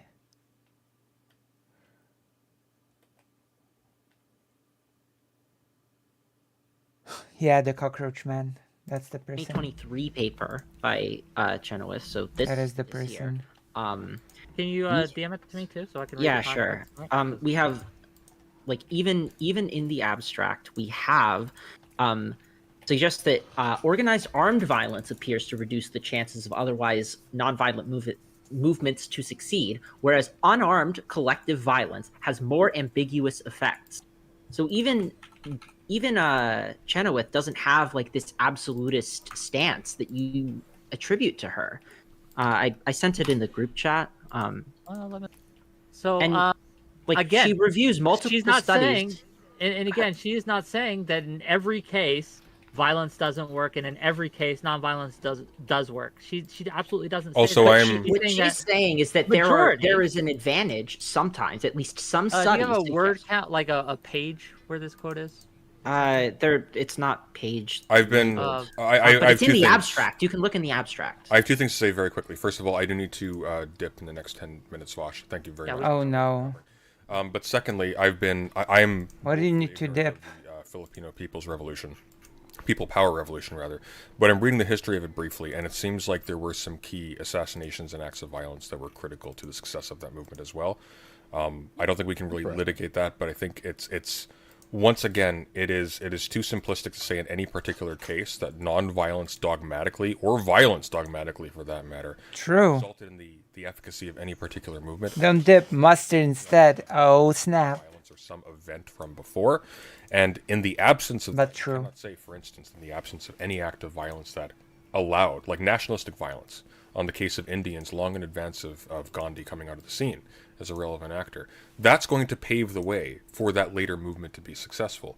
The adjacent attacks on the British by the Indian National Army, that's going to be a critical part of the efficacy of the anti-violent movement. And the critical problem here is that in order to say otherwise, you have to conjecture an alternate universe in which this didn't occur, in which these movements were successful in isolation from these things which were an intrinsic part of the ambience. And one of the weaknesses of a debate format like this is that none of us are going to have an encyclopedic knowledge of any of these cases. But every single one of these cases are going to be hyper-particularized by their environment, which will include the nonviolent action and the violent action that each conditioned the responses by outsiders that made the movements either efficacious. True. This is all true. Like this is why I said that the change of power in Poland was non-violent, but the build-up had violence. So you cannot call the whole thing non-violent, of course, yeah. This is the issue. Both the violence approach dogmatically and the peaceful, yeah, true. Or made them sympathetic, etc., or made them alarming enough to even be paid attention to, etc., etc. So I will... it's what we call a false dichotomy. I will read this quote. From the abstract, the role of violence and nonviolence resistance, and this was published in 2023. The balance of empirical evidence suggests that organized armed violence appears to reduce the chances for otherwise nonviolent movements to succeed, whereas unarmed collective violence. Organized armed violence is very specific, effects. though. Armed violence is very specific. You gotta let me finish this, right? I'm giving you the whole. But quote. it's fraught whereas unarmed collective violence has more ambiguous effects. This is no way suggests that it is beneficial. It's simply more ambiguous than the violent, organized armed violence. This is President Sunday's window. So this is President Sunday's thing. So if we watched it on Vaj, there might be chat on the screen, because what we're seeing here now is Vash's Discord, Discord camera window. Resistance. So yeah, but no, but hold on. If you don't read the article, honestly, I think framed by you. Serious. I'm not trying to dishonestly frame. Okay. I understand you may not be trying to, but it is given this impression that is not substantive, at least by this quote. Wait, explain what that quote means. Paper. Explain what the quote means. Sure. It means that whereas we could see a clear distinction where obviously armed, violent, organized militias, groups like that are detrimental to the success of a nonviolent movement. When it comes to non-armed, otherwise violent movements, the data is more mixed. Mm-hmm. Okay. And so, in what respect is it mixed? I mean, academics advocating violence revolution is a bit of bad for their careers. True. Important part, Emmanuel. I mean, that is true. That is true. I mean, it's more safe to talk about violence when it comes to change. When you talk about past events. Like nobody will, okay, some people will, but historians have no problem saying that the suffragette movement was violent and that it worked.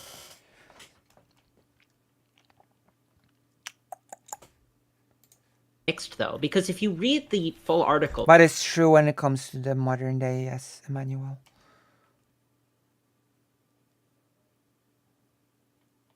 He talks about the different studies that have looked at. I haven't read the article. To okay, let you know, so I can't. Okay, I can't speak on that. But when you say that when I asked for the quote and you gave it to me from the abstract, that's all I can go off of because I don't have time to sit here and read it. So maybe you don't trust my retelling of the paper, but what I'm saying is that.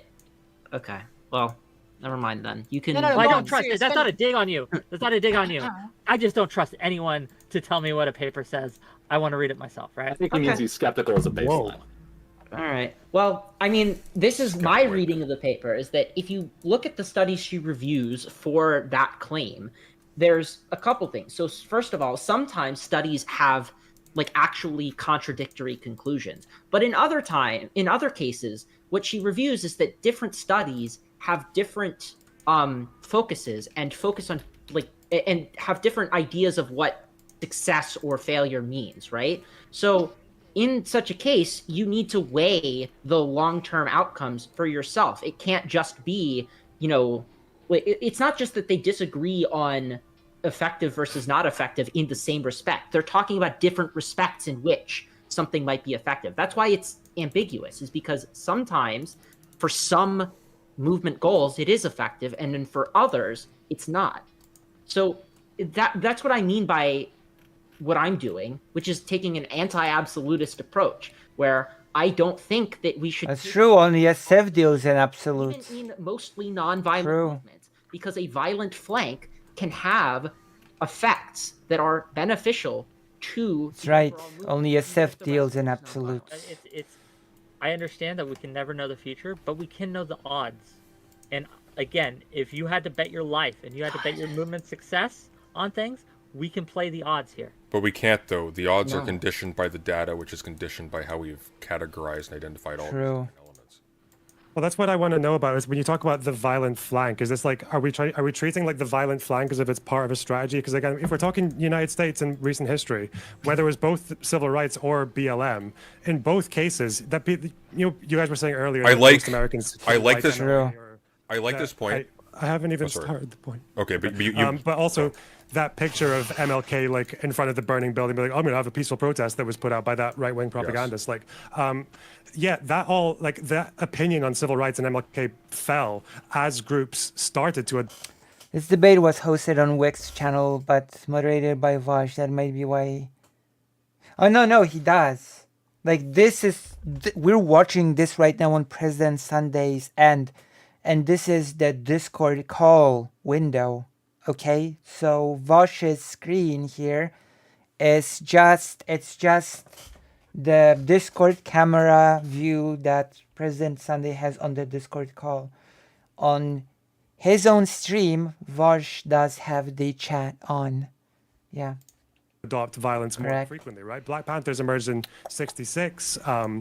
I think a couple of the old civil rights movements had started to adopt like the kind of the self-defense doctrine. And at that time, as violence was escalating, even after MLK riots, the approval of those movements started to fall. And with BLM, when the riots started, approval fell. So I feel like in the United States that. But for example, if you didn't have radical approval is not an indicator of success and failure. By the way, approval of movements.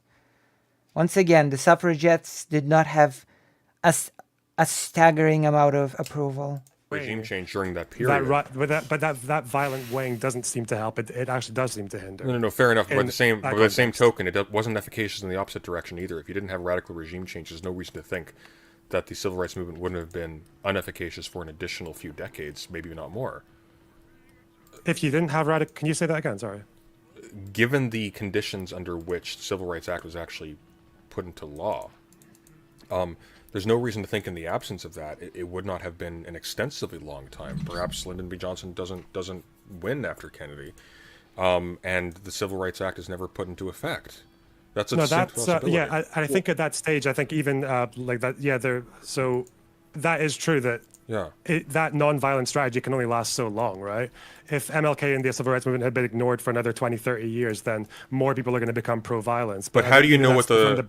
Well, I think one of the problems here, though, is that in order to say that non-violence as a strategy is viable, we're sort of assuming that we have somebody who has a book of references to past protests and is making a calculation. All right. Important. Belarus 2020 protest movement seemed to have massive approval rating and yet failed. True. Because approval is not an indicator of failure or victory. Yeah. I don't know why people on the anti-violence side are fixating so much on optics and approval when they're not near they're not near being the most important thing when it comes to the victory of a movement. Would be like a movement is not an election when people just vote and approval makes the movement win. It would be cool to see you react to our reaction. We discovered why what I felt is can get a girlfriend towards the end. Oh, okay. Nice. We will do it on the next stream. That's a promise. Guillotine comment in his PF. You should probably change stating profile description. Oh my god. Oh my goodness. What if it has dictating the activities of a movement, and then his dictations. No, they don't. And his dictations. You're saying this in a hyperbolic sense. And his but dictations. I promise you, hang on. organizations of and his movements dictation. absolutely look towards. No, we know this isn't the case, right? Because if you look at how many people talk about like local level politics in America and how these crazy fucking hockey moms have like all the power, and like they're not like there's no organization of hockey moms saying don't be violent. They just do, you know, they go into fucking like town halls and they lobby congressmen and they get quite a lot of shit done in their favor in their local level, you know. And in fact, one of the things. No, but it's disseminated. Right, the point, yeah. the point, though, Wick, is that the movement as a whole, which is characterized by the media as the movement as a whole, Pokemon run like in 2 minutes, but the movement. Yes, I think I can tell you why, Lucy. Okay, tell me. Their side mostly cares about the maintenance of the current state. Yep. Yeah. I agree. We should do our closing statements then, and you should take your 2 minutes to do so. Damn. Now. Oh, okay. Well, yeah, I agree. My closing statement. I guess what we haven't really seen here tonight is any strong. And that is their first primary investment, including loaner box. Yeah, Argument against the efficacy of violent action in cases where, for example, there isn't a demonstrated advantage in terms of positive media portrayal, general popular sympathy towards the group that is protesting, etc., etc. We seem to default to sort of a dogmatic assertion that nonviolence has some intrinsic optical advantage. which is very interesting because this is pretty interesting because like people like loaner box. This is very interesting. Okay. You've brought up an excellent point, Karasu, and I have a question to Loner Box, Meat, Wick, and also by extension to Destiny. Okay, and to the audience here, Karasu, you have mentioned Belarus 2020, which failed, right? He ultimately doesn't care for marginalized people's rights as much as the maintenance of the current status quo. True. So, now let's look at a thing that was very violent and succeeded. You know? 2020 Belarus failed. But do you know what succeeded? Euromaidan. That succeeded. It was pretty violent. So my question is, would Loner Box, who is anti-violence, Wick, Meat, and also Destiny, because he seemed to have had Destiny also seems to be anti-violence in this whole debate. Would they denounce Euromaidan? Would they say that it was bad because it was violent? Would they say that it was detrimental? You know? And this is interesting because I've been talking about Belarus with Anastasia very recently, and she clearly said if you really want to achieve things, then you do Maidan. You fight for it. And that involves violence. Yeah, Maidan. So I don't know, would Loner Bucks and all the other people who are anti-violence I don't know, disavow Maidan?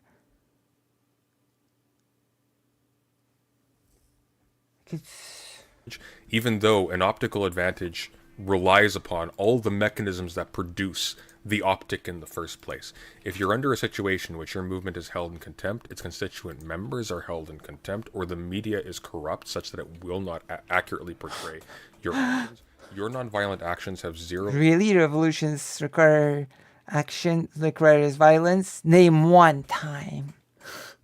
True.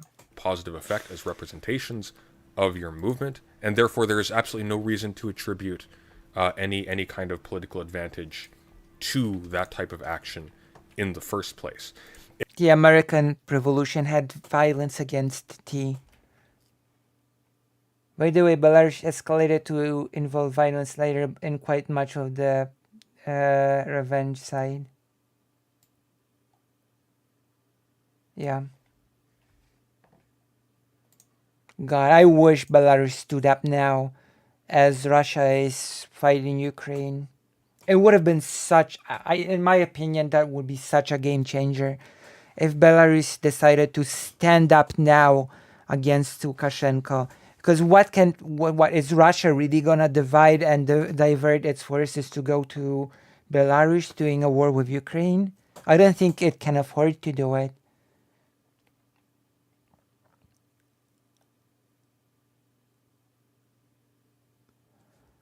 When hackers ousted the riot, police officers identified two public after the clash down, with the knowledge that they escalate here to political, personal, targeting their people. These people, yeah. I wish that happened now. I remember George Washington was a peaceful protester leader. He wasn't a general of the American Army. True.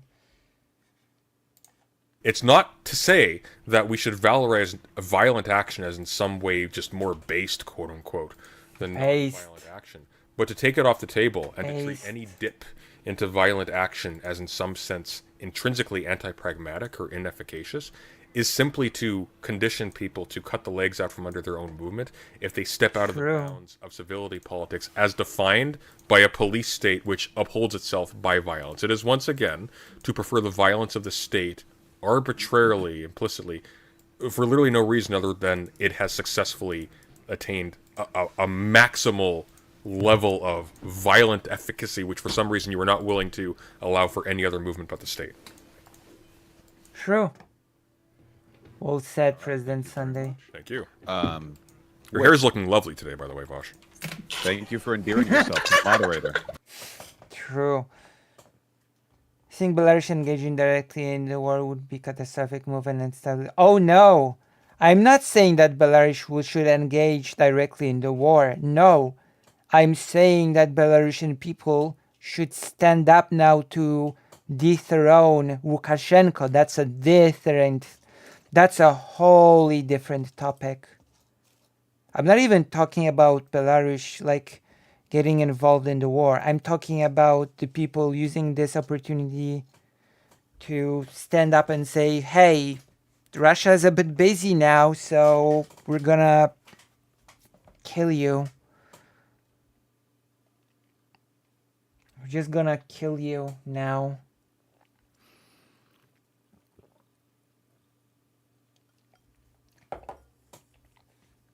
And get our country back.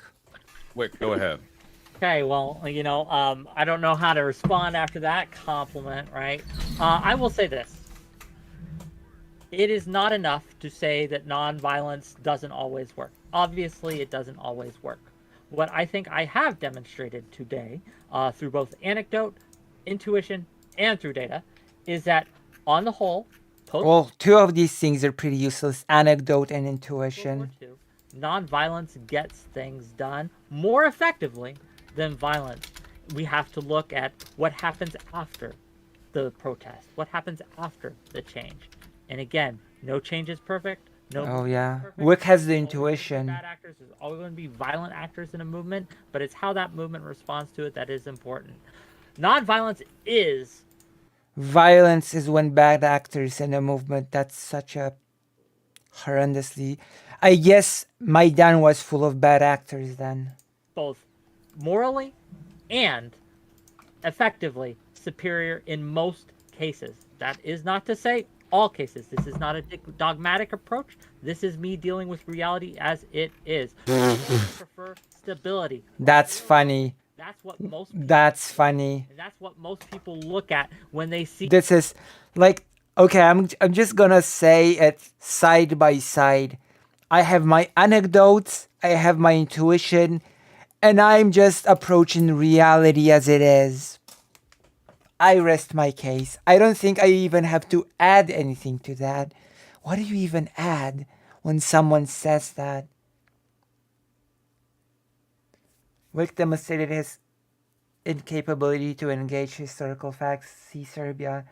I went to his server, asked him to, and he was playing the Moat and Bailey tactics to defend his stake. True. Gee. See what a shocker. Being a destabilizing force and a violent force, generally that turns people off of the movement. If you aren't ingratiated yet into the public, the way to ingratiate yourself into the public, which you want to do, is now I want to go to the Wick server and ask him, like add him and ask, do you disavow Euromaidan? Do you think Maidan was not an effective thing because it was violent? Wick is losing my charity with him because I think he's a nice guy, but I've always said that his moderation style or lack thereof. I did like him and Sunday doing their Sunday show. It was recent. Well, Wick is not a moderator here. Vosh is the moderator in this case. You know? He's not the mod here. Vosh is. In here, he's just like one of the debaters. not through violence. You want to ingratiate yourself.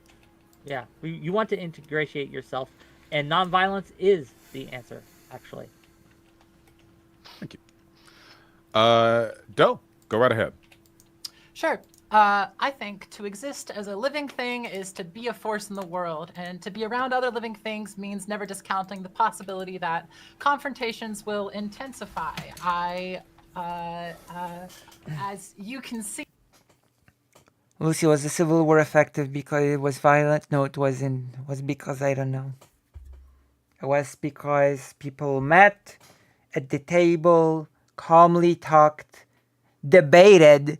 It was because the North and the South debated the ideas and met in the middle.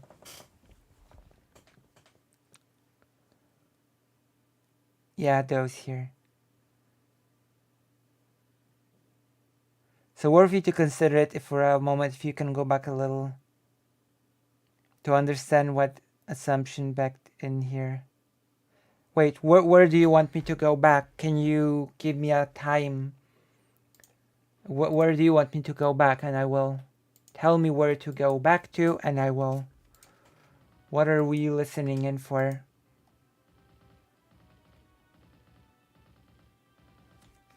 You want me to rewind it, right? Will to be self. You, the public, yet internally that turns people off of the move. Stabilizing force and a violent force when they see you being. Let me see. I wonder if any of you noticed his baked in assumption. Okay, let's listen in for it. People want is people prefer stability, rightly or wrongly. That's what, not to say all cases. This is not actively superior in most cases, and effectively superior in most cases. That is not to say all cases. This is not a dogmatic approach. This is me dealing with reality as it is. Reality as it is. I think I know what you're talking about, but we'll see. People prefer stability. Okay, I think you're talking about the baked in as like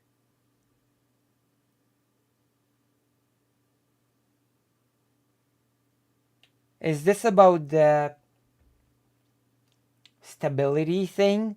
Which basically people that are comfortable already, of course, they will want the stability of the status quo. Is that the assumption?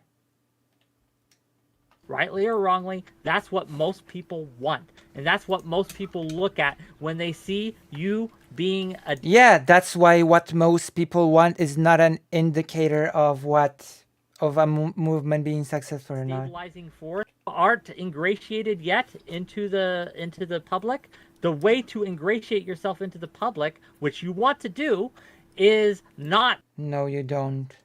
...through violence. You want to ingratiate yourself. Yeah, you want to ingratiate yourself, and nonviolence is the answer, actually. Thank you.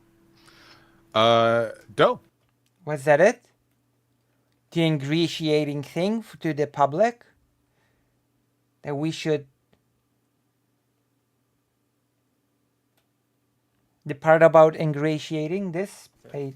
Yeah, you want to not through violence yourself into the public yet into the... That turns people off of the movement. If you aren't ingratiated yet into the public, the way to ingratiate yourself into the public, which you want to do... Nobody cares about ingratiating yourself into the public.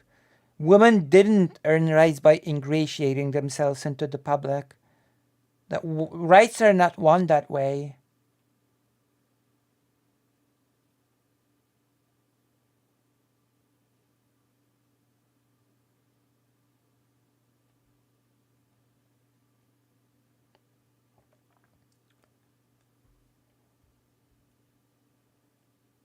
Well, yeah, the appeal to the majority, yeah. Yeah. And that's not how change works. The change does not work by appeal to majority. Yeah, of course. The good, what the majority thinks is good. Yeah. Thinks is good. Yeah. And I think that was basically the thing that all three of them were saying. More or less, yeah. There is, yeah. I mean, that's part of the whole optics thing, isn't it? That's part of the appeal to optics as well. Women earned rights by messing with the money. Yeah, of course. That's why they speak of how it will look, what people will think. And the ingratiating thing is just completely incorrect. In fact, I would say a kind of fascist leaning of understanding that majority should be protected their interest in the good. Organic. Yeah, absolutely, yeah. Agreed. God. I'm surprised nobody said here that the will of the majority is not the indicator of a defeat or a success of a movement. So easy from which stance you can eventually reach into fascism, yeah.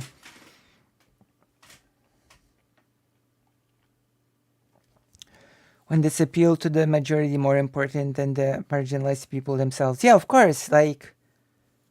Oh, good night, fake Alec Hall Parker. I'm gonna be going to sleep soon as well because it's 7 a.m. Like, yeah, of course. Oh no.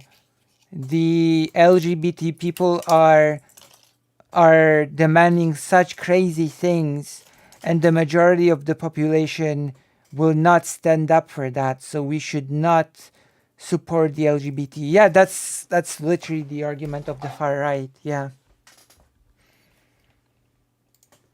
Is not through violence. You want to ingratiate yourself. Yeah, you want to ingratiate yourself. You don't. Nonviolence is the answer, actually. Thank you. Doe. You don't want to ingratiate yourself. I think Sunday talked about this, that often majority accepts awful things like say, yeah, of course. Yeah, he talked about this in this panel earlier, I think.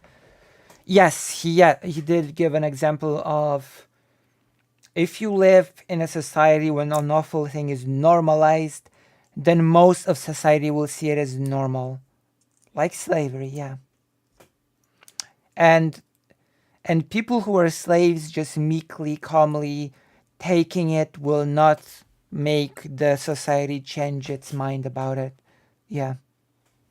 Which was a pretty good argument, in my opinion. Sure. Or the ghetto. Yeah. Exactly.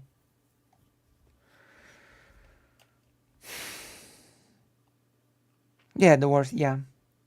I know. I think to exist as a living thing is to be a force in the world, and to be around other living things means never discounting the possibility that confrontations will intensify. As you can see, our opponents have not shied away at all from their martyrdom beliefs. They do believe that oppressed peoples should wait, get beaten, get abused, True. get killed, get arrested, as long as it's good for democracy. Efficiency is the name of their game. They don't care about what is right or just. They have almost not at all. Doe is the best here, I think. Titan Uranus. Titan Uranus. Hello, hello. Yes, hello. I think Doe is best. So I really, I need a talk with Doe. I need a talk with Doe desperately on topics of import. The just question in this debate. They routinely have only talked about, effectiveness at achieving their goals, which to them Also agreed with what it's saying. Like, absolutely agreed. Is some policy change. There are far more goals. Direct action is, of course, the tactic by which you immediately get what you need by, directly. There is no mediation on the scale of the state or anything like that. If you don't want an oil pipeline there, you get rid of it. If you don't want someone to be arrested, you de-arrest them or whatever. This, of course, is not I love this because the example of de-arresting, it did not succeed, but the attempt was there and there was violence. The de-arresting, because a huge swath of police people were actually, a whole convoy of the police was assigned to this one non-binary person. Just keep this in perspective, okay? A whole convoy of the police was just assigned to this one non-binary person that vandalized a truck with hateful speech, which, a blanket strategy for every context and every situation. This is just, I just believe that we have to remain allegiant to justice. Thank you. Thank you very much. True. Please, Lonerbox, go ahead. Yeah, I don't know. I like it when people get. And I do need to get squid on the shelf because, oh my god, the banana duck is basically like a message to me, okay? It's like a message to my heart. Look, the banana ducky. So I do need a squid somewhere on the shelf.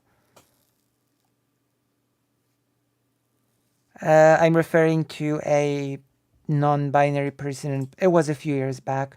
A non-binary person in Poland vandalized a truck with hateful anti-LGBT speech and was arrested for it. And there was a whole de-arresting effort, and it led to a whole big mess and a big conversation about trans issues in Poland. Done and make improvements in people's lives. And I think it seems to be the case that in recent history, since World War II, in liberal democracies, the best way to achieve that is either through lobbying legislators or voting or protesting and engaging in civil disobedience, or, prime example, the civil rights movement. And, there will always be people saying you're not violent enough, you're too much of a pussy bitch or whatever. Actually, one person who said that to MLK was Malcolm X. Malcolm X called him a house Negro. He called him an Uncle Tom. End of the day, MLK, people he was associated with, got the legislation passed, made one of the biggest achievements in African American history, and Malcolm X just kind of sat on the sidelines complaining that not enough crackers were getting beaten up at the protest. It's literally true. There is a time and place for violence. If you're in Ukraine and your president is literally ordering cops to fire on you. Oh, wait. So Euromaidan was okay. Interesting. Oh, interesting, Loner Box. So Euromaidan was okay. But I thought that violence was not good. What happened? So is violence good after all or no? Hold up, hold on. Yeah, you should rise up. Yeah, of course. In the Weimar Republic, I know Vosh's stream likes to talk about that. A really good opportunity there when democracy had effectively been killed by the Papen coup in 32. That was like a perfect opportunity for socialists and social democrats and communists, of whom there were plenty, armed, to stand up. Wait, so violence bad except when it's good? Is that the takeaway here? Violence bad unless it's good. If being ingratiated to the public was the same as victory, so many things would be better in America. By the way, on BLM, National Guards has been sent out, even shoot at people. We have evidence of this. Yep, we do. Even if reporters were arrested. Yeah, don't think I forgot the moment in the protests when reporters' equipment was confiscated by the police and the reporters were detained. I remember that. Are you contradicting yourself, Loner Box? Violence is bad unless the outcome is positive. Amazing. Why did he go to that example even though? This whole train of thought is just... There was one case where National Guards called in and enforced by shots, people staying home. Yep, there was this famous video when people were standing in front of their door at the porch or something, and the police shot a flare at them or something. We've been seeing in record one reporter was shot too at their direction. Yeah, and the people in front of their house were just shot a flare at. So was the rise then justified? Exactly. It's just so weird. Violence is bad unless it's good. He didn't, because the KPD were a bunch of tanky dumb fucks who actually wanted to destroy Weimar democracy along with fucking the Nazis. So, yeah, there's a time and place for violence. I don't think American 2023 is necessarily it. If you wanted... Wait! I'm sorry, Loner Box. The question, the topic of this panel was not, is America in 2023 a place for violence? No. The question was, does violence create change or not? And you were in the no it doesn't camp. You were in the peaceful protests are a better guarantor of positive change. And now you're sort of retreating to this violence is bad unless it's good. Yeah, that was during the protests when 20 cops shot at people who were on their porch just chilling. Paintball guns.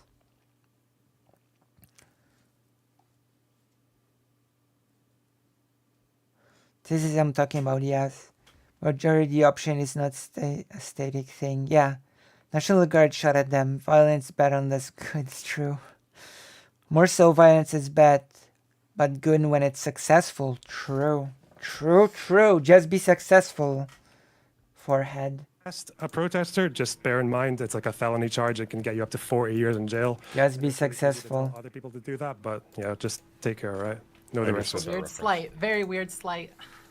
It's not weird. It's direct. Thank you. Serious, please. Yeah, I mean, I don't really have that much more to add. I think that we should always be open to any given tactic at any given time. We shouldn't preclude ourselves from violence just because, like, some people find it a little bit icky. I agree with, like, I'm pretty sympathetic, maybe more so even than President Sunday and Doe, to, like, talks of efficiency and that kind of stuff. But it's not always going to be the case that nonviolence I don't know either. is the best strategy, and we should never take something off. You see how the majority appeal and status quo is the most important for him, even in case when marginalized people get oppressed. True. Write your autobiography, Titan. Off the table categorically. That's all I'm advocating for, is that we should not categorically take violence off the table. And that, even when there is nonviolent protest, it's not an all or nothing deal. It's not the case that an overall nonviolent movement is always can't benefit from having. I'm gonna write a gigliography. In some cases. That's all. Thank you. And finally, Professor Meat, go ahead. Oh, God. There's been, as far as I can see it, there's been a lot of conflation of terms, a lot of ambiguating of terms here. I guess I'll just say, whether it's the word violence or the word protest. Sirius is best when he's relying on ingrained knowledge, because he's really smart. If we're talking about violent versus nonviolent protesting, protesting is ingratiation. You're trying to get people on your side, you're trying to get your message out there, you're trying to get people... No! That's bullshit. I'm sorry. Okay. You just said Sirius is best when he's relying on ingrained knowledge because he's really smart. Professor Meat is the opposite of that. The opposite of really smart.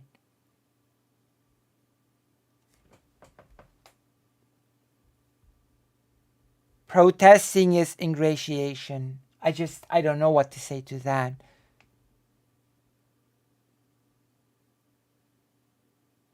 Somyo, because Lunenburg's ultimate interest is his own self and not the subject matter in most cases, in this appeal to status quo. This is the second time tonight it has been suggested I write an autobiography. You should, Titan. True. Oh my God. I don't know what to say to this. I really don't know what to say to this.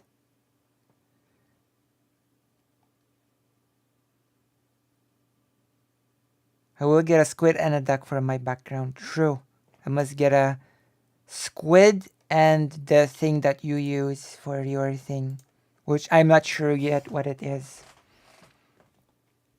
I agree with you. You're trying to get people to want to pass a certain policy, for a certain leader to resign. It's some form of ingratiation.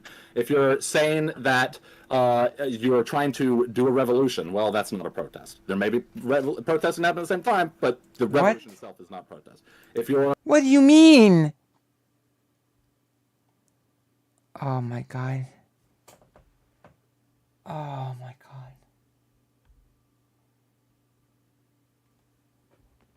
Also, we talked earlier, Titan, about Netherlands, and you mentioned a similar image. I always pictured you more the lead singer, but oh.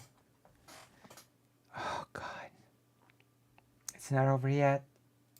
It's saying that there's an authoritarian regime that is literally forcefully preventing you, literally, authoritatively, forcefully preventing you from protesting. Well, forcefully allowing yourself to protest is different than protesting. What?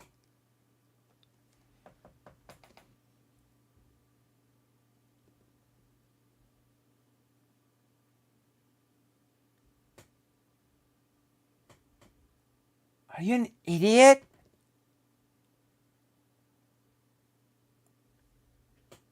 I need to hear that again. These acts are happening at the same time. Forcefully allowing yourself to protest is different than protest. Forcefully allowing yourself to protest. I know, Karas, I know. I just like to read.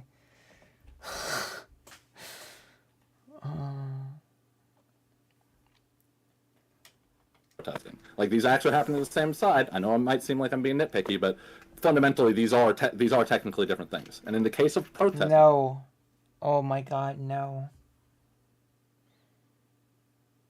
In the case of ingratiation, protest is when ingratiation. This is the stupidest thing I've heard. This is what I said, that this person is the weakest link, okay? This is exactly what I said. This person is the weakest link on the anti-violence side. Violence is always bad unless we have historical hindsight to tell us it would have been good. True. He just tried to act smart, but saying the dumbest thing ever. True. Listen, I'm not fundamentally against violence as some axiom either. I actually think I'm probably Oh, good. You've grounded your axioms. Good. Oh my god. more comfortable in theory morally with the idea of violence, probably with the other people on my team over here. But the thing is that we're talking about categorically versus non-categorically. What? No, we're not. Excluding things. Categorically versus non-categorically. No, what? What? Who said that? Wait, who said that? Categorically versus non-categorically. Everybody keeps saying that they're against categorically sort of assigning anything as the good thing. That is what basically everybody here said to some extent. Things. The problem is that when it comes to a society that are not fitting these authoritative prerequisites, where force in the ways that me and Wick and Lonerbox would use the term, not in the most ambiguated way, when literal force and if you're existing within an actual authoritative regime, then if you're existing outside of those bounds, then you are sort of putting yourself outside the category of violence being effective in protest. What? Because the great thing about societies that are not authoritarian regimes, are that they're sort of based upon the more liberal ideals that all societies tend towards over time, which is cooperation. That means nothing. That means nothing. Okay. And for my part, my opinion is that all violence is bad all the time. I'm not a threat to the United States or her interests. And my only moral position at all is that crimes are wrong. Before you go, my chat is dying to know, how's the cat? He's doing wonderfully. Perfectly healthy. Hell yeah. Hey, thank you for the mostly peaceful debate. I thank you all very much. My people are moving into position as we speak. For coming out. I hope you all. Also, I have to change the title again of the stream. For the last time today, I'm going to change the title of the stream. There we go. That's the final change of the title. There we go. My final change in the title. Do societies actually tend towards cooperation? Is that even... No. Have a good night. That sounds lovely, though. It really sounds lovely, though. It's first. Take care. Thanks, guys. Everyone have a good one. Take care. Cheerio. Bye. I dislike violence intensely and can't think of a few circumstances apart from self-defense where it is, if not appropriate, inevitable. Same Titan, yeah, I am quite much a pacifist in my life, but I understand that violence might be necessary. Yeah, true. True. I think societies could give a shit about cooperation and tend towards carrying to the goals of the groups of people with the most power in our world, the rich. That said, one of those circumstances is self-defense, and that cannot help but include under self a group being attacked by the state or its representatives. Absolutely true. Yep. Absolutely true. Yeah. Oh, there. Well, that was nice. Yeah. Bye, Wick. Peace out, y'all. How was your haul? I saw some pretty hefty super chats tonight. Most of my money came before the debate. I got about $336. Oh my god, $300. Please donate. Please give me a donate. Please. Gigglers, please. Give me a donate that I can boast about or something. A bitch. Works out. I'll get you that's next on, Sunday. Gang, no. I need more. So if you like that content, if you liked what we did here, True, I need more or if you something. enjoyed the debate, let me know. I'm more principally against certain kinds of violence, I think, than some, but categorically taking anything off the table is bad strategy. I regret that I have but only one like to give. Oh, okay. Yes, please do actually like the stream, yeah. Do give me your like. Give me super chats, give me subs, give me bits, follow the channel, like it if you haven't, subscribe if you have. Meme time. Do so. Yeah, if you like what you saw. Become a patron of President Sunday if you want to support an actual political scientist who's not a freeloader.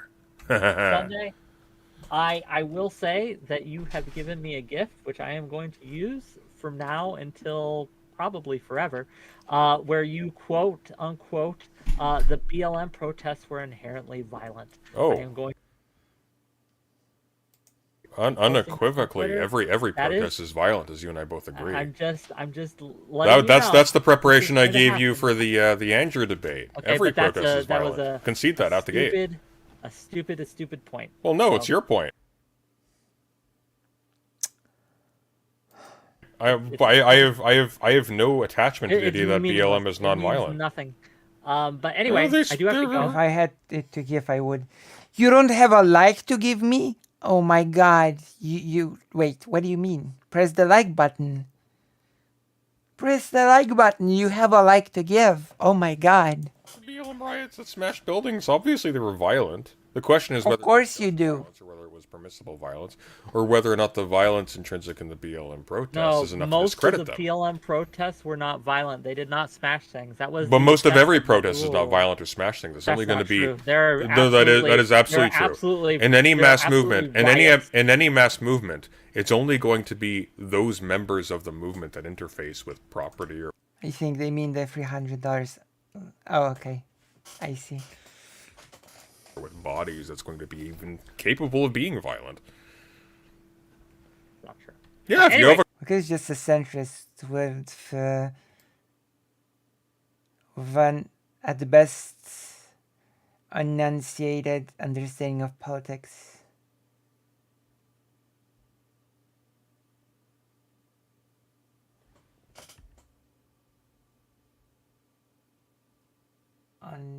Unnuanced. My god, just enunciated. It's okay, it's 8 a.m. almost. Unnuanced. Not enunciated. Oh my god. My goodness. You have a crowd. I provide the memes. You have a crowd, the middle of the crowd. No, we're arguing about this now. Don't run away, Wick. Don't run. Oh, fine.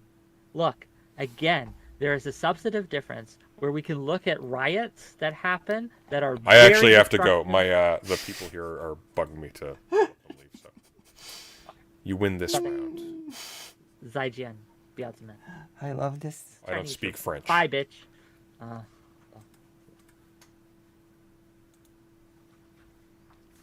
Arrivederci.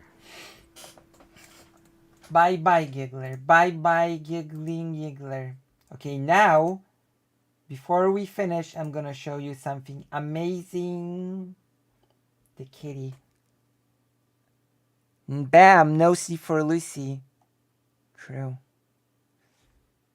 I mean, there will be sleep in a moment. Unless someone gives me a generous dono, then no sleep. He doesn't intend evil. He simply lacks the facility to see how his views, while not overtly harmful, but cause harm by allowing those who do intend it. It's okay. Just give me a like. Just give me a like on YouTube. Click the like button. And leave a comment under the video. How was I? Oh yeah.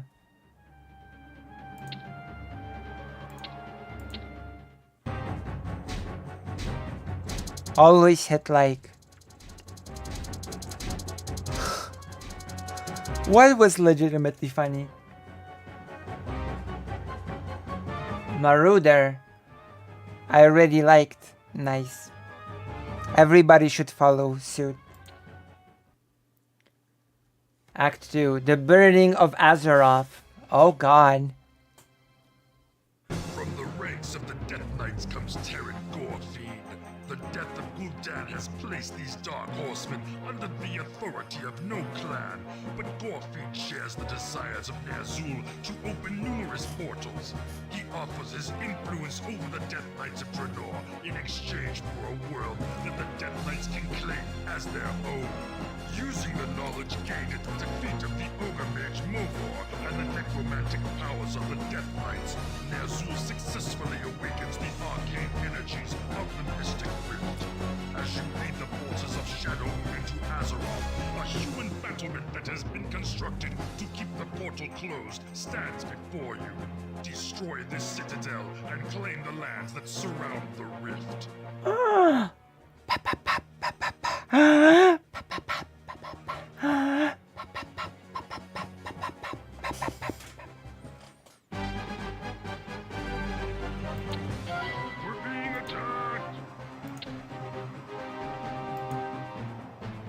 Alright. And now I need to go to sleep.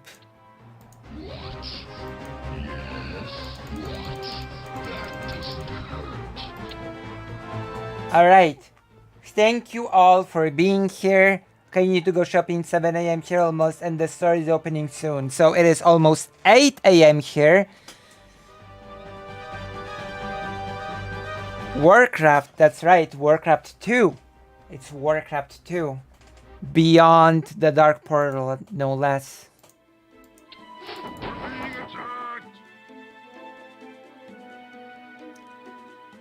So, good morning.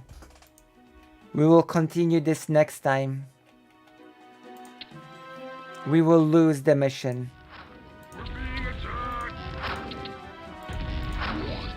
To end this on a sour note.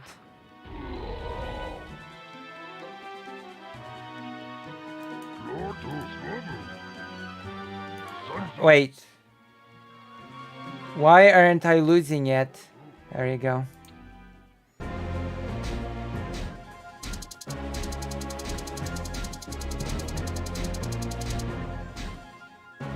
Oh, I have to write love and solidarity. Love and solidarity. Love and solidarity. Alright. Bye bye. I press end stream. Full of love.